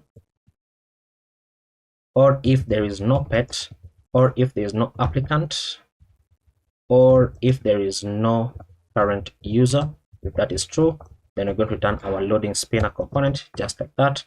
This should say application. And then finally, we want to check if you are the owner. So const is owner is equal to application.owner ID is triple equal to the current user._ID, like so. And then we can begin to build out our return. So for our return, we're going to return a div with a class name of mxAuto, and then max width -4xl, and then padding all around of 6. And let's make this 6xl because I think that's what we used in the other pages as well. And then we're going to have a div with a class name of margin bottom of 8. Inside this div, we're going to have the button with a variant of ghost. And then when you click on this button, we're going to call an inline function here, router.push. Sorry, not router.push, but router.back. And then the class name is going to say margin bottom of 4. Close it out. Inside the button, we're going to show the arrow left icon with a class name of margin on the right of 2, and then size -4. Close it out. The text is going to say back. And below the button, we're going to have another div with a class name of flex and items center, and then justify -between.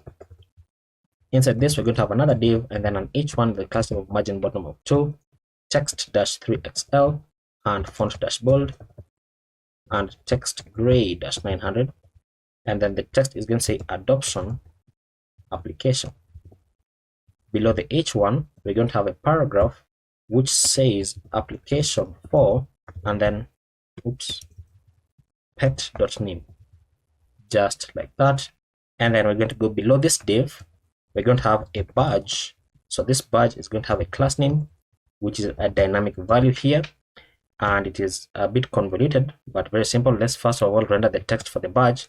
The text is going to say application.status. Now for the class names, we want to check if the application.status is triple equal to pending. If that is true, then we want to apply bg yellow -100 and text yellow -800. And otherwise, we want to check if the application.status is triple equal to accepted. And if that is true, then we want to show bg green -100 and text green -800. And if it is not, then by default we want to show bg red -100 and text red -800, just like so. Now we can save that, but our application is going to break because we don't have some functions here from convex. So we have the current user, but we don't have the application and I think the applicant and the update application status as well. So let's go ahead and do that. So inside convex, we have the applications right here. So this is the file that we're going to be working in now. So let's start by get application by ID. So right below create application, we're going to go below this. Export const get application. Let me just type it out. Not type it really, but copy it. So get application by ID. This is going to be equal to a query. Open this up. It takes in the arguments here of ID coming from b.id from the adoption applications table. And then the handler here is an asynchronous function taking the context and the arguments. Or simply can say return await context.db.get passing arguments.id, like so. And that's how you get an application by its ID. And then the next one that we need is the applicant. So get user by ID. No, we already have this one. We already have that one. We need the update application status. So we're going to go below the function. Where's the function to get application by owner?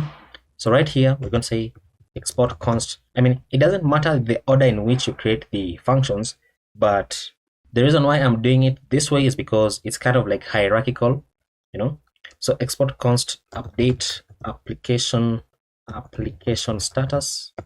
This is a mutation, and this takes in some arguments here. So it takes in the ID as v.id from the adoption applications table,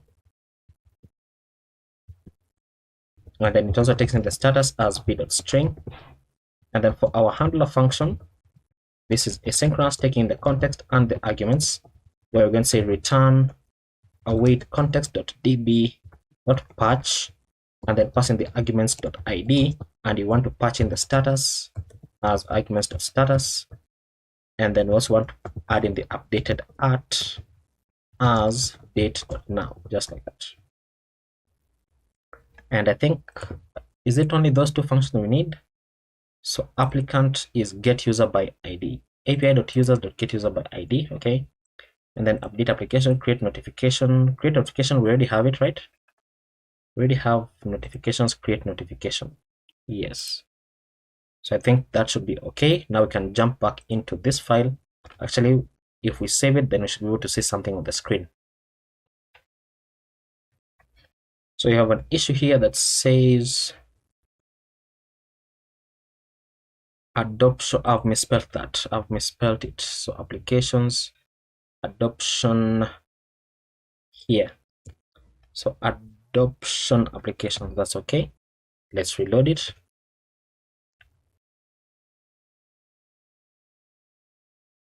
So I reloaded it, but it's still giving me the same error. So let's shut down convex, shut it down, and then let's just restart it. Hopefully that is going to fix it. And as it is reloading, let's just continue building out our UI. So our UI is somewhere here. So we're going to go below this badge and then below two divs. And we're going to return another div with a class name of grid and grid dash columns dash 1 and then gap of 8, and then on large screens grid columns dash 3. And then the first div that we want to build here, because it's a grid, is the application details. So we're simply going to go ahead and return another div with a class name of space on the Y of 6, and then on large screens column dash span dash 2. And then inside here, we're going to render out the card. And then inside the card, we're going to have the card header, then card title, which is going to say pet information. And then below the card header, we're going to have the card content. And then inside card content, we're going to have a div with the class name of flex, items as center, and space on the X of 4.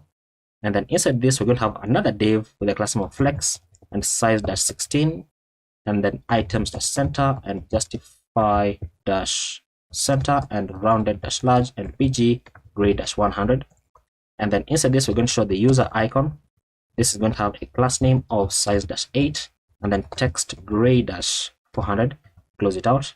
And then below this div, we're going to have another div. Inside this div, we're going to return an h3 with a class name of text dash large and font dash semi bold. The text is going to say pet.name. And then below the paragraph, below the header, we're going to have a paragraph here. This paragraph is going to say pet.breed, and then ampersand mid dot, and then semicolon, and then pet.type, like so.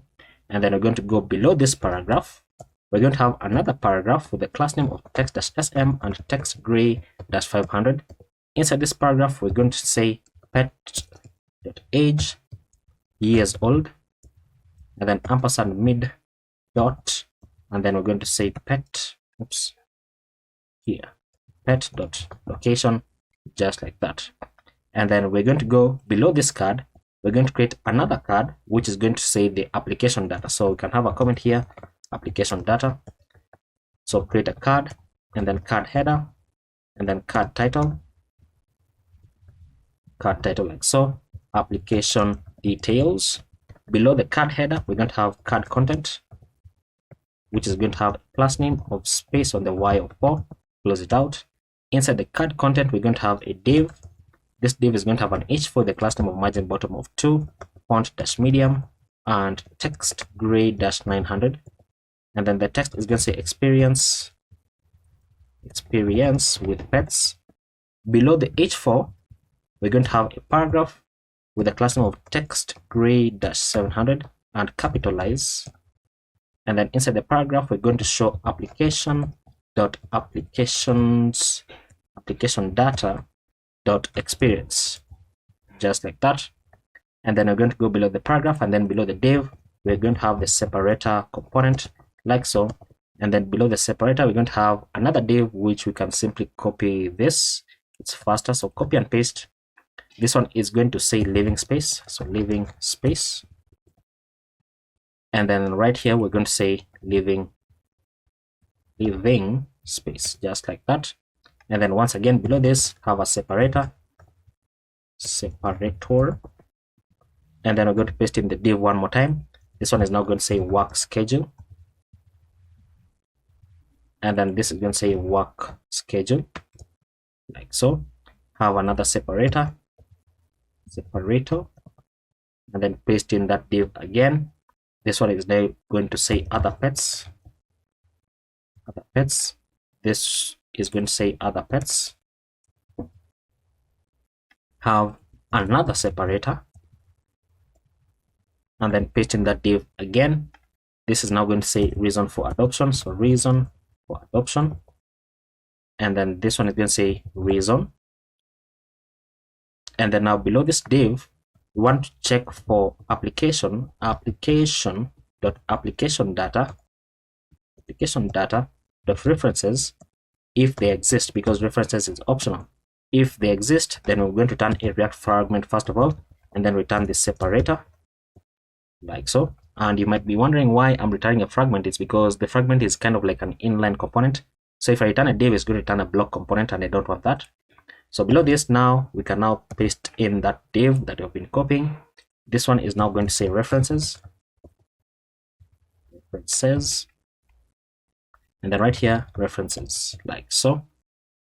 And then probably this should not be capitalized, by the way. I've just noticed, I've just been copying and pasting. This one should probably also not be capitalized because it's a reason it should be text, easily readable. And I think the rest of it is okay. Now we can go below this closing parentheses, and let's copy this actually because it's faster. Paste it in. This one is now checking for additional information, so additional info, like so.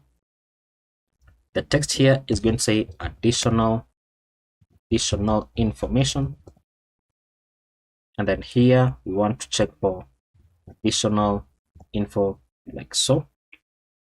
And I think that should be okay. Let's save that. That should be the first part built. And still giving me this issue. And there we go. So it hadn't reloaded on my side, but you can see that this right here is what we've been building. These are all the separators, and I've misspelled this right here.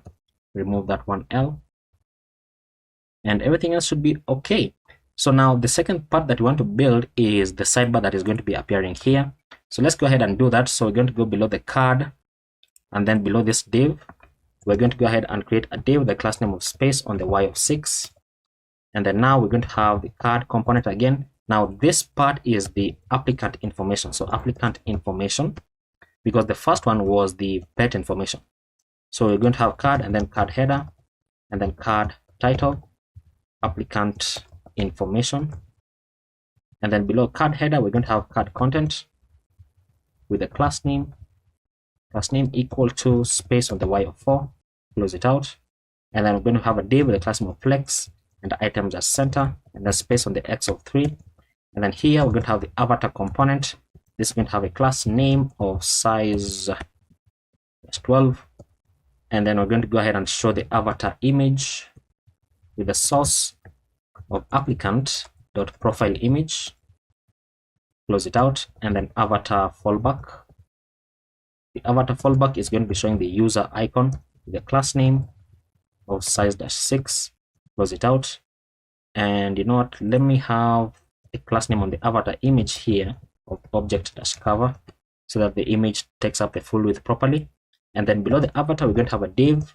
This div is going to have a paragraph with the class name of font medium, which is going to say applicant.name.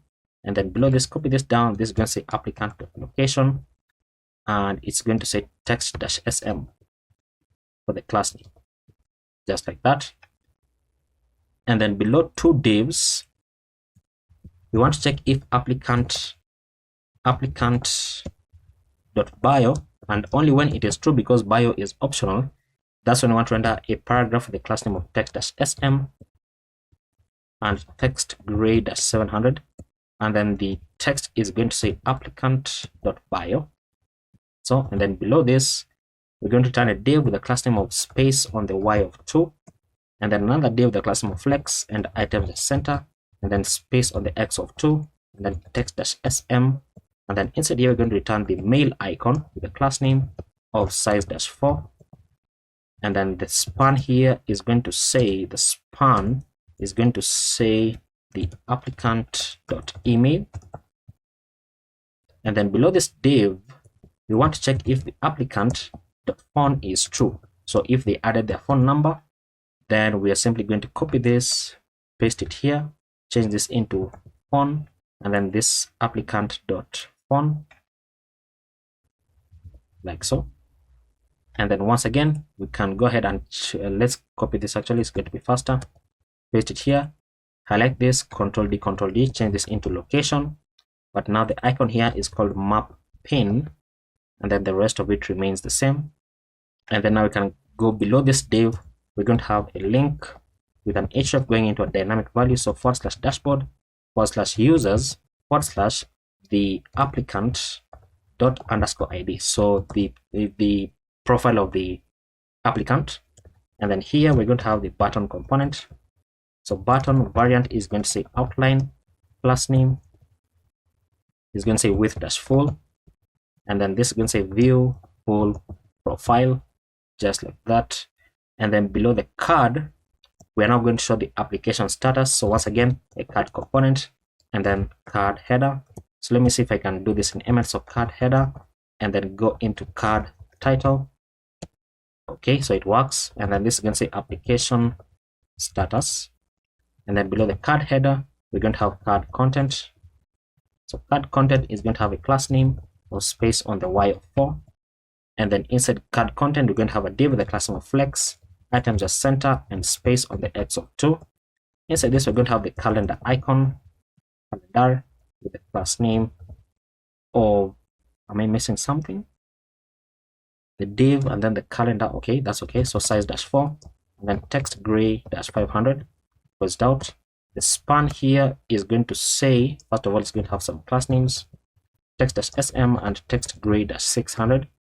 And then the span is going to say applied on, and then pass in new date, and then pass in application dot created at dot to local date string. It's not giving me the drop down. Fantastic. Now we're going to go below this div. We want to check if is owner is true. So if you're the owner and the application dot status is triple equal to pending. So if both of those are true, then we're going to return a div with a class name of space on the Y of 3, close it out. And then inside this div, we're going to have a button. So this button, when you click on this button, we're going to be calling an inline function here called handle status update, and then pass in accepted. And then the disabled state for this button is going to be dependent on the is updating state value. And then the class name here is going to say width dash full, bg green dash 500, and then on hover bg green dash 600, just like that, close it out. And then we're going to show the check icon with the class name here of margin on the right of 2 and size dash 4, close it out. And then the text is going to say accept application. Now we're going to copy this button, paste it below. Now this is going to say rejected. So accept or reject the application. Now instead of the green, this is actually, we can remove the class names here because we can use a variant.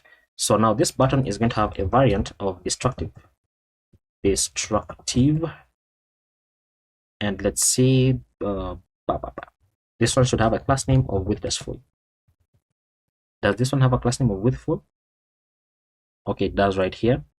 And then now, instead of now accept application, we are simply going to go ahead and say reject application, like so. And let's save that. Actually, we have written quite a bit. Let's save it and then let it reload. So you have an issue here that says new data is not defined. So it should say new date. That's why it was not giving me the drop down. So as that is reloading, let's build the final thing. So we're going to go below this. We want to check for the application dot status if it is triple equal to accepted, and only when it is true, that's when we want to have a link here with an href going into a dynamic value. So going into /dashboard /messages question mark application equal to, and then $sign curly bracket application dot underscore id. And then inside the link, we're going to have a button with a class name of width dash full. And then inside the button, close it out. Inside the button, we're going to show the message circle icon with the class name of margin right of 2 and then size dash 4, and then close it out. And then the text is going to say start conversation. So once they accept it, then you're going to see this button that says start conversation. Save it, and there we go. Look at that, looking very, very nice. Now, obviously, I did this off screen where I went ahead to add in some kind of data here, and the color of this text is wrong.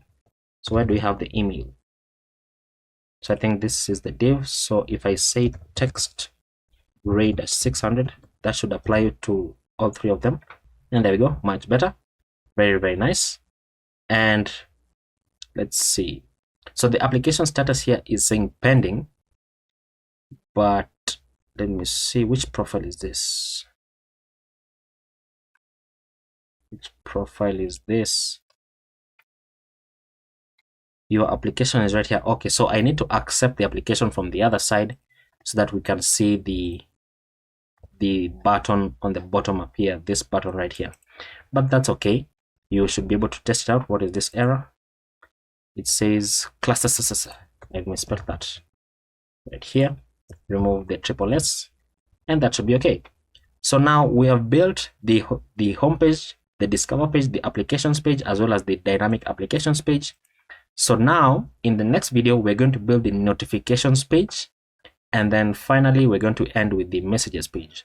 So I want to start with the notifications page because it is a much easier page. So let's go ahead and do that next. So in the last two videos, we built out the applications page, and then we also built out the dynamic applications page. So when I click on a certain application that I've made or that I have received, I can click on it, and then it takes me into the dynamic application page, which you can see right here with a bunch of things that we did, and you can see that it looks very, very nice. So now in this video, I want us to begin working on the notifications page, which is quite an easy page. You can see it is still a 404 page, but we're going to fix that right away. So we're going to go into the app folder, into dashboard, and then create a new file called notifications/notifications with a plural, with an S, /page.jsx, and then you can begin to build this out. So we're going to mark this file as use client, and then we're going to import use query, use mutation, and then we're going to import use user. We're going to import API. We're going to import the button.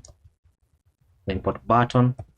We are also going to import the card content, card description, and card header, and I'm forgetting card title as well. And then we're going to import the badge. So import badge from components by badge, and then import some icons. So import the bell icon, the paw print, and we need the message circle, and then the check icon, and then the eye icon as well.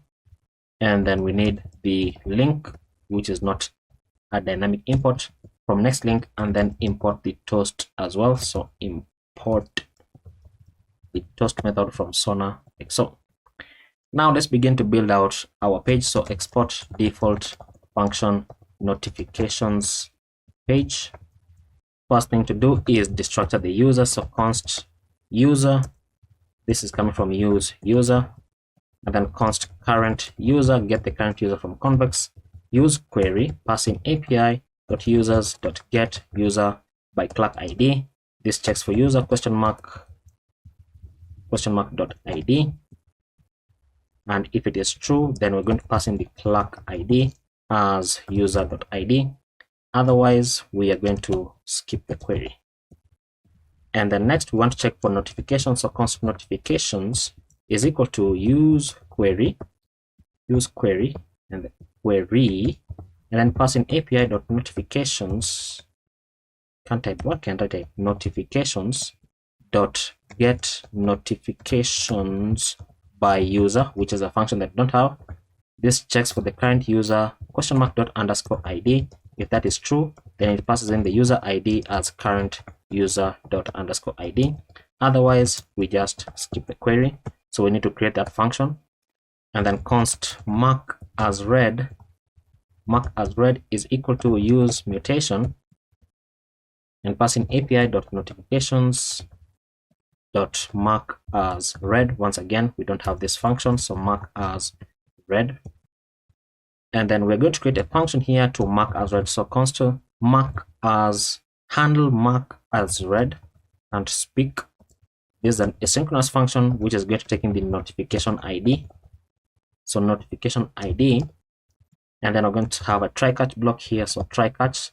For the try, we're going to say await mark as read, which we're getting from the top. This takes in the ID as the notification ID like so. And then for the catch, we're going to say console.error, and then pass in error marking notification as read, then pass in the error, and then toast.error failed to mark notification as read. Now, probably I think we can also add a toast notification here. So toast.success, where we're going to say notification red, something like that. But I don't know whether that is going to be good, but I think let's just have it as that. Now, before we continue, I think let's create these two functions because we're going to need them. So let's jump into convex right here and then into notifications. So we already have get notification and we have get and read count. So right below create notification rather, we're going to go ahead and say export const get notifications by user. Make sure that I type this correctly. Get notifications by user. Get notifications by user. This is a query. Open this up, and then it takes in the arguments here. So user ID as v.id coming from the users table, and then the handler function here is an asynchronous function taking the context and the arguments. We're going to say return await context db.query, and we're querying the notifications table. We're querying it with index of by user, so get notifications depending on the user, and then passing in our callback here where we're going to say query.equals the user ID and compare to the arguments.user ID that we're getting back, and then order them in descending order. So the last one added is going to be the first one shown, so descending order, and then dot collect to get the number of them. So get notifications by user, and then the other function is export const mark as read. This is a mutation where we're going to say that the arguments that this takes in is the ID, which is coming from v.id from the notifications table, and then the handler function is going to be an asynchronous function taking the context and the arguments. We're going to say return await context.db.patch, and then passing the arguments.id, and then get the isRead property and set it to true. And that is how you mark it as read. You change the isRead property into true. So if it is false, then you have not read it. So you can save that, and then let's continue building out our application because I think we are now done with that file. Now, once you create this function, we need to create another function called const get notification icon, and this should look very similar because we have done it multiple times in other pages. This takes in the type as an argument, so we're going to create a switch statement here depending on the type. So in the case that the notification is an adoption underscore request, then we're going to return the PawPrint icon, so PawPrint icon with the class name here of size-5 and text orange-500. Close it out with a semicolon. And then in the case that it is an application underscore update, then we're going to return the check icon with the class name here of size-5 and text green-500. Close it out. Keep missing the semicolon. And then in the case that it is a message, then we're going to go ahead and return the message circle icon with the class name here of size-5 and text-blue-500. And then for the default case, we're going to go ahead and return the bell icon, just meaning that you've got a notification with a class name here of size-5 and text gray-500. And there we go. And so basically, if someone makes an adoption request, you're going to get a notification. And when you make an update to the application, meaning you mark it as accepted or rejected, or if they do the same to your application, you're going to get a notification. And then if someone sends you a message, you're going to get a notification. And then by default, this is the icon that we're going to be showing if you have any notifications at all. Now we're going to do a similar function here called get const get notification action, and this takes in the notification as an argument, where we're going to switch the notification.type, and then in the case of adoption request, so let me just go ahead and let's copy this because the return is a bit different. Let's just copy that. In the case of adoption request, then you want to go ahead and return a link here with a dynamic value href going into /dashboard, /applications /$ curly bracket notification dot related ID, which should take you into the application that has been made. And then the button here, the size for it is going to be small, and then the variant is going to say outline. It's outline like so, and then the text is going to say view application. So that is our return, which closes right here. And then we can copy this, and then we're simply going to say that in the case that it is an application underscore update, application update, okay, then we're going to return a link which is going into /dashboard /notifications, sorry, dashboard / applications, just like that.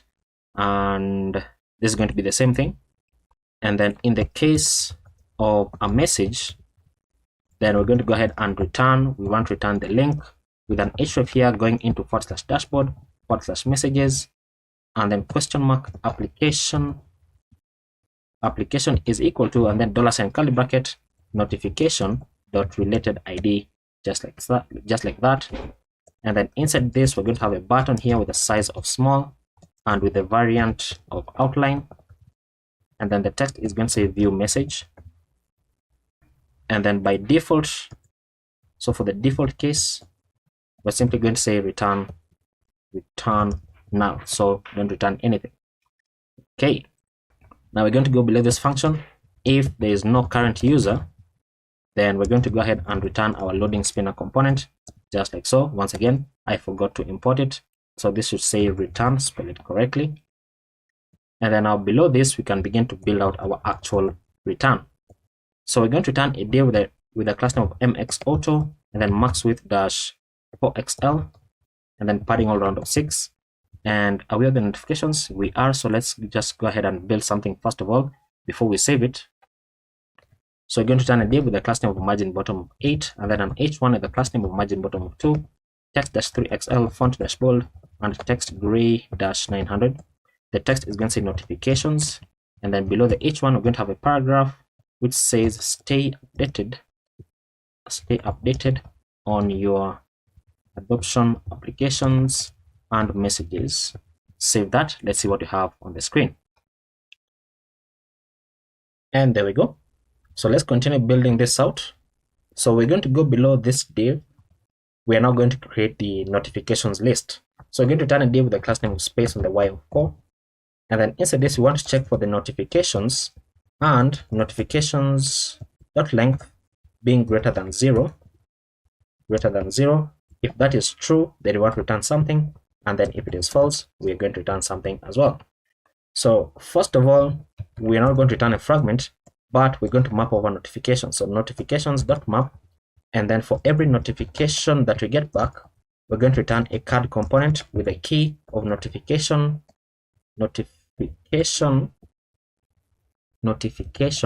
dot underscore ID. Let's close it out. And then the class name for this class name is going to be a dynamic value, so transition-all with a duration of 200. And then $ curly bracket, we want to check if not notification.isRed. If that is true, where is it? If that is true, then the class name that should apply is border orange-200 and bg orange-50. Then otherwise, we should apply hover shadow-sm, just like that. And then inside the card, we're going to have card content with the class name of padding all round of 6. Close it out. And then we're going to have a div with the class name of flex and items start, and then space on the x of 4. Inside this, we're going to have another div with the class name of flex-shrink-0. And then inside this, we're going to say get notification icon, the function that we created, and then passing the notification.type. So let's save that. Let's see whether we have any notifications. We should have one since this is blinking. And there we go. So we have one notification right there. So just based on the type right here, we can infer from our code get notification icon right here that we have got an adoption request, since this is the icon that is showing. Fantastic. Now let's continue building this out. We are going to go below this div. We're going to return another div with a class name of min width -0, and then flex-1. Inside this, another div with a class name of flex and items-start and justify-between. Inside this div, another div with a class name of flex-1. Inside this div, another div with a class name of margin bottom of 1 and flex and items-at-center, and then space on the x of 2. And then inside this, finally, an h3 with a class name of text-large and font-semi-bold, and then text gray -900.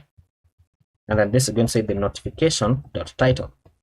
Now let's save that, and then let's see what I have on the screen, just to show you how it's going to look like, and then we can blitz through the rest of it. And there we go. So new adoption application. So let's continue building it out, and then you can preview it at the end. So below the h3, we want to check if not notification.isRead.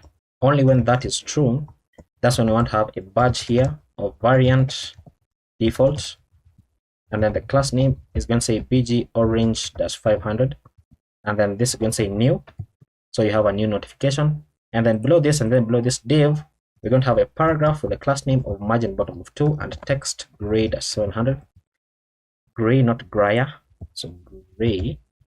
And then inside this, we're going to show the notification.message, just like that. And then below the paragraph, we're going to have another paragraph with the class name of text-sm and text gray-500. Inside this, we want to check new date and then pass in the notification.created@. Is that working? .to local date string, like so. And then outside of this, we're going to say @ and then open it up once again, new date, and then pass in notification.created@to local time string, like so. So created on a certain day at a certain time. That's basically what that is doing. And then below the paragraph, and then below the div, we're going to have another div with a class name of margin on the left of 4, and then flex items-center, and then space on the x of 2. And then inside this div, we want to say get notification action, and then pass in the notification, just like that.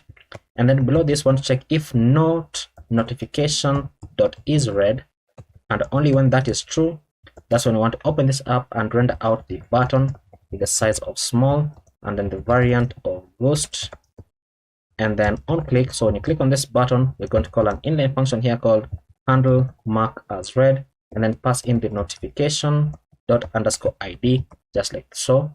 And then inside the button, we're going to have the eye icon with the class name of size-4, just like that, so that you can mark that notification as read. And now for the else statement right here, we're going to return a card once again with a class name of padding on the y of 12, and then text-center. Inside this, we're going to have card content. Inside card content, we're going to have the bell icon. So the bell is going to be having a class name here, class name of mxauto, and then margin bottom of 4, and then size-12, and the text gray-400. And then below the bell, we're going to have an h3 with a class name of margin bottom of 2, and text-large and font-semi-bold, and then text-gray-900. And then the text is going to say no notifications yet. Below the h3, we're going to have a paragraph with a class name of margin bottom of 4. Margin bottom of 4. And the paragraph is going to say you will receive notifications when someone applies to adopt your pets, or when there are updates on your applications, just like that. And then below the paragraph, we're going to show the link component with an href that goes into /dashboard/discover, and then this is going to be showing the button, and the button is just going to say discover pets, just like that. We can save that, and that is the entire notifications page complete. And there we go. So you can see that this is a new notification. So if I click on view application, it is going to take me into the actual application that has been made. So I can either accept it or reject it. And then if I go back, you'll notice that I have this eye icon here. So when I click on it, it's going to mark it as read and then apply the correct styles as well. Fantastic. Now the only page that we're left with, I hope I didn't skip any, is the messages page. Very, very nice. So let's go ahead and build the messages page next. Okay, so we are, I think, on the last page now. And I've just remembered that we did not build the landing page or the sign up pages, but we are on the last page for the dashboard. And this is basically the messages page. And just to recap, in the last video, we built out the notifications page where we tested out that our notifications are actually working. And when you don't have any new notification, you can see that the badge disappears, right? So now we're just going to go ahead and jump into the messages, and we should get a 404 page, which you can begin fixing right away. So inside dashboard right here, we're going to create a new file called messages/page.tsx, which is going to keep the messages path or the folder, and then the file called page.tsx, which we're going to mark immediately as use client because we're going to be using quite a number of hooks inside here. So first of all, we want to import use state and use effect and use ref, and then we're going to import use query and use mutation, and then we're going to import use user, and we're also going to import import use search params from next navigation, and then import the API, and then import the button, and then import the card and card content and card header and card title, just like that, and then import the input, and then import the avatar from components UI avatar, and then import the avatar image and avatar fallback, and then we can import the badge from components UI badge, and then we need to import the message circle icon and the send icon, the user icon and the download icon, and then we need to import the toast method from Sona, just like that, and those are all our imports.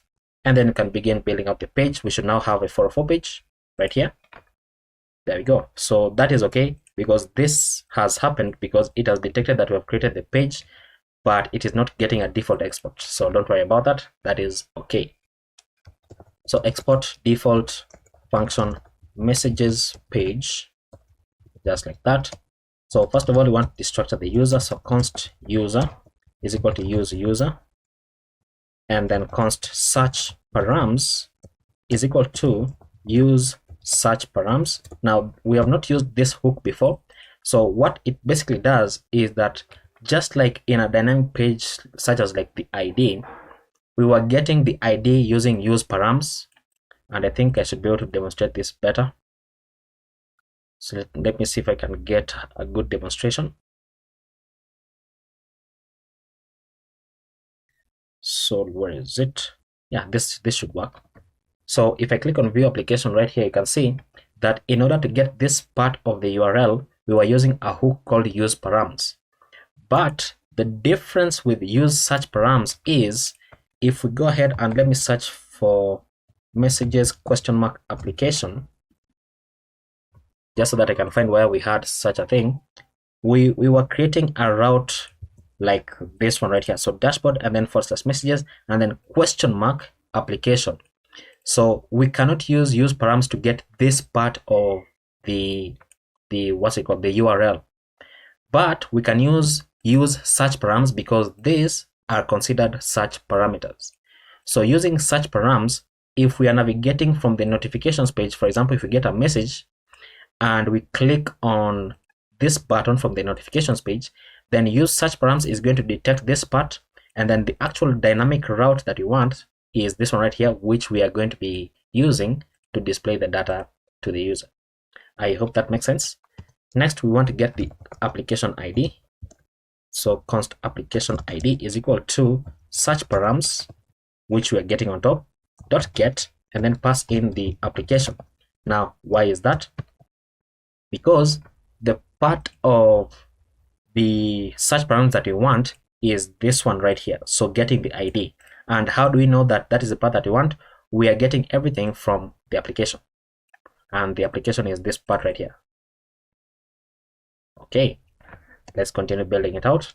Next, we're going to set up some state values. So const selected application and set selected application is equal to use state, come on, use state, and then pass in the application ID, which we have on top, and then const by typing new message and set new message.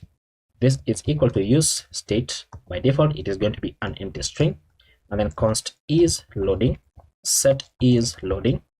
By default, use state, it is going to be false, and then const messages and ref, so the end of all the messages, use ref, and by default it is going to be now.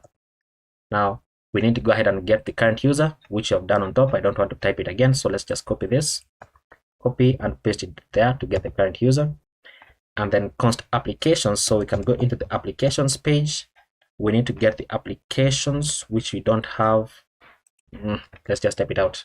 So const applications is equal to use query, and then pass in api.applications.get applications by applicant.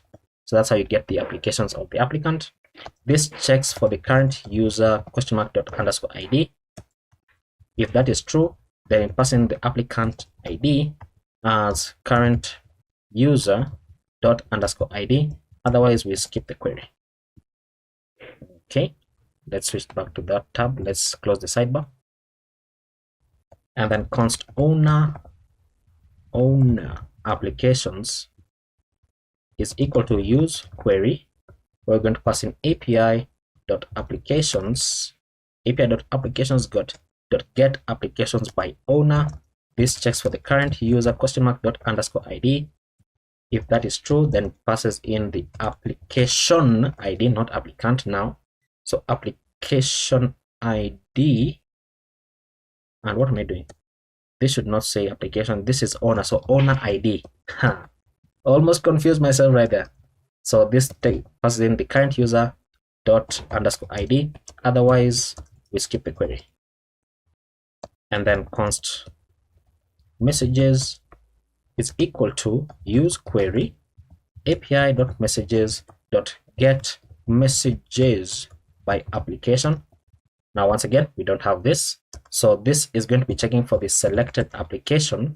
If it is true, then we're going to pass in the application ID as selected application.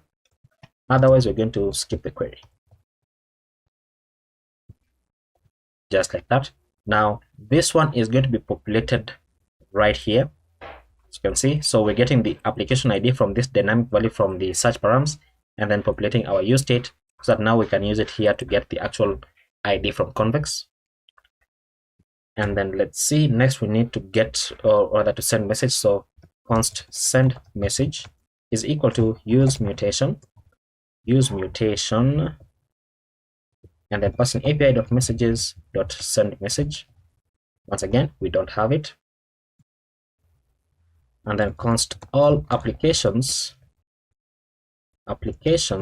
is equal to an array where we're going to spread in and open this up. Come on, all the applications, are spreading all the applications, or an empty array, and then dot filter, and then for every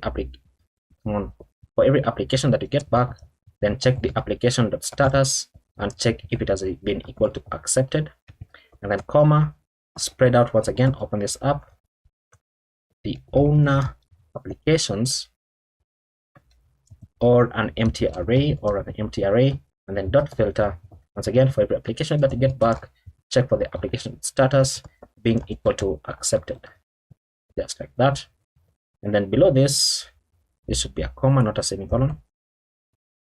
And then below this, we want to have our use effect. So the use effect is going to be as follows: if application ID is true and there is no selected application, then we're going to say set selected application into the application ID, so. And then the dependency array here is going to be application ID and selected application, so that if any of them change, then the use effect reruns. And then we're going to have another use effect here where we're going to be checking for messages and ref dot current question mark dot scroll into view.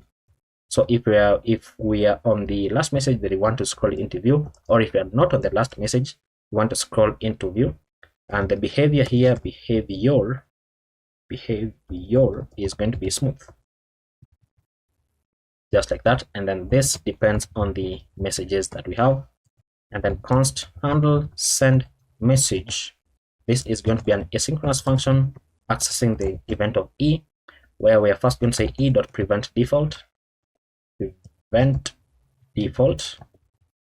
and then we want to check if there is no new message dot trim. So trim takes away the last space in case there's a space, and if there are no selected applications, or if there's no current user, then simply return.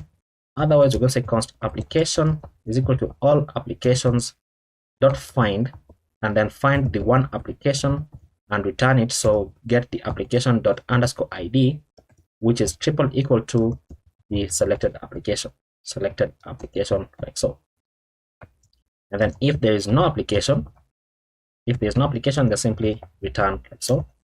And then we want to get the receiver ID, so const receiver ID is equal to application dot applicant ID is triple equal to the current user dot underscore ID. If that is true, then the receiver ID is application dot owner ID. Otherwise, the application dot applicant ID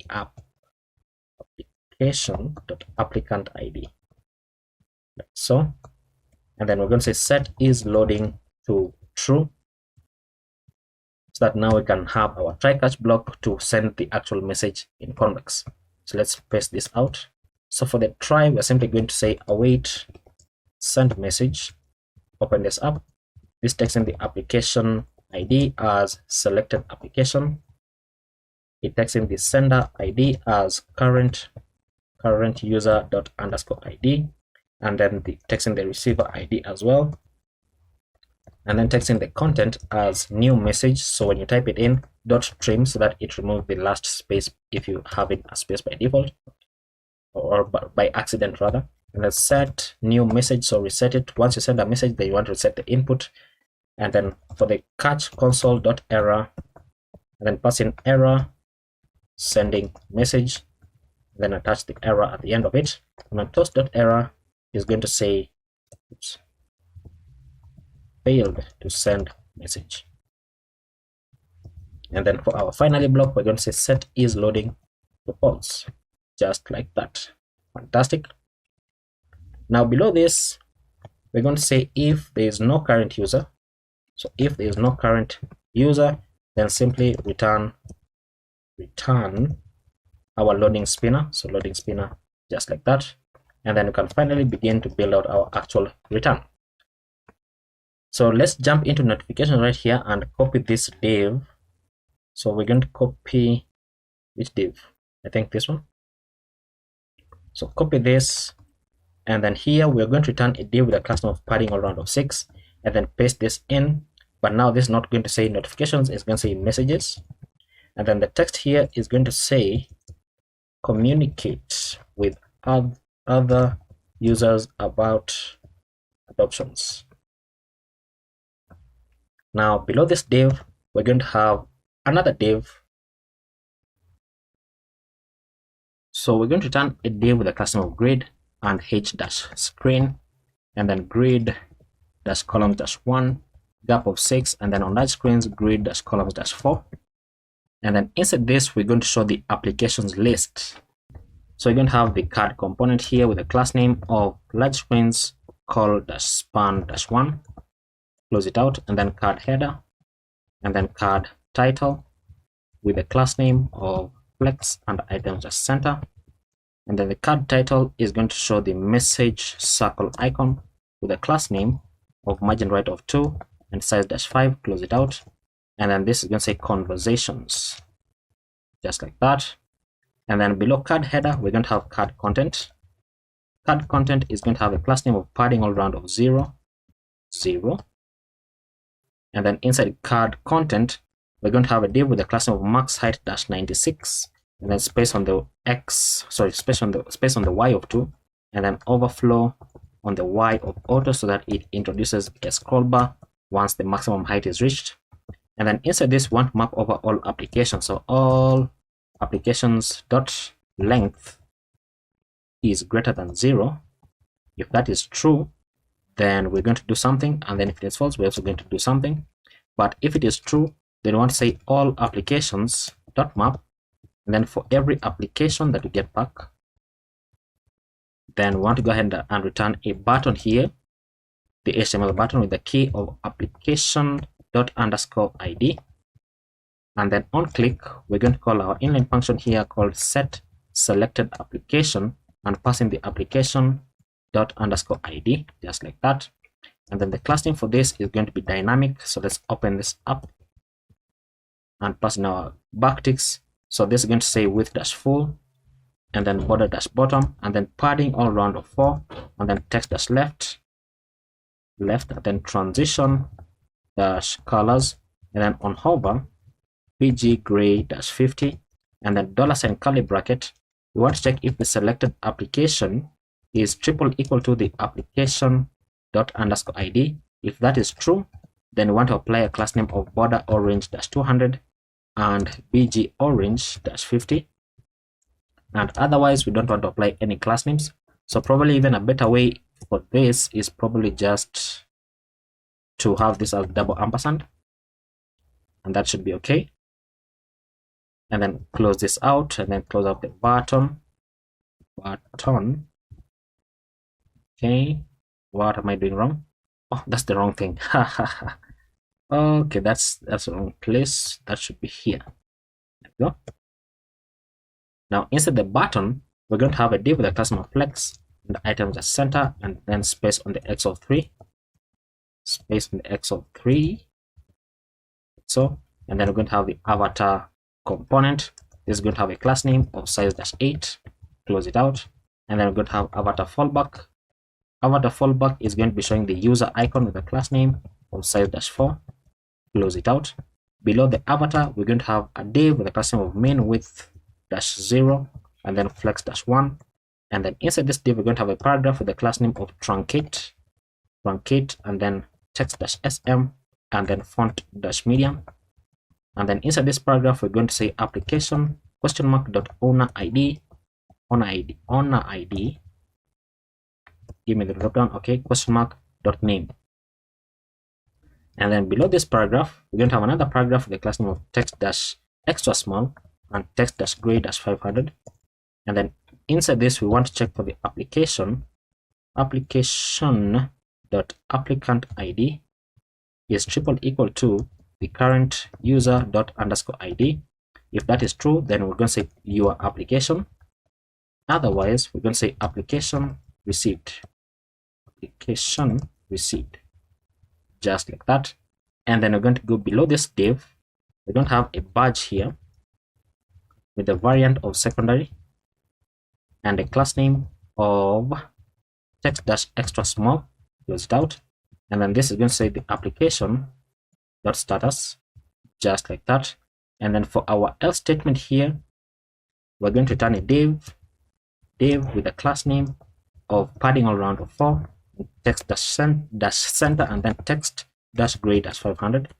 And then inside this div, we're going to have message circle, like so. Close it out. Inside message circle, we're going to have a class name of mx dash auto, and then margin on the bottom of 2, and size of 8, and text gray dash 400. Close it out. And then below this, we're going to have a paragraph with a class name of text dash sm, which is going to say no conversations yet. Fantastic. And now below this card, we're going to have another card which is actually going to show the messages, just like that.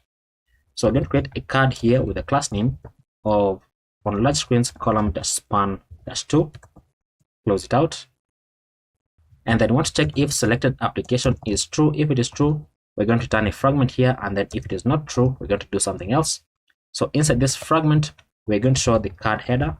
The card header is going to have a class name of border-bottom. And then inside the card header, we're going to go ahead and show a div with a class name of flex and items-center and justify-between. And then we're going to have the card title. The card title is going to say adoption discussion.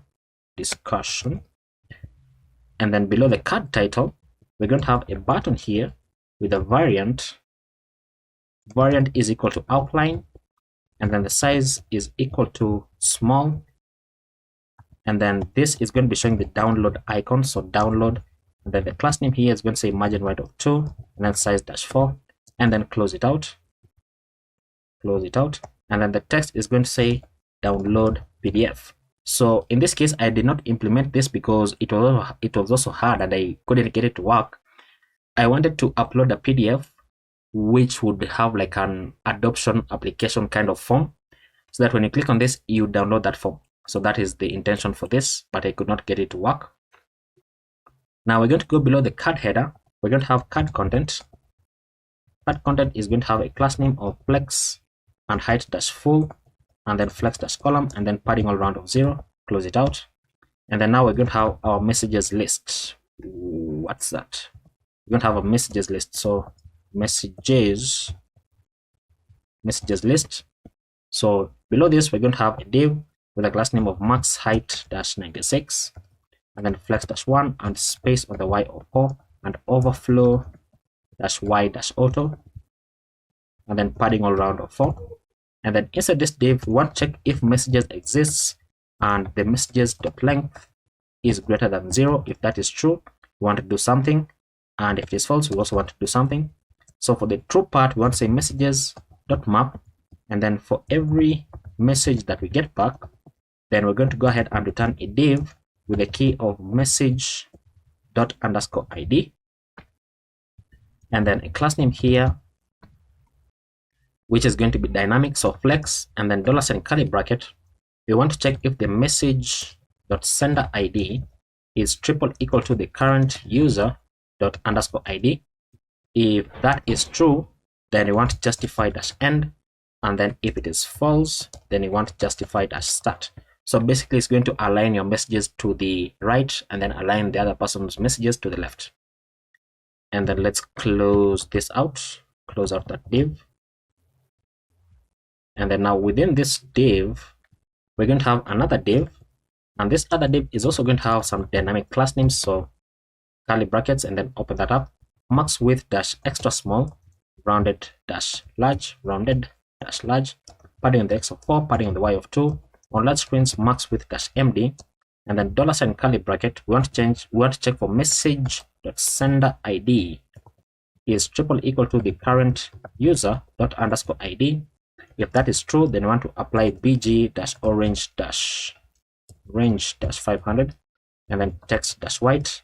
And then if it is false, then we want to apply bg-gray-100 and text-gray-900. So basically, if you are the owner of the messages, then bg-orange. If you are not the owner, then bg-gray.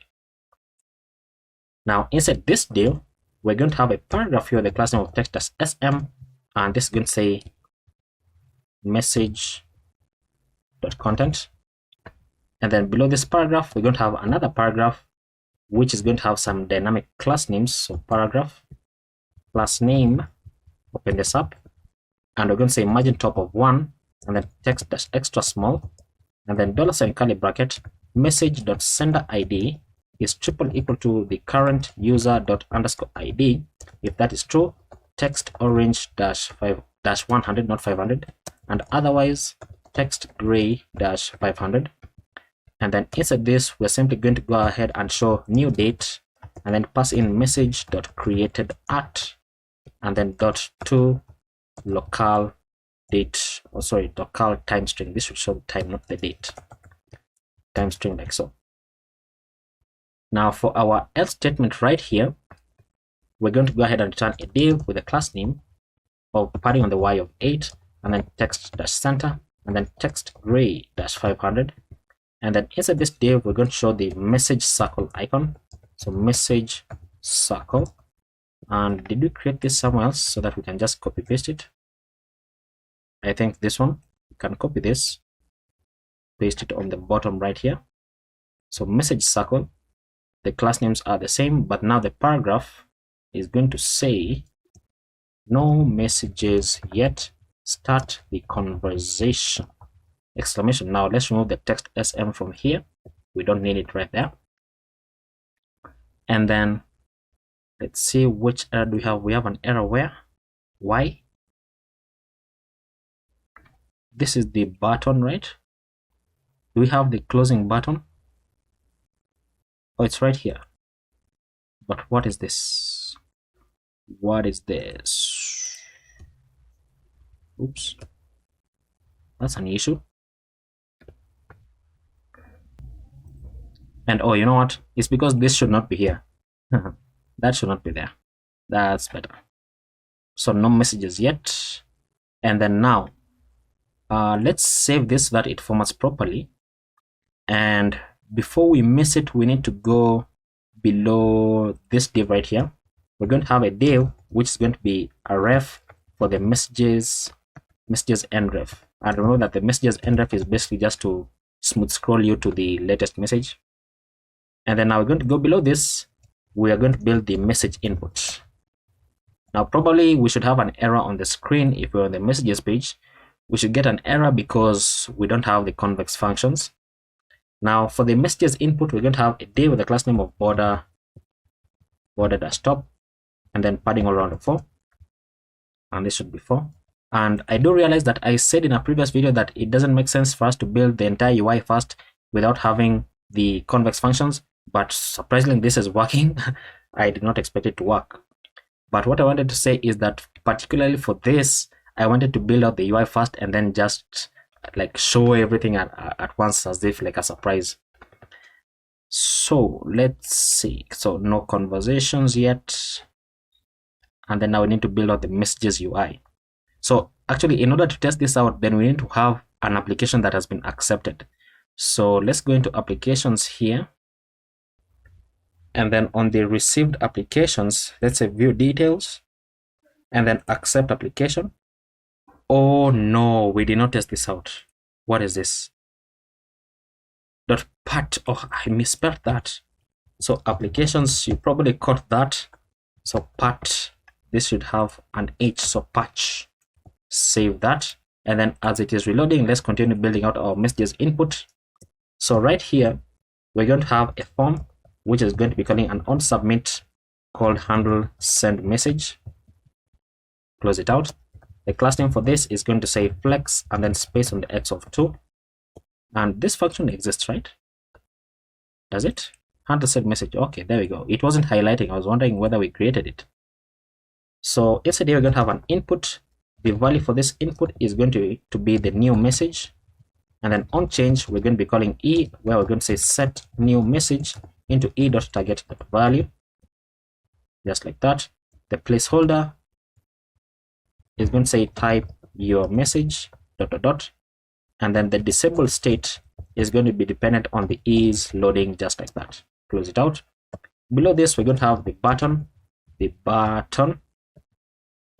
with a type of submit so that it triggers the on submit event on the form. The disabled state for this button is going to be dependent on is loading, or if there is no is loading, or if there is no new message .trim, like so. And then close it out. And then inside this button, we're going to have the send icon, which is going to have a class name of size-4, and close it out. And that should be the entire thing. And now we just need to go and build out this last part, which is very simple. We're going to return card content. The card content is going to have a class name of flex and height-full. And you know what? We have done it before. So message circle, let me just find where it is. So you can just copy paste it. Is it somewhere? There's a class that I added height-full somewhere. Where is it? Okay, that's not it. But we should have an h3 somewhere.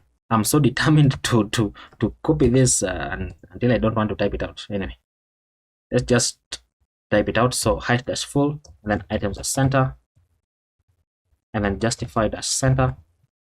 Inside card content, we're going to have a div with a class name of text dash center, and then text gray dash 500. Inside this, we're going to have message circle. This one is going to have a class name of mx auto and margin bottom of 4, and then size dash 16, and text gray dash 400. And then below this, we're going to have an h3 with a class name of margin bottom of 2, text dash large, and font dash semi bold. And then the text is going to say select conversation. Below the h3, we're going to have a paragraph which is going to say choose a conversation from the left to start messaging, just like that. And we should now be able to save that. And let's try to accept this application again. Accept. There we go. So that you can see now the button changes to start conversation. And if you look at the bottom left, you can see that we now have search parameters. So when I click on this, it should navigate us into the messages page and then get the parameters and show us the exact message. And this is taking quite a long time to load. It's usually not this slow. And you can see some tags that we don't test out, but you can see some tags are working here. Start conversation, come on, open up. And you can see right here, this is the search params. Very, very nice. And we have an issue here because we don't have this what's it called? This function. So let's go ahead and create that function because I forgot about them. So inside convex, and then inside here, we don't have the messages. So create a new file here called messages.js, and then we're going to import v from convex values. We're going to import the mutation, and then import the query as well. And then the first, not internal query. And then the first function that we need to create is called send message. So export const send message. This is going to be called a mutation. Takes in some arguments here. So it takes in the application ID as v.id coming from the adoption applications table. And then takes in the sender ID as v.id coming from the users table. And then takes in the receiver ID as v.id coming from the users table as well. And then takes in the content as v.string. Now we're going to have our handler here. So handler is an asynchronous function taking the context and the arguments here, where we're simply going to go ahead and say return await context.db.insert because we're creating something in the database. So insert into the messages table. And what do we want to insert? We want to insert everything that is already in the arguments and then have the created at date as date.now, just like that. And then once you do that, this is the comma.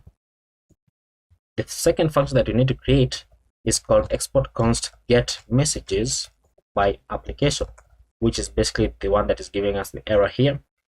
And then this is going to be equal to a query. Open this up, passing the arguments as application ID from v.id from the adoption applications table. This is hard for me to write, I don't know why. So adoption applications table.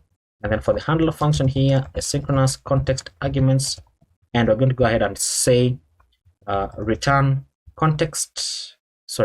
await context.db.query, and we're querying the messages table. We're querying it with index of by application, and then passing our callback function here, query.equals, and check the application ID compared to the arguments.application ID that we have, and then dot order them in descending order, and then dot collect to get all the messages by application. We can save that and then wait for our application to reload. Okay, so this was not yet reset. Let's Control J. Is convex working? Is convex working? It is. So let's save that. This should prepare the convex functions. Okay, there we go. So that now we should have, there we go. So application received. So when I click on this, it opens this up, and then I can type my message. Hello, I wanted to adopt your pet. And when I click on it, it sends it, right? And what I've just seen there, the kind of scroll down is because of the messages engraph which we created. So messages and ref, which is somewhere at the bottom right here. So that's because of this div. And so you can remove it if you want. It was just a preference of mine. And something is wrong. Something is wrong with this height. Anyway, let's go ahead and just test this out. So I want to adopt your pet. So I have to go ahead and log in with the other account so that we can test this out. So let me go ahead and do that. And there we go. So in the other account, you can see I want to adopt your pet was sent at 15:14, and it is the same right here. So I can say, yeah, sure, we can talk about it so that I can give you the details. Enter, it sends it, and first of all, notice how it is instantaneous. Probably I should place this side by side so that you can see it. And we have not fixed the sidebar. The sidebar still has issues. Okay, but you can see that it is instantaneous. As soon as I send it here, then it also sends it here. But I've just noticed that this message should appear first, so that is probably a problem with the logic in our messages, and it should say ascending order instead of descending. So save that, and you can see that our messages are working. Now, something that I did not do is that I did not show the name of the person here. So I think it's probably better if you show the name of the person as well as the icon. And I'm going to leave that up to you because it is something that I've already done a couple of times in this project. And then now look, I have two notifications on this account. So if I click on them, it takes me into here, which says application accepted. First of all, it was new adoption application that this guy wants to adopt the pet that I have. And then application accepted, that this one has been accepted. Very, very nice. So let me close that, and let's see. We already have this built out. And oh, you know what? I know the problem. Where we have hide the screen. That's the problem. So here, instead of hide the screen, let's make it a dynamic value. So let's say calculate and then pass in 100 viewport heights minus what, like 20 RAM. I think that should be okay. Save that, and then that should reload. And as it is loading, I think we have now built out every single page except the landing page and the sign up pages. So let me go ahead and log out so that we can build out the sign up page, the sign in page, and then the landing page as well. So I am now logged out and I am on the landing page. So let's begin with the landing page because I mean we're already here. And for the landing page, I think we can place this to the right and then this to the left. Let me, what did I change here? Okay, let's save that. Save it, come on. And then let's jump into the landing page, which is the app folder, and then this page.jsx. And then let's begin to build all of this out. And we have, we already built out the structure for it, so we just need to edit the landing page. So into components, we have landing page, where is it? Landing right here, and then landing page. And let's build this out. So for the landing page, let's use auto imports because there are not that many imports. So we're going to go ahead and return a div here with a class name of min height dash screen. And then inside this, we're going to return a header element, which is going to have a class name of container and mx auto, and then padding on the x of 4, and then padding on the y of 6. And then we're going to have a nav element with a class name of flex and items as center, and then justify dash between. And then inside this, we're going to have a div with a class name of flex and items as center, and then space on the x of 2. And we're going to show the paw print icon from Lucid React. So I've entered to auto import it. This is going to have a class name of size-8, and then space on the x of 2. And what am I doing? Not space on the x of 2, text orange dash 500, and then close it out. Below this, we're going to have a span with a class name of text dash 2xl, and then font dash bold, and then text gray dash 900, and the text is going to say paw print, just like that. And then below this div, but still within the nav, we're going to have another div with a class name of flex and items as center, and then space on the x of 4. Space on the x of 4. Inside this, we're going to have the link component with an href going into sign-in. Inside this link, we're going to have a button. This button is going to have a variant of ghost. And then the text is going to say sign in. And then below this link, we're going to have another link which is going to be going into sign up. It's going to be basically the same thing, but sign up. And then the button here is going to be a variant of default. Default is not going to have class names, and then the text is going to say get started. Now we're going to go below the header. We can save that, and then we can just continue building as it is reloading. But below the header, we're going to have the hero section. So the hero section is going to be a section with a class name of container. And what have I not imported here? The link I've not imported, and then the button as well. There we go. So that's why you have this error on the screen. So the section is going to have a class of container, and then mx auto, and then padding on the x of 4, and then padding on the y of 20, and then text-center. And then for this section, we're going to have a div with a class name of mx auto, and then max width dash 4xl, and then inside this, we're going to have an h1 with a class name of margin bottom of 6, text dash 5xl, font dash bold, and then text gray dash 900, and then on medium screens, text dash 6xl, and then the text is going to say find your perfect, and then inside this, we're going to have a span with a class name of text orange dash 500, and have a space, manual space, query friend. So this is a manual space that I've added so that these two words are not joined together. And remove that space from there. Below the h1, we're going to have a paragraph with a class name of mx auto, and then margin bottom of 8, and then max width dash 2xl, and then text dash xl, and then text gray dash 600. And once again, I've forgotten that we already have this class in our CSS, so we don't need to have it inside here. But now the text is going to say connect with loving pets in need homes. And then some more text that you can add. You can add some more text, but I don't feel like typing it out, so let me just have lorem 20. And then below this paragraph, we're going to have a div with a class name of, let's copy actually this div right here.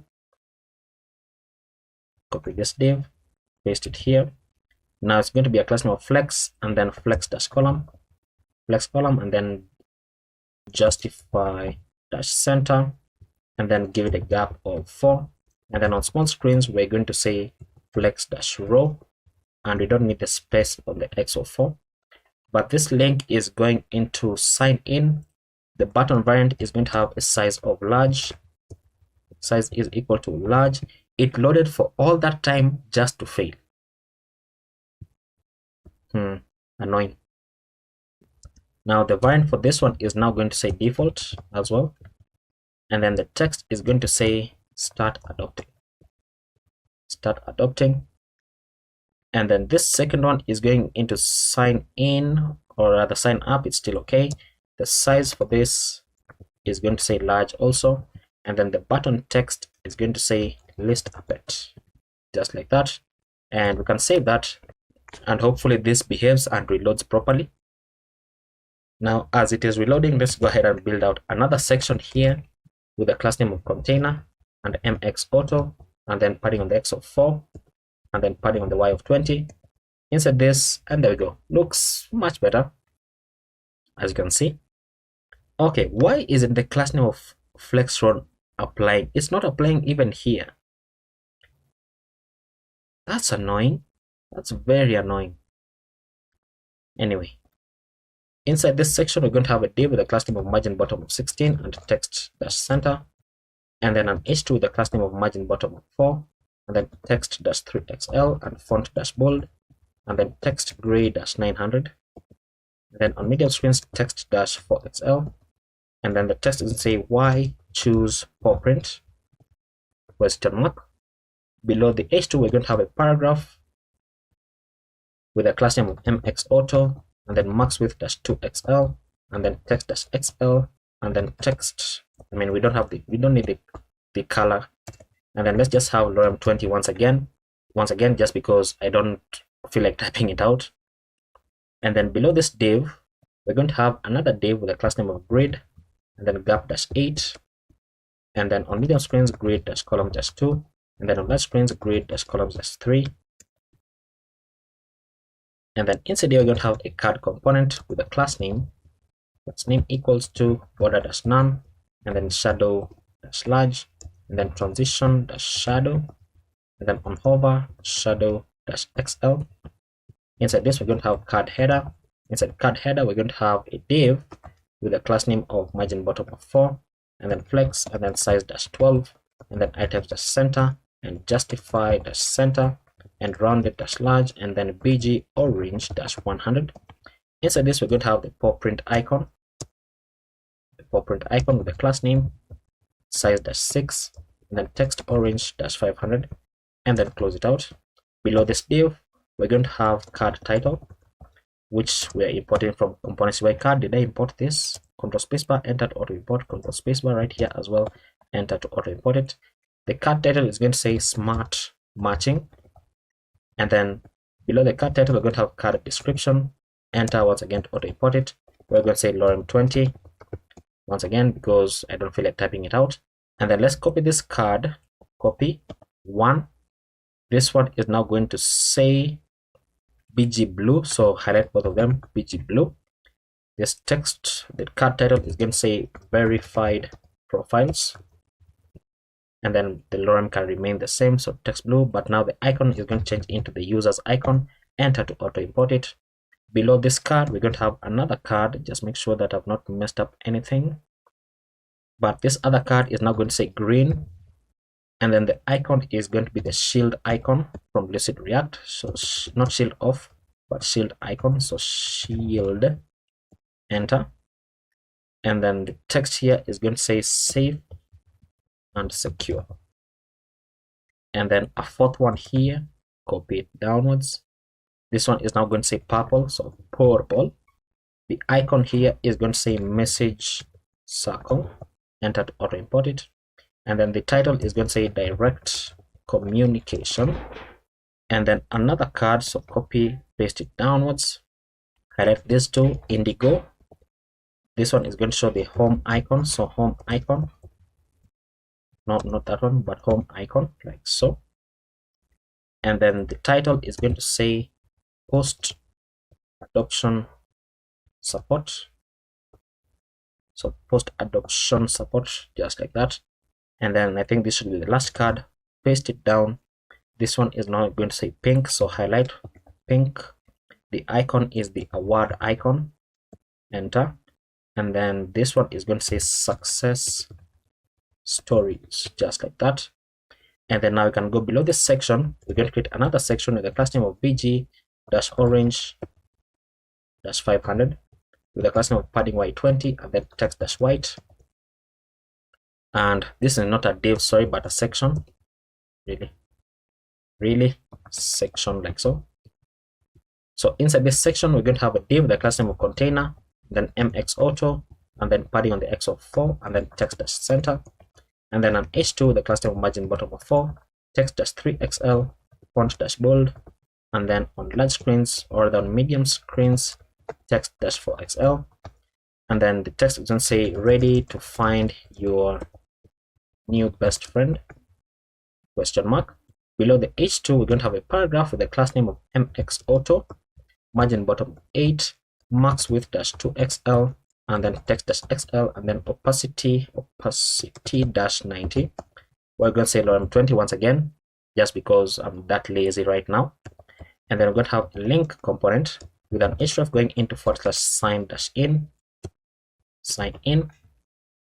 Inside this link we're going to have a button from TsbSankara, so button with a size of large, and then the variant is going to say secondary, like so. And then the class name is going to say padding on the x of 8, and the text is going to say get started now. Fantastic. And then now we can go below this section. We are now going to build the footer, so footer element with the class name of bg gray-900, padding on the Y of 12, and then text dash white. Inside the footer, you're going to have a div with a class name of container, and mx auto, and then padding on the X of 4. And then inside this div, we're going to have another div with a class name of grade and gap dash 8, and then on medium screens, grid columns dash 4. And then inside this div, another div, and then inside this div, even another div with a class name of magic bottom of 4, and flex and items center, and then space on the X of 2. And then we're going to show the paw print icon with the class name of size dash 6, and then text orange dash 500. Close it out. Below this, we're going to have a span with the class name of text dash XL and font dash bold, which is going to say paw print, just like that. Below this div, we're going to have a paragraph with a class name of text dash gray dash 400, which is going to say connecting loving families with pets in need of homes. Full stop. And then we're going to go below the paragraph. Below this div, we're going to have another div. This is going to have an H3 with a class name of margin bottom of 4, font dash semi bold, and then the title is going to say for adopters. And then below this H3, we're going to have a UL with a class name of space on the Y of 2, and then text gray dash 400. And then this first one is going to have a list item. This is going to have a link with an href going into /browse, and we don't have /browse, do we? We have dashboard, /dashboard, and then the class name for this is going to say on hover, then text dash white, and then the link is going to say browse pets. So probably this go into /dashboard /discover like that. And then let's copy this list item, paste it down. This one goes into another link called how it works. So how does it works, which we have not built. Okay, so this is going to say how it works. Now you can challenge yourself to go ahead and build that page, but I'm not going to be building it in this video. And then paste it down one more time.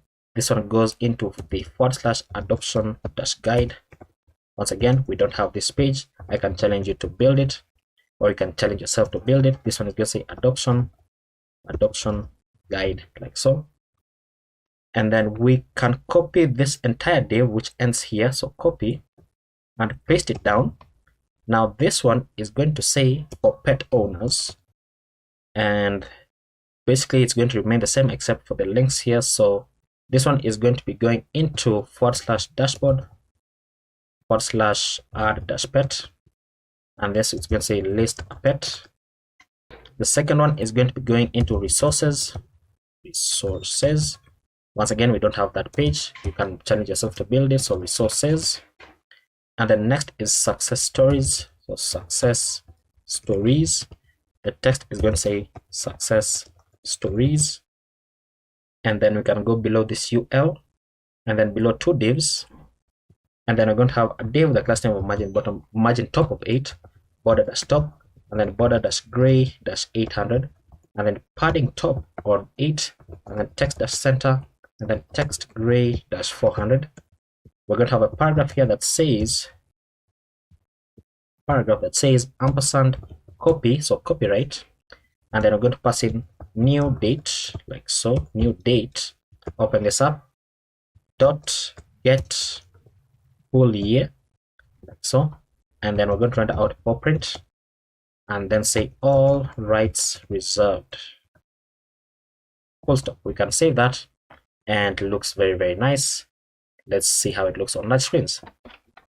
So this is how our landing page looks like.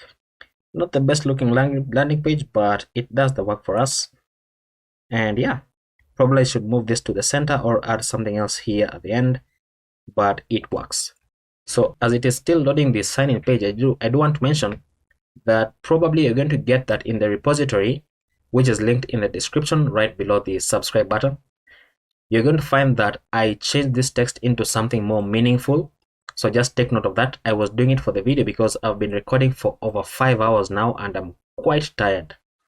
So that's why I was just using lorem ipsum. But once again, if you check the repository, you're probably going to find that I've changed this into something more meaningful. Okay, now why isn't this page loading? Okay, there we go. Oh, so we already built this page. Okay, then all we need to do is what? Let's see. We have sign in, we have sign up. Sign up doesn't show anything. So probably what you can do is just copy everything in the sign in and then paste it in the sign up right here. But then change this to say sign up page, and then change this to Control D, highlight both of them, sign up. And we are not using this, so we can safely remove them. That should therefore be the same case on the sign in page. We're not using this, so we can remove them. Save that. And then for the sign up, we need to find everywhere where it is written sign in and then change it to sign up. So sign up, and then right here sign up as well, just like that. That should be okay. Fantastic. So I think we are done, but I've just remembered that we had a problem with our sidebar. So let me go ahead and figure out what the problem with the sidebar was, and then I think we should now be able to deploy this application. And then as this is reloading, then let me go ahead and create a GitHub repository for this so that I don't have access to this code that we've written. So GitHub, and then we're going to be deploying this to Vercel.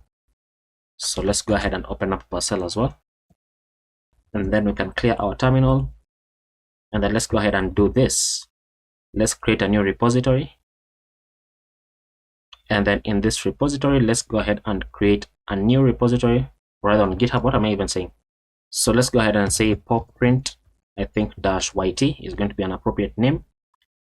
And all of this, we just need to say create repository. And then we need to copy this link. And then let's go ahead and shut everything down. And then close all of this. Let's just say git init. I mean, it's already initialized. And then let's say git add, let's say package-log.json, and git commit-m, let's say initial commit, and then git remote add origin, and then paste in this link to our remote repository, and then git push-u origin main to push it to GitHub. And there we go. So if we now reload this page, we should be able to see our repository. I mean, not all of it, but you can see that only the one that we have added right now, which is the initial commit. The rest of it is the git initialization from Next.js. So let's go ahead and add in the rest of this. I'm going to use git lens. I think it's called git lens. No, not git lens. I mean, this is built into VS Code. So this is what I'm going to be using because I think it's faster. So let me just go ahead and speed up the video for this part right here.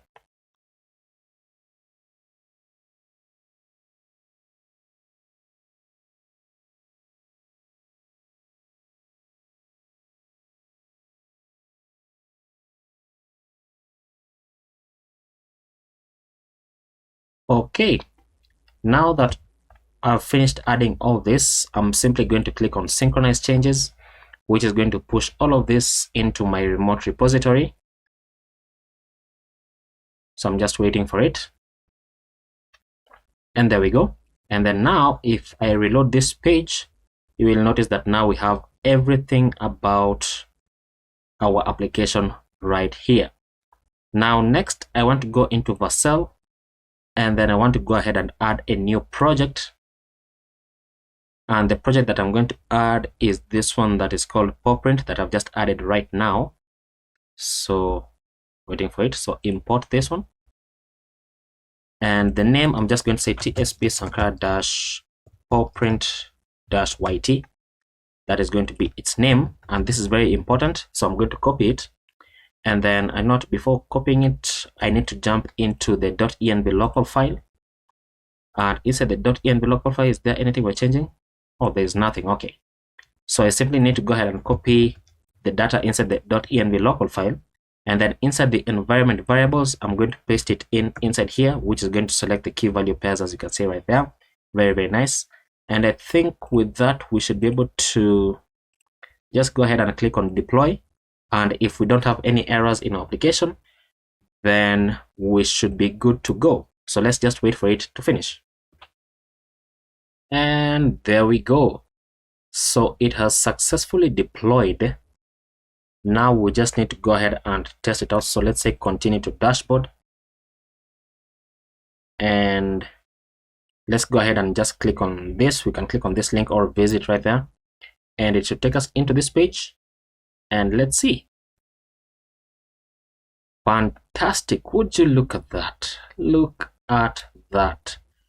Very nice. Very nice. So let's go ahead and try to log in. So sign in. Takes us to the sign up page. You can go ahead and log in. Look at that. So when I log in, this is already data that is available in Convex. So when I log in, then it does that. Very, very nice. I can go on the discover page and oh, no.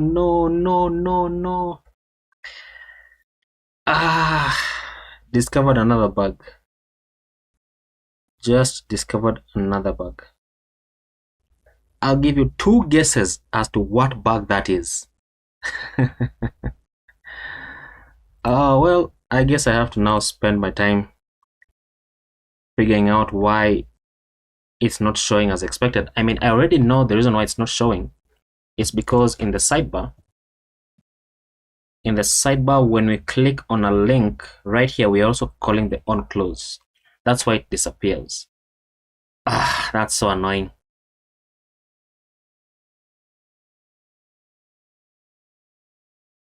I thought I had it fixed, but apparently I did not. And you know what? Just for the sake of being relatable, so that you don't think that I know everything, I'm going to leave this in the video, but then I'm going to try to figure out how to fix it. So probably when you're watching it, you're going to figure out, you're going to already have it fixed, because you're going to be probably referring to the repository, and then of course the demo as well. But that's quite annoying. That's quite annoying. Anyways, you can see that all of this is working as we expect it to work. Very, very nice. Very, very nice. So applications is right there. Let's say view details of the application, start conversation, and there we go. Look at that, looking very, very nice. Probably this can be a lot higher. Not a lot higher really, but a lot, what's it called? Why is English running away from me? Anyways, that is going to be the end of the video. I hope you enjoyed it, and I hope you learned how you can build an application from 0 to full stack. And if you enjoyed it, then please leave a like on the video. It helps massively. And subscribe to the channel as well if you're not already. I'm trying to make YouTube to be a steady source of income, and all the help I can get is greatly appreciated. So now I need to shut this down and then begin planning on the next video. So see you guys in the next one. Bye bye.